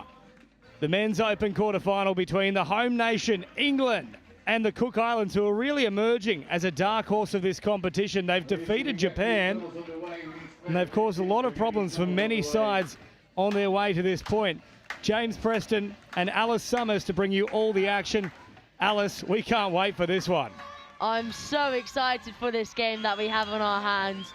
And I just came over from the England women's versus the Cook Islands. So England's coming out on top on that one, but who knows what's going to have us for this game. And the Cook Islands girls are here to support the men. They'll head back to their little station down the other end of the field. Great to see the amount of support here, and you can expect to hear the drums too. It's all happening with the Cook Islands. A lot of atmosphere, a lot of pride around this team. And I think England would be a little bit nervous coming into this match. They've seen what the Cook Islands can do. A great result for them yesterday, coming out of nowhere to beat Japan. They were down by a big margin, but a Berryman Duff masterclass got them home. Yeah, Cook Islands, like you're saying, have been coming out on top with most of their games and are looking really strong. They want to come out with this game and come out bouncing. They're already on the pitch. They're looking set. They're looking ready, and just they're figuring out which way they're actually tapping off. But England in a huddle over there. You can see on screen as well all the supporters here for the Cook Islands. There's plenty of them. And I dare say a lot of the neutrals have jumped on board. It's a good news story here, the Cook Islands. Quite a small nation. And there is a little bit of tall poppy syndrome here against the home nation. You've got to be barracking for the underdogs, if you will. Always got to look out for the underdogs. And Cook Islands have just come into this World Cup with not knowing who's in it or what are we supposed to expect. England, of course, the home nation here, will want a big result, and the crowds hopefully will bring that. Well, there's a lot of pressure here on England as well. It is their home tournament. There has been a lot of expectation. It's been a massive lead into the World Cup as well, heading over to Australia, playing some of those teams from the New South Wales State Cup and also the Queensland State Cup. some mixed results on those travels, but they've done the work. Now it just needs to come to the fore. Yeah, they have put in a lot of work this year, especially with the England's men's and women's team just going all the way to Oz and, like you said, going to those state cups. And let's see if this makes a difference with this performance we have on our hands. So here we go. We're about to get underway here. Cook Islands with first use of the ball, running from right to left on your screen. Quarterfinal action here on the Men's Opens. This is do or die as Masters brings it forward. They're all eager here, the Cook Islands. Nearly had a mix-up in the roll ball. Masters once more. They can't quite get it right here to begin things, the Cook Islands. They have traditionally had some pretty poor first halves, but they come home with a wet sail, we have seen. Reed now drops it for Masters, wrapping around. Now they've got it right, changing the emphasis. Back here for Masters, good footwork. Still the last now for the Cook Islands. The unknown, that's the quantity they bring. They're hard to predict, and they had just about everything in that first set. Yeah, just a lot of explosiveness and change of pace that we like to see in an attack, and that's what the Cook Islands are really bringing. But England in their defence, just then keeping them out, stepping up, really, really nicely done. Good meters here from the English as well, driving forward, popping a little pass now for Chung. Chung brings it down now, Treyas, he's the danger man, takes off, good speed here from Treyas, looking to link up, finding some support. No, the Cook Islands get in the way of the pass. That'll be a 0 touch with the intercept, and they survive the first raid, but Treyas looks likely. Yeah, Louis Treyas has always been such an explosive player and one to watch out for, and just to break through on that first drive that England have had, really good result.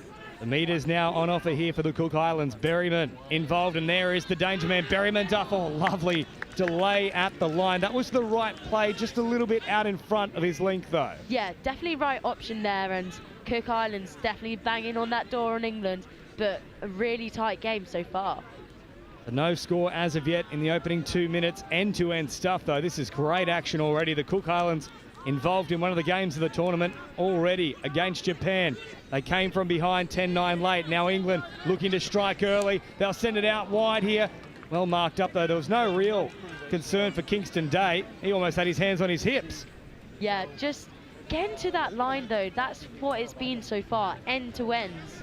And it just shows the great meters both teams are gaining from the subbing patterns that they have. But England's just here trying to stop the momentum, but Cook Islands looking strong. They get it right here, and now they'll send it for Horatio Edwards, hopping in and acting half on the last, taking off fancy footwork, throws it over the top here for Berryman. Oh, and then just trying to tip a little pass up there. Not sure where Paul was aiming to have that ball land, because it was only going to go one way, and that was back towards England. Yeah, England on the ball here, trying to gain some meters, punching really hard, and that's so important in these sets. A great show of support for this one too. The grandstands are really filling up here, and there's a lot of people scattered around the outskirts of the ground more generally. As now England on the last with a static start. Tripp sends it wide, they'll pop it back through the middle and nearly create something out of nothing with the flick pass. Yeah, Dom Tripp with that ball there, England's captain, and what a leader he is. Done a lot for this team, and it's going to be a turnover for England.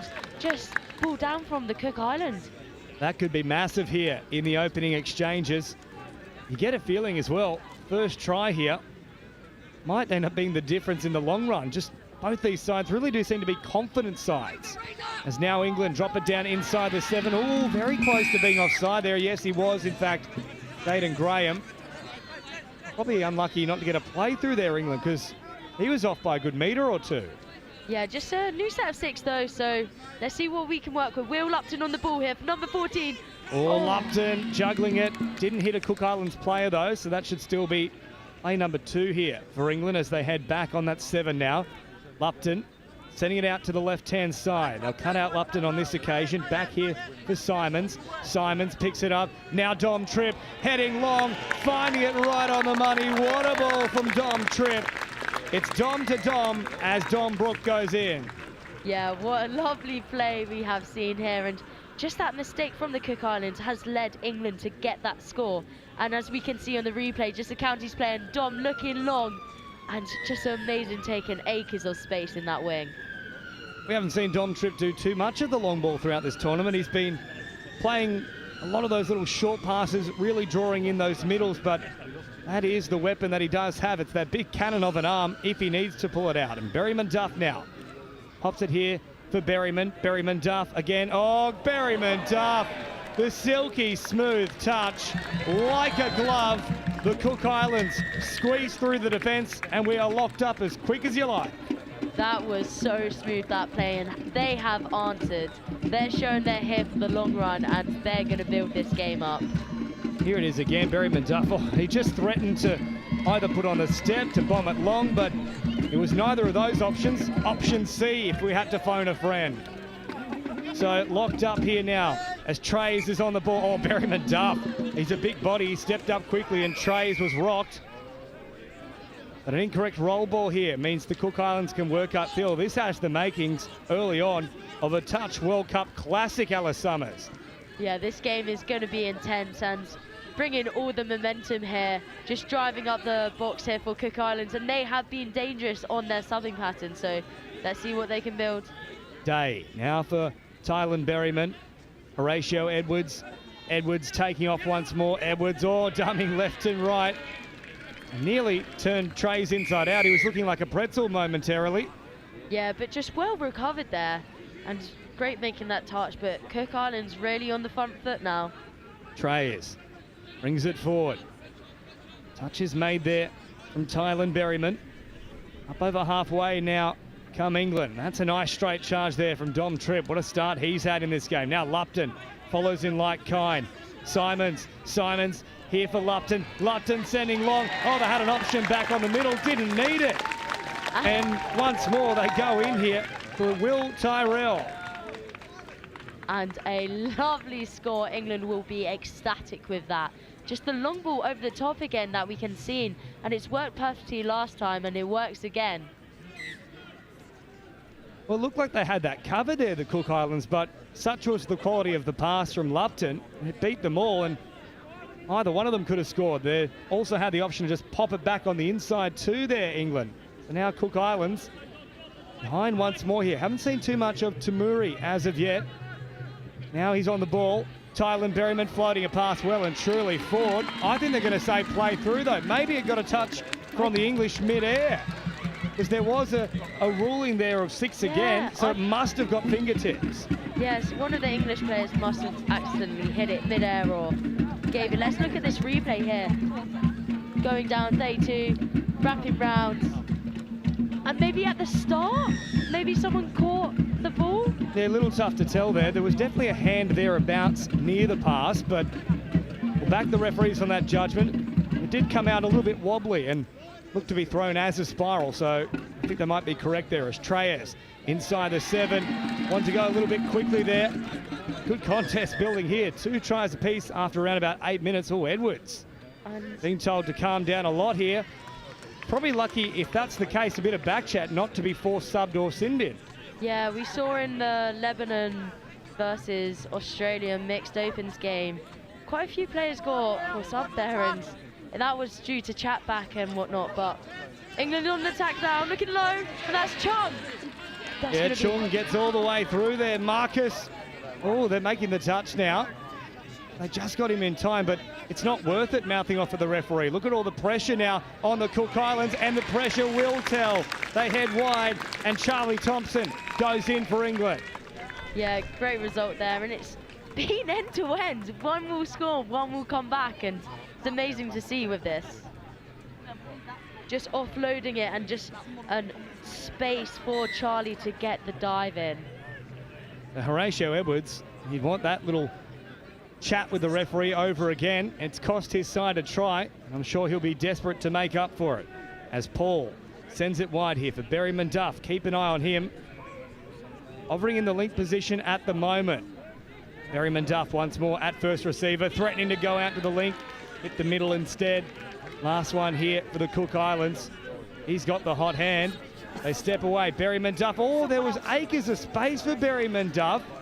Had to hit him. Has been super dangerous for this Cook Island so far.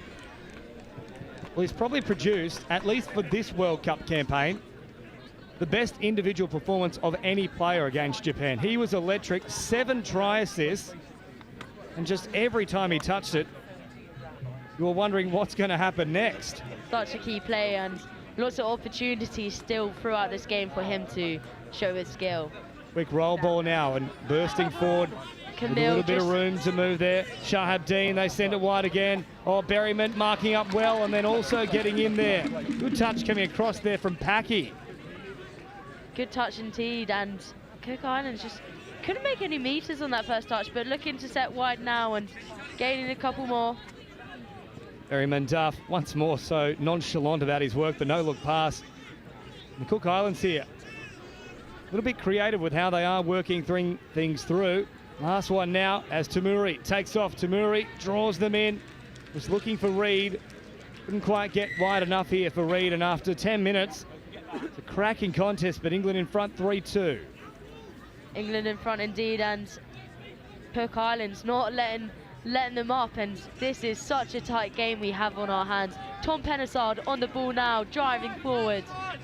Chung back on the ball. Chung gets it here once more inside the 7. Oh, Chung nearly snapped an ankle there for the defence of Berryman. He was in and away very quickly, but recalibrated there, the Cook Islands. And now up towards halfway they come. The subset in motion. As Rico Masters joins the action. So too Maxwell Masters. He receives it now up into the line. Rolls it back quickly. Edwards takes off. That's been played at there from England. Yeah, this will be really, really decisive here for the Cook Islands. They will need a score here just to help stay in this game. Let it draw. Here's Edwards again. Oh, rushing up very quickly. Dom Tripp read it like a book. Back to the 7 they go. Edwards, little ball away here for Aiden Masters. Now Maxwell Masters drops it down, but they weren't ready for it there. Through Edwards. Back to Masters. Now popping it down again. Short ball here for Horatio Edwards. Keeps the ball alive. Play on for now. Well read though from the English. Last one here for them. Edwards back against the grain. I know Maxwell Masters is also a very dangerous custom in that 7 metre mark, but with a good opportunity like that, you'd like to see them put Berryman Duff on the field. Yeah, and that was a really good opportunity for the Cook Islands there. Just couldn't get near the line either. Just didn't get diving down. So let's see what England have in store here. Looking like a great pace. Lupton all rolls it back. Oh, I think they're very unlucky there, the Cook Islands. That was sloppy from England. I'll say there was a foot in the ruck. Here it is again on the replay. They're all pointing at the Cook Islands, but might be a little bit of home ground bias there, if you will, as Lupton now drops it down, steps back on the inside, and that one will go against England there. So that's probably a bit of karma. Bit of karma indeed, but Cook Islands wanted to drive off and get a fresh pair of subs on the pitch. Oh, nearly all overrunning it. It's still alive here. Edwards didn't want to know about it, and he is really given a mouthful here to Packy as they come up over halfway now. Tuatai Masters, last one there. And it's coming a bit unstuck here for the Cook Islands in the past 3 minutes. Yeah, just loss of control there, and a couple more penalties that we didn't expect from the Cook Islands. They've always looked really, really sharp, and maybe the pressure from England and the pressure of this game, knowing it's a knockout, could be getting to some of these boys. Now Shabdeen drops it down. Penasiard is on this right-hand side. They'll cut him out, go the direct option, and well and truly short of the line there. Nearly burrowed through to China on the other side of the world. Yes, indeed. And Cook Islands will be happy to defend that one out. Just getting some great yards here, and definitely on this subbing play would want to see getting down to England 7. But Tamuri with great footwork here picks up another 10 or so metres. They'll certainly be setting here for an opportunity as Tamuri takes it to the line. Oh, stepped up into the passing lane. Here goes England up over halfway. Thompson will have too much speed, and the home fans have been sent into raptures. Listen to the applause here for Thompson. What a great read. It was building for the Cook Islands, but he'll go 60 metres and get the try. What a great read, and just stepping up really high in that passing channel to take that, and that's just what a take. Had enough speed too, Charlie Thompson. Certainly plenty of speedsters here in the Cook Islands, but that could be a very important try as we approach the final 5 minutes of this first half. Margin now at 2 here. Edwards, Berryman, wraparound play. Couple of dummies here. Berryman Duff just sitting in that left link position at the moment. Here is Berryman Duff just killing it well and truly away from the English box. Didn't like what he saw. And with 5.5 to go, England looking good value. Yeah, would have liked to see... Oh, it's going to be a turnover there. Great for Cook Islands. Berryman Duff still on the pitch, so definitely a strike play maybe to happen for him. Well, he's been spending all the time here out in that link position. A lot of the tournament he's operated through the middle. They've just got to get him good ball here. So Edwards takes the touch. Now wrapping around here is Packy. Packy. Oh, what a ball from Packy. Slowed it down. In fact, it was Aiden Masters with a masterful little play there. Threads the needle, and the Cook Islands come up with a cracker. What a play indeed, and we just see it here on the replay. Just going in, looking for the sweep, and giving that pass to that link, so skipping out the ball so nicely. And Horatio Edwards, having offered an opportunity for England to collect a try, now gets one himself, so he's made up for that infraction. Masters, though, what a great ball that was. Is now dropped down once more. Treyas, oh, good footwork. Back to Treyas. England work it well. Good read. It's still live here for the English. That's one of the more bizarre tries you'll ever see. It's a circus act, and Treyas is the ringmaster. Wow, indeed, and they answered back. That took some serious skill, and just the passing from England, going from Tom to Louis to Will, and then just getting deflected from the Cook Islands player, falling into Louis' hands. I dare them to try it again. It won't happen, that's for sure. As now the Cook Islands march forward. This is a cracking contest here in the quarterfinal. Berryman Duff out on this middle position now. Drops it down. Tylan Berryman to Murray. Back to Tylan Berryman. Now quick release here. Berryman Duff. Fancy footwork. Steps back in on the inside. He loves it. They point to the spot. And once more the Cook Islands strike back. Yeah, well done from Barry McDuff with that score, just taking him on the step. So we see the replay here, giving the sweep, again, haunting the face and ending it to Barry McDuff with a slam dunk of a try. We don't see it too often to play the ball inside the 7, so when it happens, usually the team with ball in hand thinks there is definitely a golden opportunity, and it proved to be correct here as Treyas, oh, fancy work from Treyas. Masters is claiming the touch, so too is Reed. Referee agrees, back to the 7 they go. 5-4 the score. Really good defence there from the Cook Islands, but Tom on the ball, Charlie picking up. Oh, Thompson finds a great ball once more though. Well read out wide from Kingston Day. There's an offside here against the Cook Islands. Yeah, just a fresh set of 6 here, and this is really dangerous for the Cook Islands. This is not what you want to be doing. Drop down now, or Penasiard probably lucky to get away with that one. That could have gone either way. Yeah, very lucky there, especially on first touch. Treyas with a fresh set here, 2 to go. Pretty crucial, you'd think, for the Cook Islands to hold them out here. The home side, bang for more blood. Oh, nearly getting all the way through. In fact, it's better than nearly, is it? Well, they're just checking here, the referees. No, Reed makes the touch. Still danger here for the Cook Islands as Treyas out to this left-hand side. Thompson, Treyas collapsing quickly, trying to squeeze under a few defenders. He's turned away. I think that's going to be penalty. So just getting some new fresh legs on. Will Lupton on the pitch now, Dom Tripp. Well, in fact, I think Berryman Duff has been sent for time. He has. I'm not sure what's gone on there, but it's now 6 on 5, and as a result, easy pickings for England. And now Berryman Duff is back on the field, but that's very strange. I'm not sure what's gone on there. There wasn't really an indication from the referee that he was being sent. I think, was that too many penalties on the line? But... well, it wasn't 3, though. That's the issue there. Who knows? And yet now he's back out there. So here's the full complement once more.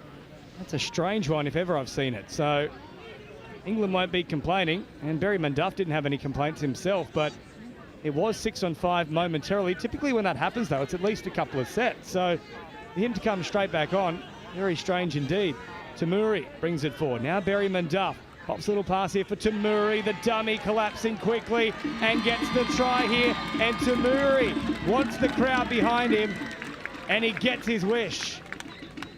Yeah, really nice score here from the Cook Islands, answering back really fast.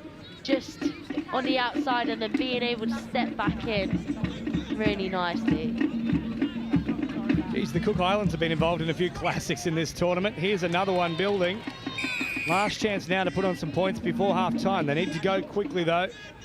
Yeah, couple seconds left for the Cook Islands. Who knows if they can play a little bit expansive here and try and get the ball dished away. But that is going to be half-time for England v Cook Islands. It's applause all round. A great match here unfolding in Nottingham. A spot in the semi-final up for grabs, and don't we know it. These two sides leaving nothing in the tank. At the break, though, the home team, England, leading the Cook Islands 6 tries to 5, all the second half action for the Touch World Cup 2024 Men's Open in just a moment.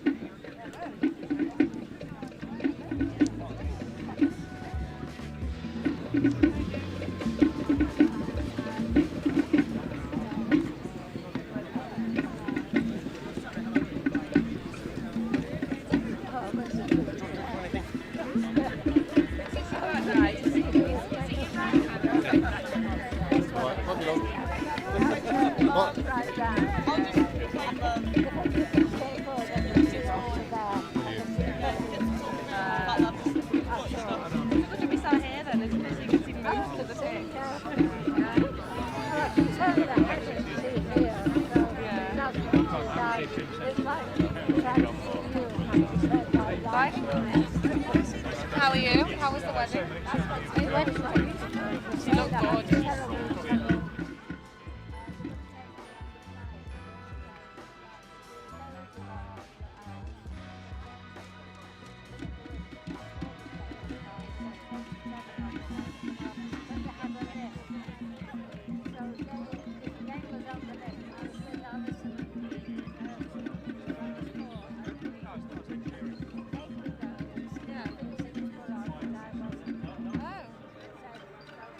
Oh.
Welcome back here to Nottingham. The stage is set for a terrific second half.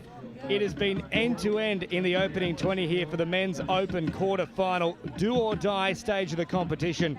The home team, England, with a narrow advantage over the Smokies of the competition, the Cook Islands. The cracking contest, Alice Summers. It is indeed, and England with the tap, just waiting here. And what to expect with this game, no one knows and is all for it. The knockout is bringing touch together. So here we go now, England 20 minutes away potentially from a semi-final berth if they can hold on to that narrow lead. But the Cook Islands, their second halves are their strong points as Reid steps up, does enough, pass goes around the corner, and England probably lacking a little bit of patience in that first set. Yeah, just swinging straight into it. Maybe a bit too excited there, but Cook Islands really well held and kept them out. Masters brings it forward. All good meters here from Edwards. Now Berryman Duff onto the pitch. He's the real danger man for them. Tamuri also no slouch, that's for sure. Berryman Duff picks it up, brings it to the line. Tylan Berryman burns them with a change of pace. Well, he scorched the turf. The worms have been incinerated. Wow, indeed.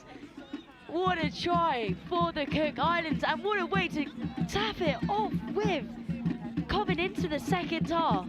Just picking up here, Berry McDuff again giving that pull. Just TLD not being able to make that diving touch in the end. Too quick. Tylan Berryman shot out of a cannon there, and we're all locked up. 6 tries apiece. A World Cup classic in the making. Lupton out to this right-hand side, or Tripp, great footwork. Gets it back now, Dom Tripp, looking long once more, out to Brook, cycles the footy. Was that a forward pass? They'll say play on, over the top here for Lupton. Tripp drops it down. Now it's the last, a real collision here. Somehow Lupton gets it away. It's still play on. We might have to come back here potentially for a mutual infringement. I don't think it's another set. Might be a restart of the last here. Yeah, Will Lupton over the ball right now, number 14. Oh, no. No, hang on here. It's not a mutual infringement.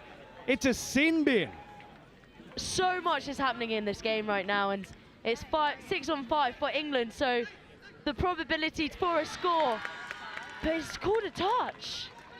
It's Graham who's come across there and just stops it. That's the second time, though, Cook Islands have been a man down. Last time England came away with points. They'll be really stretched here as Lupton bounces around. Touches made there from Masters. Aiden Masters does another great job here. Couple more to hang on. If they can see off this set, likely to only have one more against England. Yeah, Will Lupton on the ball with James Simons. What can they do together? Oh, Lupton with the long stretching arms, the big wingspan. Gets him over the line. Berryman Duff falling on top of him. No malice in it, but 7-6. Geez, I've got a few questions about that call to send him to the sin bin, though. Yeah, and with this player in the sin bin, you have to wait for 4 different sets. So he'll be, well, the Cook Islands will be down a player. And that is so vital in this game, because it's hard enough scoring 6-on-6, let alone your team having 5v6. So Edwards up through the middle now to Muri. Bring it to about 8 shy of the try line. Edwards with the big goosey. Takes off, flick pass comes in for Aiden Masters.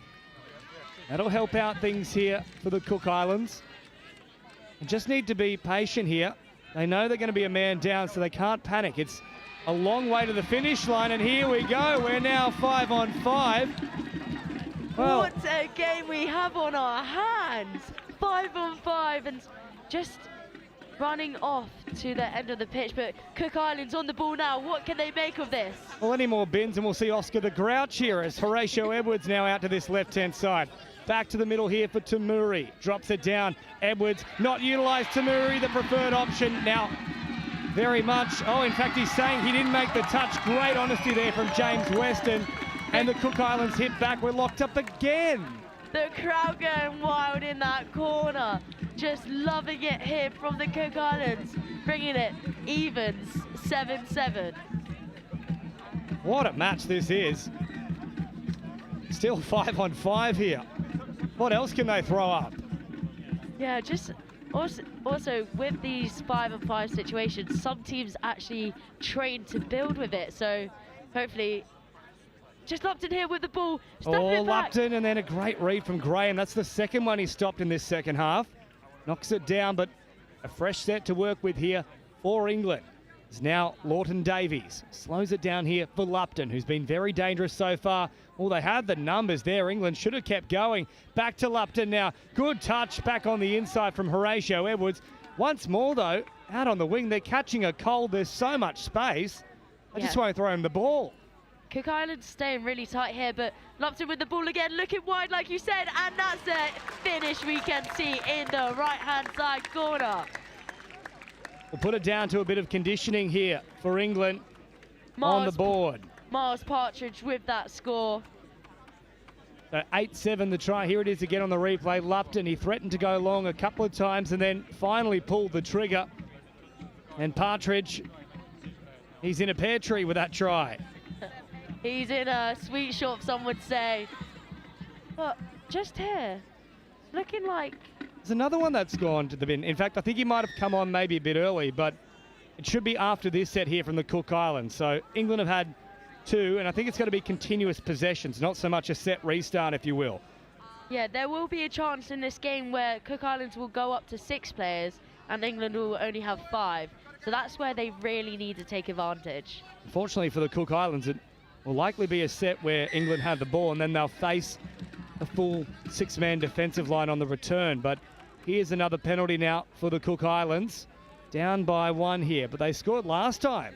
They were down this end of the field, and Berryman Duff and Tamuri are out there. Those are the 2 most dangerous players here for the island nation. Berryman Duff drops it down, or Tamuri wasn't ready for it. There was a good opportunity there. This time they get it a bit more correct. Tamuri threading the needle, finding Graham.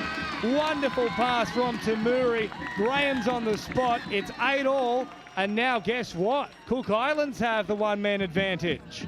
What a score from Graham. And as we can see here, McDuff on the ball again.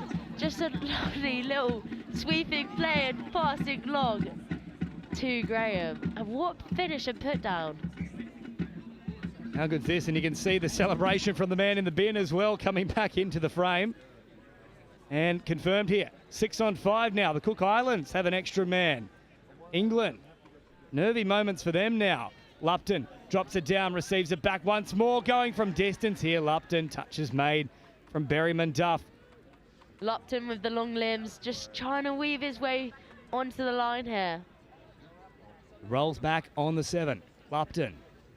Little dummy as Edwards comes forward. Last one now. Lupton once more, threading it long. A little bit too long there. Outside of the grasp of Partridge, who got the last one, but 8-all. And there is England now back to the full complement. So no real change despite the fact that the Cook Islands had that man removed for some time there. They actually improved their scoreline. Yeah, really impressive from the Cook Islands. And just looking like they're going for a direct set here. Just playing around on the pitch and trying to get some more meters onto England's own half. Berryman Duff brings it down, drops it here on the last. Taking off again is Tylan Berryman. He's one of the quickest on the field. Draw and pass. Berryman Duff flicks it up, and Masters was looking for the audacious bat back over the top of the head. It's interesting here from the Cook Islands, especially Berryman Duff, never seems to be in a hurry to do anything, including driving forward. Yeah, I feel like they're trying to read the game and see where the defence is showing. So that's such a key aspect in any touch game. But England here driving on. Louis with the ball. Oh, Treyers with a great little pickup. Masters, though, didn't panic. Makes the touch. Can't believe how quickly this one's going along. 8.5 already gone in the second half as Reed brings it forward. Now Horatio Edwards up towards halfway. Look at the meters here on offer for the Cook Islands. Big time. Now Graham sends it back to the middle to a tie Masters. Wider still they go. Just toying around with England's defence here, passing the ball, working it, and Cook Islands going in for the dump. And there's still a couple of touches to come. Yeah, they'll work for the strike dump here. Now drop down for Paul. This is the last. They sum it up nicely. Oh, the little tip-on play, but well read from Partridge. Yeah, with that tip-on play, we've seen it a lot throughout this World Cup, and most of the time it does pay off. So great to see Cook Islands trying to get in that tap. About 15 metres away from their own line now. What a cracking contest this is. They can't be split as we approach the final 10 minutes of this quarter-final. No one leaving early, and Tripp just caught inside enemy territory. Is now coming forward is Lawton Davies. Last one here for England. Tripp drawing past just out in front of the run there for Chung.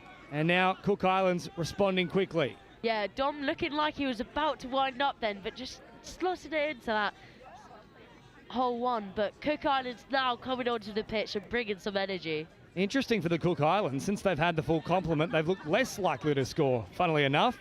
Now Edwards brings it forward. Last one here, Berryman Duff. Quick release to Murray, taking off. Oh, what a pass around the corner, but somehow England scramble in time. They've got all the tricks here, the Cook Islands. Wow, and they are pulling out all the stops. I'm so excited to see what they have next in store. And now England up over the halfway mark once again. This is just end-to-end. It's enthralling stuff. Drop down. Lupton picks it up, sends it wide. Oh, what a take there, but just jamming in. Rico Masters. There would have been the barest of margins to get that touch. I thought he was through. Yeah, Will Saracold there, just plucking it out of the air with just one hand. But Cook Islands recovering really well. And still in this, both teams spend so much on the line here. And now Maxwell Masters turns it back on the inside here. Berryman picks it up. Tylan Berryman floating a pass. Draw and pass. Oh, the last one left plenty to be desired. They had stripped them for numbers and there was space. It just had to hit hands. Yeah, just England in their own 7 now, and Joe Simons on the ball, but looks like it's going to be foot in the rock there called. That was a pretty blatant one too from the Cook Islands. Almost could have pulled out the gumboot and hit the ball with that. Wouldn't have made much difference in the end. So England, with 8.5 to go, locked up at 8 apiece.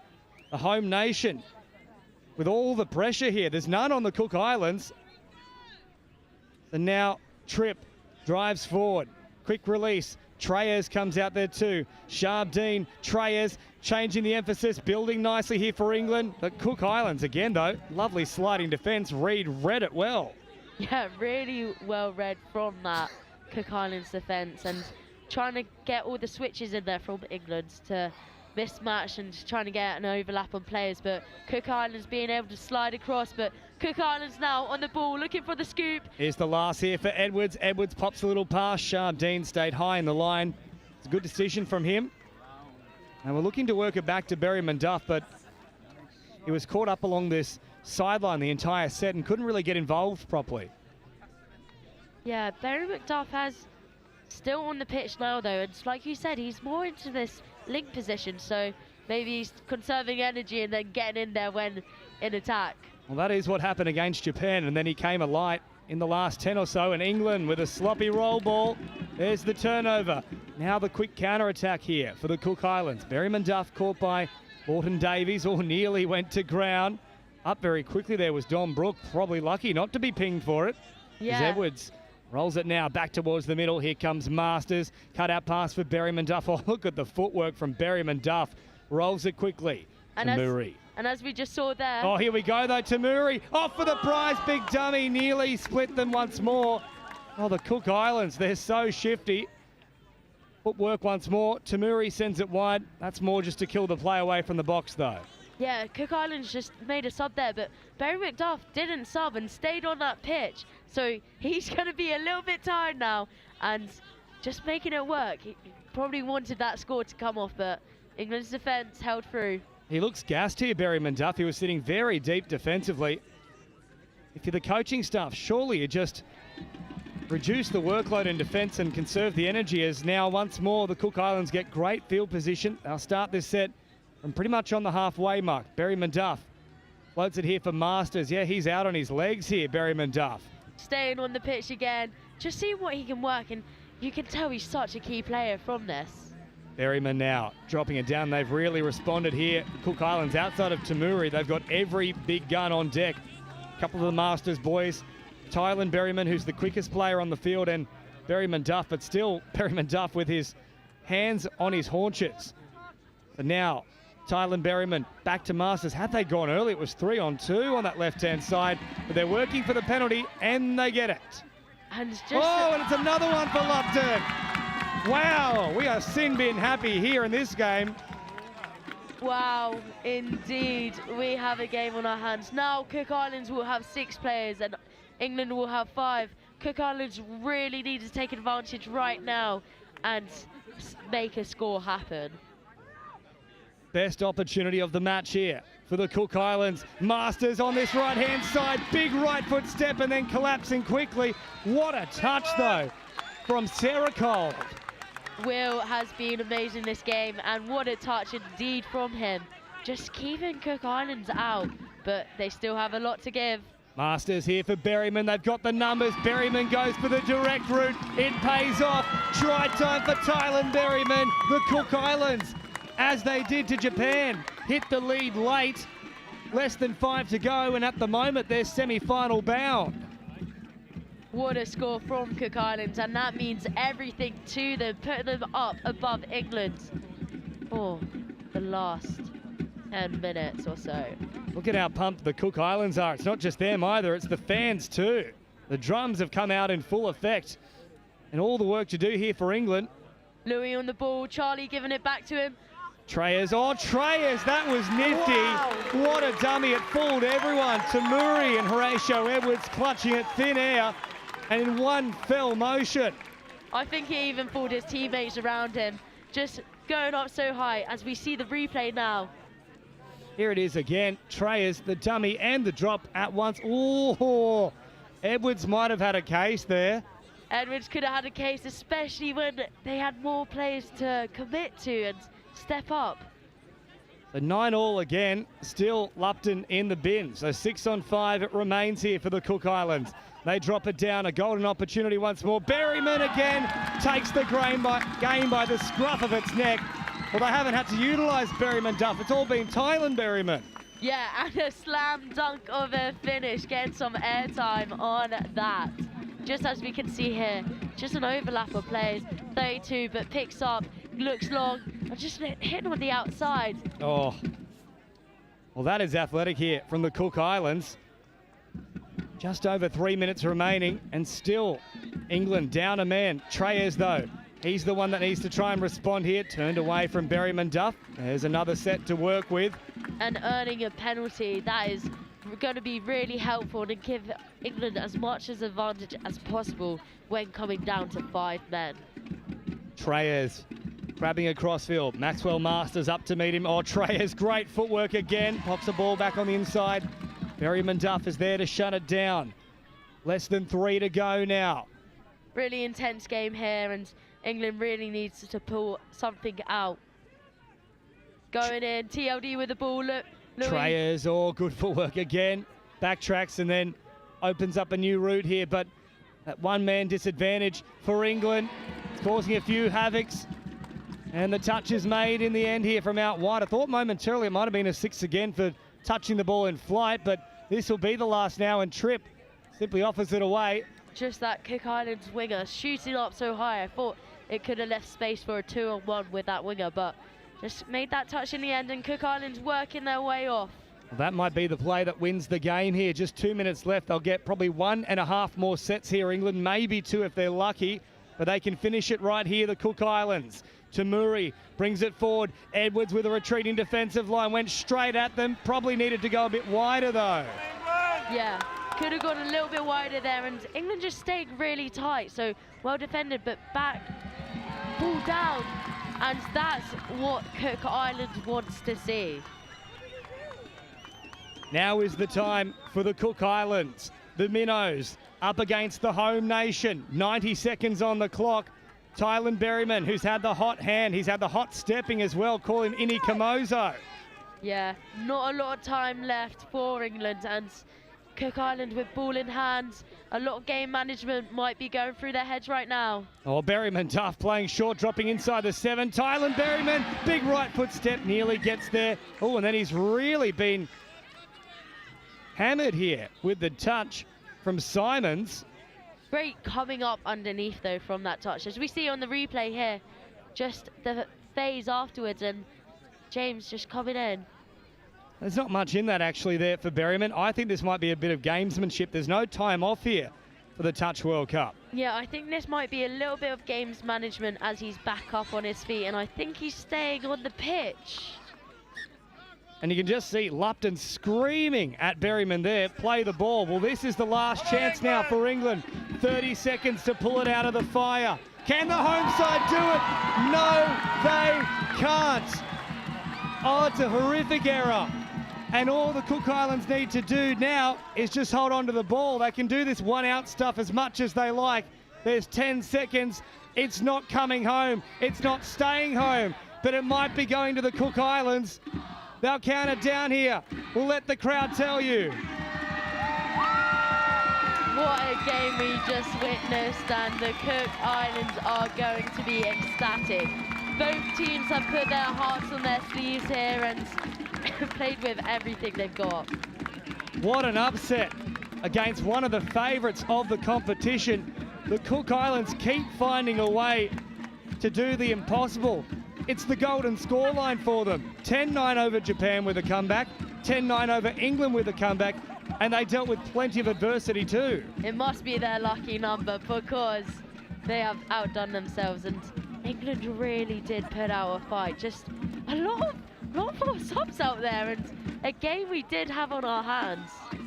3 sin bins in total.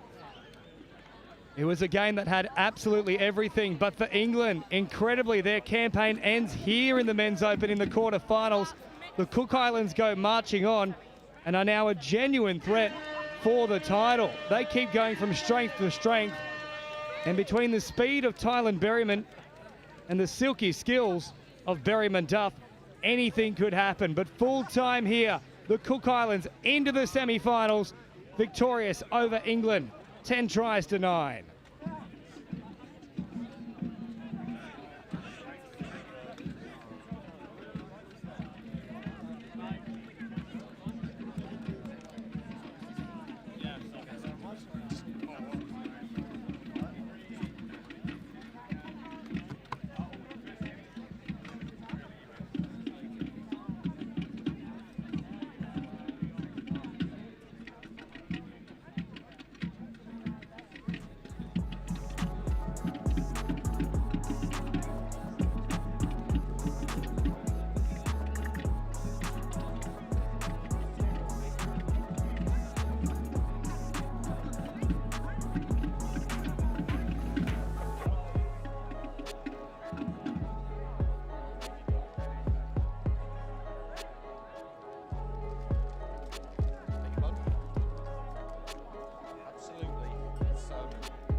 I mean, personally, opposite direction that I'm probably at, yeah.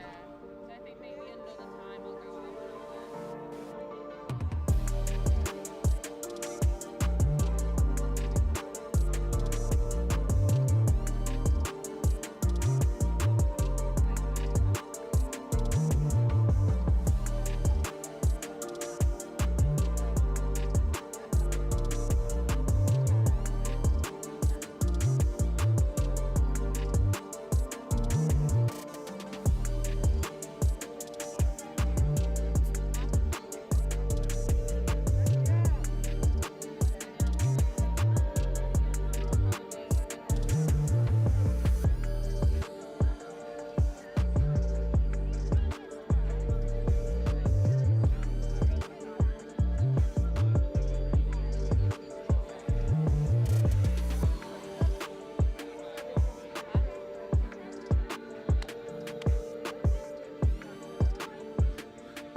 Welcome back to the World Cup 27s ladies action here. Semi-final Australia and the United States. Adam Collins in commentary, joined by Kate Davis. Faven? Yep, got it. Kate, thanks for joining us and bringing us some local knowledge to the coverage here. Yeah, absolutely. Thanks for having me. And yeah, looking forward to this game really. Finals football for the weekend, and yeah, it's looks like it's going to be an exciting one. Yeah, great conditions here in Nottingham, and it is the USA taking on the Australians. Obviously, the Australians, a lot of experience out there, but so too for the USA, mix of experience, and also first World Cup for some of these ladies. Yeah, absolutely. And also, you know, seeing a lot of the USA teams over this week, and they're really strong, and their intensity is absolutely great. They've been a real underdog, I reckon, for this tournament. Now the Aussies roll up to the halfway line. Ball into the middle now. That's Vanessa Duprat. Duprat gets a good roll ball down. Here she is with the ball again. Hands here, overlap if they can make it to the left-hand side. And the diving try scorer, Dimfna Smith. It was just simply hands, beautiful last touch play as well. Yeah, absolutely lovely finish there. Safe hands there on the wing as well, obviously, as you'd expect with the Aussie team. And yeah, just a really great drive going up there and into transition. A good start for the Aussies. The first transition, as you said, off their own line. They get all the way down the other end of the field. And it is the USA now. They take it forward through Claire Lundy. In the middle, just trying to draw the Australians up off the line. This is Lundy again. Strike dump on the 7 metres. Left they go, long ball, but no damage to the Australian defence here, held tight. And a lovely defensive set there for Australia. Lovely link shot as well there, and then their wing reading that really well. Defensive line, you know, there was movement from the USA, but they weren't really testing the defence at all. Yeah, absolutely. They look quite comfortable, really, Australia in the red zone there. And here comes the roll on now for the Australians. That one taken by Rebecca Chacha. Now they push into the line. It's Halpin, Steph Halpin there. That's her with the ball again. Hands situation here. Drawing pass. Thought she might have thrown that a bit early. Just the pace of the winger. Able to get on the outside and score the second try. And again, it's another transition set all the way up the field for the Aussies. And they score again in this left-hand corner. Yeah, absolutely lovely here, as we see. On the pickup, looking really dangerous. Nice early release there. Holds on to it just a little bit longer. Draws that wing in, keeps her honest, and then it just opens it up out on the wing there. Zell Gillespie, the try scorer. Certainly did a great job to finish, but it was held nicely. I thought she passed it a bit early, but she looked to go much earlier, but then held it up, drew the defender in, and then got that pass away. Yeah, great bit of decision making there. Now the US roll into the 7. This is better at pace, asking more questions. I think the ball was down there. I'm going to say it was. The referee on the spot agrees with me. And that's much better, more momentum, more direct from the Americans. Yeah, absolutely, and that'll mean a lot to them as well, getting a score on the door. About 3 minutes in, see it on the replay here again. Hitting that line again, just beating on the outside there. Lovely score for the US. Yeah, well done to the US.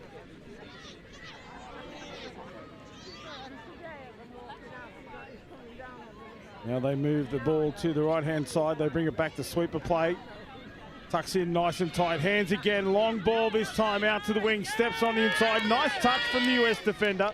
Up out of the line. Had to make that one. From a set start, that ball up over the top, thrown forward. Well, we might have seen a penalty for a forward pass here, but the referee just says ball away, change over. Yeah. Looking to kind of get away with that one a little bit, but yeah, at least USA possession here, and they can look to get some yards, which they are doing well, get some fresh legs coming on. As we're seeing here as they get over the halfway line.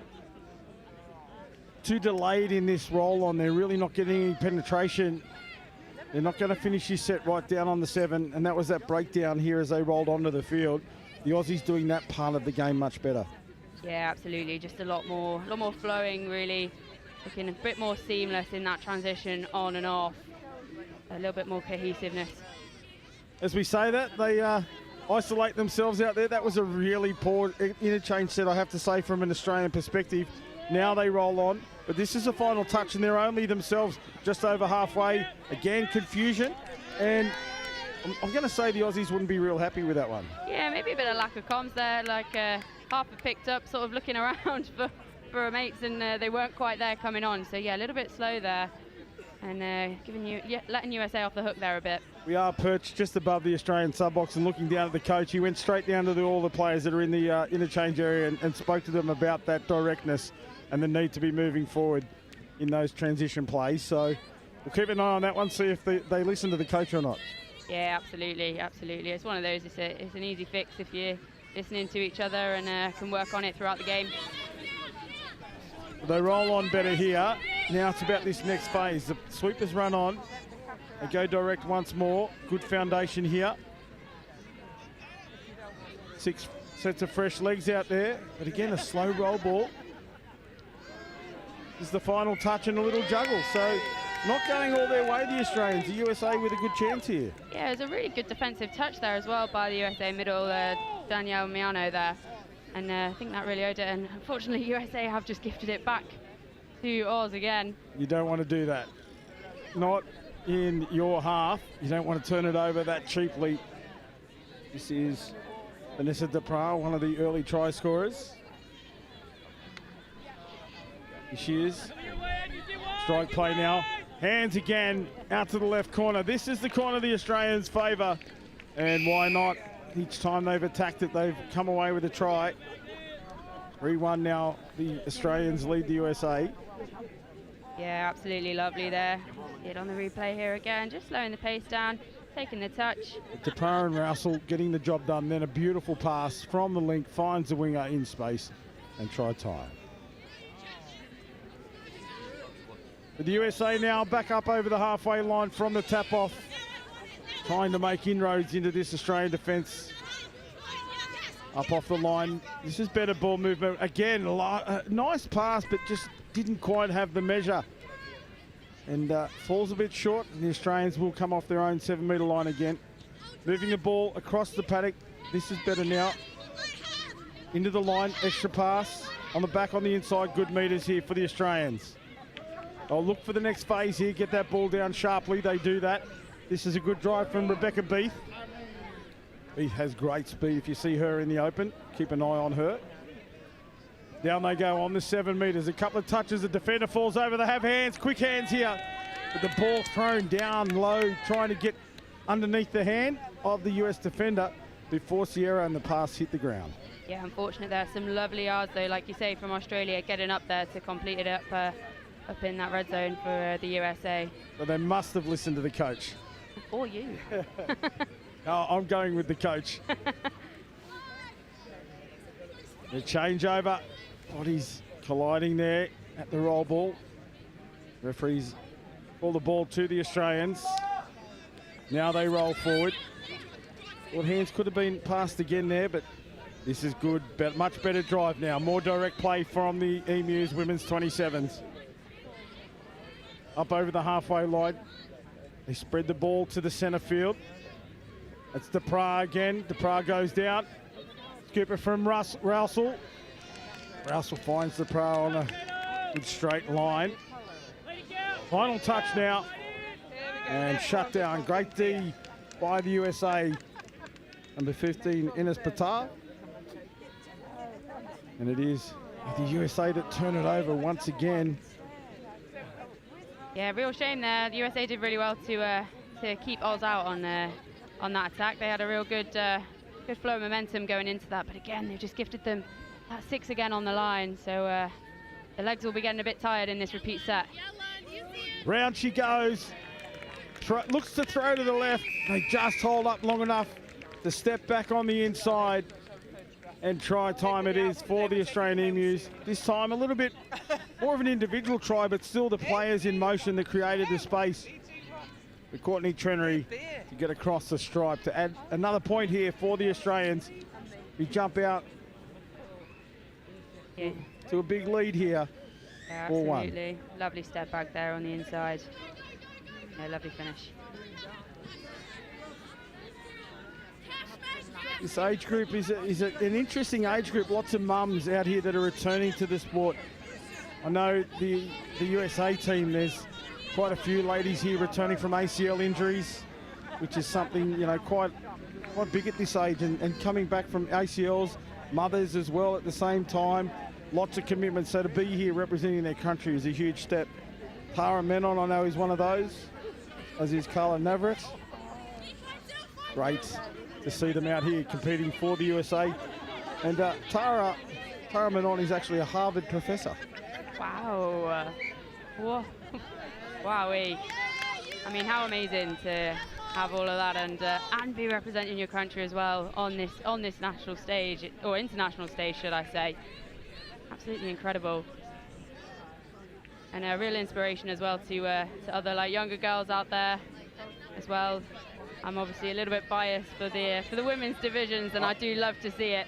Absolutely. I come from a women's coaching background. I coach lots of women's teams back in Australia, and one of those is actually, I started coaching her as a junior. She's out there running around in the US Women's Opens team here, and she's over 40 years old, mum of 3, and had an ACL injury just 10 months ago.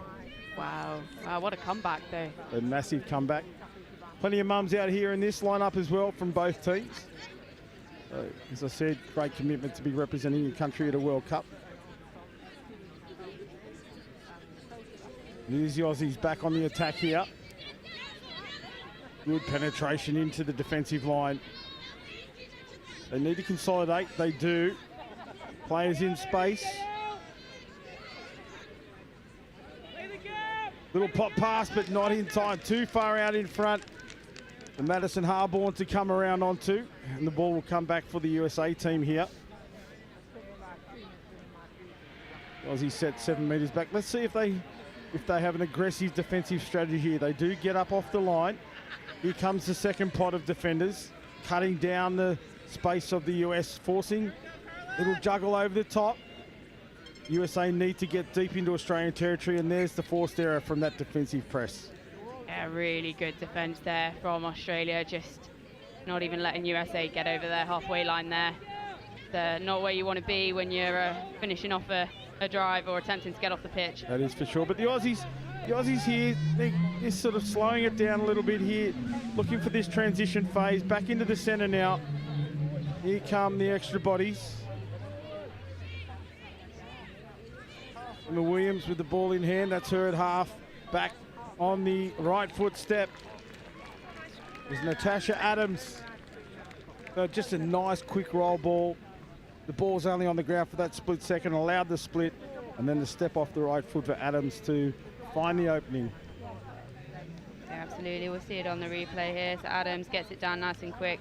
On the out is ready and steps back. Lovely dive to finish as well. Got the space there, opening up in the middle. That's the eyes up touch football we talk about. The defence came across at pace, and just the eyes up touch footy of Natasha there, able to step off the right and find the ground. Starting to mount up here for the USA. They have to stay in touch with the Aussies. It's 5-1. Still 7 minutes remain in this first half. Yeah, good attempts at a phase play there from the US, but didn't quite go to hands there, unfortunately. But finishing it up there nonetheless. Now the Aussies looking to come to the sub box. There's a good drive here from Kelleher, but on the back of that, they turn it over inside their own attacking half.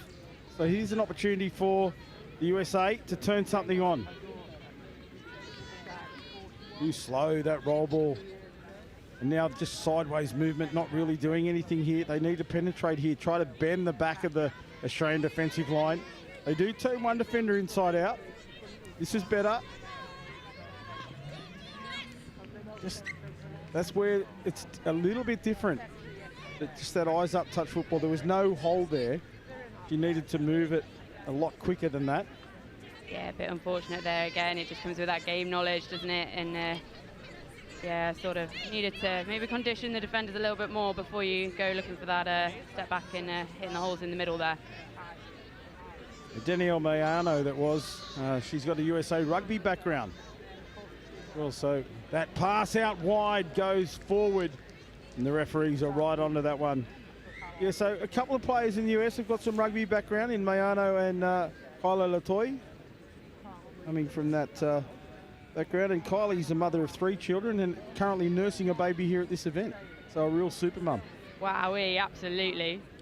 Superwoman indeed. US roll forward here. Much better. Good expansive play. Now they turn the ball back inside and turn it over. Would pass the call.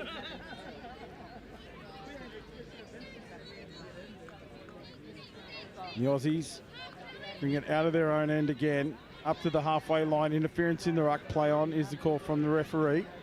Again, confusion. This interchange play is, dare I say it, un-Australian-like. They're not usually in this sort of a pattern. Yeah, it's not as fast as you would normally expect from an Australian side. Clunky, very clunky. There's Courtney Trenery, and just the right foot step of Trenery. We see it get up gingerly, heavily strapped left quad or hamstring. She doesn't look to be moving freely. Damaging ball runner is Trenery. Hopefully for her or her team, that injury is treatable.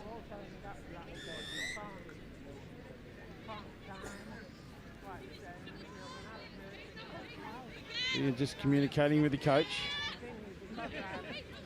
Medical staff right on the scene down there. And they'll talk to Courtney about the prognosis. The USA on the attack. Better push here. She was just off time. I thought she wanted to dive, but she didn't have the right leg forward. That's a nice pass into space, but the ball down for the USA. I still like that they're throwing those passes and still trying to find that opening. Yeah, absolutely. And USA, they've got a really dynamic attacking style actually at the line. With the Australia, they sort of take it a bit more at a slower pace and then inject that pace, whereas it's quite nice seeing the US sort of trying to play that really flowing touch. And an error here, a forward pass from the ruck. But this is a really good opportunity for the US. They can afford to get some fresh legs on that far side. And now they can move the ball. Fresh feet already out there. Bit of traffic running through the ruck, trying to get off the field. Now they reset, re-establish themselves in the middle. Strike players into position now. Here's Danielle Mayano with the ball again. He looks to get through the line, but the diving touch of the Australian Natasha Adams cuts down the attacking opportunity for the USA. Mayano thought she had the line wide open. A great touch from Adams. Yeah, absolutely lovely diving touch there, but a really good from Mayano there. To drive forward here. Good space. Beath gets it down.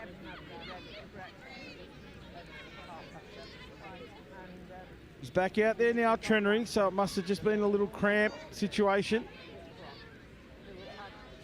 Goes to the line. Halpin, Steph Halpin, ball down. And that was just momentum that took her out there. She skipped to the left, off the left foot, got outside her defender, and the ball down in time. That missed the referee. Let's see it here. This Halpin picked up in space. She gets on the outside there. Just that little dummy holding the ball out in front, keeping both defenders held, and try in the corner. Yeah, lovely finish there from Halpin. Like you say, just coming off, shows how important the momentum is coming off on those drives and on those sub and on transition moves. Here they are trying to will the Australians forward. Acting half. Out to Claire Lundy. Lundy reconnects in the middle. There's the ball released off the ground nicely. Short hole running for the US through Caitlin Segato. Unfortunately for the US, the Australians up and cut down the attacking options. And a penalty here for the Aussies to work out from their 10-metre line. Well, hop, skip and a jump there from Dimfna Smith.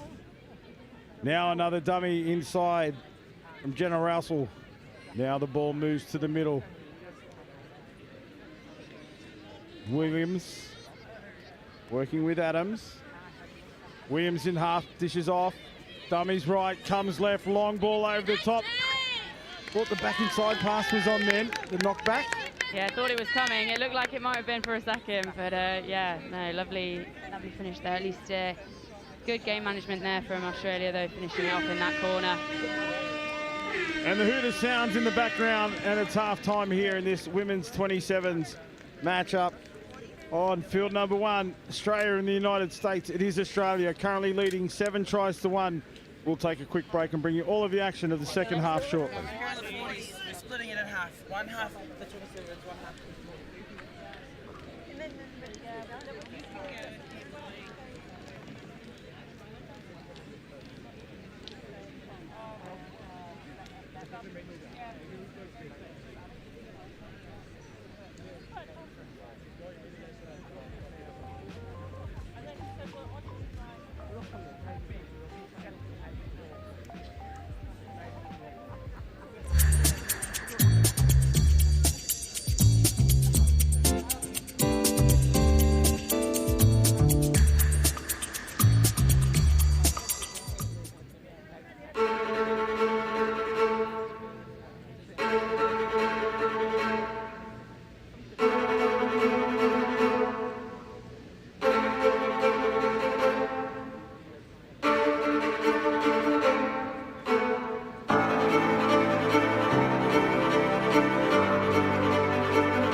for visitors and competitors alike. We hope this support will encourage others to look for more sustainable ways to run similar events. Players and officials, this show 1 minute warning, 1 minute.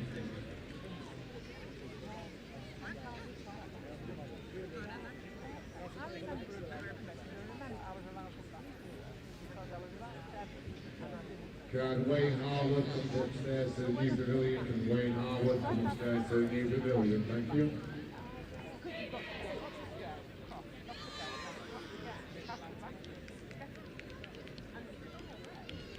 Players and officials, this is your 30-second warning. Take to the field, ready to play.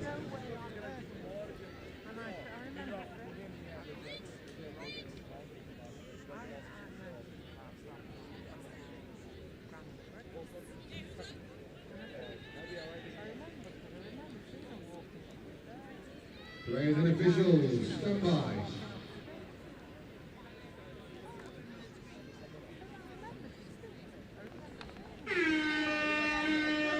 Welcome back for this second half action here in the women's 27 semi-final. It is Australia taking on the USA, and so far Australia dominant 7-1 over the US. But what can we expect here, Kate? Well, obviously both teams will have gone away and in their boxes at half-time and will have been having some conversations. Like we were talking about, you know, the drive-in for Australia, not what we'd normally expect, so probably looking to fix that in this half as we are coming up to the try line here. And ooh, lovely intercept here. Trenny with by a USA. long bomb back on the inside, and the defensive press of the USA get up in the line, take the touch, and now they roll on to their sub-box looking for a set. Here they are right on the halfway line. It's good from the USA to start this second half. Just letting Australia know we're not going to lay down and take it.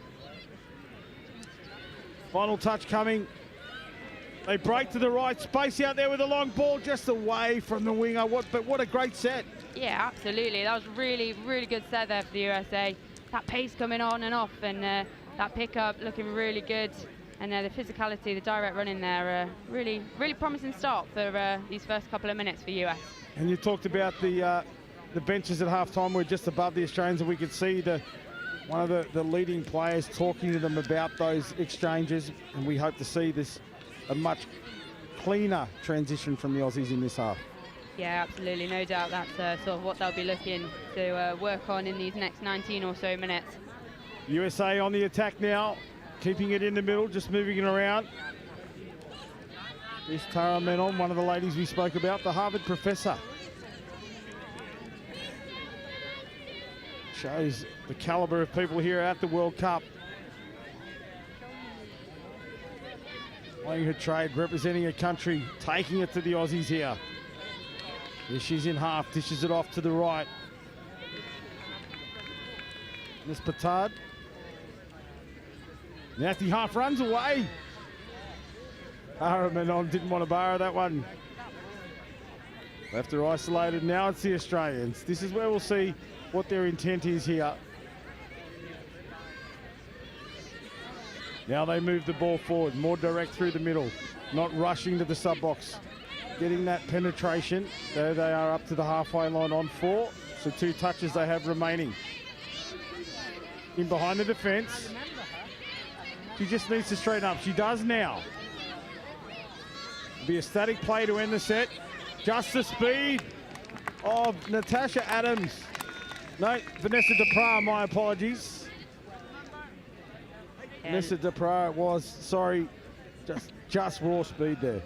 Yeah, that was lovely to see there. Like you say, they were just straightening back up on that drive, passing off out to the side, and again, it is just the burners on there, and it's just a foot race to the line. Lovely finish there for Oz. And it really did look like it had broken down. It was the final touch. USA had numbers, and it was just the Pra's speed and ability to get into that small opening.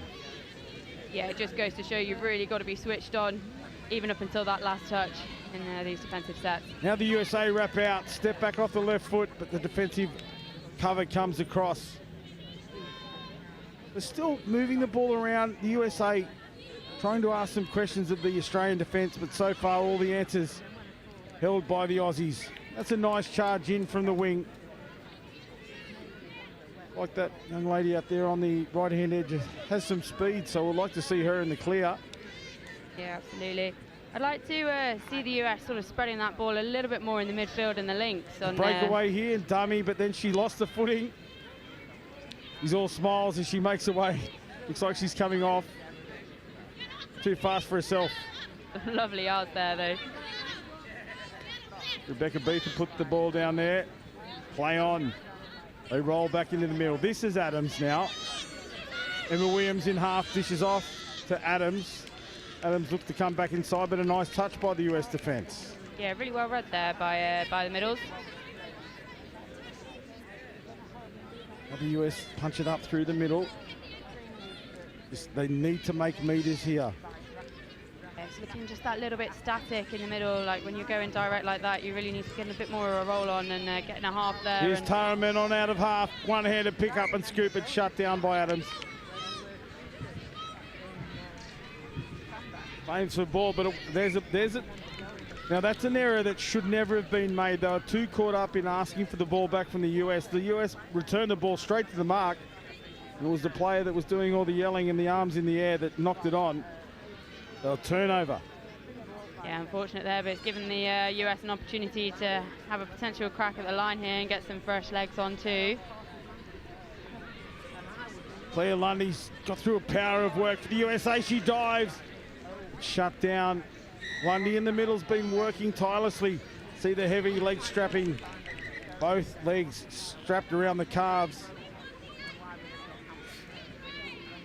And it is Lundy that'll take the tap. She'll dish off.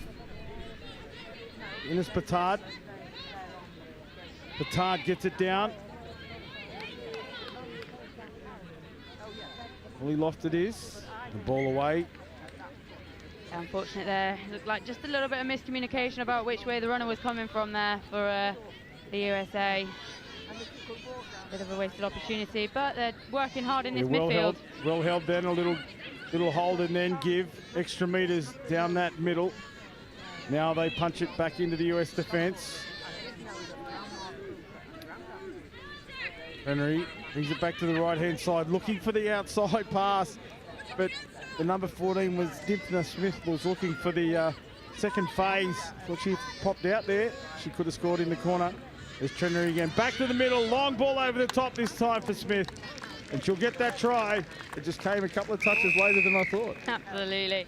Yeah, lovely finish there by Smith. We'll see it here again on the replay. Taking it in again, it's just that heads-up touch. Looking at the defenders biting in. Sees the hole is there, sees the gap is there, and safe hands out there. Soft hands on the wing there. So we bounce out to a 9-1 scoreline. USA continue to roll up the midfield. Just the you and me play in the middle. Now the ball comes out to the left-hand side. Ola Latoy in the number 13, the wraparound play for Tiffany Malik. Mr. Toy straightens up. The touch comes in from the outside. You've got to call it offside and a penalty for the USA with a full set of 6 here. It'll be interesting to see what the USA can do with this.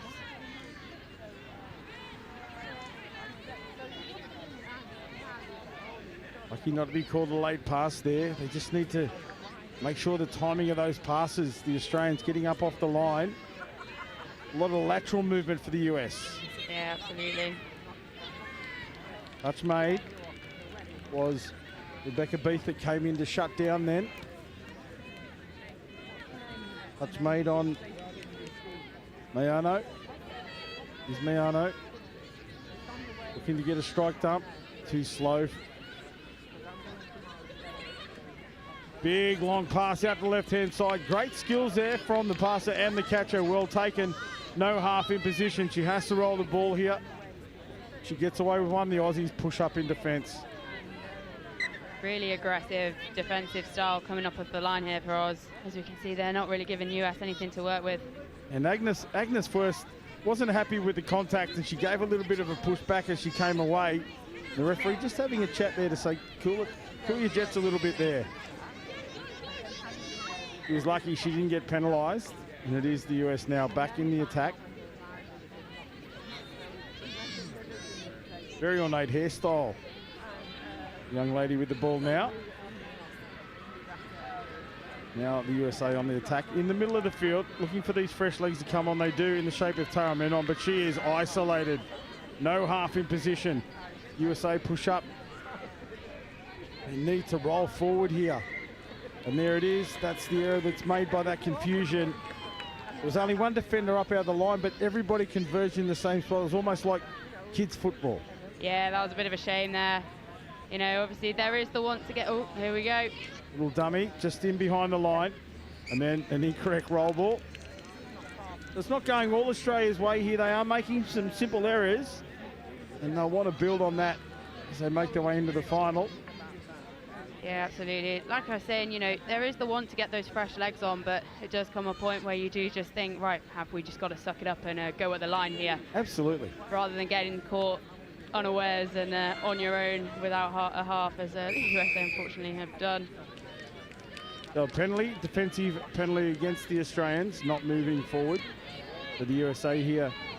On the line attack, Ines Petard it is. Out to Lundy. And another penalty for not moving forward. But that's the second. The next penalty for that offence will have an excluded player, which will give the USA a numbers advantage. Petard goes for the line, looking for an offside call, doesn't get it. Other came across the shape of Duprat. Yeah, I'd like to see them just spreading them a little bit more and using the outsides a little bit more for. Fortunately there, Lundy got up in front of the ball holder. There's Lundy for the line, dives off the left foot, no touch called. That's an awesome call from the Australian defender. And that is an excellent reward for effort for Claire Lundy. She has worked tirelessly. Let's have a look at it. Lovely step back on the inside there, and what a reach. And Jenna Rousel, she says no touch. Great call from the Aussies. That's what this game's all about. It was certainly close enough that a lot of viewers might have thought a touch was made, but Rousel, honest to a 4. He calls the no touch. And the USA score again, 9-2. And then the Aussies back on the attack immediately. Short ball.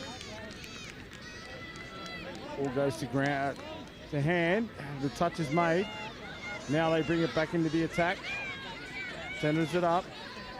Run around player numbers here if they can get the ball out, but a great touch again to close out the set. USA standing tall here.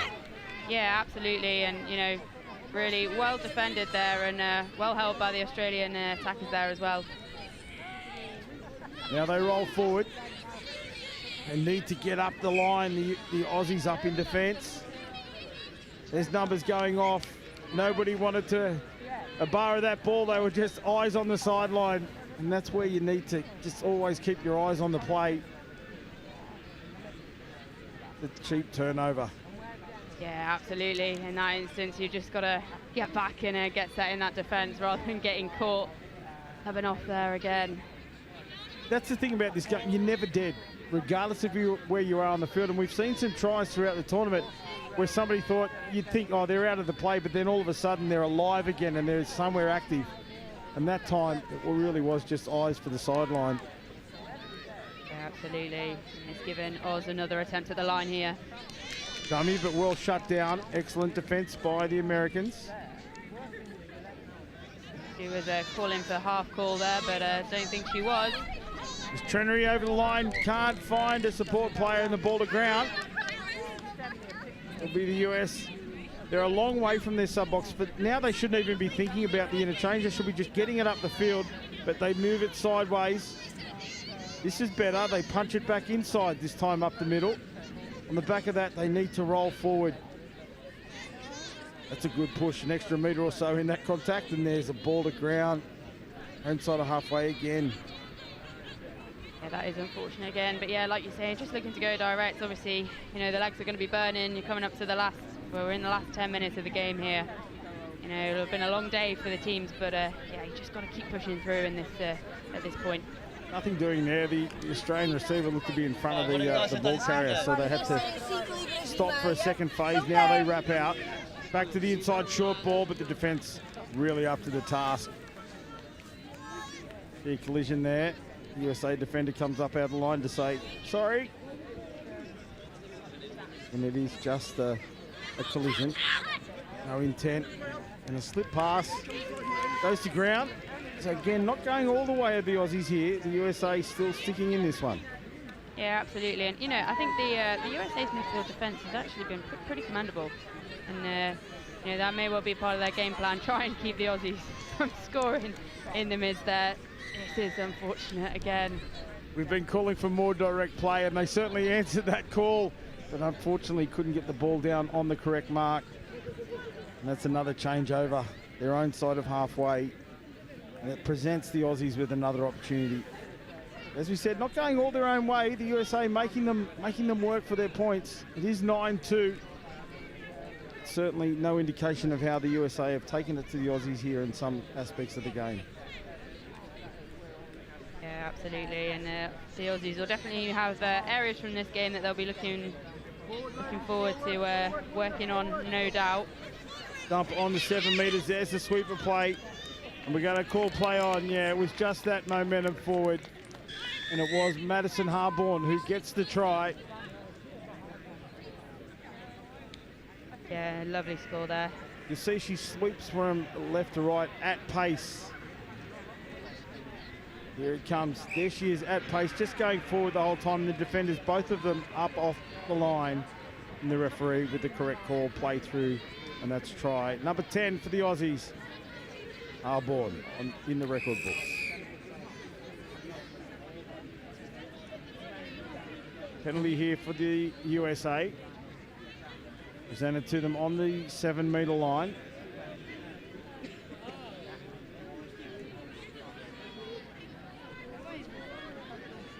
Carlo Latoy at half, working with Danielle Miano.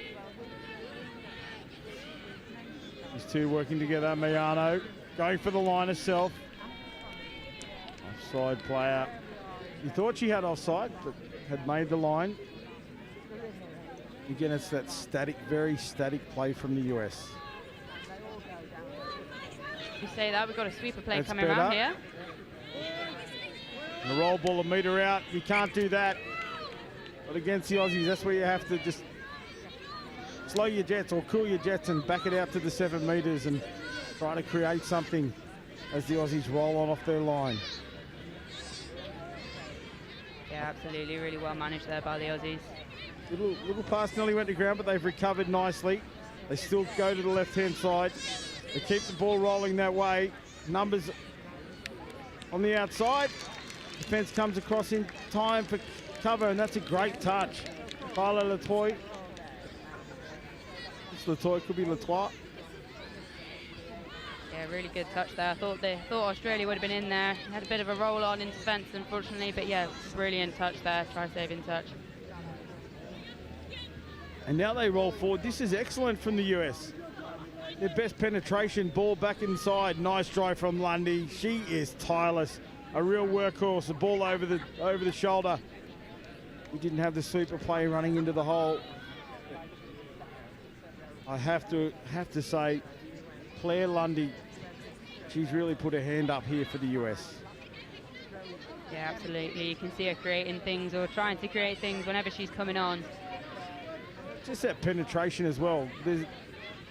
He's pushing hard through the middle in attack, but then she stands up in defence as well. Working always for the US. We see her making the touch here. She breaks short, makes it back to the line, calls the touch, but the referee says play on. I thought she got back to the line. If she made contact, I thought she was onside, but she may have not made contact. The referee was right there, calls play on. And here's another try for the Aussies.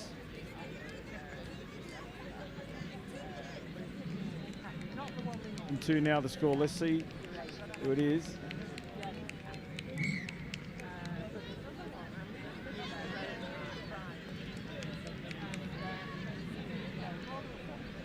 Now it is the USA familiar position, the tap off from the halfway. 1.5 minutes remain here in this semi-final. Women's 27s division. Australia will make their way through to the grand final.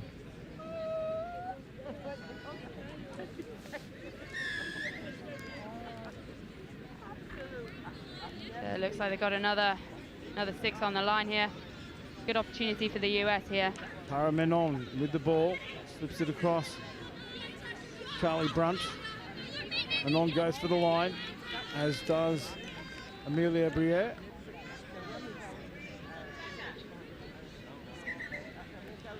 A little whistle in the background. And a changeover. But what happened there? I can't say I am either. But unfortunate for the US, there was touches to play with there. Must have been an incorrect roll ball. And then handover. But the Aussies, clunky again, coming out of their own line. As you said at half time, plenty to work on out of this. They'll be able to re-establish themselves for the final.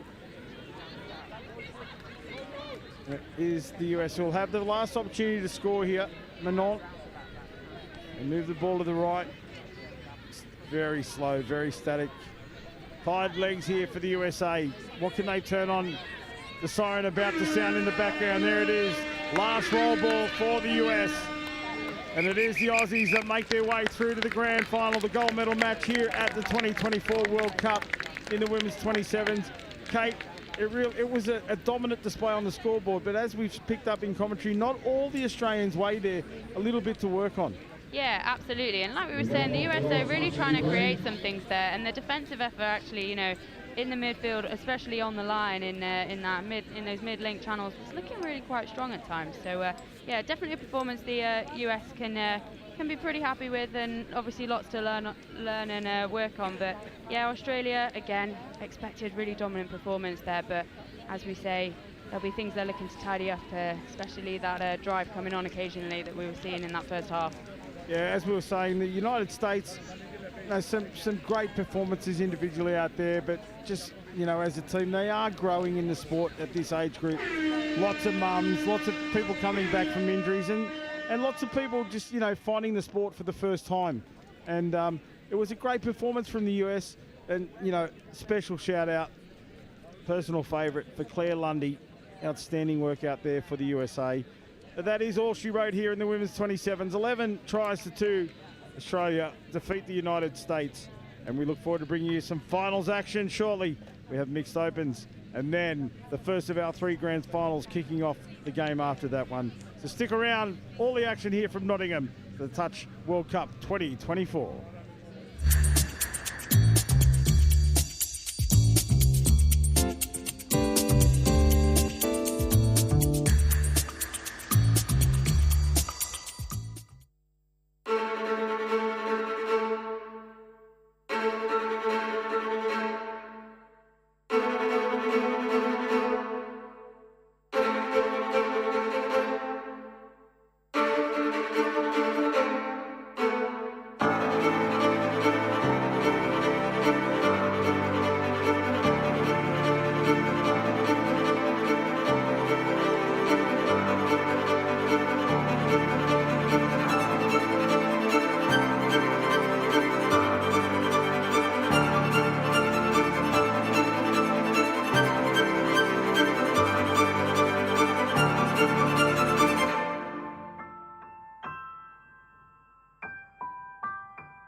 And I'm representing the HIDEX programme, which is one of the sponsors of the Touch Rugby World Cup.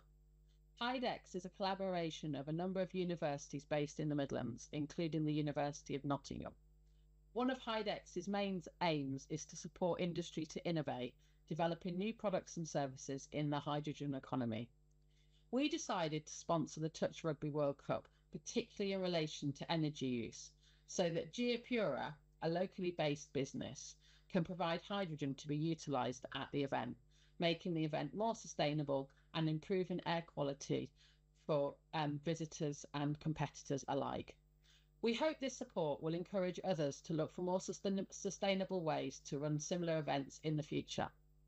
Finally, just to say, we hope everyone that's involved in the event has a great time. Thank you. I love Nottingham, the home of Robin Hood. From the bright lights of Goose Fair to the peaceful nature of the Sherwood Forest woods. There's a feeling of togetherness Unity, pure, honest, love. And that feels great like a bright summer's day at the horses down by the lake at Colic. All I love Nottingham. The River Trent, the embankment, the Nottingham Carnival, different cultures dancing. The diversity, just walking down Columbus Street on a Saturday. The two lions in the square stand tall with pride. And when the markets in town come alive, it gives me life. Listen, as the council house clock chimes, and depending on how many times, lets you know the time. I've been to concerts at the Motorpoint Arena, and I've been to concerts at the Nottingham Caves. I've been here all my life and I'm still amazed by this place. I love Nottingham. Sometimes I stare at Hockley's graffiti colourful walls, and sometimes I gaze at the deers running around Woollerton Hall. Supreme thrills, from chilling up at Green's Mill or up at that castle on the hill. Nottingham, I love you, and I always will. Visit Nottingham today.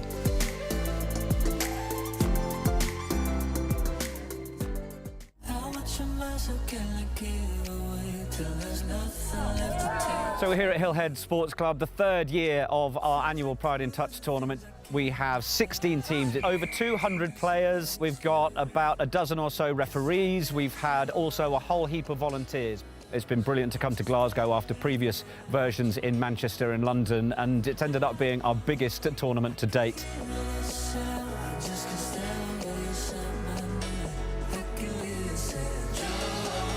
Get a lot of curious players that want to try out touch rugby for the first time, so they might be a bit nervous, but I think they come down, they hear the tunes that are playing, they see all the rainbows, all the smiling faces, and I think they realise that actually they can just have a good time.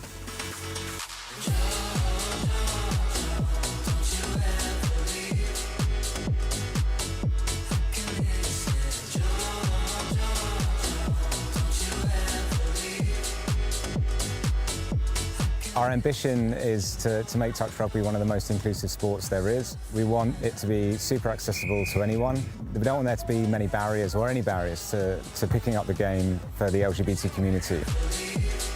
What's been amazing over just the 3 or so years that we've been running Pride in Touch has been the interest and the growth and the opportunity we've had to platform good practice from people across the world that are wanting to do more LGBTQ+ inclusive initiatives. Now more than ever, we certainly feel it's really important to make sure that we amplify the voices of inclusion, show people that team sport can be really good for their mental well-being and their physical well-being, and hopefully we've got plenty of those people who have felt like that through enjoying our tournament today.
Welcome back here to Nottingham for the Touch World Cup 2024 semi-final action here in the Mixed Opens. Australia, the 7-time world title champions, taking on England, the home nation here, looking for a gold medal berth. James Preston And Ben Powell, the England touch high performance and coach of the Women's Open, to take you through all the action as Australia bring it forward already at frightening pace. Dropping down now for Langbridge. Stepping back off the left foot. Langbridge opens up a lot of space. Sends it wide early. Hands above the head. Taking it in. And a try off the very first set here for Australia. Steph Maiolo. Oh, my. Yeah, hi, James. Thanks for the introduction. The ball moved down to the line there really quickly. So the Aussies having a strike on third, I think, yeah. A really good opening for them. Well, ominous signs here for the English early on, and that's not going to help matters either. No, not at all. When we get a chance, I say when we get a chance heading towards the Aussies line, ball control, getting those roll balls right, it's going to be imperative. So not a great start for England. Now Australia bouncing around. Groth through the middle, so too is Searle. They bring it up just shy of that 7 metre mark. Searle turning away from Groth, sends it out early. Great footwork here from James Price. Nearly caused a few issues for the English. Still a little bit to see off here though, as Price bounces around. Last one here for Australia. Searle once more, bombs long, once more finds the mark. It's an early double for Steph Maiolo. I think they're actually going to call that one forward. Well, that's an interesting one. Here it is on the replay. Yeah, maybe a question mark about it. It's marginal. Yeah, I mean, some really good defence by England. You can see the Aussies looking for that mismatch on the female link, but Millie's done well. So now the English working away from their own end here. Still very early days in this one, around about 2 minutes gone. So they head up towards halfway. Searle with a strong touch there, stopping all that momentum there from Crossley. But England marching forward. Last one here. They'll take off. Searle working hard to get back onside, but he's played at the ball, and there is another set to work with. Yeah, just stuck his hand out of that one. A little bit worried about the ball being moved back out to link. Now England once more towards this 7 metre line. Big dummy. Right foot step. Hard one to take. It might actually work out well here for them. And just by the strap of the heel, James Price caught. A great touch. Now out here once more for Crossley. Back to the middle. Dropping it down now is Dixon. And then it was building for England. Nicholas was jamming in. She might have made the touch anyway, but there's a nice little blueprint for the English moving forward. Yeah, nice. Moved into the sweep really nice. Got Anna in there at half. They're going to have to make those ones count, though, because I think the time spent on the Aussie line could be minimal. We've said it all week here in the commentary booth. Against Australia, it doesn't have to be near perfect, it has to be perfect. And that was just a little shy of the mark. As now they drop it down here through Bazounis. Now looking long again on Maiolo. They've got a target on her. This time they'll say the pass is fine. And once more, Australia go in with acres of space out wide. Yeah, I mean, the way he's released that ball's fantastic. We also saw the finish as well. See the pickup. And I think the wing just initially gets a little bit caught ball watching there before chasing out. But those ones are hard to stop. Yeah, when Chris Lennon can rip a pass 20 metres, there's not much you can do about it. As now Hobson goes forward, turns it back on the inside here. Evans, nice movement from her. Draw and pass. Still on here for Hobson. Threads the needle. Finds Alice Hobson. It's Hobson to Hobson. And it's a try to England. Yeah, fantastic work. So just about to kind of think maybe they should have picked up and gone open side, but they've picked up, cracked back, nice draw and pass, and Hobson to Hobson, as you say. Clark Hobson out there with 100 caps for England this week, so all the experience needed there to put one over the Aussie scoreline. And certainly a lot of experience between those two. They would have been playing backyard footy growing up as well, the brother-sister combo, as now it's worked away here through Groth. They'll come back for an incorrect roll ball here against the Aussies. An uncharacteristic error. Yeah, England getting physical in the ruck there, forcing a mistake. I think ball was down, so we're lucky we've come back for the infringement. And we've seen through different categories here in the numerous divisions, if you take it to Australia, you put in that heavy touch like Lebanon did in the Men's Open. The Aussies, they get a bit rattled. Yeah, absolutely, and it's the same with the Kiwis as well. When teams are sort of... it's building there for England. You can hear the groan come out across Nottingham here. Took off the hat as well of Crossley, but Had it ended up in the hands. Here it is again on the replay. Yeah, lovely gosh. delivery, and it did catch Maiolo unawares. That was close for Anna. Just saying before, like if you take it to them, particularly around the midfield, it can be a real leveler against these teams. And like you say, they do get rattled if you get up, you're intense, you're aggressive. Can start to shift the tide a little. Here's Bazunasaur threading the needle here for Langbridge. Pops up, still alive now for the Emus. Lennon, Langbridge, Bazunas on the last. Great footwork. Bazunas takes off, floating over the top. Well covered once more here. English scramble in the opening 5 here, very strong. Yeah, look, they're staying in the game. As you say, the defence scrambling a little there, but it looks comfortable, and mistake in transition. Now, I know you're wearing your heart in your sleeve here a little bit, Ben, but it's not all about England. You're a born and bred Ballina boy. Yes, allegiance is slightly torn. Home country being Australia, but very much here with my England touch hat on this afternoon.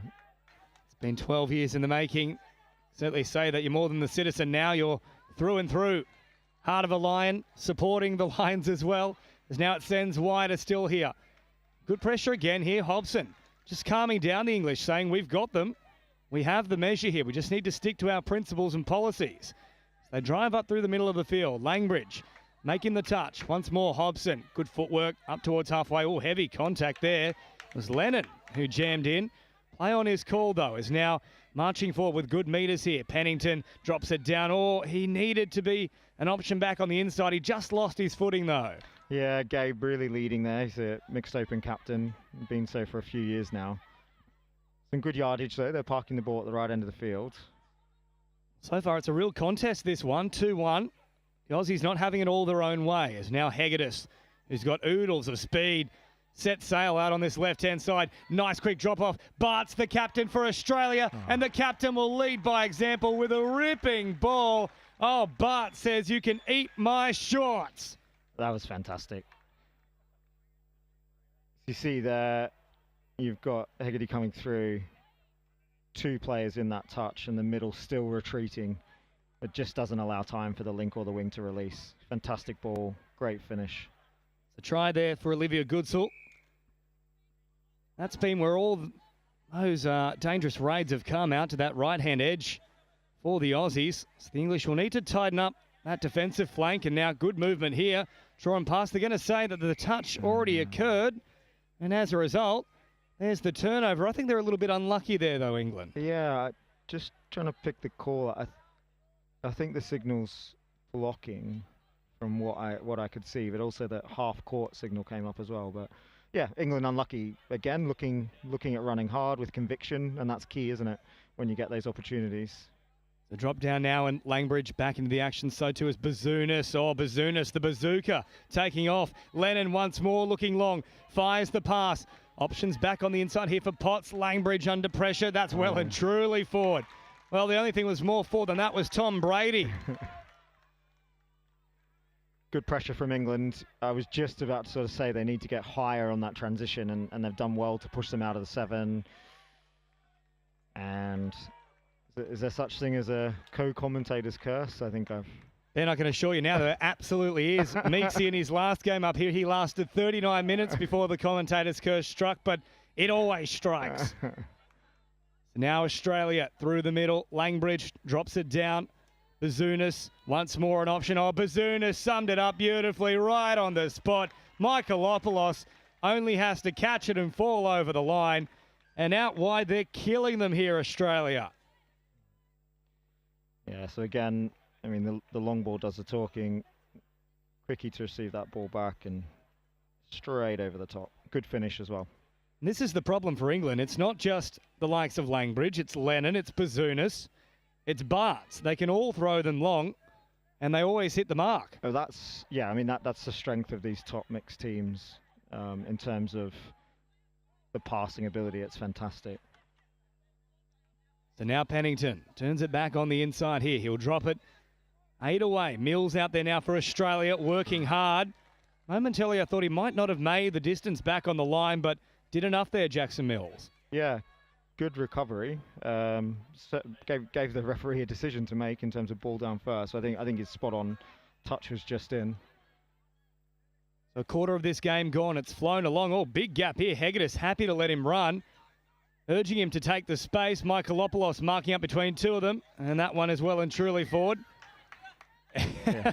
Just having a little look there at Alice Hobson. She was trying to suggest, no, you can't call that one forward. But she's done the call herself here for the referees. Yeah, assisting the refs. So Hegedus now floating it on. Oh, meters again here for Bartz. Just chewing up the ground. And now Mills, who's one of the quickest on the field, gets another 10 or so. Hegedus as the roll continues on here for Australia. Potts, great strike dump. Now Wilson Groth, another one to watch out for. Groth gets it back, one-handed. Pops a pass for Searle. Good read here from England. Jamming in was Jordan Melling. And at the moment, yes, they're down 4-1, but there's enough life in this England side that if they can just complete their sets and capitalise down the other end of the field, they could be right back in this. Yeah, 100%. And like you say, really good grind in defence. The speed at which Australia are coming out of their box, they just need to make sure they're getting themselves onside, getting up high enough to really affect that ruck. That'll help things, though. Great run here from Hobson and a nice strike dump, too. Oh, Hobson was back through the middle. Just falls out of his grasp. And as a result, the score remains 4-1. But there's opportunities here for England. Yeah, Maddie Maynard, number 11, scooping through. And very close to Clark getting control of that. Oh, here we go.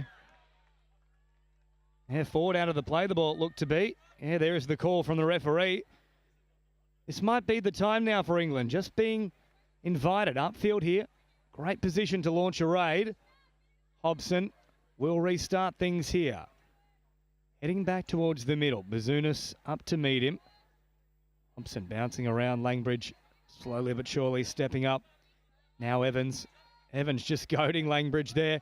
Evans once more runs out of real estate, turned away from Zara Nicholas. Back to the 7 they go. Patient here from England. Evans to Hobson, bouncing around. Langbridge stepping forward, making himself very large like a netball goalkeeper there. And then throwing wide, big step off the left foot. Back here for the chance now for Evans. Good footwork again. They'll have a static start here on the last England. It'll be a tough task. Turns it back on the inside. Oh, Langbridge. Big contact there, but good sportsmanship, making sure that Evans doesn't hit the deck too hard. Yeah, and that defence by Langbridge in particular, the way he got up, blocked the passing channel. English were looking for the link there to try and run a punish play, and he's done a fantastic job to ensure the link's still moving forward, but he's blocked the passing channel and their ability to run that quickly on the link. Now Hegedus brings it forward, drops it about 10 away. Good left foot step back on the inside for Jackson Mills, who spills it over the line. A try goes begging for the Emus. Set up perfectly by Hegedus as it goes through. And just that bit of pressure as he's reaching out. Josh Ingram there reaching for the touch. Just needs a little bit more of that hairspray on the fingertips, Jackson Mills. So they come over halfway now. Meters on offer here for Ironside. And Ironside then sends it wider still. Richards can really motor. He put the foot down there, but Bart's also one of the quickest in the mixed opens division. Made it look easy. Now England attacking this right-hand side. Oh, they'll put the foot down. Mills. They're testing out that hamstring, which is strapped. Yeah, it does look like he's straining a little there. So England bouncing around. Oh, here they go. But they don't want to take on Bart's. If there's one player you don't want to come up against in a foot race, it's Tim Bart's. Absolutely not. I mean, just watching him out in these first 6 minutes, he's been electric. The rapid stuff here for the number 6, Tim Bart's, up towards halfway. Good strong touch there from England and keeping a high pressing line here. That's good to see as Groth now brings it forward. Oh, and it's another error here for the Aussies midway through the count. That's probably 3 of them now. Yeah, uncharacteristic-like, I guess. Bit of pressure from England in midfield, which is working, but I mean the refs have been hot all week on the ruck, and in particular forward passes off the ruck as well. So you can bet they'll be keeping a close eye on them in this game too. Meters on offer here now for Helly Hammond. They send it back towards the middle here with Grant. Grant floating a ball over the top, and now Melling taking off, but Nicholas is very quick too. from the Insular Peninsula, Zara Nicholas, out in Sydney. As now they drive forward. Sam Grant runs out of real estate. Keeps it alive here for Pennington. Now Melling. Coming forward. Last one here for the English. Pennington all trying to squeeze through a gap. It was a very narrow one. He'd almost have to be paper thin to do so. Yeah, great defence again. And delaying giving the ball back. The Aussies really got up and tread their space well there. Look at the meters now here as well for the Emus. The animal only knows one way, that's for, but so too does the touch footy team. As it comes here for Lennon or Langbridge straightening up. It looks dangerous now for the English. They're all offside. Bazounis plays through. They'll say the touch is made though. Well, Bazounis, I thought they were miles offside there. Yeah, link definitely off. I just wonder whether the wings actually come from an onside position. We don't quite have the camera angle, but link was off by a long way. Maybe Alice Hobson's just onside there as she's popped up to make the touch. Hobson may well have saved the bacon here of the English. Another one would make things very tough as Bazounis sends it here for Lennon. Back on the inside for Bazounis. They can't take this one away from him. And Bazounis will make it 5-1 with time running out in the first half. Yeah, the ball movement here really effective. I mean, just the fact they're taking it from one edge to the other. Couldn't get on the outside on that link quickie, but it's a ball back in, and the middle, the saver's just not there. Really good play for the Aussies. So a crucial period here before half-time now for England. Only about 3.5 to go. A try on the board here at 5-2 gives them a slither of hope. They now try and send it wide. Up in the passing lane was Lennon, but didn't really play out the ball, so they won't get an extra set here. Simple turnover for the Emus. It's these big moments, and I feel a lot of teams that are non-Aussie, non-Kiwi this week have been saying the same things. It's those big moments. England have had chances to score, and they put one over, but Australia are converting, and England are wasting early in their touch count as well. So this is a good opportunity here now for England. They can set up camp, and they're responding here from the coaching box. Harry Richards back onto the field. He's electric for England as he brings it forward now. Finding Evans, Mills, making himself large and in charge. Richards receives it back now. On to Evans once more, who is pointing and directing traffic. Richards once more goes short side. The Aussies numbered up well. It's actually 4-on-3 in their favour, which means there is a little bit of space back on this left-hand edge. Richards needs to get it to ground, though. They've got to go now. But ultimately, they'll work for the penalty. Not a bad result there for England. No, good. You can see they're trying to get the link up. Mills is doing a great job at ensuring they're not getting access to the link for that punish play they're trying to run. But penalty for not moving forward. They'll take it and hopefully use the set. Evans now caught. Evans once more getting close. Mills again, though, has all the bearings correct. They'll come back to the 7 here. Less than 2 to go in the first half. 5-1 the score in the semi-final. The winner, of course, no matter what, will come away with at least silver. And now, once more, little squeezing effort here from Thomas Hardiman. He's turned away, though. England rolling quick sub at link. Onto the field is Anna Crossley. Might look to hit her now. Instead, they'll go to this right-hand side. In fact, left it is. Right-hand defensive edge of Australia, and just out in front of Richards' hands there. I don't mind the idea, though. It's an early release. Yeah, particularly releasing that ball to get Richards on the outside. Australia looked like they had the read, but, you know, one-on-one on a foot race. Now Groth and wider still here for the run of James Price. Searle, Groth, scooping it. Big dummy. Back for Searle. Has them for pace. Pops it over the top. Michaelopoulos. Machine-like precision from Australia. And another one on the board. That'll make it very tough heading into the second half. 6-1. Yeah, once again, really strong transition and just getting that mismatch on the outside. You can see the passer's ball movement there. Just him getting on the outside meant the winger had to come in and bite. And another turnover here for England, so they won't get a chance to put another one on the board before the break. Very important now that they hold out from this set here for Australia. They can smell blood in the water. Bazounis dropping it down. Langbridge, good footwork. Out here for Lennon once more, recycling the footy. Potts for Lennon. Lennon looking long again. Of course he does. He's got such a weapon of a ball. Finds Olivia Goodsall. And that is bread and butter for the Aussies. Yeah, outstanding pass again. Just that speed of transition is phenomenal. It's what's bringing England tighter and tighter, so it's really opening up. Well, there was a lot of energy around the ground when it was sitting at about 3-1. It's all been sapped out of the air, though. You can feel it here. They seem a little deflated, England. I think that one just really rubs a bit of salt into the wounds. Yeah, the applause is slowly coming for the Aussies as well. I think just recognition of the fantastic touch we're seeing out there. But, you know, England won on the board. If they can keep going, they can still make a game out of this in the second half. It's all about building then for the bronze medal game. They have to be perfect in the second, but it looks very much like Australia will be advancing through to the final itself. How will it all play out? We'll find out very shortly. At the break, Australia leading England in the mixed opens semi-final match. 7-1 here at the Touch World Cup for 2024.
Welcome back here to Nottingham for the Touch World Cup 2024 semi-final action here between Australia and England in the mixed opens division. James Preston and Ben Powell taking you through it all. And England, that scoreline certainly doesn't flatter them. They've looked better than 7-1 would suggest, but it's just those 1%ers that are the difference here, Ben. Yeah, those critical moments, the sort of pressure moments Australia have managed to convert theirs, and England, those mistakes coming into the line, fingers crossed they can get a good tap off, at least park the ball down the Aussies' end and make it a bit more difficult for them coming off their own line. But so far, the transition for the Aussies has been excellent. Well, it was a horror start in the first half for England, conceding after just 3 plays. Let's see if they can return serve here against the Emus, as now Melling brings it forward. Lovely little delay on that pass. Back to this open side. They'll continue popping the ball. Just probably needed a little bit of patience only midway through the count. Yeah, it certainly opened them up. Again, just forcing that extra pass to the winger. The hole looked like it was there, but not quite. So Mills hopping in at acting half and then finding a little ball here for Nicholas. And look at the long stride of Tim Bartz just chewing up ground as Bazounis, rapid as always. Onto the field now. Lennon, the danger man. Links up with Langbridge here. Langbridge dropping it down. Lennon, quick release. Bazounis, if he hits wing, they'll score. That's exactly what he does. And Maiolo, such a classy finisher. Every day of the week, she'll put that one away. Yeah, she made that one look really easy. The sideline was absolutely approaching as she received that ball. You can see that ball there just hitting the other middle on the out is what created all that space. And that's a great finish. You're right there, Ben. There was even less room than I thought there was initially. That was inches away from the sideline. No, she made that look very easy. That one goes to ground here. 8-1 now the score for the Emus over the home nation, England. They need to get something on the board very quickly. Quite simply, they probably can't allow Australia to get another one. Now meters upfield here for the Aussies once more. Just marching up. No real resistance here at the moment from England. Hegedus off the left foot. Mills is there. Hops in at acting half. Great quick release. Bartz will take them on as a result. Put it down to the ball from acting half from Jackson Mills, though. Fired out of a cannon, and the long outstretching arms here of Tim Bartz secures a 9th try for Australia. Yeah, you can just see the outline there run by Tim Bartz. Got on the outside of the link. Here we go. And now you've got a decision to make between the middle and the link doesn't come in. Worth pointing out too, it's on the quickest player there for England, Harry Richards, and he still was not even within QE. As now Hobson, an option here out of acting half, sends it back to the middle. Good footwork. Oh, Hobson once more. It was open there for England. That's probably 4 tries they've let beg. Absolutely go begging near the line. Absolutely. I mean, even half of those earlier on, and you're talking about a different game, but here's where Australia have really hammered England, and that's midfield. And Potts picking up 20 metres on that run, and now Groth, in like fashion, continues driving forward. They might even score this play now. Good recovery, and I think we've got a forward pass. Yeah, it did look to be forward there from Price. Out here wider still for Goodsall. So 9-1 it remains. 3 minutes gone here in the second half. Already 2 tries the Aussies have put on. England needs something very quickly. The Aussies were just out of shot there as they set themselves for their midfield defence, but the intensity is still there despite the scoreline, and you know, that's potentially the difference between the teams who will go close to winning the World Cup and the teams who are likely to win it. Last one here for England. Oh, just cutting out. Run there of Pennington, but nearly ended up in the hands of James Price, and that would have been good night, Irene. Out they go now. Oh, good step here from Potts too, opening up a little bit of space. Searle back to Groth here once more. And again, it's just laser-like precision with every play here, the Aussies. So little downtime in between these plays, and Bartz once more sums it up, finds Goodsall. They're just too good. Yeah. Excellent again. Slightly different release on that long ball, so it came a little earlier than we've seen in the first half. So England still backpedaling as Bartz releases that, picks up from half. Nice early ball. Great technique there in terms of receiving that as well. She knew she wasn't under a huge amount of pressure, so turned her body to pull it in, and a good finish. It's like watching a colony of ants. Everyone going about their business to the exact second, in the right place at the right time.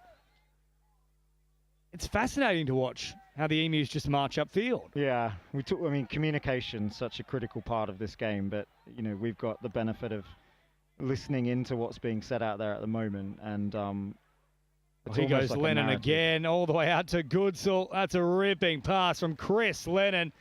Well, I'll tell you what, I know the English love the Beatles, but there's a new Lennon in the house. Step aside, John. Excellent. Almost as good as that long ball. Yeah, fantastic. And yeah, there's even some applause there in the England sub box. Absolutely nothing you can do about that. Well, Goodsall now brings up 4 tries here. Aren't the girls having a field day in this one? 11-1 now. England in dire straits here as Pennington drops it back on the inside. Melling, bring it forward. Grant was waiting for it as well. Haven't seen too much of Sam Dixon so far in this one either, as Pennington now takes off. Good speed. Oh, well, had the width been kept there from Alice Hobson, she probably strolls in untouched. Instead, they'll come back to this 7-metre mark. She thought the unders line was the more appropriate avenue, but perhaps underestimated the pace of her captain. Yeah, and I think the few times that the ball has come Oh, out, that's there we go. beautiful, though, from England. Passive out the back, and that's got the home fans up in applause. Bit more of that for England. Really nice play. Sam Grant there. Good finish as well under pressure. Here we go. Ball moves into middle. Yeah, really nice passive line to get outside the link. It's a great ball too from Melling. Really dug deep into the line. It's 11-2. They've got one on the board here in the second half, but again, Australia just rapid. Bartz, Hegedus, they've stripped them once more. Hegedus will stroll over. Clockwork again from the Aussies. 12-2. Yeah, nice and simple. Created that overlap quite early and didn't rush the passes.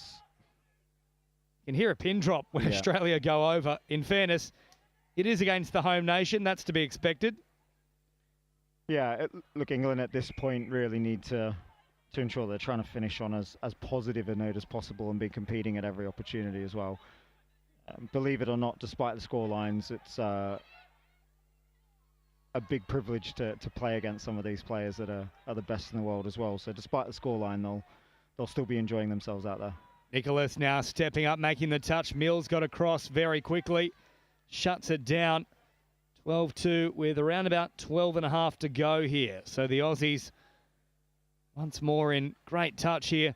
For England, of course, the campaign doesn't stop here, though. There's still the bronze medal match to come, and they would love to walk away with some sort of medal. Absolutely. And that was where the aims for a lot of our squads here are sort of get yourselves to a semi-final and then see what happens from that point. But England will certainly have their eyes on that bronze medal, either New Zealand or the Philippines. So likely the Philippines. Oh, Langbridge takes off now. Bazoonis in acres of space.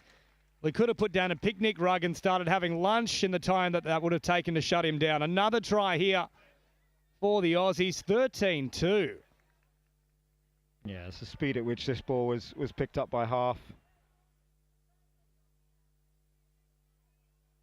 Just Langbridge, great movement. Showed the ball inside. England couldn't readjust.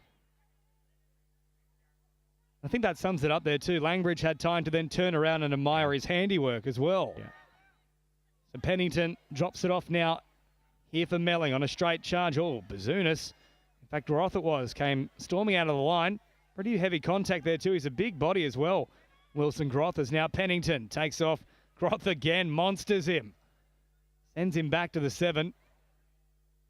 Really good touch. Line speed here, excellent by Australia. Hasn't let up at all. Oh, he's been pulled back. Melling out now for Grant. Oh, good footwork from Grant and then played it there from Australia. Another set to come here for England. They'll take these little wins. Yeah, hand in the passing channel, so hopefully England can use the set of 6 to build.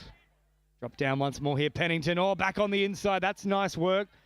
Australia once more, though, had their measure. Back to the 7 they'll come here. Still a few plays left in this set. Well set up as well. Pennington will now work for that strike dump. Doesn't quite get it here. As a result, Melling with the big dummy and then recalibrating once more. They'll go again, or at least they'll try to. Very sloppy there from Pennington, whose own foot kicks the ball away. It's a shame.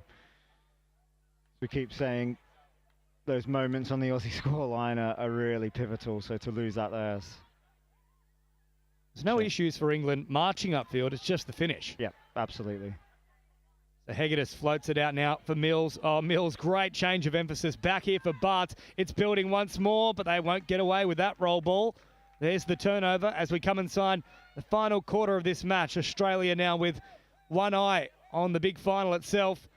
Nobody here for England to capitalise. They were, in fact, surprised that he went all the way through. Yeah, the Aussie player there just called off by the referee. So Sam Grant, good listening to take advantage. Hobson to Hobson here as now it's played from Clark and then back for Clark Hobson once more. He's looking lively. Good footwork here. Can they squeeze through? Alice Hobson was an option. That's out of acting half. That'll be a turnover.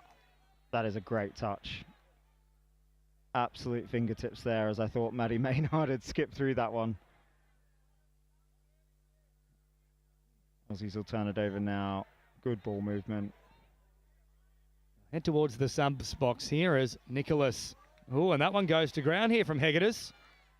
Had plenty of time. England weren't really stepping up too high on the mark, so an unforced error there. No, a bit of fatigue setting in maybe. Hegedus looks a little bit ropey after that dive to make that touch, so hands on his knees at the moment. Yeah, certainly sucking in the big ones here is Hegedus, is now Hobson.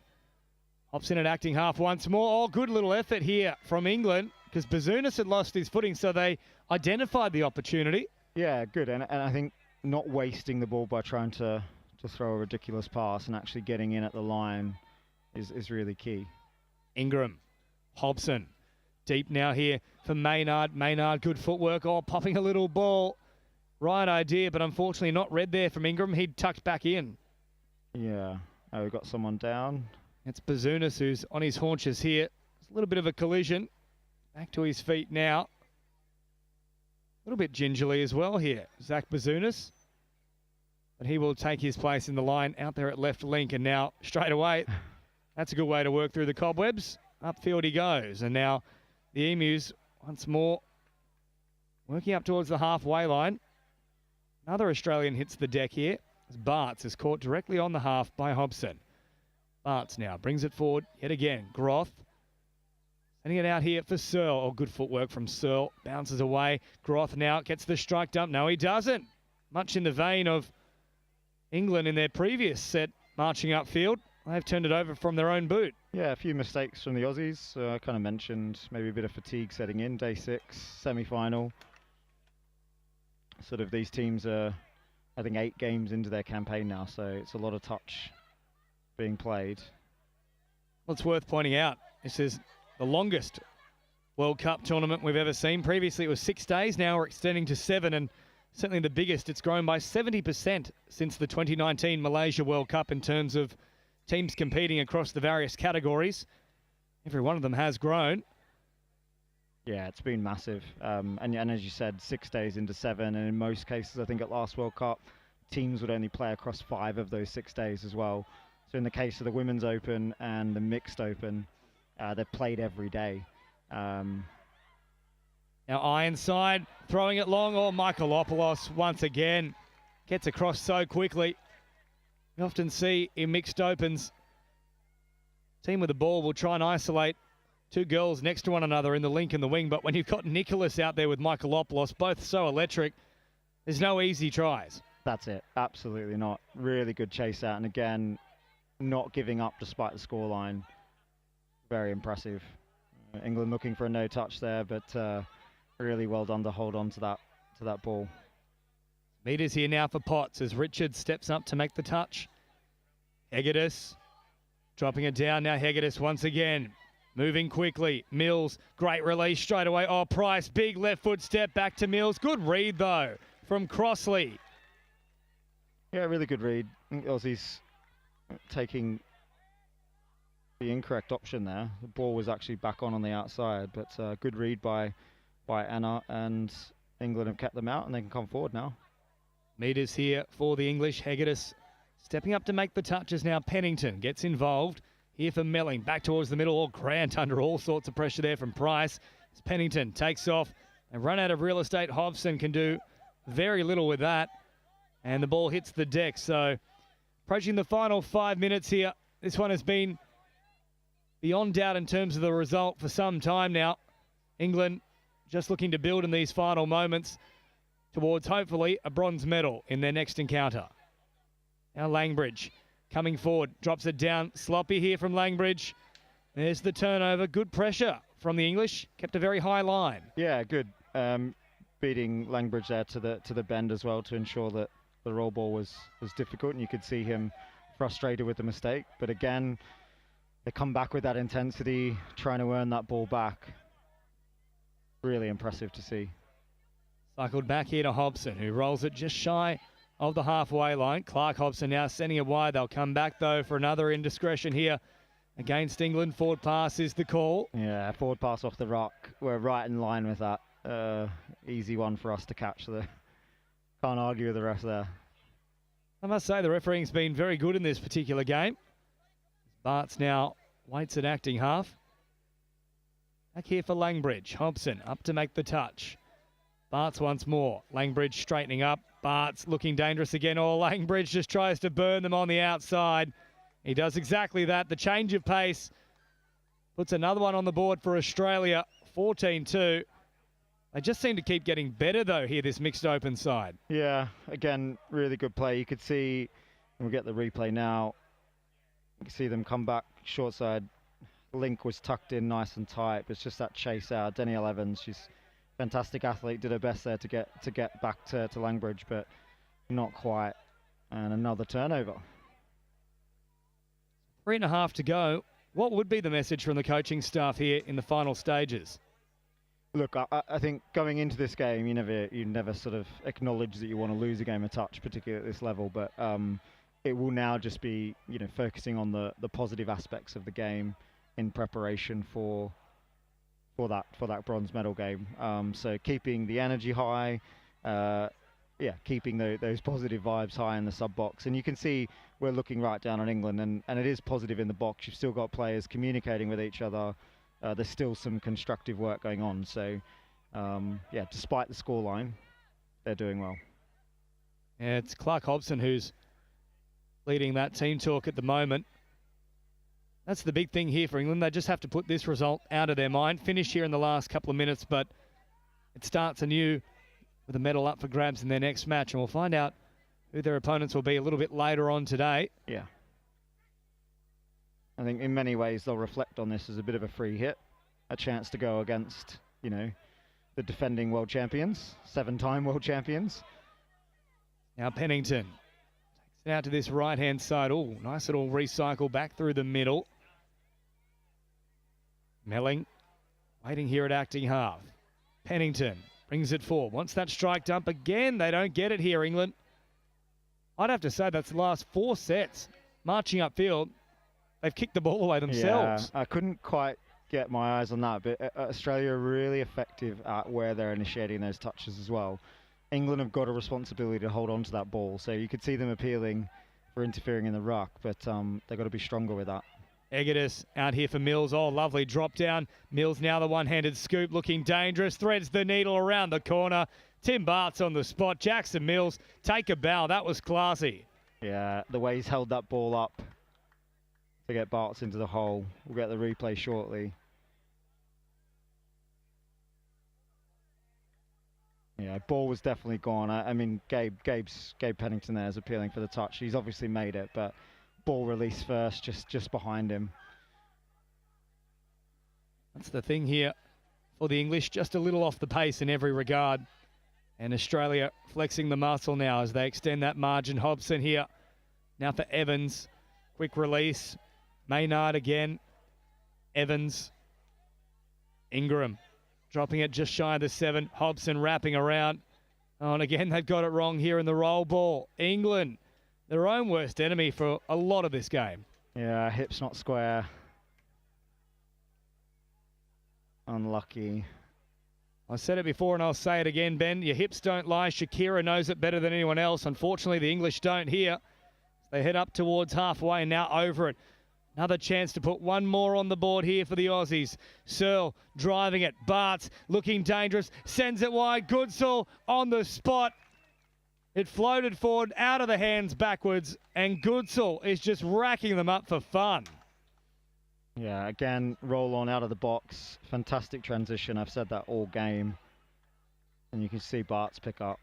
Like you said, definitely backwards out of the hand. Did float forward, but great finish. 15-2 now for Australia. The siren goes. The punishment will come to an end here for England. They'll live to see another day in the bronze medal match, but Australia booked their place in the World Cup final yet again. The defending champions will have the right to once more bring the cup back to the land down under.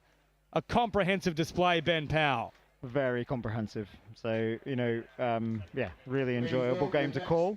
The Aussies built really well into that game. Whoever they've got in the final, likely New Zealand, not to take anything away from the Philippines, but it'll be really hard to stop coming out of their own box, although it was excellent. And the Philippines have had a wonderful tournament. We'll see if they can produce probably the biggest upset of the tournament thus far. But full time here in the Mixed Open semi-final, Australia advancing to the World Cup final. England will play for bronze. The score, 15-2. There's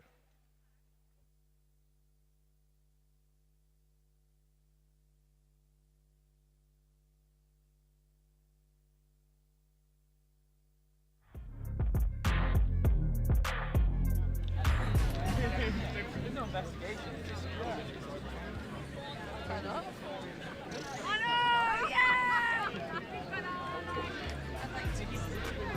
You guys?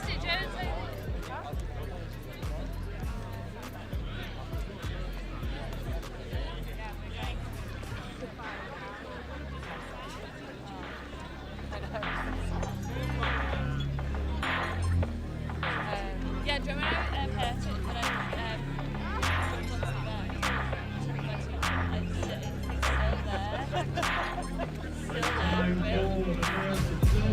Finals here at Touch World Cup 2024. Here on One, starting with the number 55 for Australia.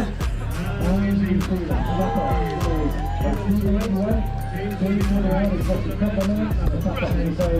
will be at 5.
This is switch forward a bit. Minnie,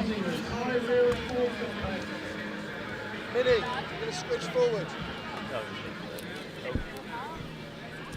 That is the first of the World Cup finals here at Touch World Cup 2024.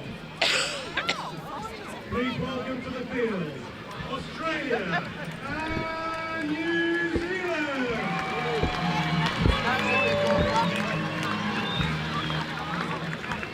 You've got to go down,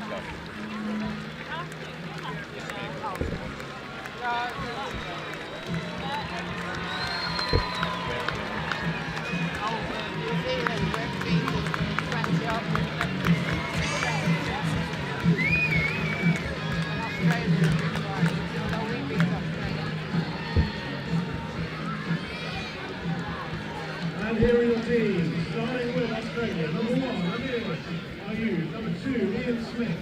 Number 3, Edward Bond. Number 4, David Chung. Number 5, Tony Carson. Number 6 is Shane Ripley. Number 7, Brett Gillard. Number 8, Brandon McDonald.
Go round, pick them up and sell them tomorrow.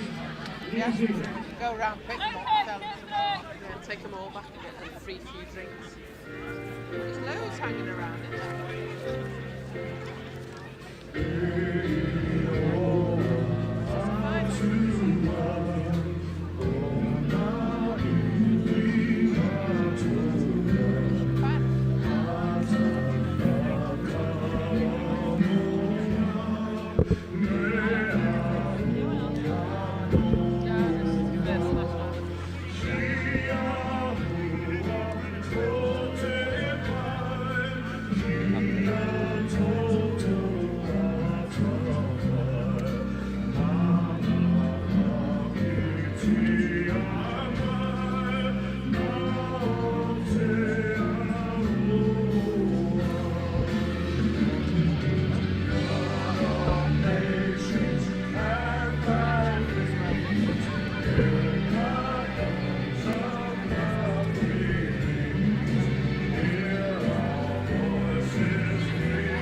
Well, ladies and gentlemen, here we are, the first of our finals here from the World Cup. The Australian men's 55 taking on New Zealand. Adam Collins in commentary, joined once again by Kate Davis-Bevan. Hi Adam, thanks for having me again. Excited to be here and really looking forward to this first final of the day. Well, it promises to be an outstanding grand final. We'll run through the teams. First of all, our three referees, Michael Jenrich, Paul Richards and Sonia Wiriani. Outstanding performances from those referees to make it through to the final.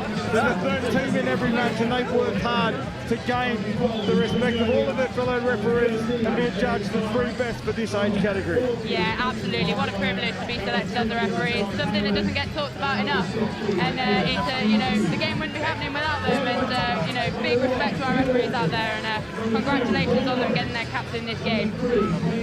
So let's have a look at the Australian lineup. A very special player out there today, earning his 100th cap, wearing the number 11, John Salmon, known colloquially around the traps as the Fish, and an outstanding achievement to play 100 caps for your country over many, many years of representation.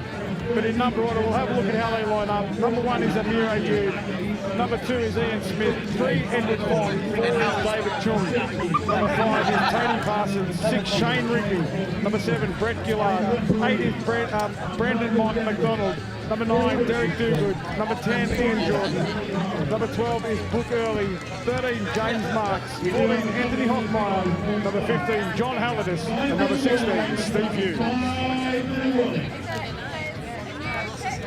5 minutes here. We've just been given the 5-minute warning, so it gives us time to have a look at this New Zealand lineup. They'll take on the Aussies. Number 1, doesn't need any introduction. The man known colloquially around the world as Mr. Tut is Peter Walters.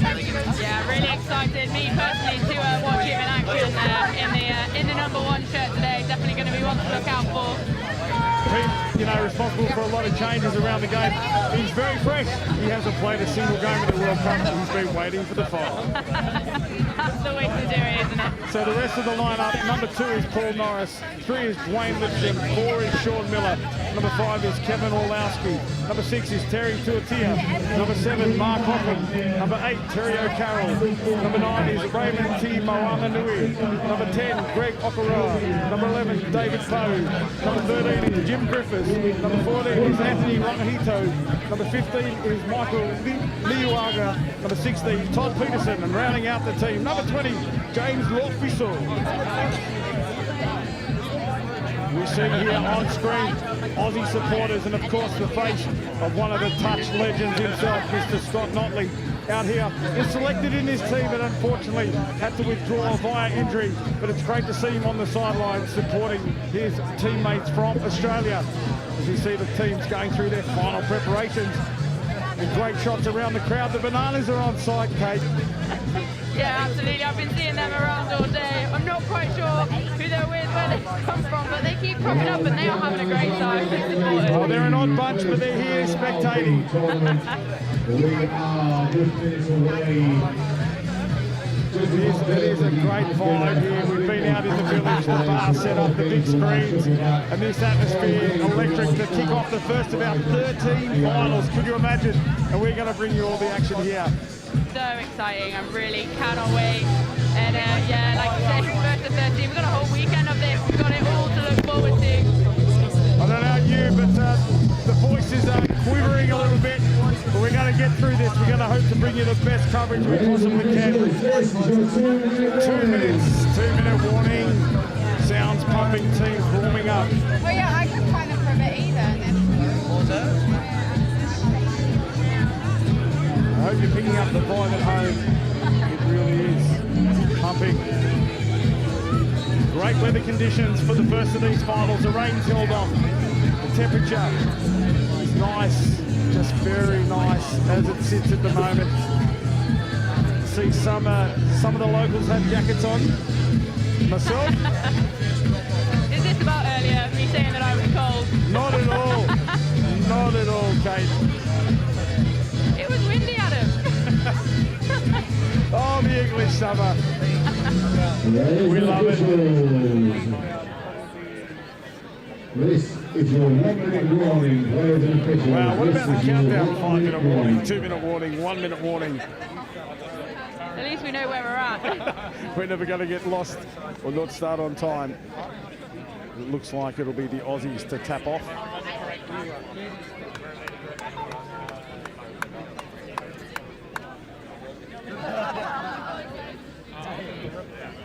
Aussies Getting us ready.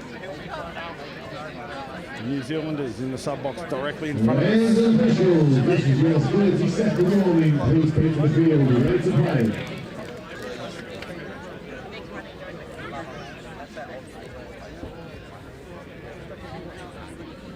Ready to tap off here. Derek Toogood, the man with the honours to tap off the World Cup Grand Final. You're all right, love. You're all right, love. Don't worry. You're all right.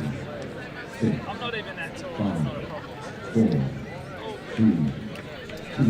The final countdown. Wait for the hooter. There it goes.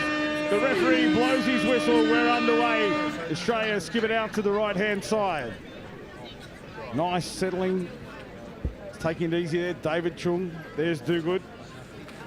Into the middle for Fong. Toogood loses his footing. There's Salmon on the switch back. They look to the right-hand side. Chung into space, but he turns it, brings it out. Referees are going to call a touch. Late pass was the call on Salmon.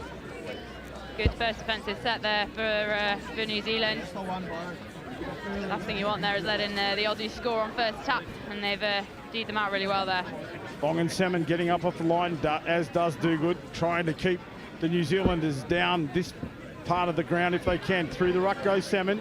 A couple of sloppy roll balls, allowed to let go. The Kiwis roll on some fresh legs, back to the wing. This is the final touch, so the Aussie compressed defence has really worked here in their favour.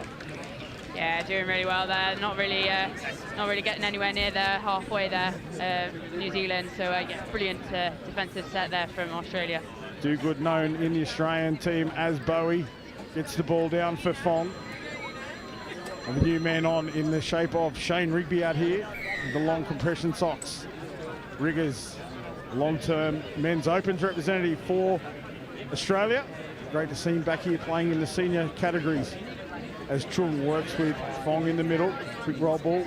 Chung goes to the right, comes back to the left, short pass, quick roll ball, has numbers, ball's gone in the hands of Rigby. But the referee's going to call that a late pass. The Kiwis here, last time they were held into their own territory. The Aussies will keep that compressed defence coming. Now the New Zealand roll forward. Two bodies fall over in the roll ball. Really strong defensive work here from Australia on this far side wing and link channel for them. Ball out to New Zealand. Anthony Langahito, that's him with the ball, drives it forward. There's Lofiso. Langahito finds space, knocked down in flight. Back to Langahito. Ball is down, says the referee. And try time, Anthony Langahito. And New Zealand open the scoring. 1-0 here in this men's 55. Yeah, what a lovely score there. We'll see it here on the replay. Dummies, gets rid of it, holds off, and he scores his own scoop. You see it on the screen there. You be the judge at home, and the try was awarded. 1-0 New Zealand. Australia on the attack now. James Marks it is that takes it into the line here. Another carry. And Smith in half. Back inside to Ian Jordan. Jordan drops the ball back to the right. There's Rigby on the sweep. Rigby goes to the line, short ball. The hole opens up. Beautiful hands for the Australians. That's a try. That's how you put the ball down. 1-1.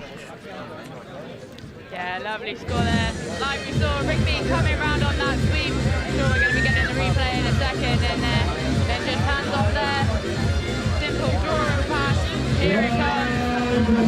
Sweep the play, coming round. Hits it at pace. Draws those defenders in, and that chop hole is lovely there.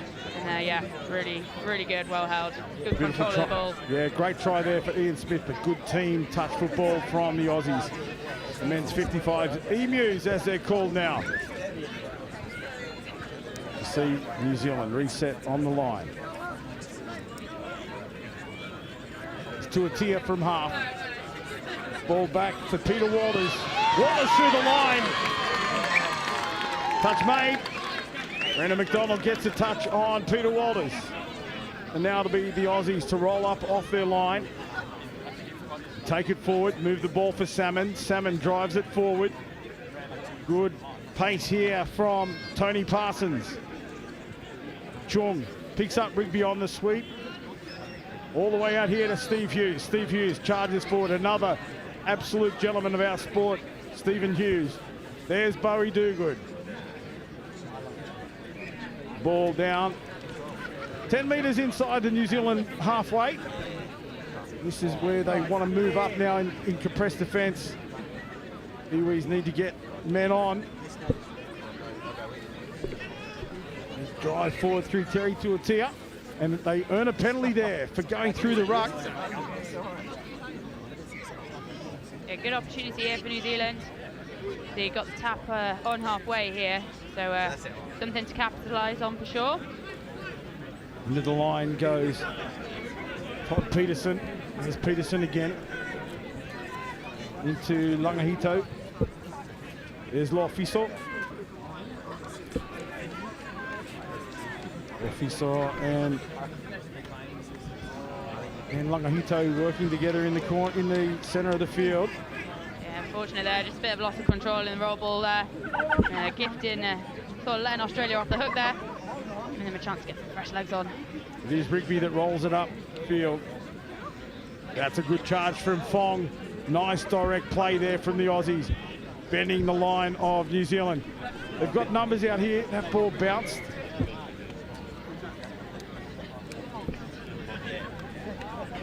Langahito wanted the ball there, but the referee says replay that. Down now for the Aussies. Good dump, space out wide. Little opening, but closes as quickly as it opened for Smith. Try scorer for Australia. The Aussies on the charge once again. Called offside that time. Regroup. Now the Kiwis sweep into the midfield. Langahito telling his player to drive down, set it up. See Langahito, the puppet master out there. Tuatia, my apologies. That's Tuatia with the ball. Change over midfield. Sorry, Kate, you were about to say something. No, that Aussie defence there, just lovely. It's they've been really aggressive, especially on this on New Zealand's box side. Really getting up in their faces and ducking out that momentum and making it really quite difficult for them. Here is Chung sweeping off a McDonald pass. Now McDonald does likewise off a Chung ball from acting half. They work together, keeping it in the middle. Salmon look to be sweeping. He'll drop back to the link position on the left side here. Chung and McDonald. Chung through the line. Onside now, the touch is made. Good defence from New Zealand. Yeah, really good defence there, just tracking the ball there and making sure you're getting on side before making that touch so as not to give away the penalty. Lovely defence. Here's New Zealand again, moving the ball forward, but the Aussies with this pressure defence, trying to keep New Zealand as deep in their own end of the field as they can. Bodies coming together. Here's Lofiso. Now this is Langahito. And Lofiso in the centre of the field once again. Final touch. Lofiso to the line. Another slip pass from Langahito. And the ball stops with John Salmon at a penalty. Forward pass called there. And Derek Dogood takes the ball into the centre. Now they move forward through Rugby. Good dump for Hughes into half, quick delivery. It's time for Tony Parsons to take it forward. That's a good dump. The ball out here, numbers if they move it, but they go back in field. Numbers still here for the Aussies. They break to the right and they've let go an opportunity out here. Yeah, a bit of a shame that one. Like you say, it was there and they had the momentum, they had the roll on there. If they'd have just maybe looked back to go the other way. I'm sure they'll have a look at that one later on, maybe try to exploit the width after having turned it back inside a couple of times. And now New Zealand roll upfield. The Aussies not so urgent in defence here, knowing that Peter Walters is on. Yeah, absolutely. He needs to be getting up and really knocking that off. And there's that change of speed from Peter Walters. And Nelly caught them short, but the Aussie defence compressed beautifully, shut down that opportunity. There's also a couple of Kiwis not certain they came in together. Unfortunate there for New Zealand supporters at home. You can convert that one into points. Yeah, maybe a bit of miscommunication there, like we were saying earlier, so key. So yeah, pretty hard defensive touch there. Ian Smith knocked over in the roll ball. He's claiming a hard touch didn't go his way. There's been a few of those. Ian Jordan drives into the defence. There's a long ball from Rugby out to the wing. Taken beautifully on the fringe of the Australian line. Now the Kiwis trying to turn defence into attack.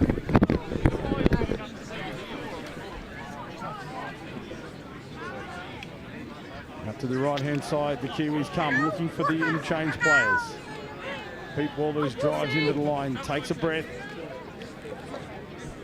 Drop the ball back to the midfield now. It's Dwayne Lipsham. Lipsham working there with Norris. And the final touch there on Okoroa. So they're finishing their sets down on the Australian line or close to the Australian line, but not a lot of questions being asked of the defence yet from New Zealand, apart when Peter Walters is on the field. Yeah, I know, it just seems like they're losing a little bit of organisation when they are getting up there. Although, as you do say, to be fair, when they are finishing it, they're finishing it over there. They're not making it easy for us to get across there. And as I say that, we have got a real injection of pace, but unfortunately it doesn't quite go to hands there for Australia. Yeah, the ball back on the inside really wasn't, needed or asked for. You could see McDonald wasn't in any position to take it.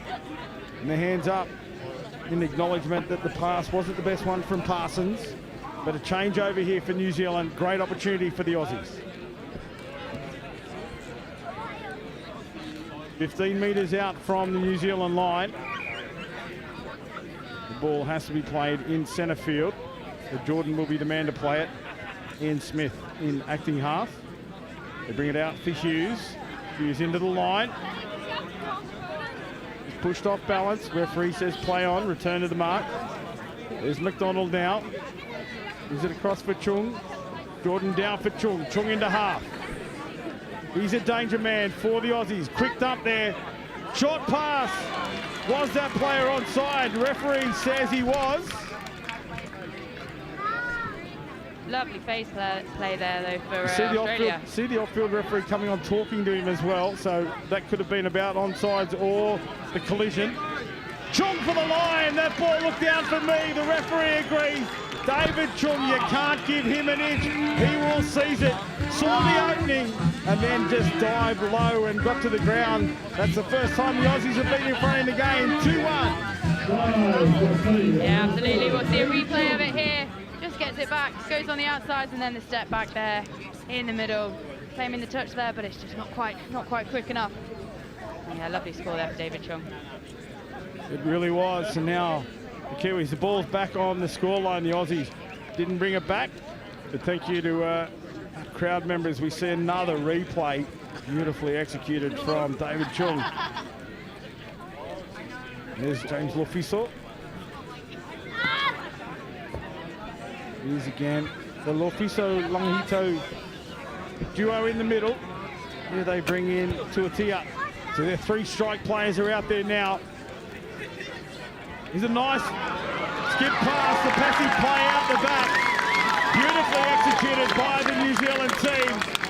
Their three big guns in the middle and men in motion, and then the passive play, but the referees have called it forward. Oh, that is a real shame, because that was an absolute dream to look at from up here, from this vantage point. I don't think we'll get a replay of it, but yeah, beautiful mid platform. And they'll play off that. And yeah, lovely bit of work from New Zealand there. Just unfortunate that last pass got pulled forward. So the Aussies get all let off there, coming off their line now. 13.5 minutes gone here in the first half. It is Australia leading 2-1, but New Zealand right in this game as we roll forward here through the hands of the Aussies. Anthony Hoffmeyer into the line. That's him again. James Marks takes it into the line as well. And changeover on the 7 metres for New Zealand. As far from their sub-box as they can be. And the Aussies will compress here in defence and get up nice and high. Here comes the second phase of that defence. 2 touches. 10 metres out from the New Zealand line. There's touch number 3. 4 now. Bit of confusion. The referees are going to allow the replay of that one. No, penalty they blow now. Not quite, I'm not sure what that one was for actually, Adam, but yeah, a bit unfortunate there for Australia. And now Peter Waller's into the middle, working there with Orlowski. Orlowski with the ball. Pete Wallers goes down. Orlowski back, hands off. Wallers with the dub. Look for the split to the right here. Long ball out on the outside. Nice touch for the Aussies. 2 remain. Oh, this is the last touch now. Peter Walters for Orlowski. Orlowski pops it up. The Aussies take that one. Through James Marks. The ball out to the right-hand side now. Looking for that sub-box. The Aussies having defended there. Into the line goes Hoffmeyer. Little ball back on the inside. It was an off-the-hip pass. And again, confusion from the Australians. They won't be happy about that. Ian Jordan puts it down. This is an opportunity now for New Zealand. Yeah, you don't want to be making those mistakes, especially when you're trying to get off the pitch as well and get those fresh legs on. We were talking about it earlier, and then you're having to suck it up and D again on the line like Australia are having to here. Here's Walters now working with Okaroa. Okaroa into half. The split to the right for Walters. He overruns the play a little bit there. Moves it out for Longahito. Those 2 guys have worked together.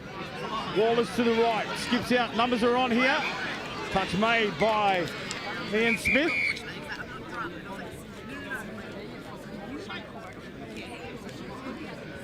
On-field referee called the touch. The off-field referee thinks he saw an indiscretion. Jeez. We'll see it in replay here. As they come to the line, is there contact? Yeah, the hand goes out before he has the ball. I don't know how much interference was played, but it doesn't matter what we think. The referees have blown the whistle.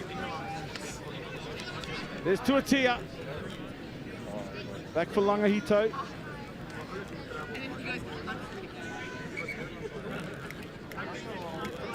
The right man plays the ball. They replay it now.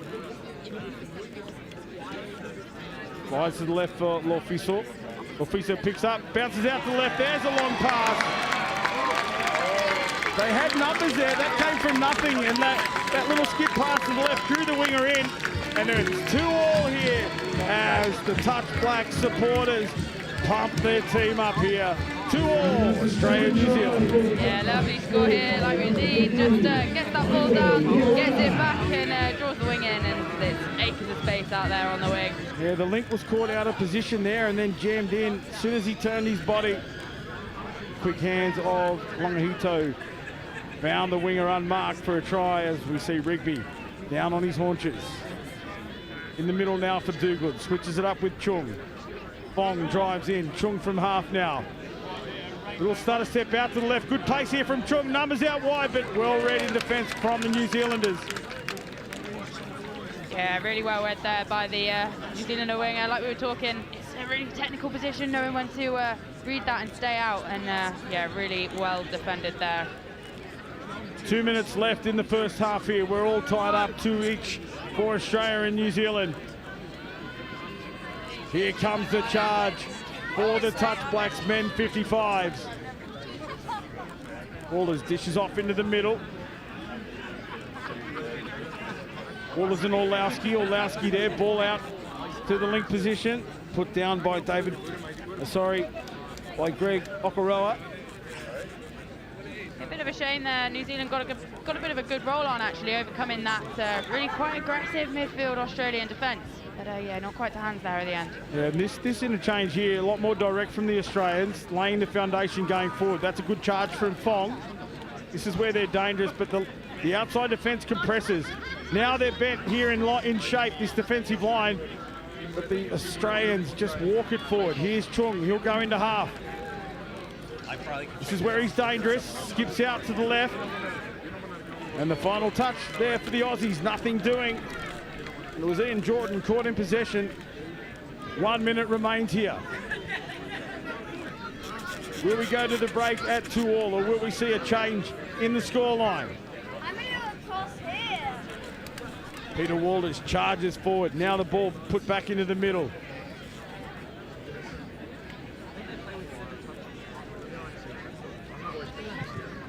New touches coming here. Lofiso and Langahito.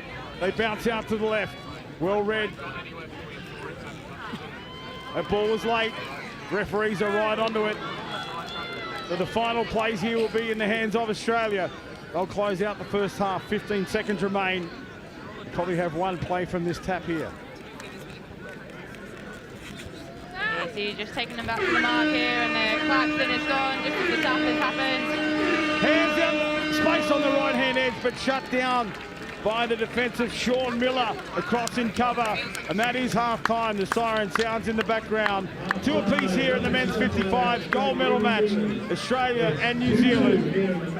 Hank, what have you thought about that first half? Oh, yeah, I mean, what a performance, but from both teams. Obviously, things to work on, you know, in terms of New Zealand, just that subbing on, I think it's testament to the Australian defence, definitely, in midfield there. They're not quite getting that roll on that we're seeing, and that injection of momentum that we're seeing from the Australian team coming on. So we'll take a quick break here and bring you all the action of the second half. Australia and New Zealand 2-2, men's 55s gold medal match. Between Australia and New Zealand. Another presentation for this game will happen just after the next game starts. On the stage, on the other side of the field. Please respect all of the volunteers. And also the bench as well, walk around the rope line to get from one side to the other. Very much appreciated. We've got 10 finals here tomorrow, starting at 8 o'clock in the morning with the women's 40s, and finishing at 5 o'clock with the men's open.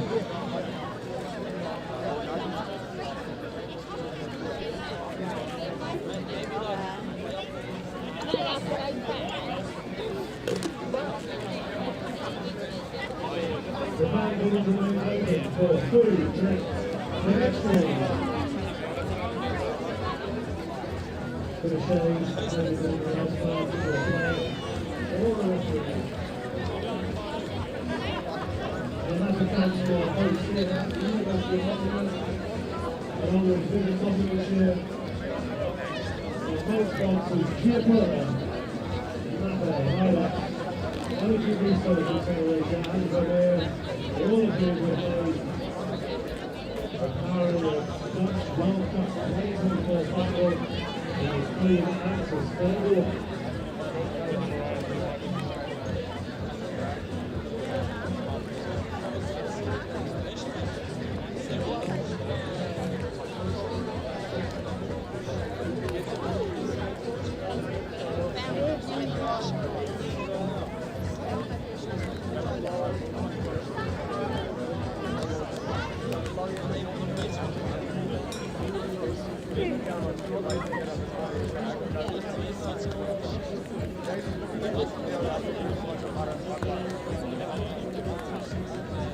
Ladies and officials, this is your 2-minute warning. Ladies and officials, this is your 2-minute warning.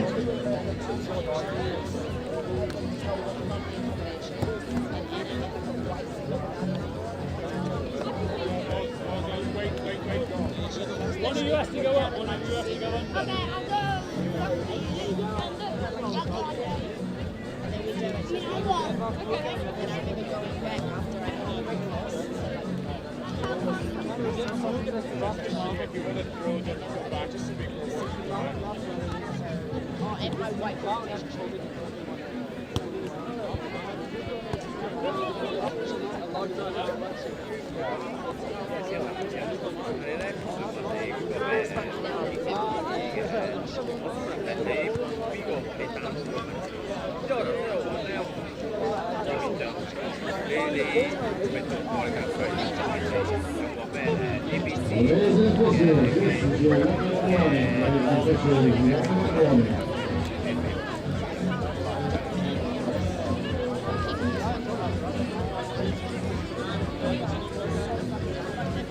Did I ever get sick of doing it?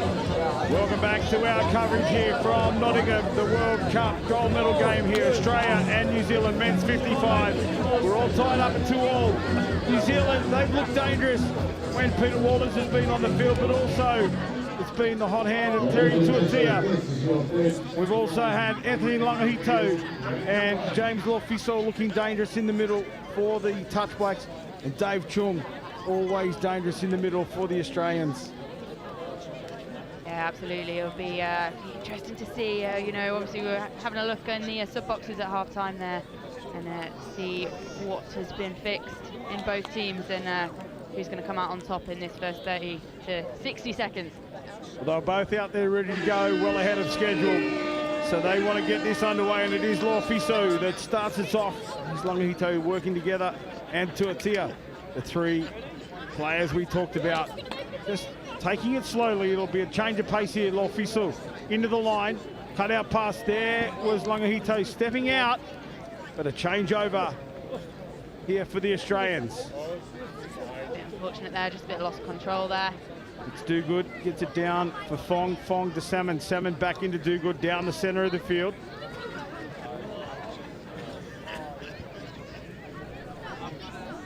Ian Smith with the ball now. Inside to Dogood. Fong switches it back for Salmon. They break again to the right. Now the line opens up infield. Ball slipped away. There's Fong. Fong and Dogood. Dogood shifts it to the link position. Out there for Smith. Ball popped up. Back on the inside for Salmon. Numbers here if they can get it out wide. Tap over the top needed to be on the shutdown from the winger. Came in at pace. Dogood holds his back like he was taken out. Brilliant read by the winger there. It was a shutdown defence. It had to come. He did it beautifully. And Fong looks to wrap this one up and just puts it down on the 7-metre line. And both teams have had that opening opportunity of the second half. 1.5 minutes gone. And it is New Zealand now to roll up out of their own territory. Bodies all over the place there. Yeah, the contact in this game is it's looking pretty hefty actually. It's you know, it's obviously lots on the line here as well. These teams want to be putting in those heavy touches and looking to disrupt those roll balls as legally as they can. There's a huge delay between the infringement and the original outcome or the final outcome. And it's just slowing the game down considerably. Referees need to be more on spot there and just blow the penalty and get on with it. Here it is, Peter Walters rolling into the line. Look forward to me, and I think the referee spotted the same infringement.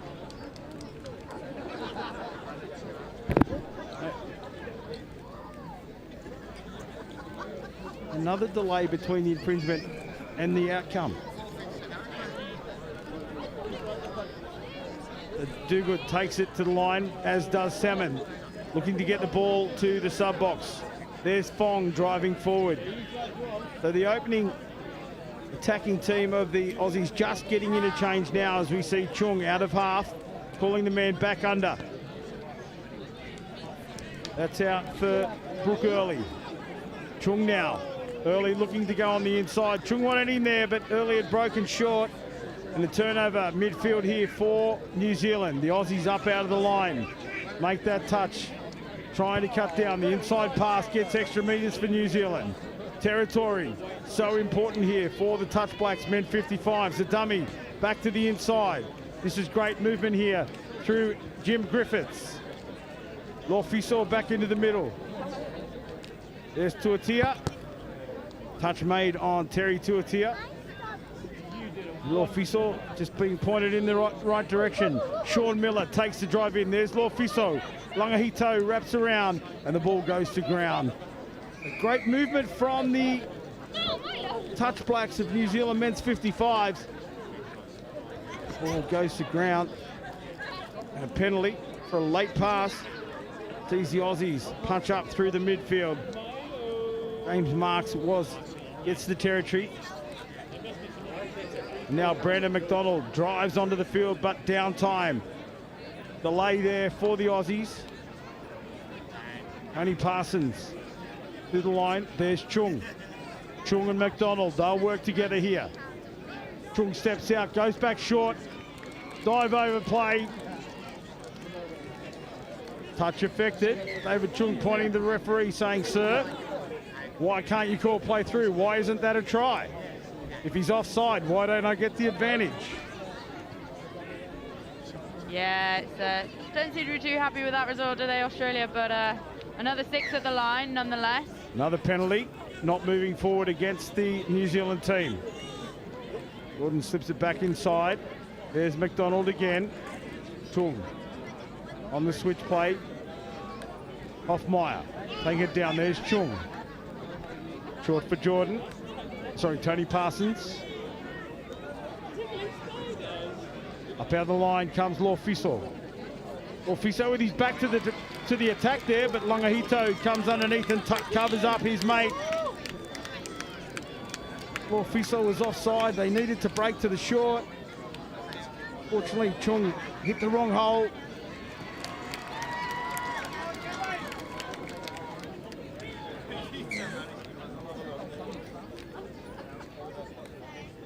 So it is the New Zealanders now to come off their own line with the penalty tap. Tuatia charges forward. Loaders try to pick his number up there. That's Lorfiso. Big push in the back from Waller's men through the ruck. Pete not happy about it. There's another one. They get away with it again, but Waller's takes the opening from half. Oh, what a run. Being brought back, unfortunately.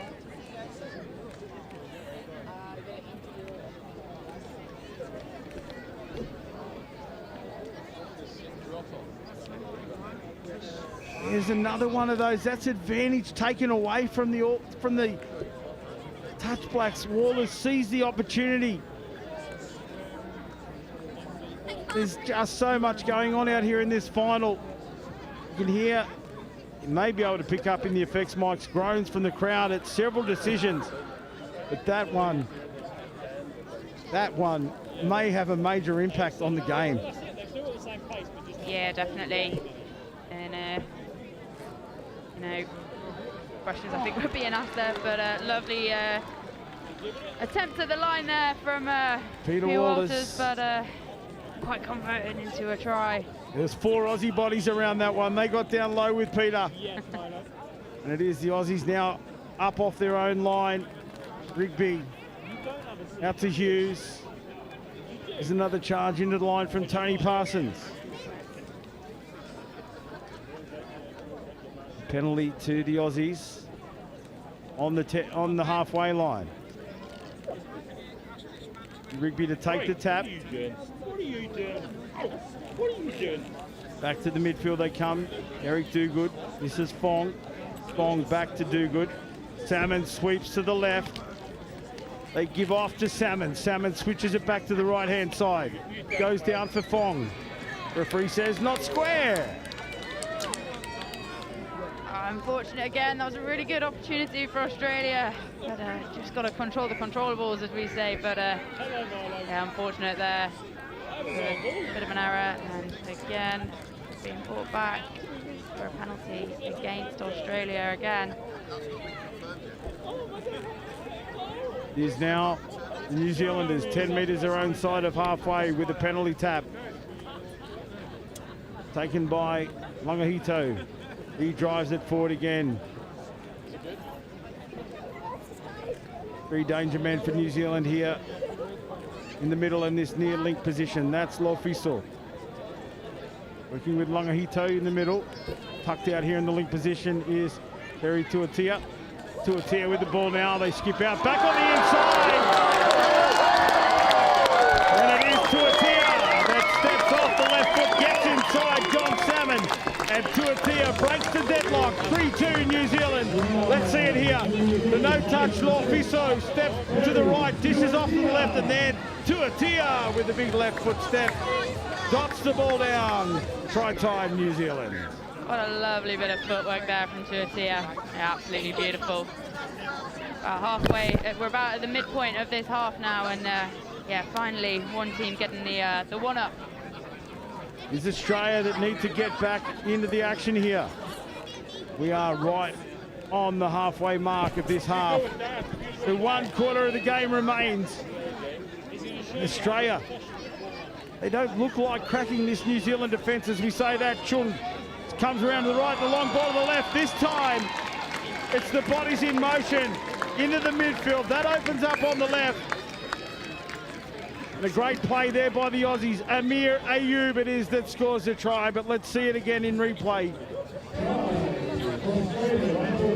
There it is. It's the ball down. They go to the right. The sweeper play pulls in a couple of defenders, and then that long ball out. Ayoub underneath it beautifully.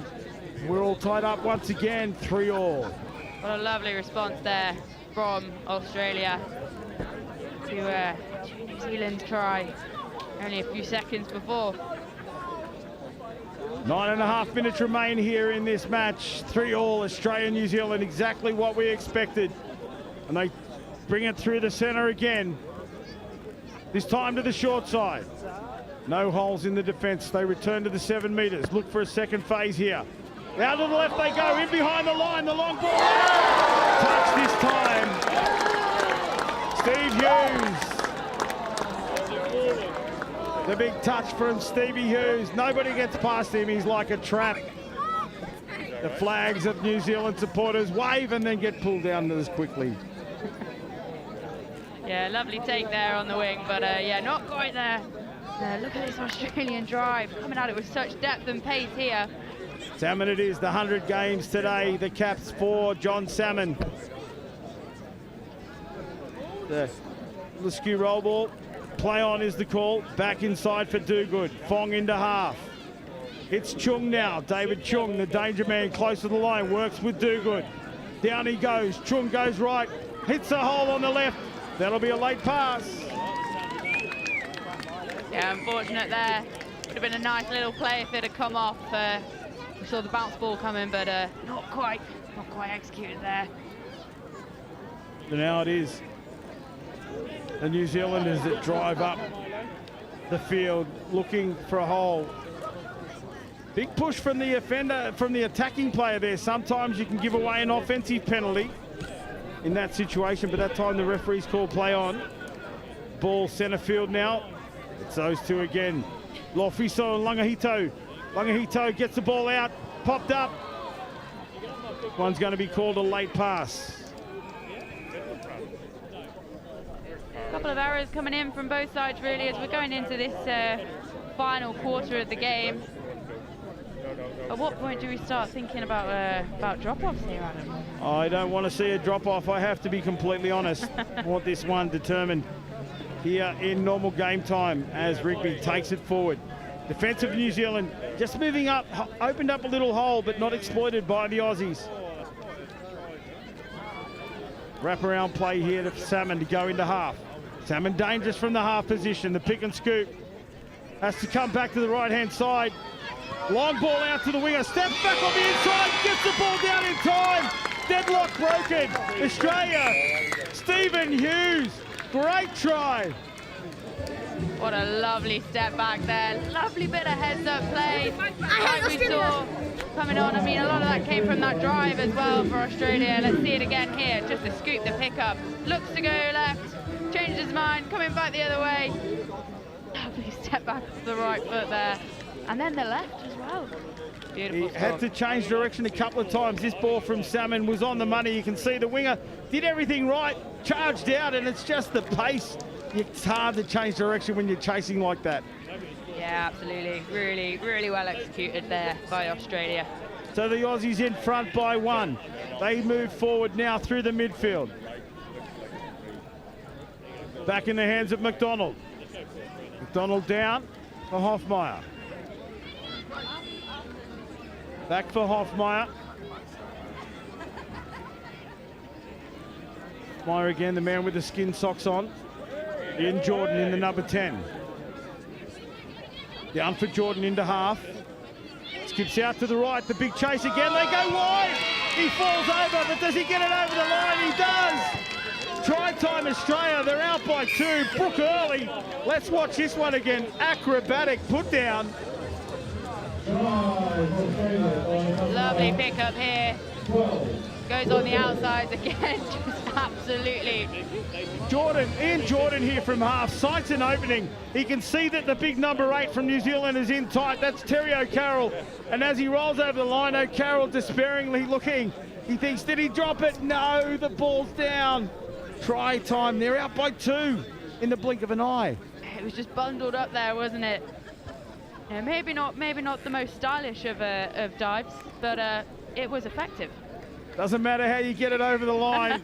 Creep, crawl, Exactly. slide, run, dive, doesn't matter. Lovely Here's the finish. Aussies up by 2 now.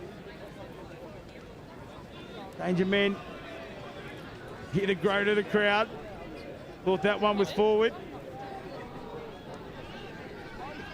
It's held up in the middle here. Langahito and Lofiso. Working with Orlowski now.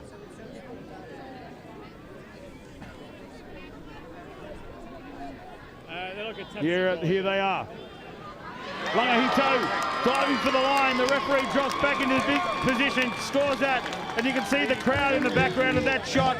Celebrations for the Kiwi supporters. Langahito gets another one for the men's 55s from New Zealand.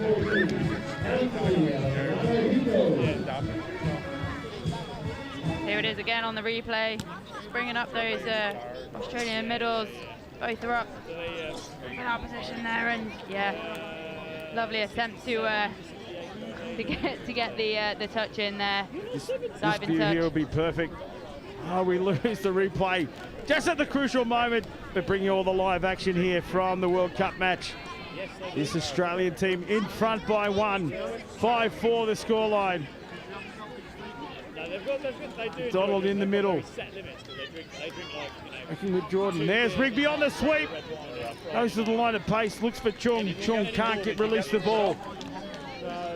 7 metres out. Chung skips to the left. Turns it back inside. Rugby holds it. And that is the final touch on the 7 metre line for New Zealand. Australian defence moves up in numbers. Tries to cut down this preparation for the subset here for New Zealand. They've shut down 2. Jordan comes up again, collapses out wide. Good defence from the Aussies. That's 4 now. They only just make the halfway line. If they have like one glass over that, they're like... Looking for a strike play here from far out. Little juggle of the ball from Tuatia. And this will be the last one for New Zealand. Peter Waldles will have to put something on special. Floated over the top. Will be a late pass. No, just called ball away.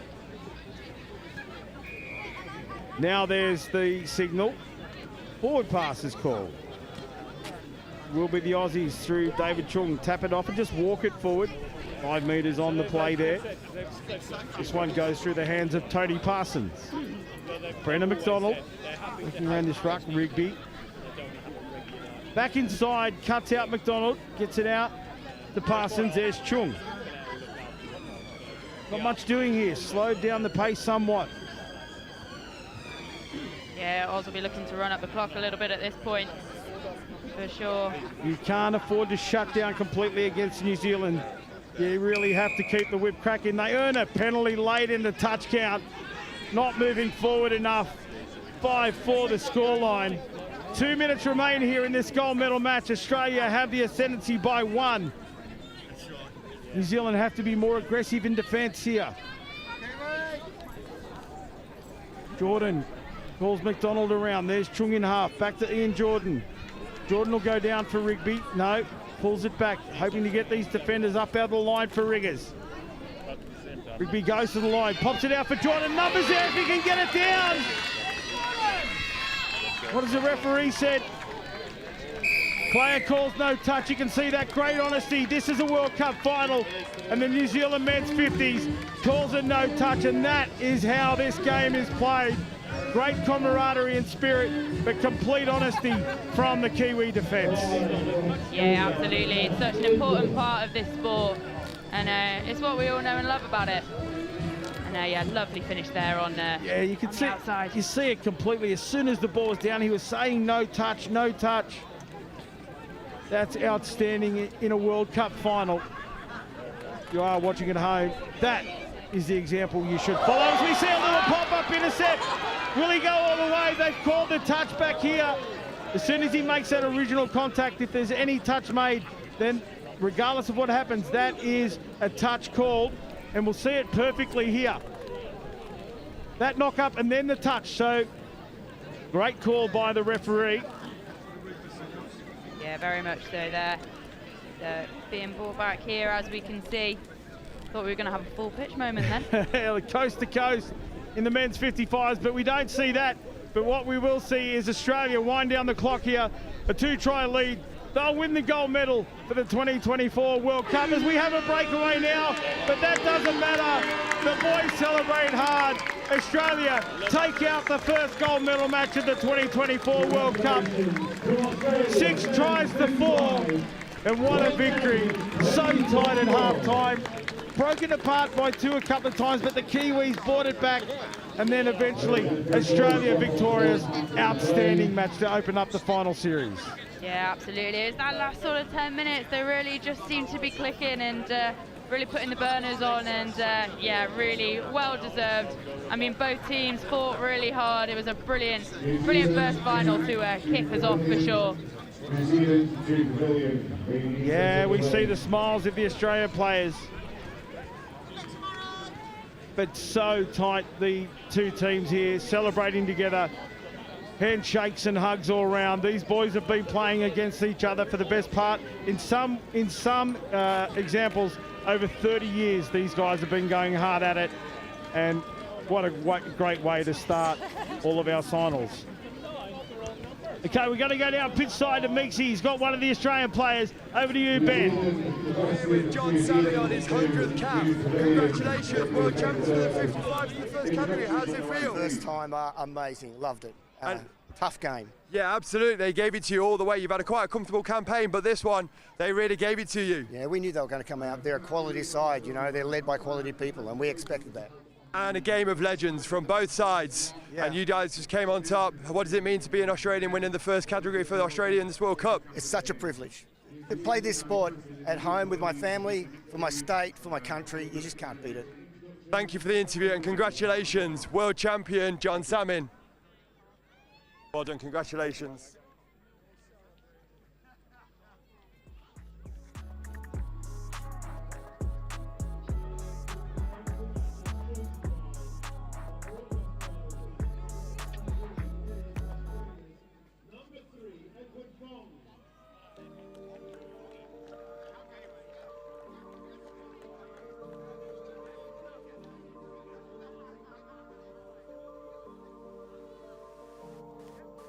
Well, there you go, ladies and gentlemen, the men's 55s grand finals. Great to hear from John Salmon after his 100th cap.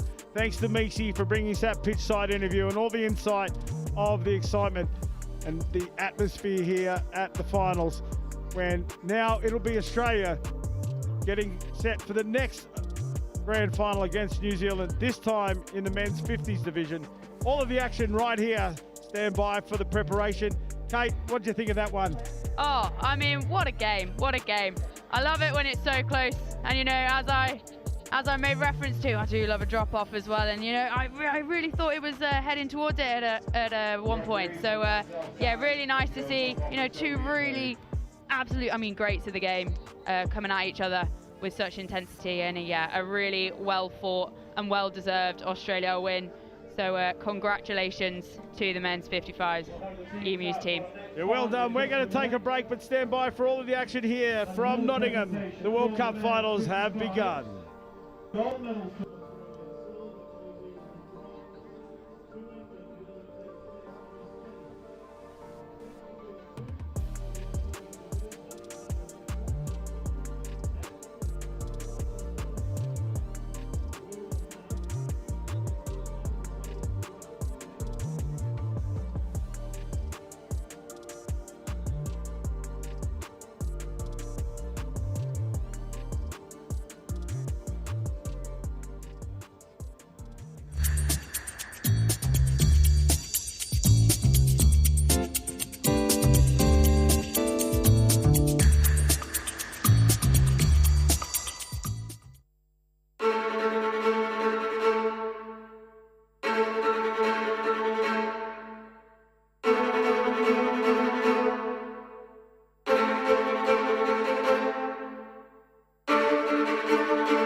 Yeah. Oh, hi, George. How's it going, RJ? Good, thanks. How are you? Not in again?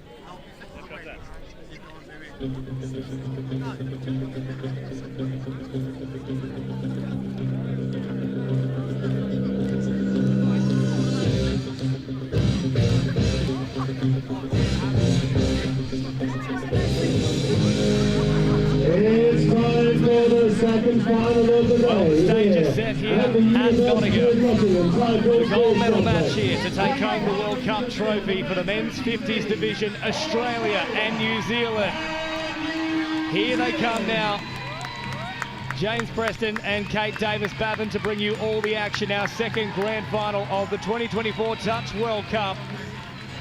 And some very recognisable names across both sides of the pitch here. Let's run you through the two lineups.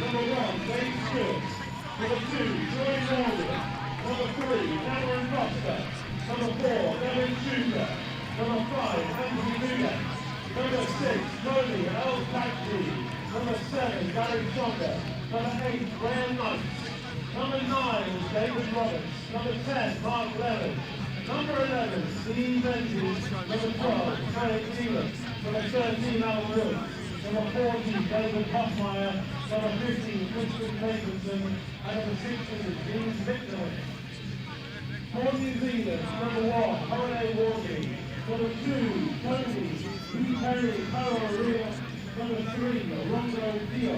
Number 4, Dalton Douglas. Number 5, Jason Stevens. Number 6 is Eugene Wetter. 7, Gregory Milden. 8, Rucker Paltrue. 9 is Rocky Roller. 10, November. 11, Jason Corley. 12, Mari Samuels. 13, Ron York. 14, Fred O'Connell. 15, Paul Hawkins. And 16, Retu Peromini. Now if you are able, please be outstanding for the national anthem versus New Zealand and then Australia.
What an occasion here at Nottingham.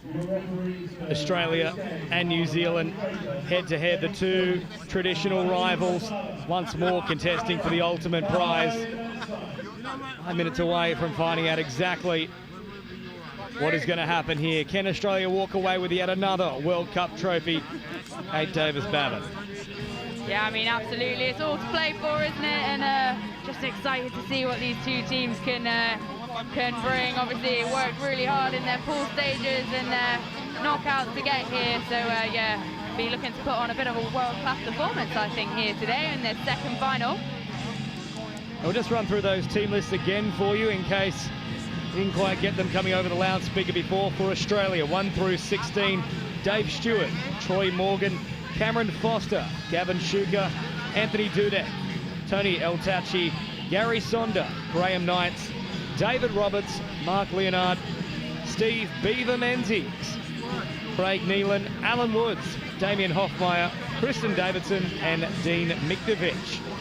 For New Zealand, Hone Wardby, Tony Wipiri Kaurauria, Rongo Tiao, Donovan Douglas, Jason Stevens, Eugene Wepper, Gregory Milden, Waka Pautu, Mohi Rua, Clive Edmonds, Jason Tormai, Maru Samuels, Graham Hewitt, Greg Hokamo, Paul Hawkins, and Tuhetu Herewini.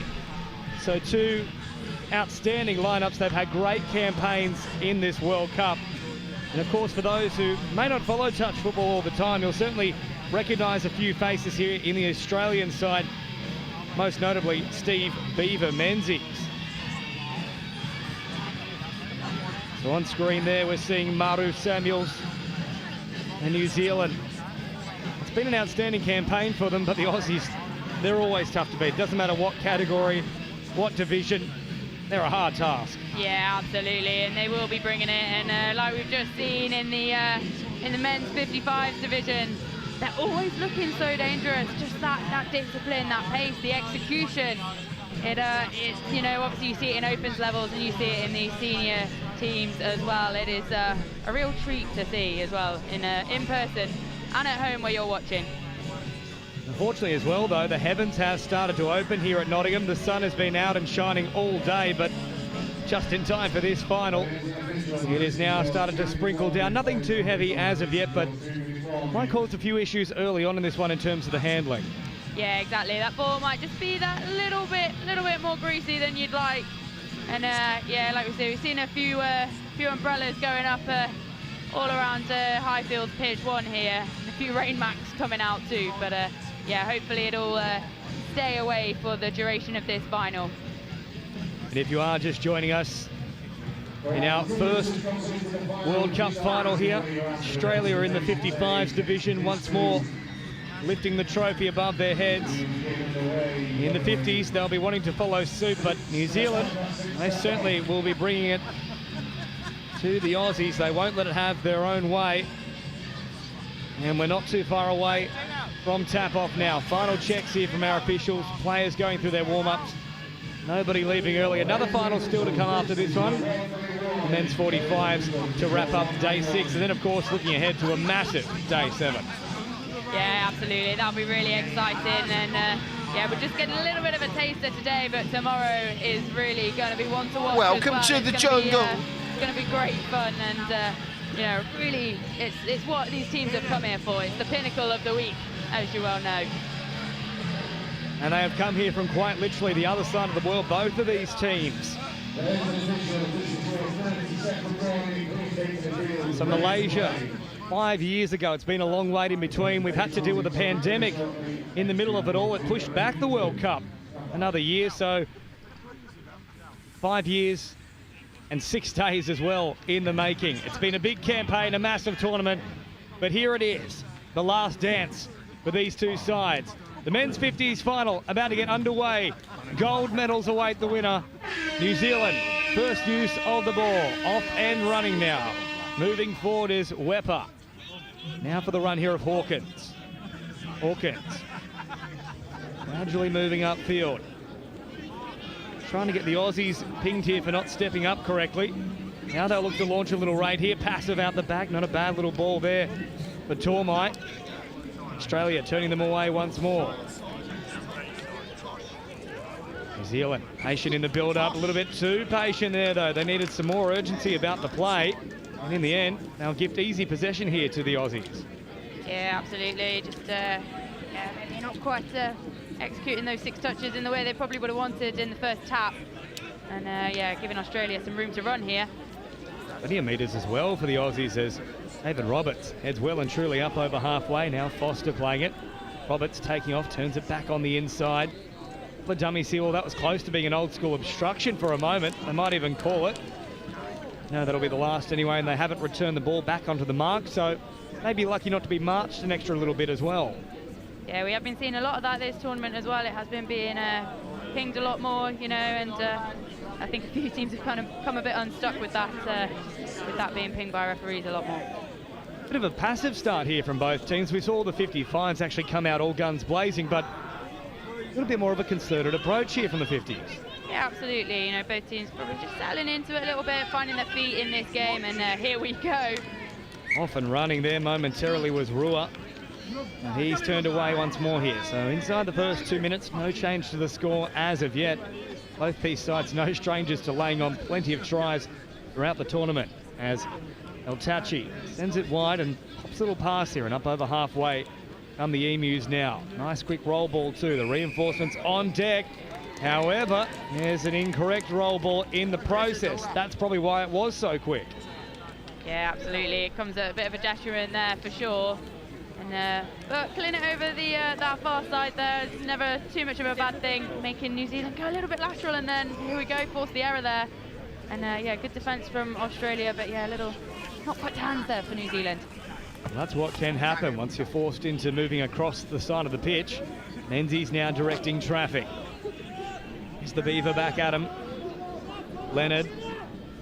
Drop down now from Shuka. Back to Leonard. Short pass here for Dudek. Wrapping around here is Shuka. Oh, Shuka goes from a great deal of distance. Good touch made in the end there from Rua. They'll come back here for the last now, Australia. Just under 3 minutes gone. Static start on this final play. They'll go short here. Nothing really working for the Aussies. The footwork comes out, all little dummy and nearly opening up a passage there. Momentarily, there was a concern for New Zealand. Yeah, absolutely. That little dummy, you know, keeping those defenders honest as well, and it can just cause those holes to open up. And they're not very big, but it can make the difference. You can just sneak through there. Meters on offer now for New Zealand, up towards halfway, and nice transition here with the subset. Oh, big palm coming out as well from Wipiri Arauria. Is now floating out to this right-hand side, or nearly taking out the sideline official for that matter as well. But they'll call it back here once more. It's an infraction in the play the ball. Yeah, it seems to be happening quite a lot this tournament. We were talking about it earlier in one of the other games. Just, you know, is it happening more or is it being pinged more? And I think that's probably, the latter is probably the case. I'll actually ask John Clark, who's part of the Australian refereeing contingent now at his 4th World Cup, was that almost a KPI for the referees? He's adamant it's not. They just happen to have picked up on it for this particular tournament. As El Tachi now brings it all right to the line, nearly squeezing through. Good touch made in the end there from Herewini. And they'll turn it over here back towards this 7-metre mark. They restart things, New Zealand. In fact, they'll get marched upfield too, so that is certainly music to the ears here of the Touch Blacks. Lovely defensive touch there from Australian number 3, Foster. In the link position, I think that was. And yeah, really pressurising this New Zealand attack, taking out that momentum of the drive. Foster high press once more. New Zealand bring it forward to the middle. Nice quick roll ball. Again, it's gone to ground though. So early game nerves here for both sides. They haven't settled into a rhythm as of yet. We've barely seen a shot fired in the opening 5 minutes. Yeah, absolutely. It does feel like something's building here, doesn't it? But not quite. The last pass or that last bit of execution isn't quite coming off. But Australia looking to go direct here. El Tachi, and now here, Gary Sonder. Wider still it comes. All dropping down. There was a chance for a quick play the ball there, but great pressure in the touch from New Zealand. Just quelled the momentum. Fourth one now for the Emus. Well taken in here from Woods. Woods looking to squeeze a little pass. And there will be the turnover once more here for Australia, but a little bit more likely in that set to create something. Yeah, absolutely. Really nice defensive work there, though, from New Zealand. Just man marking. And, yeah, again, that touch in. But, yeah, Australia looking to get a bit more of a flow on in that. And, again, here with this really high press defence. Making it easy for New Zealand to get up out of their own half. They're really jamming in up along that sideline, preventing a smooth transition. The longer this goes without a score, the more that tension is going to build, not just on the field, but around the ground too. You can start to cut it with a knife. There's a feeling in the air. And it's not Phil Collins. As out the back they go. Drawing past all the Aussies, read it beautifully. Stepped up and now the foot race is on. Here goes Morgan. Will he have the wheels? They're coming for Morgan. He might just get there. Pops it back on the inside. Oh, there we go for the Aussies. Nealon was able to keep up with the run there of Morgan. Gets it to ground.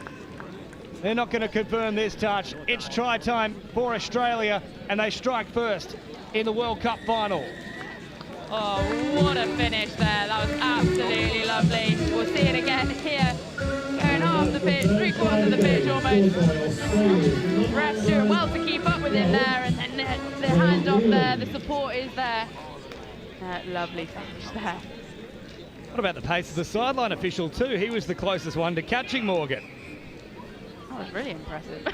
Well, that one might go viral. We've seen a few referees in the past with serious wheels doing the rounds on social media.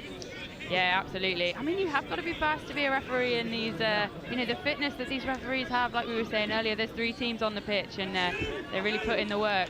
Oh, great footwork for that matter as well here from Wepa. But unfortunately, that pass a little misguided. So 7 minutes gone.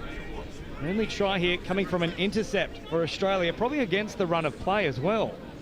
Yeah, absolutely, absolutely. It's, you know, intercepts, they're not always the ones that are planned. And they've not come from your structure as such, but always nice to see for the crowd. But yeah, Australia will probably be looking to build off their platforms that are normally so effective. The late call here for another set for the Aussies, pretty much on the halfway line, so it'll be a tap-off like situation. Always dangerous when that happens as El Tachi gets involved out of acting half. On now to Sonda. Foster. Line is still here for David Roberts. Roberts back to the middle. Drop down now from Gary Sonda. Sonda upfield. Going to just condition these middles here, the Aussies, as they take off now. El Tachi picks it up. Here they go once more, Australia. Great passive ball out the back. Worked beautifully. Oh, just falls shy of the waiting arms of Davidson. Otherwise, the Aussies would have had a second.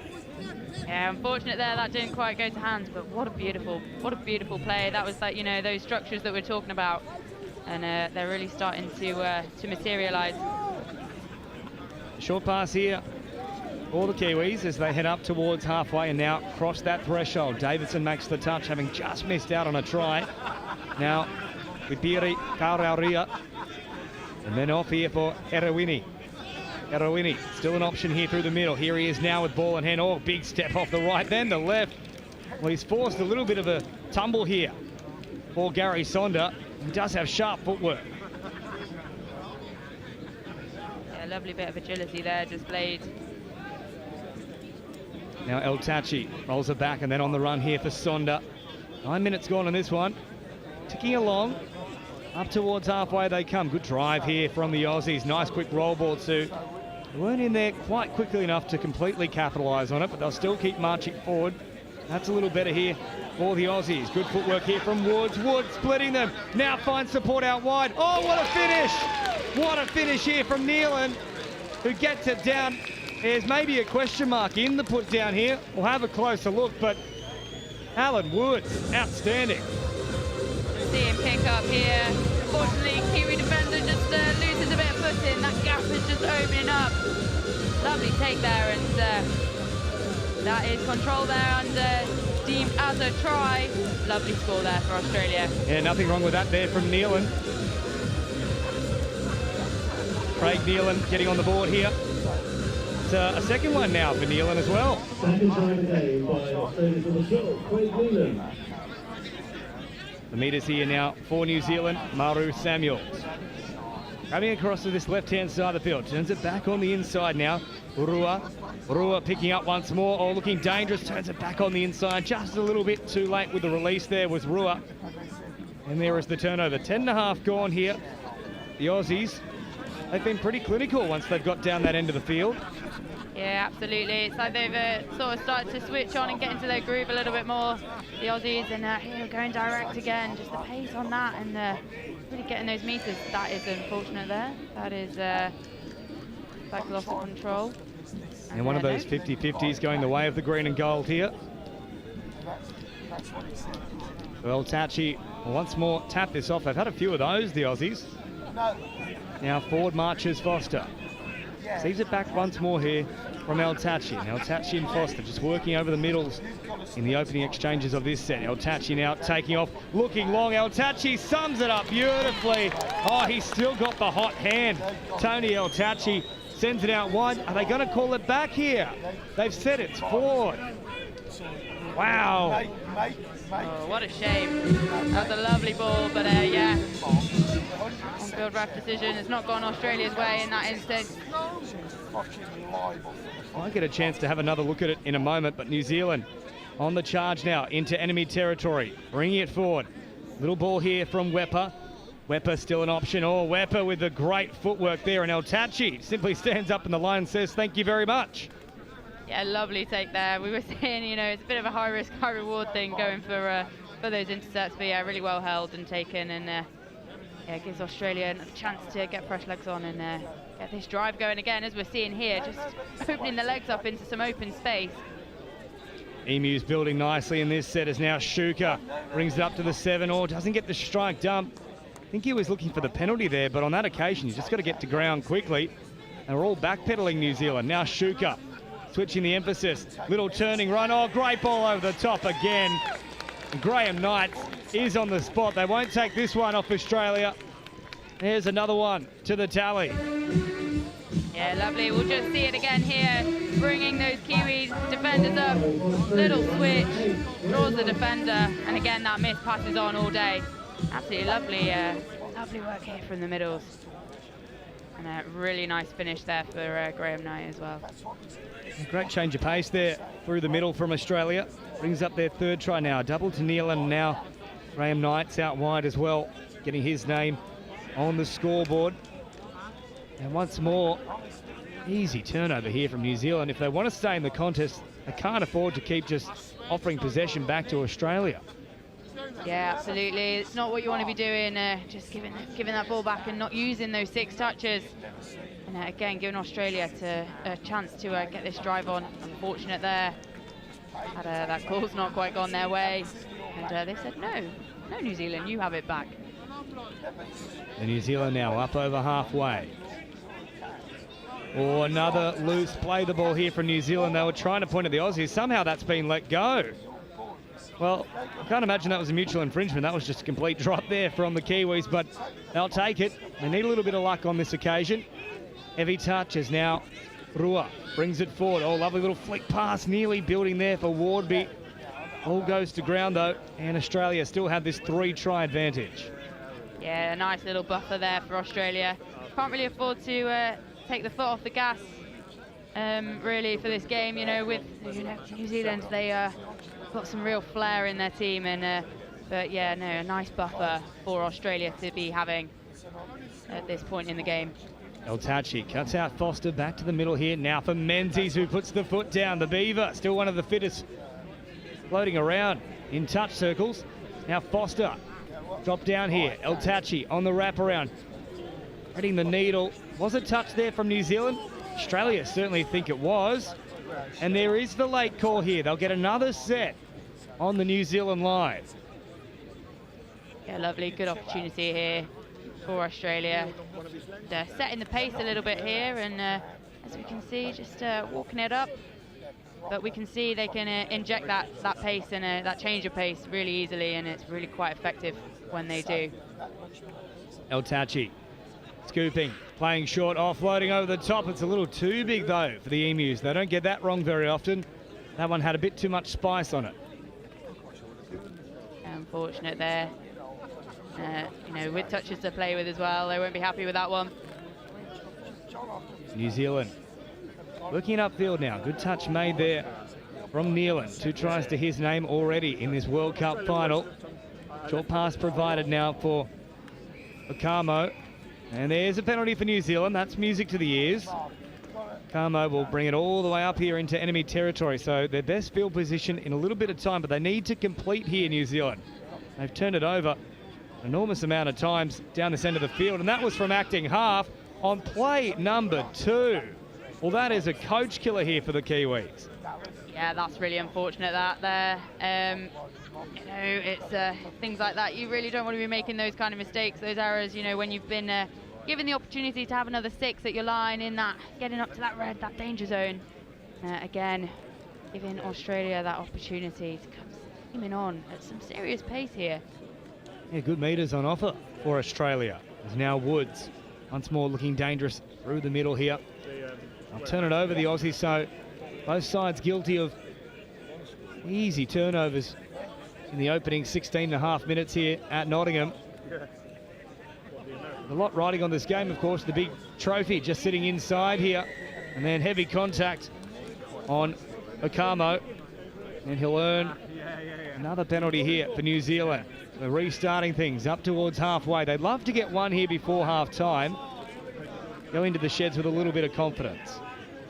Yeah, absolutely. I think New Zealand have been looking for a couple of heavy touch calls, and they don't quite been going their way, but I'll be happy with that one, just getting that tap. And yeah, as we go into the final 5 minutes of this half, they would really love to get on the score sheet, get on the scoreboard. Nice footwork there from Garawini. Last one now for New Zealand. Static start to work with those. Garawini bounces out to this right-hand side. Easy pickings for the Emus. And they're just not asking enough questions at the moment. Australia don't feel threatened at all here. Yeah, they do seem to look quite comfortable on their line, really defending at the moment. And just pulling apart that Kiwi defence a little bit more effective than what New Zealand are doing to them. Nice cycling of the footy back through the middle here. Menzies rolls it quickly. No one there to capitalise, though. As now Leonard brings it forward. Options out on this left-hand side. Oh, full of running as well. Can they try and link up here? Davidson is thereabouts. He's better than thereabouts. He's right on the spot. New Zealand claiming the touch. And it's cleared through here, is it? Yes, it is. Australia have a fourth. Well, hang on. Now we've confirmed it. No, we haven't. It's come back yet again here. Well, there's a mix of signals from the referees. Australia certainly thought it was awarded. They went back to halfway. Well, I think it is a good call, though. I reckon there is a touch in flight there. And that's from Donovan Douglas. So inside the final 2 minutes now for Australia. El Tachi picks it up. Now Woods floating it long. Beautiful ball. They can't take this one off Kristen Davidson. Another try here for Australia. Really beautiful take there. Yeah, absolutely no doubt in that one. Definitely daylight between Davidson and the defenders there. Lovely setup here. 32 setup, pick up again. Lovely chop hole there from the link as well. That really important off the ball work happening, and yeah, lovely score there on the wing for us. Approaching the final minute of this half, New Zealand need a try here just to take something into the second 20. Get a little bit of confidence back in the outfit. Now comes out here for Wardby. Wardby floating wide. Well marked up once again here, Davidson. Very strong both sides of the ball. Yeah, absolutely. Really well read there, and Australia looking to take this on their terms, and not long left of this half. That's being brought back there, unfortunately, for an infringement. And yeah, a bit of a silly error there for Australia. Well, if they score off this now, New Zealand, that'll be a massive play in the context of this game. Or they come now. Rua. Bouncing around. Oh, Rua, beautiful draw and pass. They nearly got through there, New Zealand. They beat the initial man. Was touched in flight as well, so another set to work with. That won't matter, though. It's the time on the clock that's the big concern here for New Zealand. They probably don't know. There's not clocks here on the ground itself. So they need to work for a strike dump. Last play coming up now for them. Now bomb it long, trying to go over the head here of Davidson. Davidson, with the arms above him, takes it pretty easily. And a comfortable lead here at the break for Australia, 4 tries to 0. Yeah, absolutely. That's a nice position for Australia to be in going into the second half here.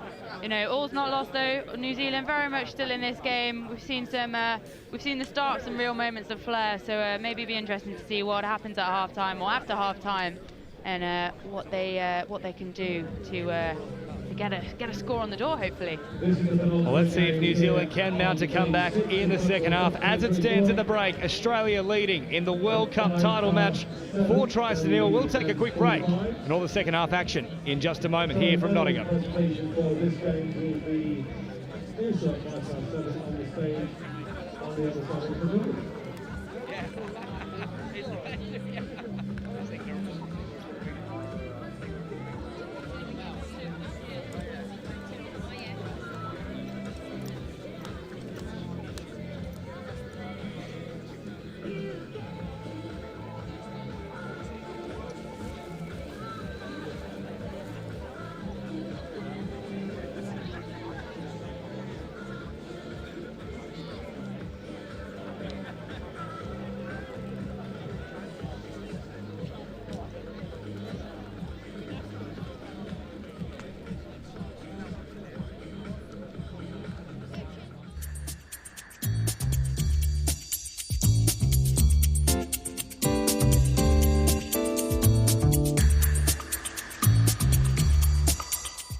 officials, this is your 30-second warning. Please take to the field, ready to play.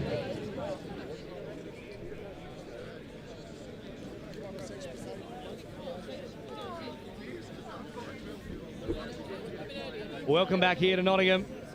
World Cup final time. The title, the cup itself, is on the line. And Australia with a great first half here. They lead 4-0. 20 more minutes to sort it out. Can New Zealand mount a comeback, or will the Aussies continue to put the foot down? James Preston and Kate Davis-Bavin here with you for all of it. And Australia once more On the charge now is Roberts. Drops in out of acting half. Little ball here for Shuka. Roberts. Shuka again. Just grabbing a crossfield here. Waiting for that touch. Is Milden. They'll turn it back on the inside. Very quick. Too quick in the end there for Herewini. And on the spot, Sonder makes them look a little bit silly there. Yeah, lovely finish there. We'll see it again on the replay from Shuka. Lovely finish. Just on that, here it comes though. Just like we say, bringing out that New Zealand midfield defence. Got both the middles up there. Picks up. Trail ball is on and a lovely dive to finish. Well work there from Gary Sonder, just grabbing across, turning it back on the inside, and Shuka did well to finish. So another one on the board here for the Aussies. 5 tries to 0 now. It was a real stalemate for the opening 10 or so minutes. Took an intercept to break the deadlock. New Zealand haven't had any luck down this end of the field, and that there sums up why. Yeah, unfortunate there. That pass just not quite to hands. Might have been the right idea, but yeah, unfortunate there for New Zealand. They would have liked to have capitalised a little bit more in their first attack on the line of this half. Now Woods driving forward, and then here for Stewart. He coming out, all good footwork as well, just to get away from the potential touch there from New Zealand. Deltachi floats it back out to that left-hand side. Meters now for Leonard. Dropping it down. Deltachi still an option in this right link position. He steps underneath now and then fires it long. Now looking to get the little tap back into Leonard there, but good slide from New Zealand. I need to keep doing that. I think if they concede again, that might be a bridge too far, even though there is still plenty of time left. Yeah, also, no, we were saying earlier as well, touch is as much a mental game as it is a physical game. You know, if there is to get another score on the door for Australia and New Zealand haven't got a reply for that, it's a really difficult position to be in mentally as a team, trailing 6 points. Could just break the spirit here as now they take off. Oh, great turn of pace here. Off and running is Rua. Rua looking to link up. Finds a pass here for Ewart. And Ewart is on the spot. New Zealand have their first 5-1. They're back. What a lovely finish here. And here we go. Just puts the burners on. Looking for the support. Ewart gets free.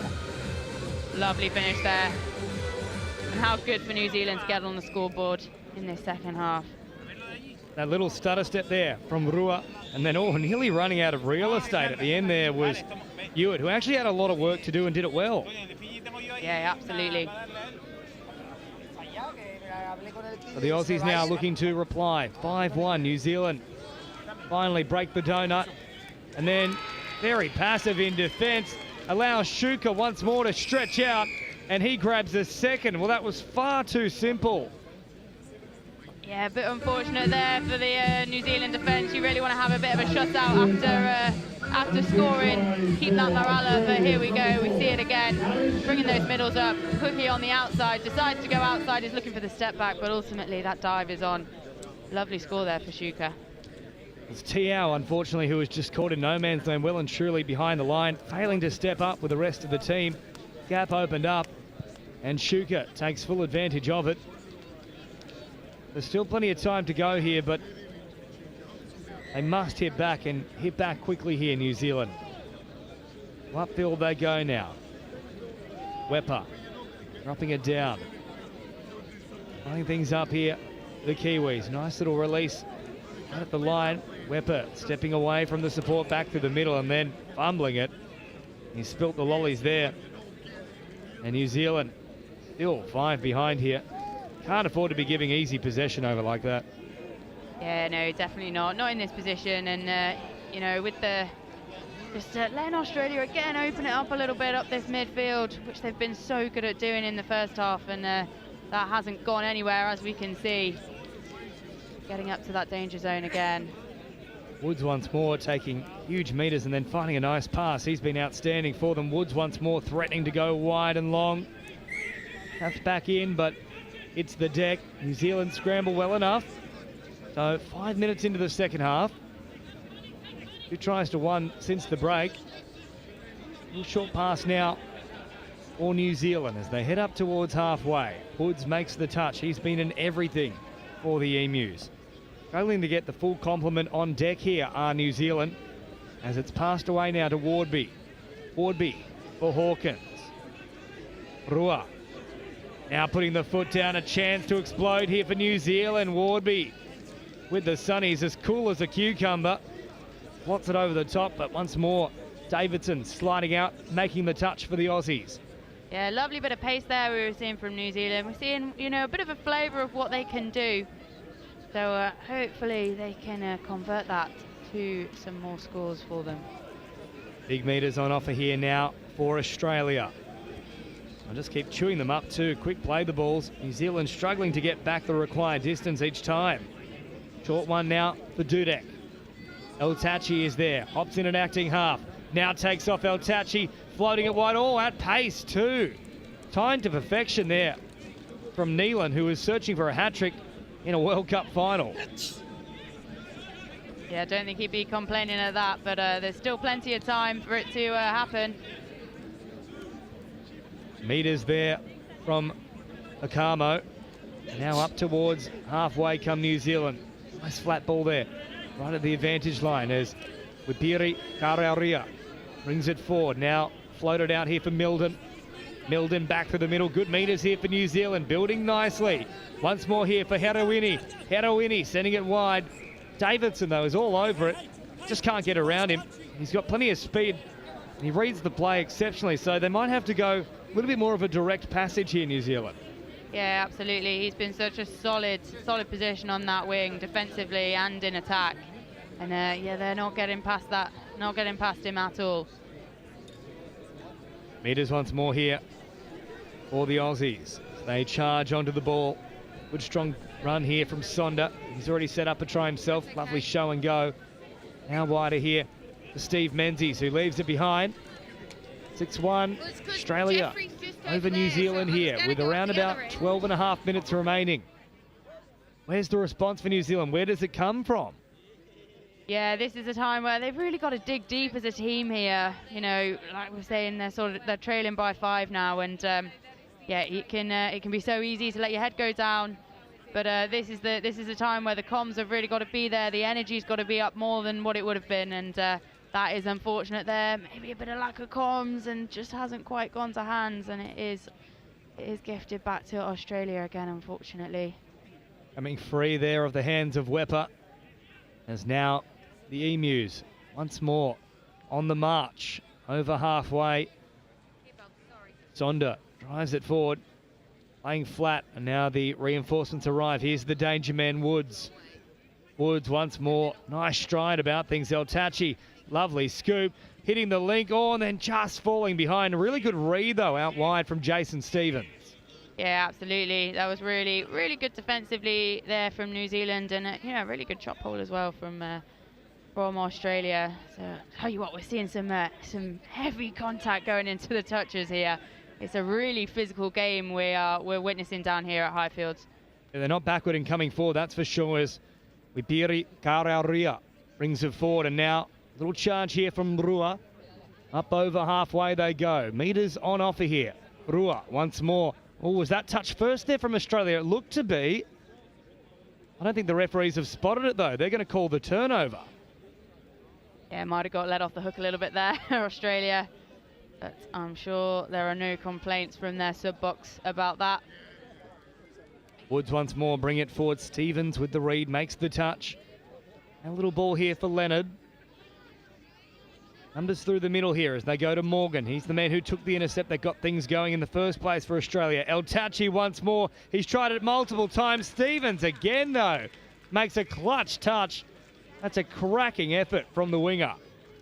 Yeah, absolutely. Try saving touch there. Really well read. Putting his body on the line there as well. And yeah, lovely, lovely touch there on the wing from Stevens. And New Zealand now struggling to get those numbers back on. Australia pressing hard and high. Little dummy, and they get away from that initial pressure there from the Aussies, but not happy there was Donovan Douglas, who hit the deck off the back of a pretty hard touch from the Emus. Now driving in, making contact themselves here are New Zealand, and El Tachi, well, He's such a wily customer there, El Tachi. He knew exactly what he was doing. And the hands are up, sir. It wasn't me. Shaggy's on the pitch. Bit of discussion being had here, I think. Well, Tachi's been around the block too long. He knows exactly what to do in that situation. Now a bit of talk back as well here. El Tachi. Call him Wile E. Coyote. Very much gone in Australia's favour there. And another 6 from halfway for them. New Zealand defence looking a little bit scattered at this point. Oh, El Tachi with a big wry smile there as the touch was made for New Zealand. Almost a handshake, if you will. Gentleman's agreement. Back to you it goes, Australia. As now it's dropped down from Foster. Here's the wily man himself. El Tachi floating it out to the left. Receives it back once more. Slowing things down here for the Aussies. Two-man touch coming in. El Tachi dropping a pass. Trying to set things up here.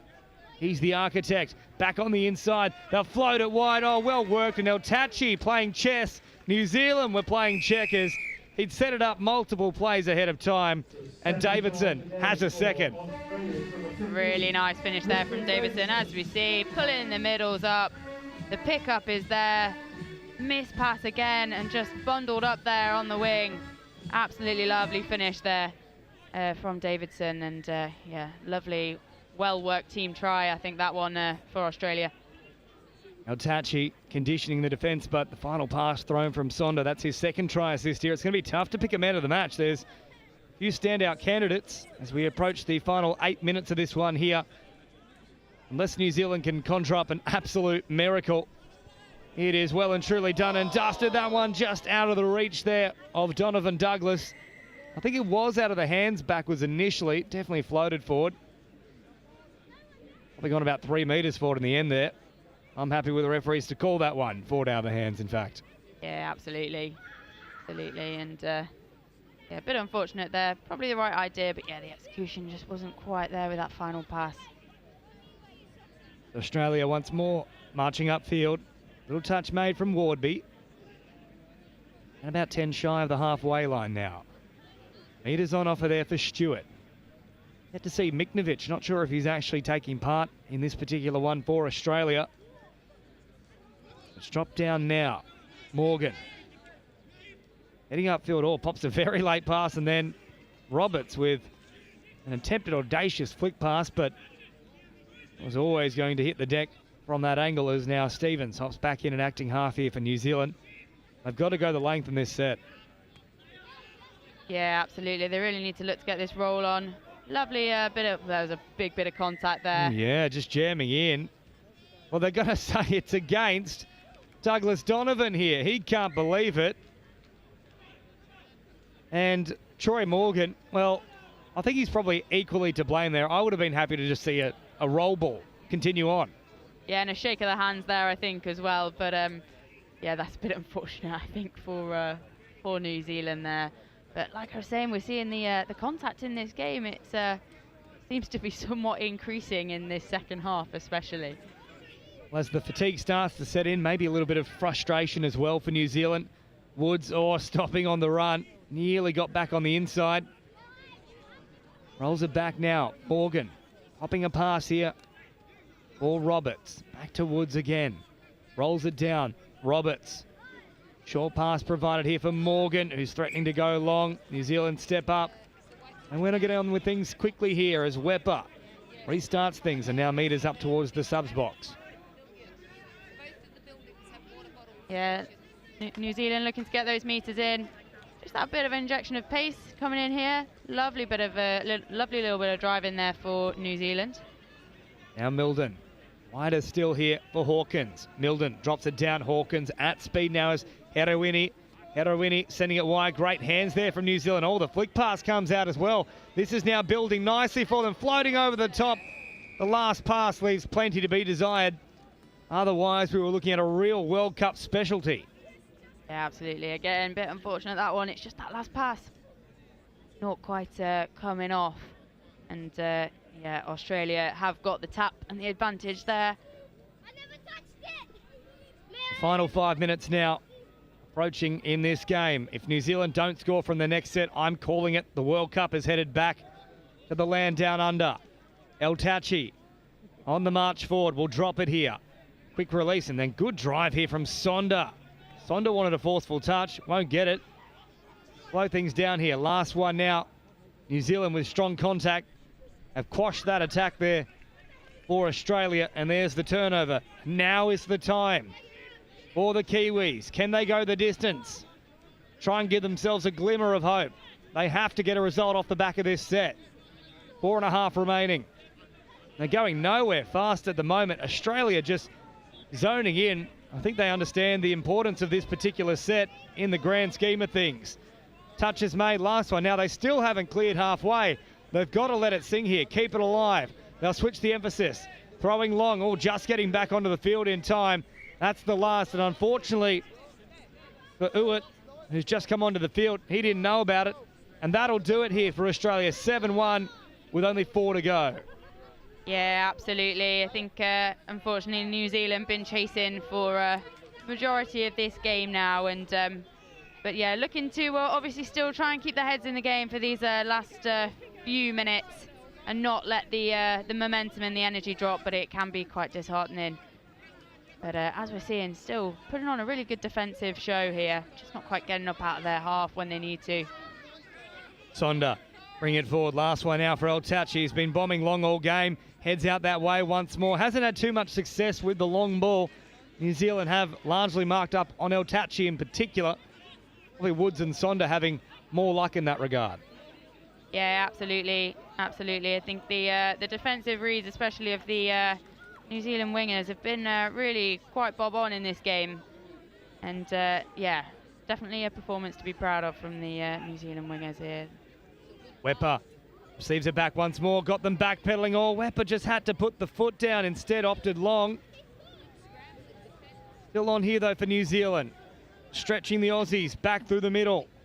Meters on offer, they'll pull up at the 7 mark. Looking for that penalty if Australia don't step up. And there it is. That's smart work. Around about 2.5 to go here for New Zealand. They'd love a couple of consolation tries to close things out. Tormai sends it here. Popping it back on the inside to Tormai again. Up to go and meet him were the Aussie defenders. Back to this 7 now. Wepa. Wepa once more having a look at the line. He thought they were offside. Cover defence came in though from Leonard. He makes a good touch from a saving middle position. Yeah, absolutely. This Australian defence is looking very much like a wall of green and gold here. They're not quite coming off for New Zealand here. Wepa, and now short ball here on the run, floating around, nearly working. Nice quick roll ball inside the 7. It's on here for young and old, and right now it's on for Wipiri Kararia, who goes across here for New Zealand. Oh, lovely finish there for New Zealand. Little bit of a face play, I believe. Here it comes. Little bit in the ruck there, trying to get to the ball, and there's the space. Yeah, Australian players just bunching over on the right-hand side there. There it is, that pass back. Big old space in the middle there for between the middle link channel there to finish it off. Lovely score there for New Zealand coming into the final bit of this game. So Australia working it forward now. Or Stewart, El Tachi back here for Woods once more. Oh, Woods splits them apart. Outstanding from Alan Woods. He set up a couple, now he scores one himself. What a lovely response from Alan Woods there. And yeah, lovely. We'll see it again here on the big screen. Here we go, taking it into the middle there. Lovely setup. And then just on the outsides there, it's a foot race. And Lynx keeping him honest, keeping that option there, but ultimately takes it himself. And a lovely finish and dive there from Alan Woods. The final 30 seconds here of this men's 50s World Cup final. A long journey for both of these teams. It started 5 years ago at the conclusion of Malaysia. They've had to wait a long time. COVID disrupted things. 6 more days of action here in Nottingham, but it culminates in the big one, the Cup. Back to the land down under. Australia will soak up every last precious second here. They'll enjoy it There goes the sirens, and the celebrations begin for the green and gold. The World Cup is theirs. Yeah, absolutely. We see it there on the pitch, the handshakes, the hugs, they're all coming in. What a brilliant game. And congratulations to Australia. But yeah, really well-deserved, well-fought win there. But yeah, commiserations to New Zealand. They really did put up a fight, and really did get to see a little bit of their flair as well at points. But yeah, ultimately, Australia coming away the victors. And you can see what it means here to the Aussies. El Tachi holding back tears. A massive moment, and Alan Woods, your man of the match on screen here, the number 13, outstanding today here in the final. Number of try involvements, setting up quite a few, scoring one at the end himself. Yeah, absolutely. Very, very well deserved there, and yeah, another extra bit to be proud of, I think. So one final match to go here on day 6 before we wrap up this massive World Cup, the longest ever, the biggest ever, 70% bigger in fact than Malaysia in 2019. One more game to go, though, on day 6. Full time here between Australia and New Zealand in the men's 50s. The Aussies claiming the World Cup title, 8 tries to 2. Adam Collins will take you through our next match here, our men's 45s division. The presentation for the gold medal for Australia, the silver medal to New Zealand, and the bronze medal to England. So final preparations coming out here for the men's 45s. They're in the sheds, and they'll be looking to make a statement here. And for Australia, they'd be wanting to go back to back to back. Yeah, absolutely. That'd mean a lot to these senior divisions, 100%. And yeah, no doubt that's what they'll be looking to achieve in this final game of the day. And what a boost that'll give as well. The open sides going into tomorrow too. And I believe Ben Meakin is downstairs with our man of the match, Alan Woods. Hello, welcome down to the pitch. We're with world champion and player of the final, Alan Woods. And how was it out there? It was tough, mate. It was tough. It was scoreline was big, but it was a grind the whole game. Playing the Kiwis in any game is always tough. Always solid. Yeah, it's crazy. So amazing atmosphere here, and can't be happier. Looking forward to some beers tonight. Absolutely. And how has it been with the Australian team and winning with this group of lads this week? Unbelievable. It's unbelievable. Every time, every triple A is great. You can't beat them. It's like perfect. Well, world champion, congratulations. Go and enjoy your night. Will do. Thanks, mate. Take care. So there he is, man of the match in the World Cup final itself, Alan Woods. An outstanding individual performance, but a great team performance and wonderful camaraderie here between the two Trans-Tasman powerhouses of touch footy. And that really does epitomise the spirit that this World Cup has been played in by every nation. There's been a wonderful buzz around the village, but Australia victorious here in the men's 50s World Cup final. 8 tries to 2. One more game to go here for day 6. Adam Collins to bring you all the action of the final, the World Cup title in the men's 45 division.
easy going just a couple of minutes for third.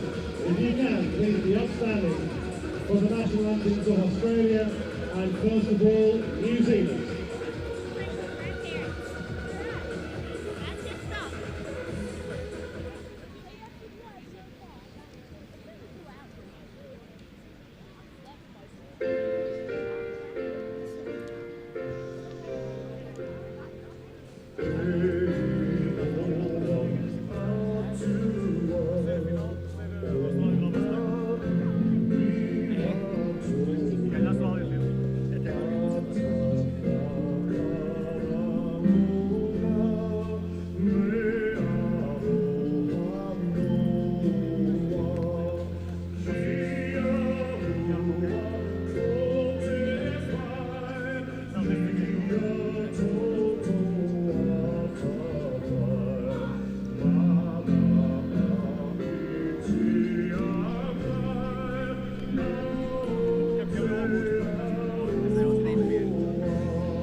Just 5 minutes away here on field 1 between Australia and New Zealand, and here are the teams this evening.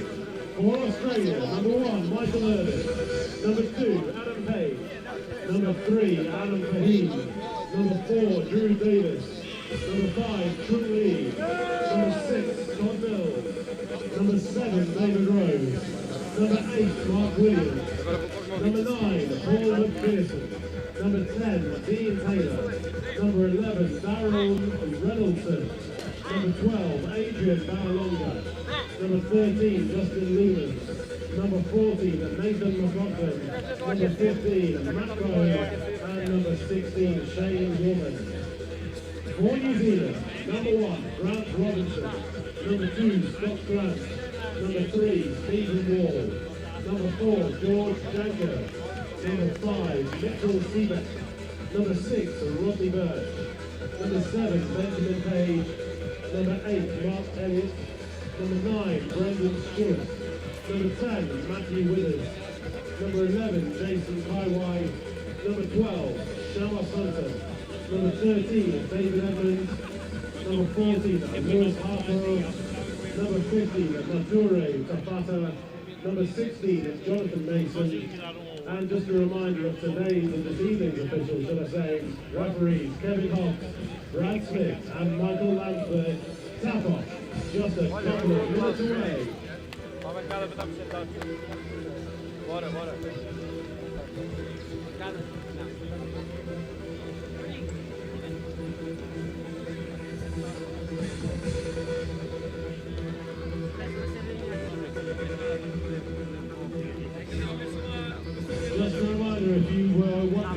NextGenXV's presentation will take place on the stage by field 2 after the hooter. So after this game starts, the presentation for the last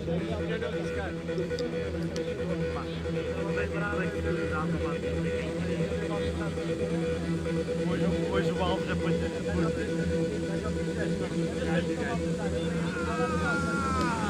negativo lá.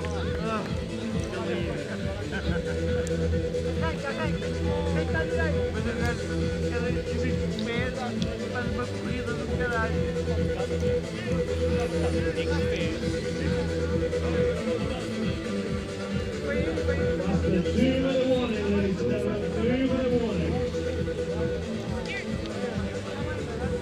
Welcome back to Nottingham, this final match of the day here. The men's 45s grand final, the gold medal match from the World Cup. Australia taking on New Zealand once again.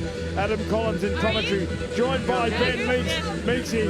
What a great day it's been. This is the final push of a massive day, the men's 45. Yeah, and what a great game to finish the day off. Another final between New Zealand and Australia. We've seen two crackers so far. Last one final of the day. We're excited for it. It's going to get us through. The players are ready, the referees are ready. Our three referees, Kevin Hobbs, Brad Smith and Michael Landsberg. They'll get the job done here this afternoon. This gold medal match. So far, the men's 55s and men's 50s going the way of the green and gold. Australia take out the title in those divisions. I think this might just be a little bit tighter than the last one we've watched. I think these two teams have gone well so far. I'm going to be looking to hitting each other pretty hard during this game. It'll be interesting to see who starts the quickest. Will be the Australia tap off, and they are set with the ball in the centre of halfway, ready to go. Sun setting here, it's getting lower in the sky. It doesn't set till very late here in the UK.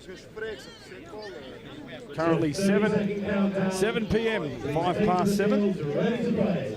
Sun just dropping down right at the wrong moment for us in our commentary position, Mexi. Yeah, it's in our eyes. Got the sunglasses on. Hopefully it won't hinder us too much for this commentary. I'm sure it won't, and we're looking forward to getting this one underway. Here comes the countdown. Wait for the sirens. Here's Australia preparing to tap off here.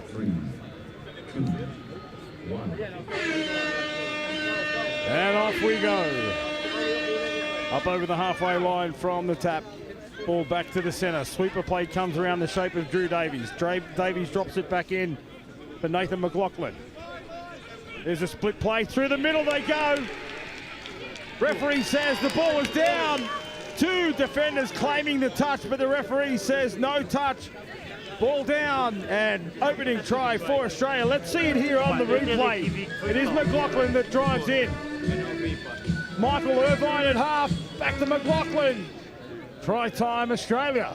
Referee's caught both players offside there, so we'll just watch this replay again. Did they make the line? Not with 2 feet. The referee is spot on in that situation, so great start for the Aussies. Kiwis need to hit back really quick on this one. Irvine with the opening try. Kiwis just get an incorrect roll ball there, so can't get the same start as what Australia do. And Australia get the ball back on the 7-metre line. They've got 2 drives deep. They're going over the 10-metre line. Getting some new legs on, some fresh legs. McLaughlin, the try scorer there for Australia. And now they roll up over the halfway line. There's Lumens. Moving the ball out to the right-hand side. David Rose takes it to the line. Change over for the Australians. New Zealand here on this near sub-box. They come forward. Going to go direct, not looking for a subset just yet. They want the momentum behind them before they change. Couple of players coming on now, just going over halfway. 32 on the right edge, no flick it back for a sweeper, keep the ball alive, great ball movement there. Yeah, 2 men in the middle, number 3 and number 4. Great teammates. There's a collision in back play. Penalty to New Zealand. What code are we playing here? The defensive pressure came up, just chased across, couldn't stop hard enough. And contact. Just about to mention the 2 men in the middle in the forms of number 3 and 4 for New Zealand. The great Steve Wall and the great George Jenke for the Kiwis. Keep an eye on that pair. The combination lethal right throughout the age groups, including men's opens. Representation for the Touch Blacks. There's Wall. Janky in half. Breaks out, drops it short for Wall. Ball was down. Try time. That's the combination. Lethal combination for the Touch Blacks. Yeah, lovely little follow play here by the Kiwis. They check it back inside, goes quickie. Doesn't give it in, goes short side. Ball down in between the two middles. We've seen that on YouTube multiple times, and that's now another one for the highlights reel. Get to watch it live here. Meeks at the World Cup final. Davies sweeps around, drops the ball back inside for McLaughlin, the try scorer. Portugal! Portugal! Portugal! There's the call in the background. Great support here for this final. He just hits a straight drive, steps off his left foot, nice dive. He just hits a straight drive, steps off his left foot, nice dive in between the two middles, and the dive of Kiwi Matthew Withers just couldn't get that touch in. So 2-1 Australia. Back in the middle now through George Janky. We've had a man down in the defensive line. They try to exploit that. They're back up in numbers now, the Australians. Dave Stewart. That was number 8. Mark Williams for Australia that lost his footing, but great touch there, collapsing in. Dean Taylor not giving any quarters. Ball back on the inside, a late wrap. Numbers here. He's dropped it. 2-2 should be the score, but it's still 2-1 to Australia after that drop. Let's hope that doesn't kill them in the end of this game. It is the Australians now on the roll upfield. They get across to their sub box on the halfway. That's the third touch. Good field position here for the Aussies. They punch hard into the line. Collision again around the ruck. There's a lot of that happening. Through the middle goes. Through the middle was Todd Mills. A little opening. And that shut up very quickly. Little flick pass out the back. But numbers stand up there for the Kiwis. Ball back to the mark. And we play on. There's Janky. Nice square defence from the Kiwis. They couldn't do it. The Aussies couldn't get anything, so they're on the attack halfway now. Get some new sets. So 3 people coming off. I think 1 more will go off. Matthew Withers sweeps on. He has Wall at half. Wall goes to the line. Through the line he goes.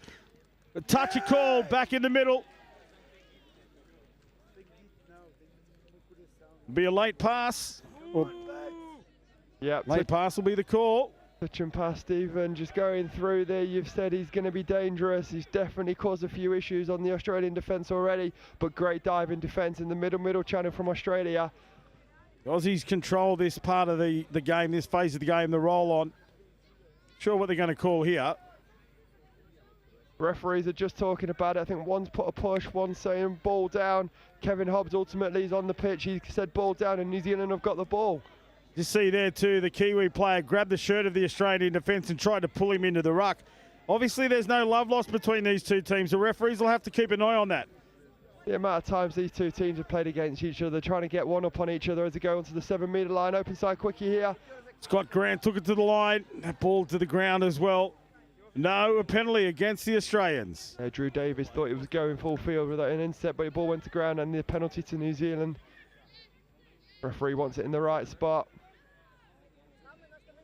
Drew Davies had a couple of serious injuries. He's fought his way back into this Australian lineup. Ball over the top. Defender gets up in the channel. Just takes the ball away from the New Zealand team. And it will be Australia to roll in off their line. Yeah. There's Davies taking it forward. Gets it down for Irvine. They move the ball to the left. I think that's a fair call. Both players are upright in that roll ball. I think the Aussies have got to try and bend a little bit more. Oh, and the referee's actually going to call that quite late. So, a repeat set here. I think it indicated to the players that was going to be the call. They had a conversation with the New Zealanders and then blew the penalty. So it is in the middle of the field. Mark Williams. Darren Reynoldson down in the middle. Adam for him with the ball now. Reynoldson at half. Looking a little bit confused here, just seeing who's going to dump the ball. Back to for him. Williamson here on the right, you can see, pointing down. They skip out to the right, but the touch on the half. She said that play there looked a little bit unsettled for the Aussies. It's the first time we've seen an Aussie in these 3 finals that we've watched so far. Can feel just a little bit confused of roll ball there from the Kiwis. You're going to get a penalty here for over the mark. Yeah, just a smart touch by Australia's number 11, Darren Reynoldson. He just flicks the touch as the Kiwis going past him. So repeat set on the line now, and they're getting good yards on touch 1. Adam, for him it is that takes it to the line. They'll have to do a you and me pass here, a little buddy, as the fresh legs for the Australians get on. Paul McPherson into half, gives it back to Fahim. They move the ball to the left side now. Sweeper play going around in the shape of Todd Mills. They come back to the right and find number 9 in space. What a touchdown for Paul McPherson here in the men's 45s final. So we just see the replay on this one.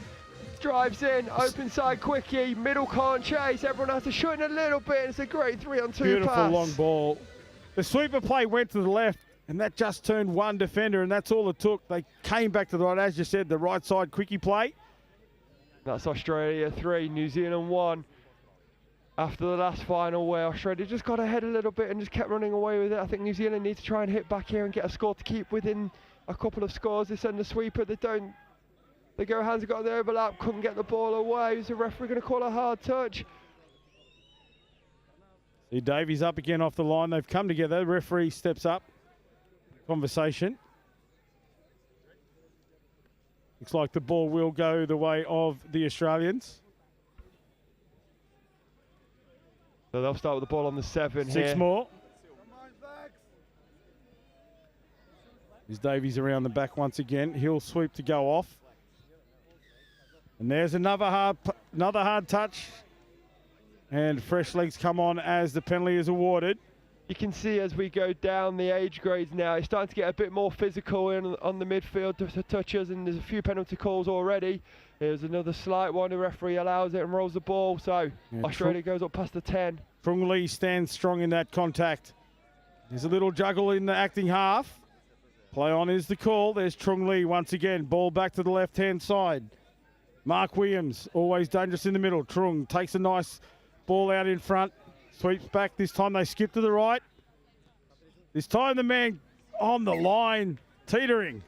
Gets the ball flicked past back inside, but not before he was out. Yeah, touched the chalk with his foot there. So, nice defensive set for New Zealand. They're going to look to go away from the box first and then bring getting some subs on.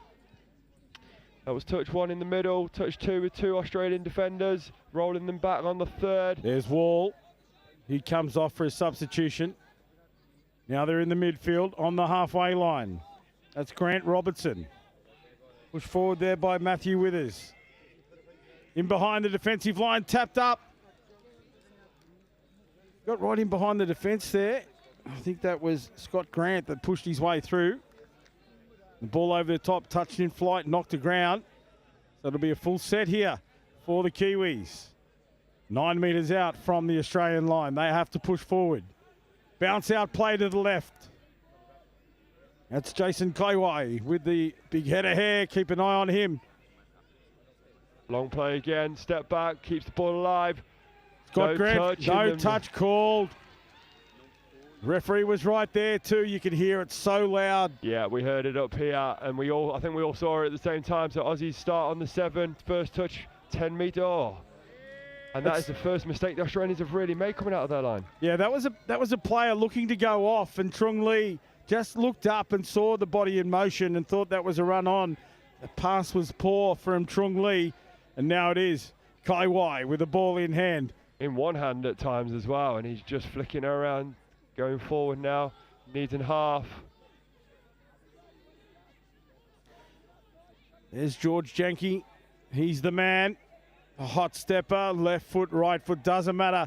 Jenke can create magic from nothing. Good square defence from the Australians there. There was no overlap, so they all stayed square, just sliding out. Seabeek at half, puts Wall around the corner, back inside for Kaiwai, but the defence from Trung Lee up. The referee calls offside, and a penalty here. Repeat set for the New Zealanders. This will be the 3rd set the Kiwis have really had in a row. They'd look to be trying to hit back to try and go 3-2 here. They need to try and penetrate that Australian defence. Janky here for Wall. Wall bounces out. Intercept taken. We're going to go coast to coast. The chasers coming left and right. But striding away is the number 11, Darren Reynoldsson for the Emus. Try to the Emus. Coast to coast, mate. You love an intercept. Absolutely, and he knew this was coming. You could see him. So as the Kiwis dump the ball for a Waikato play, they just look to step out, and actually he knows it's happening. He just stands into the channel, and the ball goes to him rather than the other way around, and he's gone 70 metres for 1 Australia. Bounced out this 3-try lead here for the Aussies. 13 minutes, 20 seconds gone on the clock. New Zealand looking to strike back here if they can. Quick dump, dive for the line. Bodies everywhere for Australia. Touch affected, but offside is the call. Scrambling defence there from Australia. Gave a penalty away, but stopped the score. I think they'll be all right with that. Touch is about 8 metres out. Step back. Nothing doing there. Keeping the ball alive. Oh, they tried to, but ball to ground. Yes. So just Scott Grant there, that one getting away from him. Couldn't find his teammate. First or second touch there. It's a frustration from New Zealand. Taylor takes it forward for Australia. Good meters. Also angled towards the sub box, getting some fresh legs on. Let's see how they transition here. Driving forward into the line. This is Rose. Rose takes it in. Late switch back. Deep switch. Now numbers. Short ball from Rose. Long one over the top. Back. Step inside. And then the acrobatic put down. That's just too good from the Aussies. Let's see this one. Paul McPherson bags his second. I really like how the Aussies flow onto the pitch on this. They ran a cut play into a 32. Pumps, goes long. We all saw the Kiwi defender just stepping out. So that step back in by McPherson. The off-ball movement from Dave Rose there, angling in tight, looking for that unders line. One defender turned, so they all had to reshuffle. And that long ball was perfect for McPherson. Touch made. Good setup play there by the Kiwis. Went for a 32, hole 1. Shot down there by the Australian near side link as we look at it. Grant Robertson, Matthew Withers. There's Wall at half. Wall from the ground. Looks back to the right. Stops. Props. Gets a ball over the top. It was ball away. And unfortunately, the number 10, Matthew Withers, didn't have heads up there, but he was in an opening. Could have been try time New Zealand. Yeah, absolutely. Could have been try time. Wasn't there though, so unfortunately it's a new seat for the Australians. They drive forward once again. And Reynoldsson it is. This is Davies. He only knows one way, and that is hard and fast forward. They move the ball now back on the inside shift. Shane Warman takes it to the line. There's Davies again. Change of pace, a little pop-out pass. Hands if they can get it. That's beautiful. Pretty to watch by the Aussies. And it is just hands and teamwork that finds Adrian Valalonga in the corner. Great team try this. They send the sweeper. Pumps the long. But no, it's 4 sets of hands that it goes through for a try on the Australian sub-box side. And that is how you complete a 2-on-1 across the pitch. It's great team play from the Aussies. 6-1 the score. 16 and a half minutes gone in the first half. Starting to get away from the New Zealanders here. Long pass. Fahim gets up into the passing lane. Ball goes to ground. So it'll be a full set of 6 here for the New Zealanders. Yeah, the Aussies just going with a full shot there instead of sliding out, playing man on. So that occasion, that works. So it'll be interesting to see if they do that again to cause the overlap, or they go man on as they do this time. Here's Janky. Mitchell Seebeck getting a lot of work here in the number 5 for New Zealand. There's Birch with the ball now. Sweeper goes around. They go back to the right. Janky goes through the line, holds up the defence, and then pops a beautiful ball to his right to find Rodney Birch in space. Good hit back from New Zealand. They go through short side. Dean Taylor of Australia just swings an arm out of dummy half and not looking for his own play. We'll see the replay here. Yeah, watch the number 4, George Janky, just bounces out to the half, sees the man, holds him in, has his back turned. As soon as he does, he knows he's beaten him. We'll see it here. It's beautiful eyes up touch football from the great man, George Janke. There it is. That's where he knew he had him beat. And just the two-hand release perfectly timed. Yeah, lovely score. In behind the line they go. The Aussies, Darren Reynoldsson again. Long ball to the wing. And that is a great strike back by the Australians. They want to maintain this lead here over the Kiwis. They know how dangerous the Kiwis are. 7 tries to 2. And we'll just see the replay here. There's a bit of a confusion in the Kiwi line, so they get onto the middle. They shouldn't be there, and it's just a 3-on-2, and he's picked out the right pass again on the far side towards the Australian sub-box. It was Lumens with that long ball, but again, there was another player that was hitting an unders line in the link position that turned the wing defence, and that's all it took. Great team tries, all set up off the ball. Now it's New Zealand to attack from 9 metres out. Off the ground, Wall with the long ball himself. Whoa! That was an extra long. Yeah, I think he got his spatial awareness a bit wrong there. He thought it was on the centre of the pitch. He was actually on the far Aussie side, so that long ball nearly goes into the stands. And Australia keep the ball. Well, now got a new set of 6, starting on their own 7. Probably going to go towards their sub-box with a minute to go. No, they go into the midfield, taking the space, heads up. Davies doing a ton of work here for the Aussies in this first half. 1 minute remains here in this men's 45 game. First half, gold medal match. Currently Australia leading 7-2 on the charge. Little colours pass or a pop pass there from Dave Rose. Looking for Shane Warman, a clash of bodies. Yeah, that was just people in space. Yeah, just 2 bodies running at each other, trying to close and open space at the same time, and the Kiwis shut it down. So 30 seconds to go here. Kiwis will have one more attempt at the line, you would assume, if they can get up there. Little juggle, but he retains possession. Yeah, third coming, I think. So this is third. There's another. Benjamin Page it was that set that foundation. Janke saw the opening and charged through it. The turnover now for the Australians. Referee Brad Smith there just talking to the players as they ran back. Great game management from referee Smith. And that's the half siren. And now referee Smith just having a chat with the New Zealand team. George Janke respectfully having a conversation there, and that's great to see. And it's half time.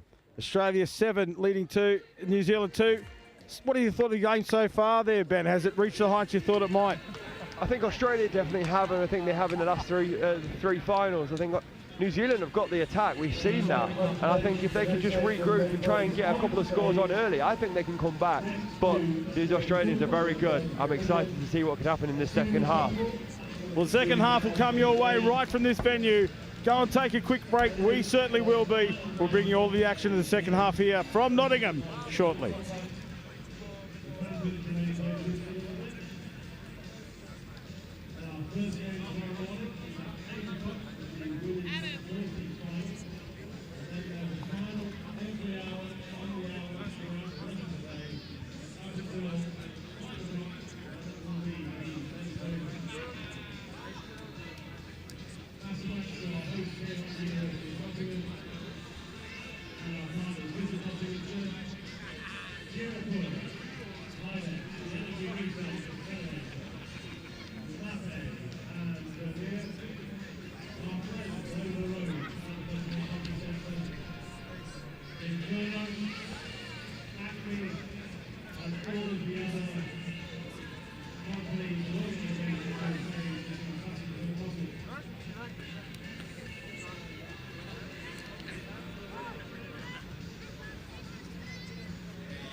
Players and officials, this is your 2-minute warning. Players and officials, this is your 2-minute warning.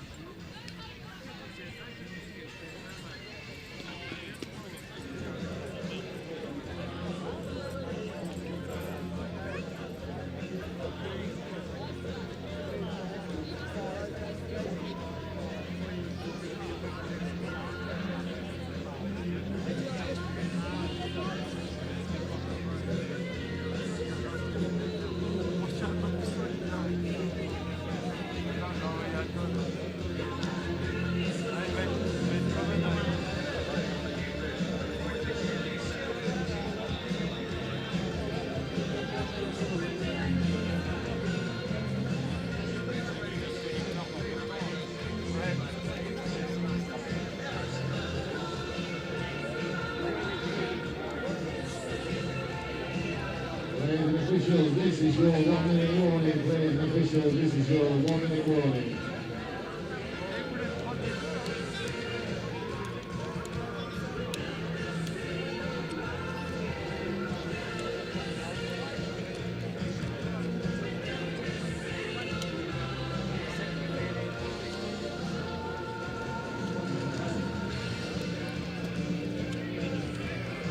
Ladies and officials, this is your 30-second warning. Please take the field, ready to play. Welcome back for all of this second half action here in this men's 45s gold medal match from the World Cup 2024 Nottingham.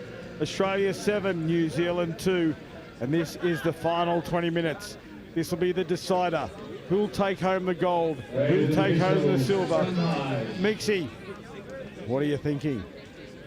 New Zealand have got it all to do, but if anyone can do it against Australia, it's the New Zealand Kiwis. So I think this first set of 6 is crucial. Kai Wai got us underway. Ball back into the middle now. Kai Wai, he'll go down for Janky. Kai Wai steps left. They bounce back that way. Unfortunately for the New Zealanders, he drifted in a nice position but wasn't moving forward.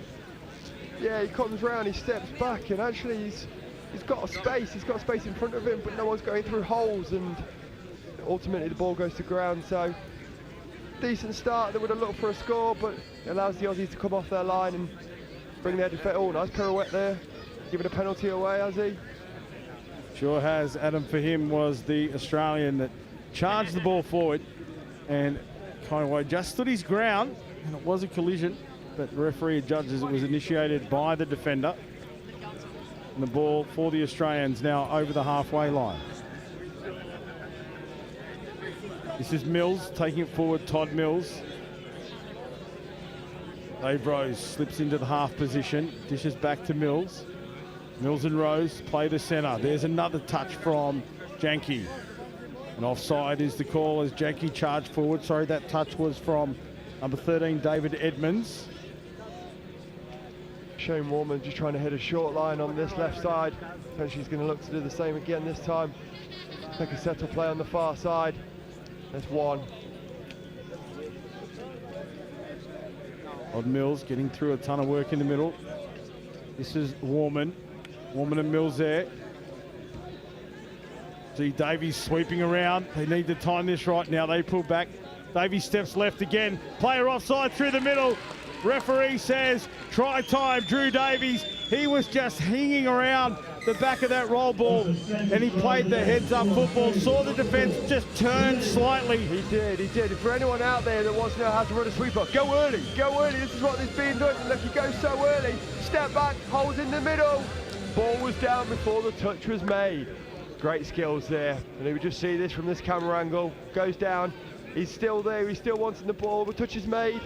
Snap and dive and score. Beautiful extension from Drew Davies. Opens the scoring for the Australians and the second half. Through the line, he needed to go deeper before he threw that pass for Stephen Wall. There's good penetration from number 9, Brendan Stewart for the Kiwis. Gave the ball a bit early. Over the top they go this time, searching for that chink in the armour of the Australian defence, but the Emus stand tall. Yeah, short side scoop. Everyone stays on their man, so there was no hole there. Trung Lee drops one over the shoulder. That's a big let off for the New Zealanders. A full set of 6 on the 7 metre line here. And the great Stephen Wall in the middle, set up, ready to go. They need to capitalise on this now, the Kiwis. A mistake from the Australian defence. Be a little bit more tight than they thought it would be. Trung Lee there had to stand tall in defence after the error. He made the touch on Wall. Now the bounce out play, winger comes in, shuts down. Great read there from Paul McPherson, the double try scorer in the first half. McPherson getting the job done in D. Here's the final touch. Grant Robertson takes it to the line and the Aussies shut down. Yeah, the Kiwis just went backwards on 4th touch here into 5th. Instead of going forward for a strike, they went backwards, so took a bit of space away from them, and the Aussies now allowed to get off their own line. Fahim takes it to the line again. There's Trung Lee looking to get off, takes one forward. A good carry there for the Australians. Now they sweep back into the centre. Aussies push up.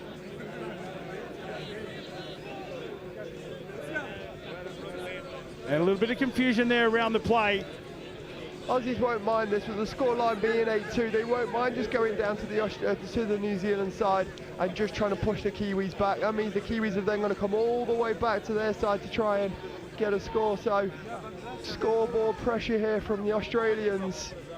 They're getting up off the line as well, as we see a scoop back to the short side. This is better, in behind the defensive line. Man on now. Players in motion, players in space, but defended beautifully by the Aussies. Yeah, defended beautifully. Nice little scoop there from New Zealand number 5, Mitchell Seabrook. Went through short side.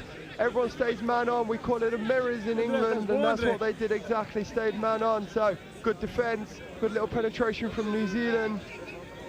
Now the Aussies roll forward. Again looking for a subset, but they're saying a drop ball there. Yeah, that's just twice in 2 sets now. Australia's made a mistake coming off their own line. I think the Kiwis really need to try and get a score on the board to see if they can get back into this one. Numbers on, Janky there, trying to just step, takes a touch, now takes it to the line. Back to Janky. On the 7 metres, 3 touches gone here. Into the middle for Grant Robertson. Janky into half, Robertson splits left. Now the double switch of play, jammed in from the winger defence there, tangled up in the contact.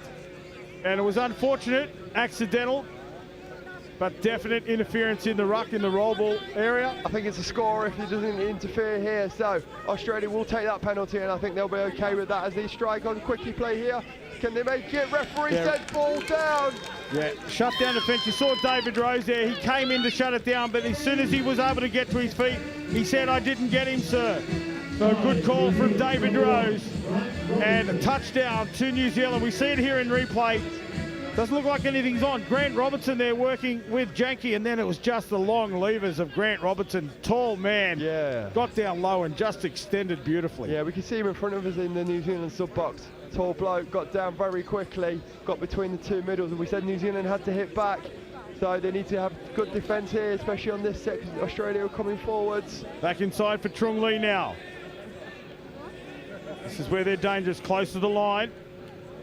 Knocked that off, ball over the top. The despairing grasp of the winger, couldn't knock it down, and that's try time to Australia. This one scored by Paul McPherson. That's his hat trick in a World Cup final. 2 in the first half. This is 1 in the second. Can he add to the tally? Can Australia score more, or can New Zealand strike back? Just a simple scramble attack, if anything. They don't have anything on. It just looks like it's man on, but the Kiwi number 7, who's there, Benjamin Page, just snipes in instead of staying out, and that's how that McPherson score has happened. But that ball came from the ground. That's very true, yeah. And it was a 25-metre pass to the winger from the ground, as we see Wall attempt to do exactly the same, this time not finding the support player. 9-3 here to the Australians. They're on the Kiwi side. They're going to have to move the ball a fair bit to get to their sub box, and that's what they do. Number 1, no half though, so a bit of a slow roll ball And number 2 is back on the New Zealand side. Bit of a scrappy roll ball. Referee's actually going to say there's a foot in the rock. No, it was a push down. George Jenke came across and there was definite downward movement in the touch and forced the attacking player, who was off balance for the roll ball, straight into the ground. Good call from the referee that time. It is the Aussies now that sweep towards their sub box. This is a fresh set here.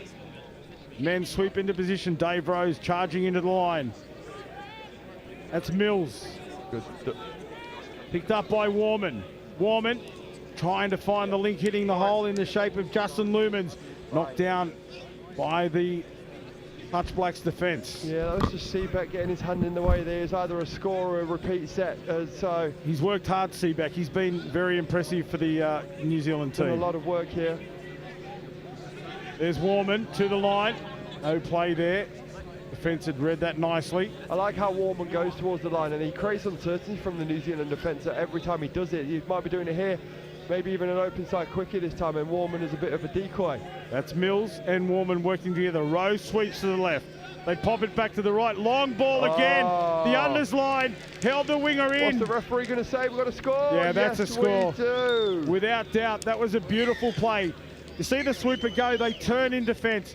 It was then the unders line run by the link player, and that just held that wing defence in. Did he have to commit? Did he have to hold? And he took the option for coming in slightly. There it is, the ball over the top, that unders line from number 13, Justin Lumans, and try time in the corner for Vallelonga. What a ball by Warman though. I think he's playing very well so far. I think he's been integral into the Australians' attack. So another one for Australia. They skip out to the left here, just trying to move this Australian defence around. Aussies have to get up out of the line, and yes, a penalty, not moving forward.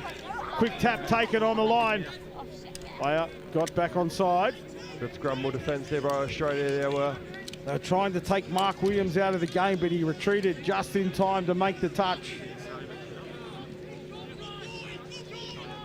Now, Australia need to stand tall in the middle.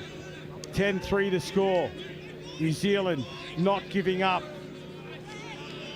That is Seebeck taking the ball out. Seebeck from half. Late, knocked up from the Australians. It was Darren Reynoldsson. Got his hand in the way. I think he thought he was going all the way here. He knocked it upwards as well. It takes a few steps, but the ball just goes too far out in front of him. So New Zealand have the ball back on the 3 metre line. Janke back inside. Janke back inside for Robertson. Trung is just saying, you dump the ball on the 3 metre line. I made the line. How can I not be offside, onside? There he is again. Janke Robertson. Kaiwai comes in. Janke short. Big dive from George Janke, but Fahim comes in and makes the touch. Great play from both teams. Kaiwai and Janke here again in the middle. Combination for the ages for the New Zealand team. That's a beautiful pass from Kaiwai. And that last pass, they've done everything they had to, but the last pass can't find the hands of a support player. No, they couldn't. They had the Australian defence scrambling. They had the far winger of Australia, Adrian Vallelonga, shutting in, and they just couldn't get that pass away. So a bit lucky for Australia there. They get the ball back on the 7 and they're going to start driving out. I think, yeah, 2 sets on the line. They're definitely going to bring fresh legs on as they pass the Australian 10. Nice little touch there by New Zealand. But Reynoldsson will take that. Just reset now. There's Davies. Been good for Australia. There he is again on the scoop. Back on the inside. Numbers now. Hands are needed. Draw and pass. Vallelonga for the corner, but great scramble from the New Zealanders. Yeah, good scramble there from the Kiwis. The Aussies create that overlap, but they couldn't get the crisp passing this time as they did in the first half. So it allowed the Kiwis to just scramble. We've got to... Here we go. Just a little bit of frustration coming out here. There was a collision of bodies and then a little bit of a shoving match. Just a nice big group hug from the Kiwis and Aussies here. Just showing a bit of brotherly love. A lot of these boys have been playing against each other for many, many years.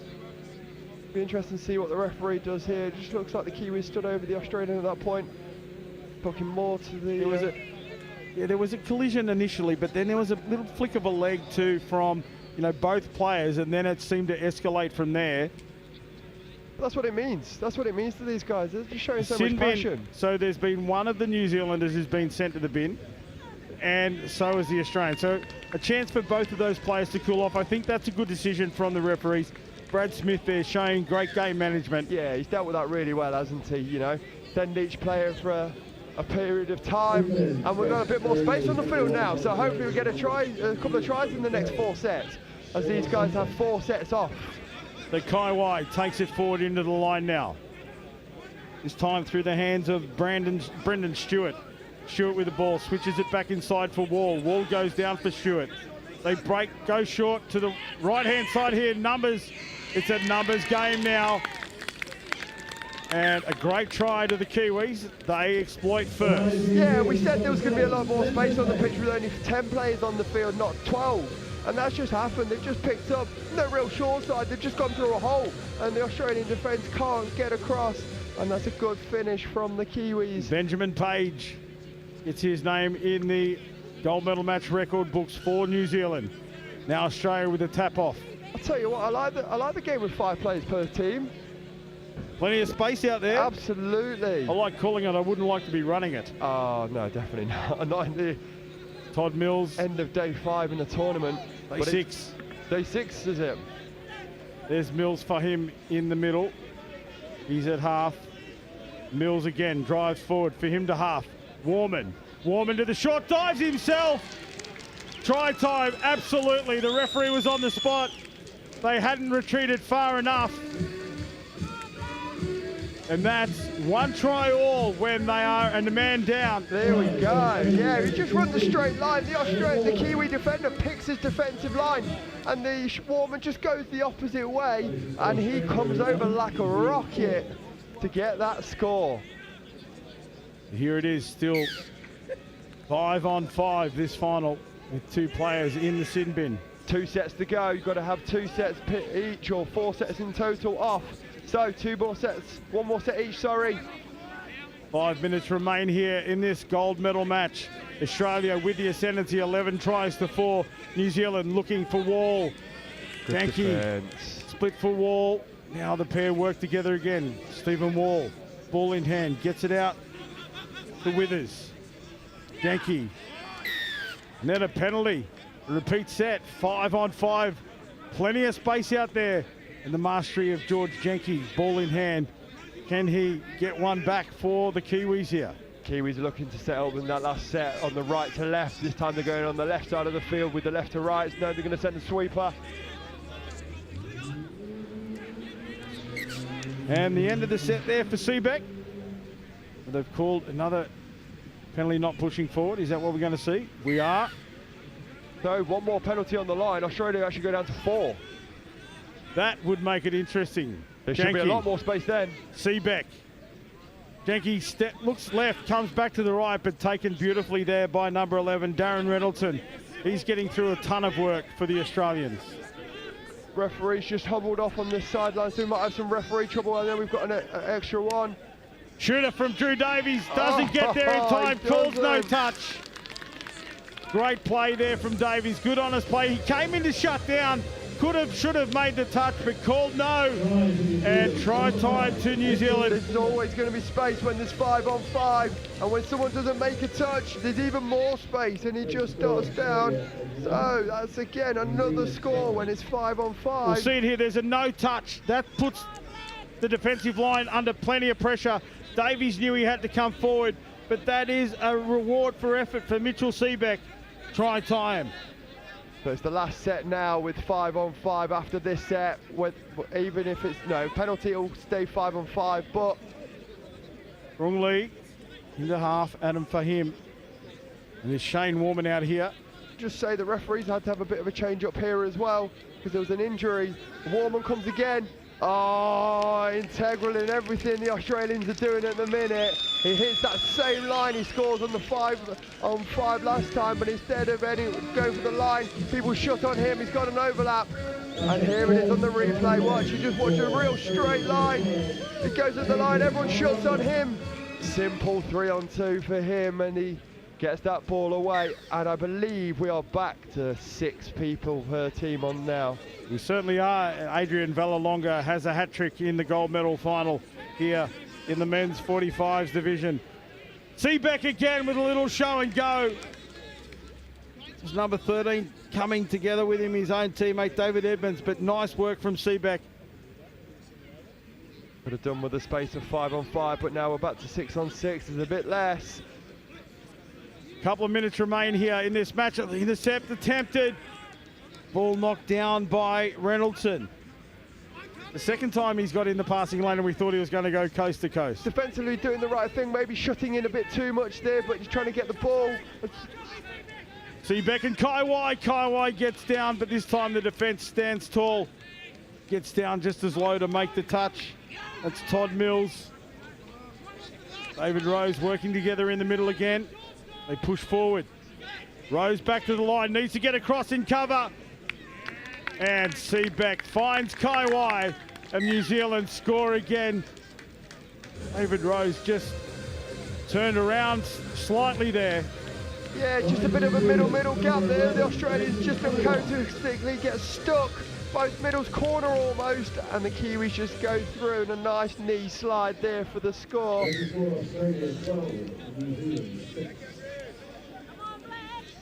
And it is the Australians on the attack. 1 minute remains here. The Australians will take out the gold medal in this 45s game. Now it's just about determining the score. Will it remain at 12-5? Can Australia score, or can New Zealand take an intercept and go the length? For him, short ball, hits the link hard. Michael Irvine on the scorebook for Australia. Beautiful pass by Adam for him. And that's a way to close out the game. 30 seconds remain.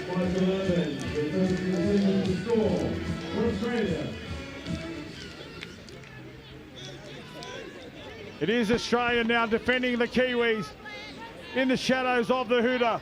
10 seconds remain. Stephen Wall with the ball. Takes it into the line. Stephen Wall, short pass. Here he is in half again. Dish off the ground. The step back on the inside. The final score will be New Zealand through Brendan Stewart. But Australia take out another final. A great try at the end for New Zealand. And it's all she wrote in the men's 45s. The Australians come together to celebrate a medal-winning performance. We see here the replay of the final try. No doubt about that skill of the pass from Wall to set up the last try. And number 9, Brendan Stewart, closes out the match. Australia 13, New Zealand 7. What a great end to day 6 of this World Cup. Yeah, 3 great finals. Congratulations to Australia here, taking out the men's 45 category. Yeah, 3 great finals, really entertaining that one. Bit of passion from both sides in that one, really enjoyed it. And that sets us up perfectly for tomorrow.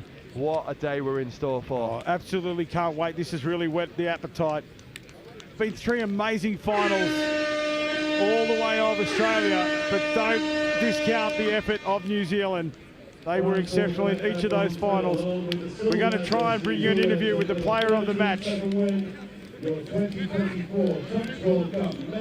They get together and celebrate down there. Both teams come together. Plenty of high fives, plenty of hugs.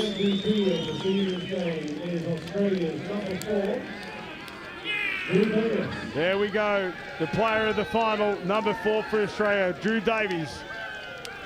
Integral in everything the Australian were doing in that game.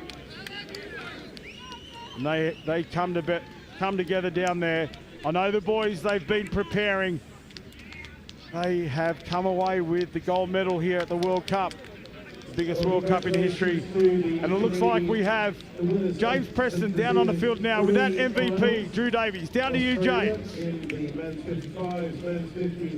Drew Davis, how does that feel, another World Cup title in the bag? Mate, it feels really good. In fact, it's my first one. So I'm really happy. New Zealand is such a quality team. They beat me in 2015 and 2019, a few of us here, so this is extra special, extra special.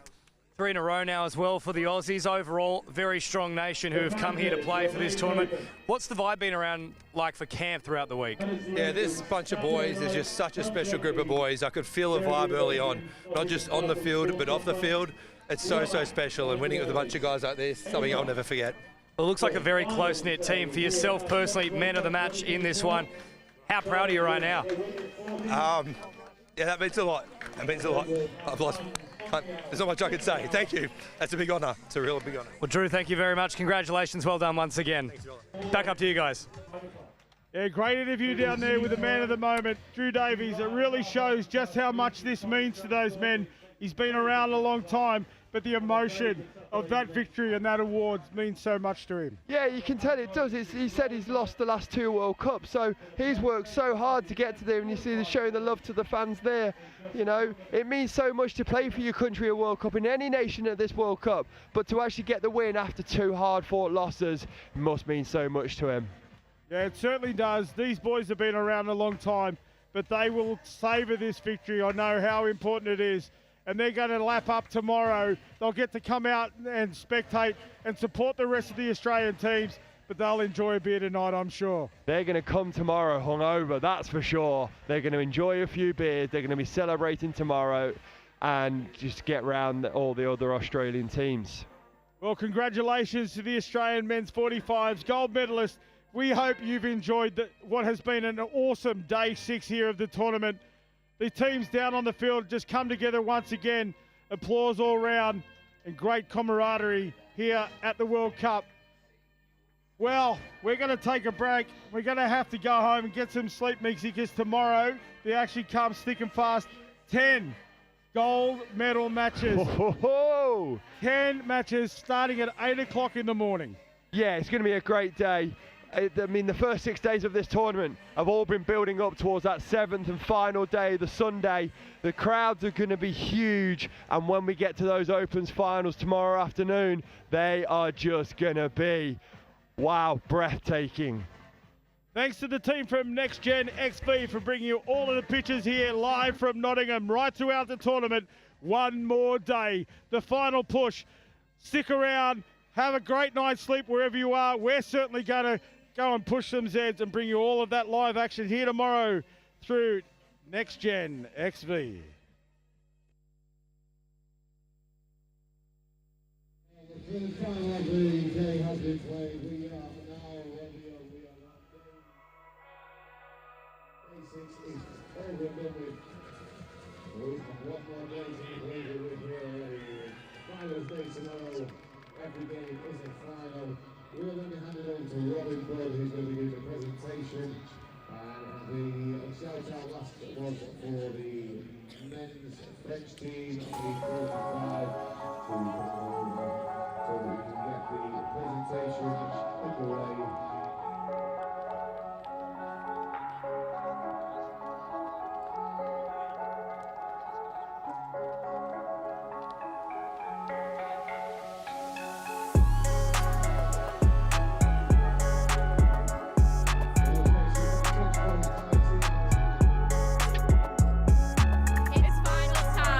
Finals time. It's finals time. It's finals time. It's finals time. It's finals time. It's finals time. It's finals time. It's finals time. Welcome to the Daily Show.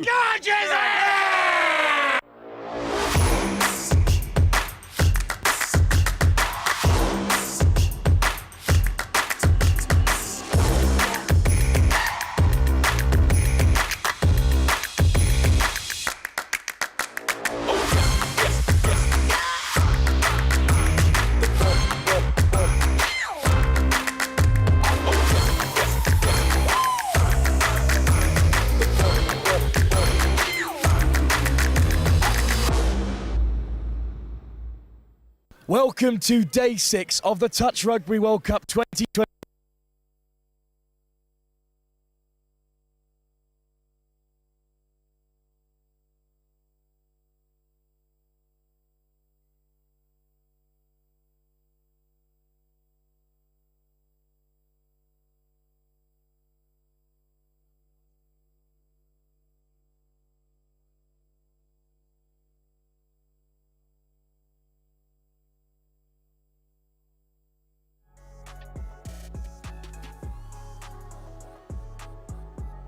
When the passion just fires up a little bit more. Well, there'll be some eye-catching touch rugby on show as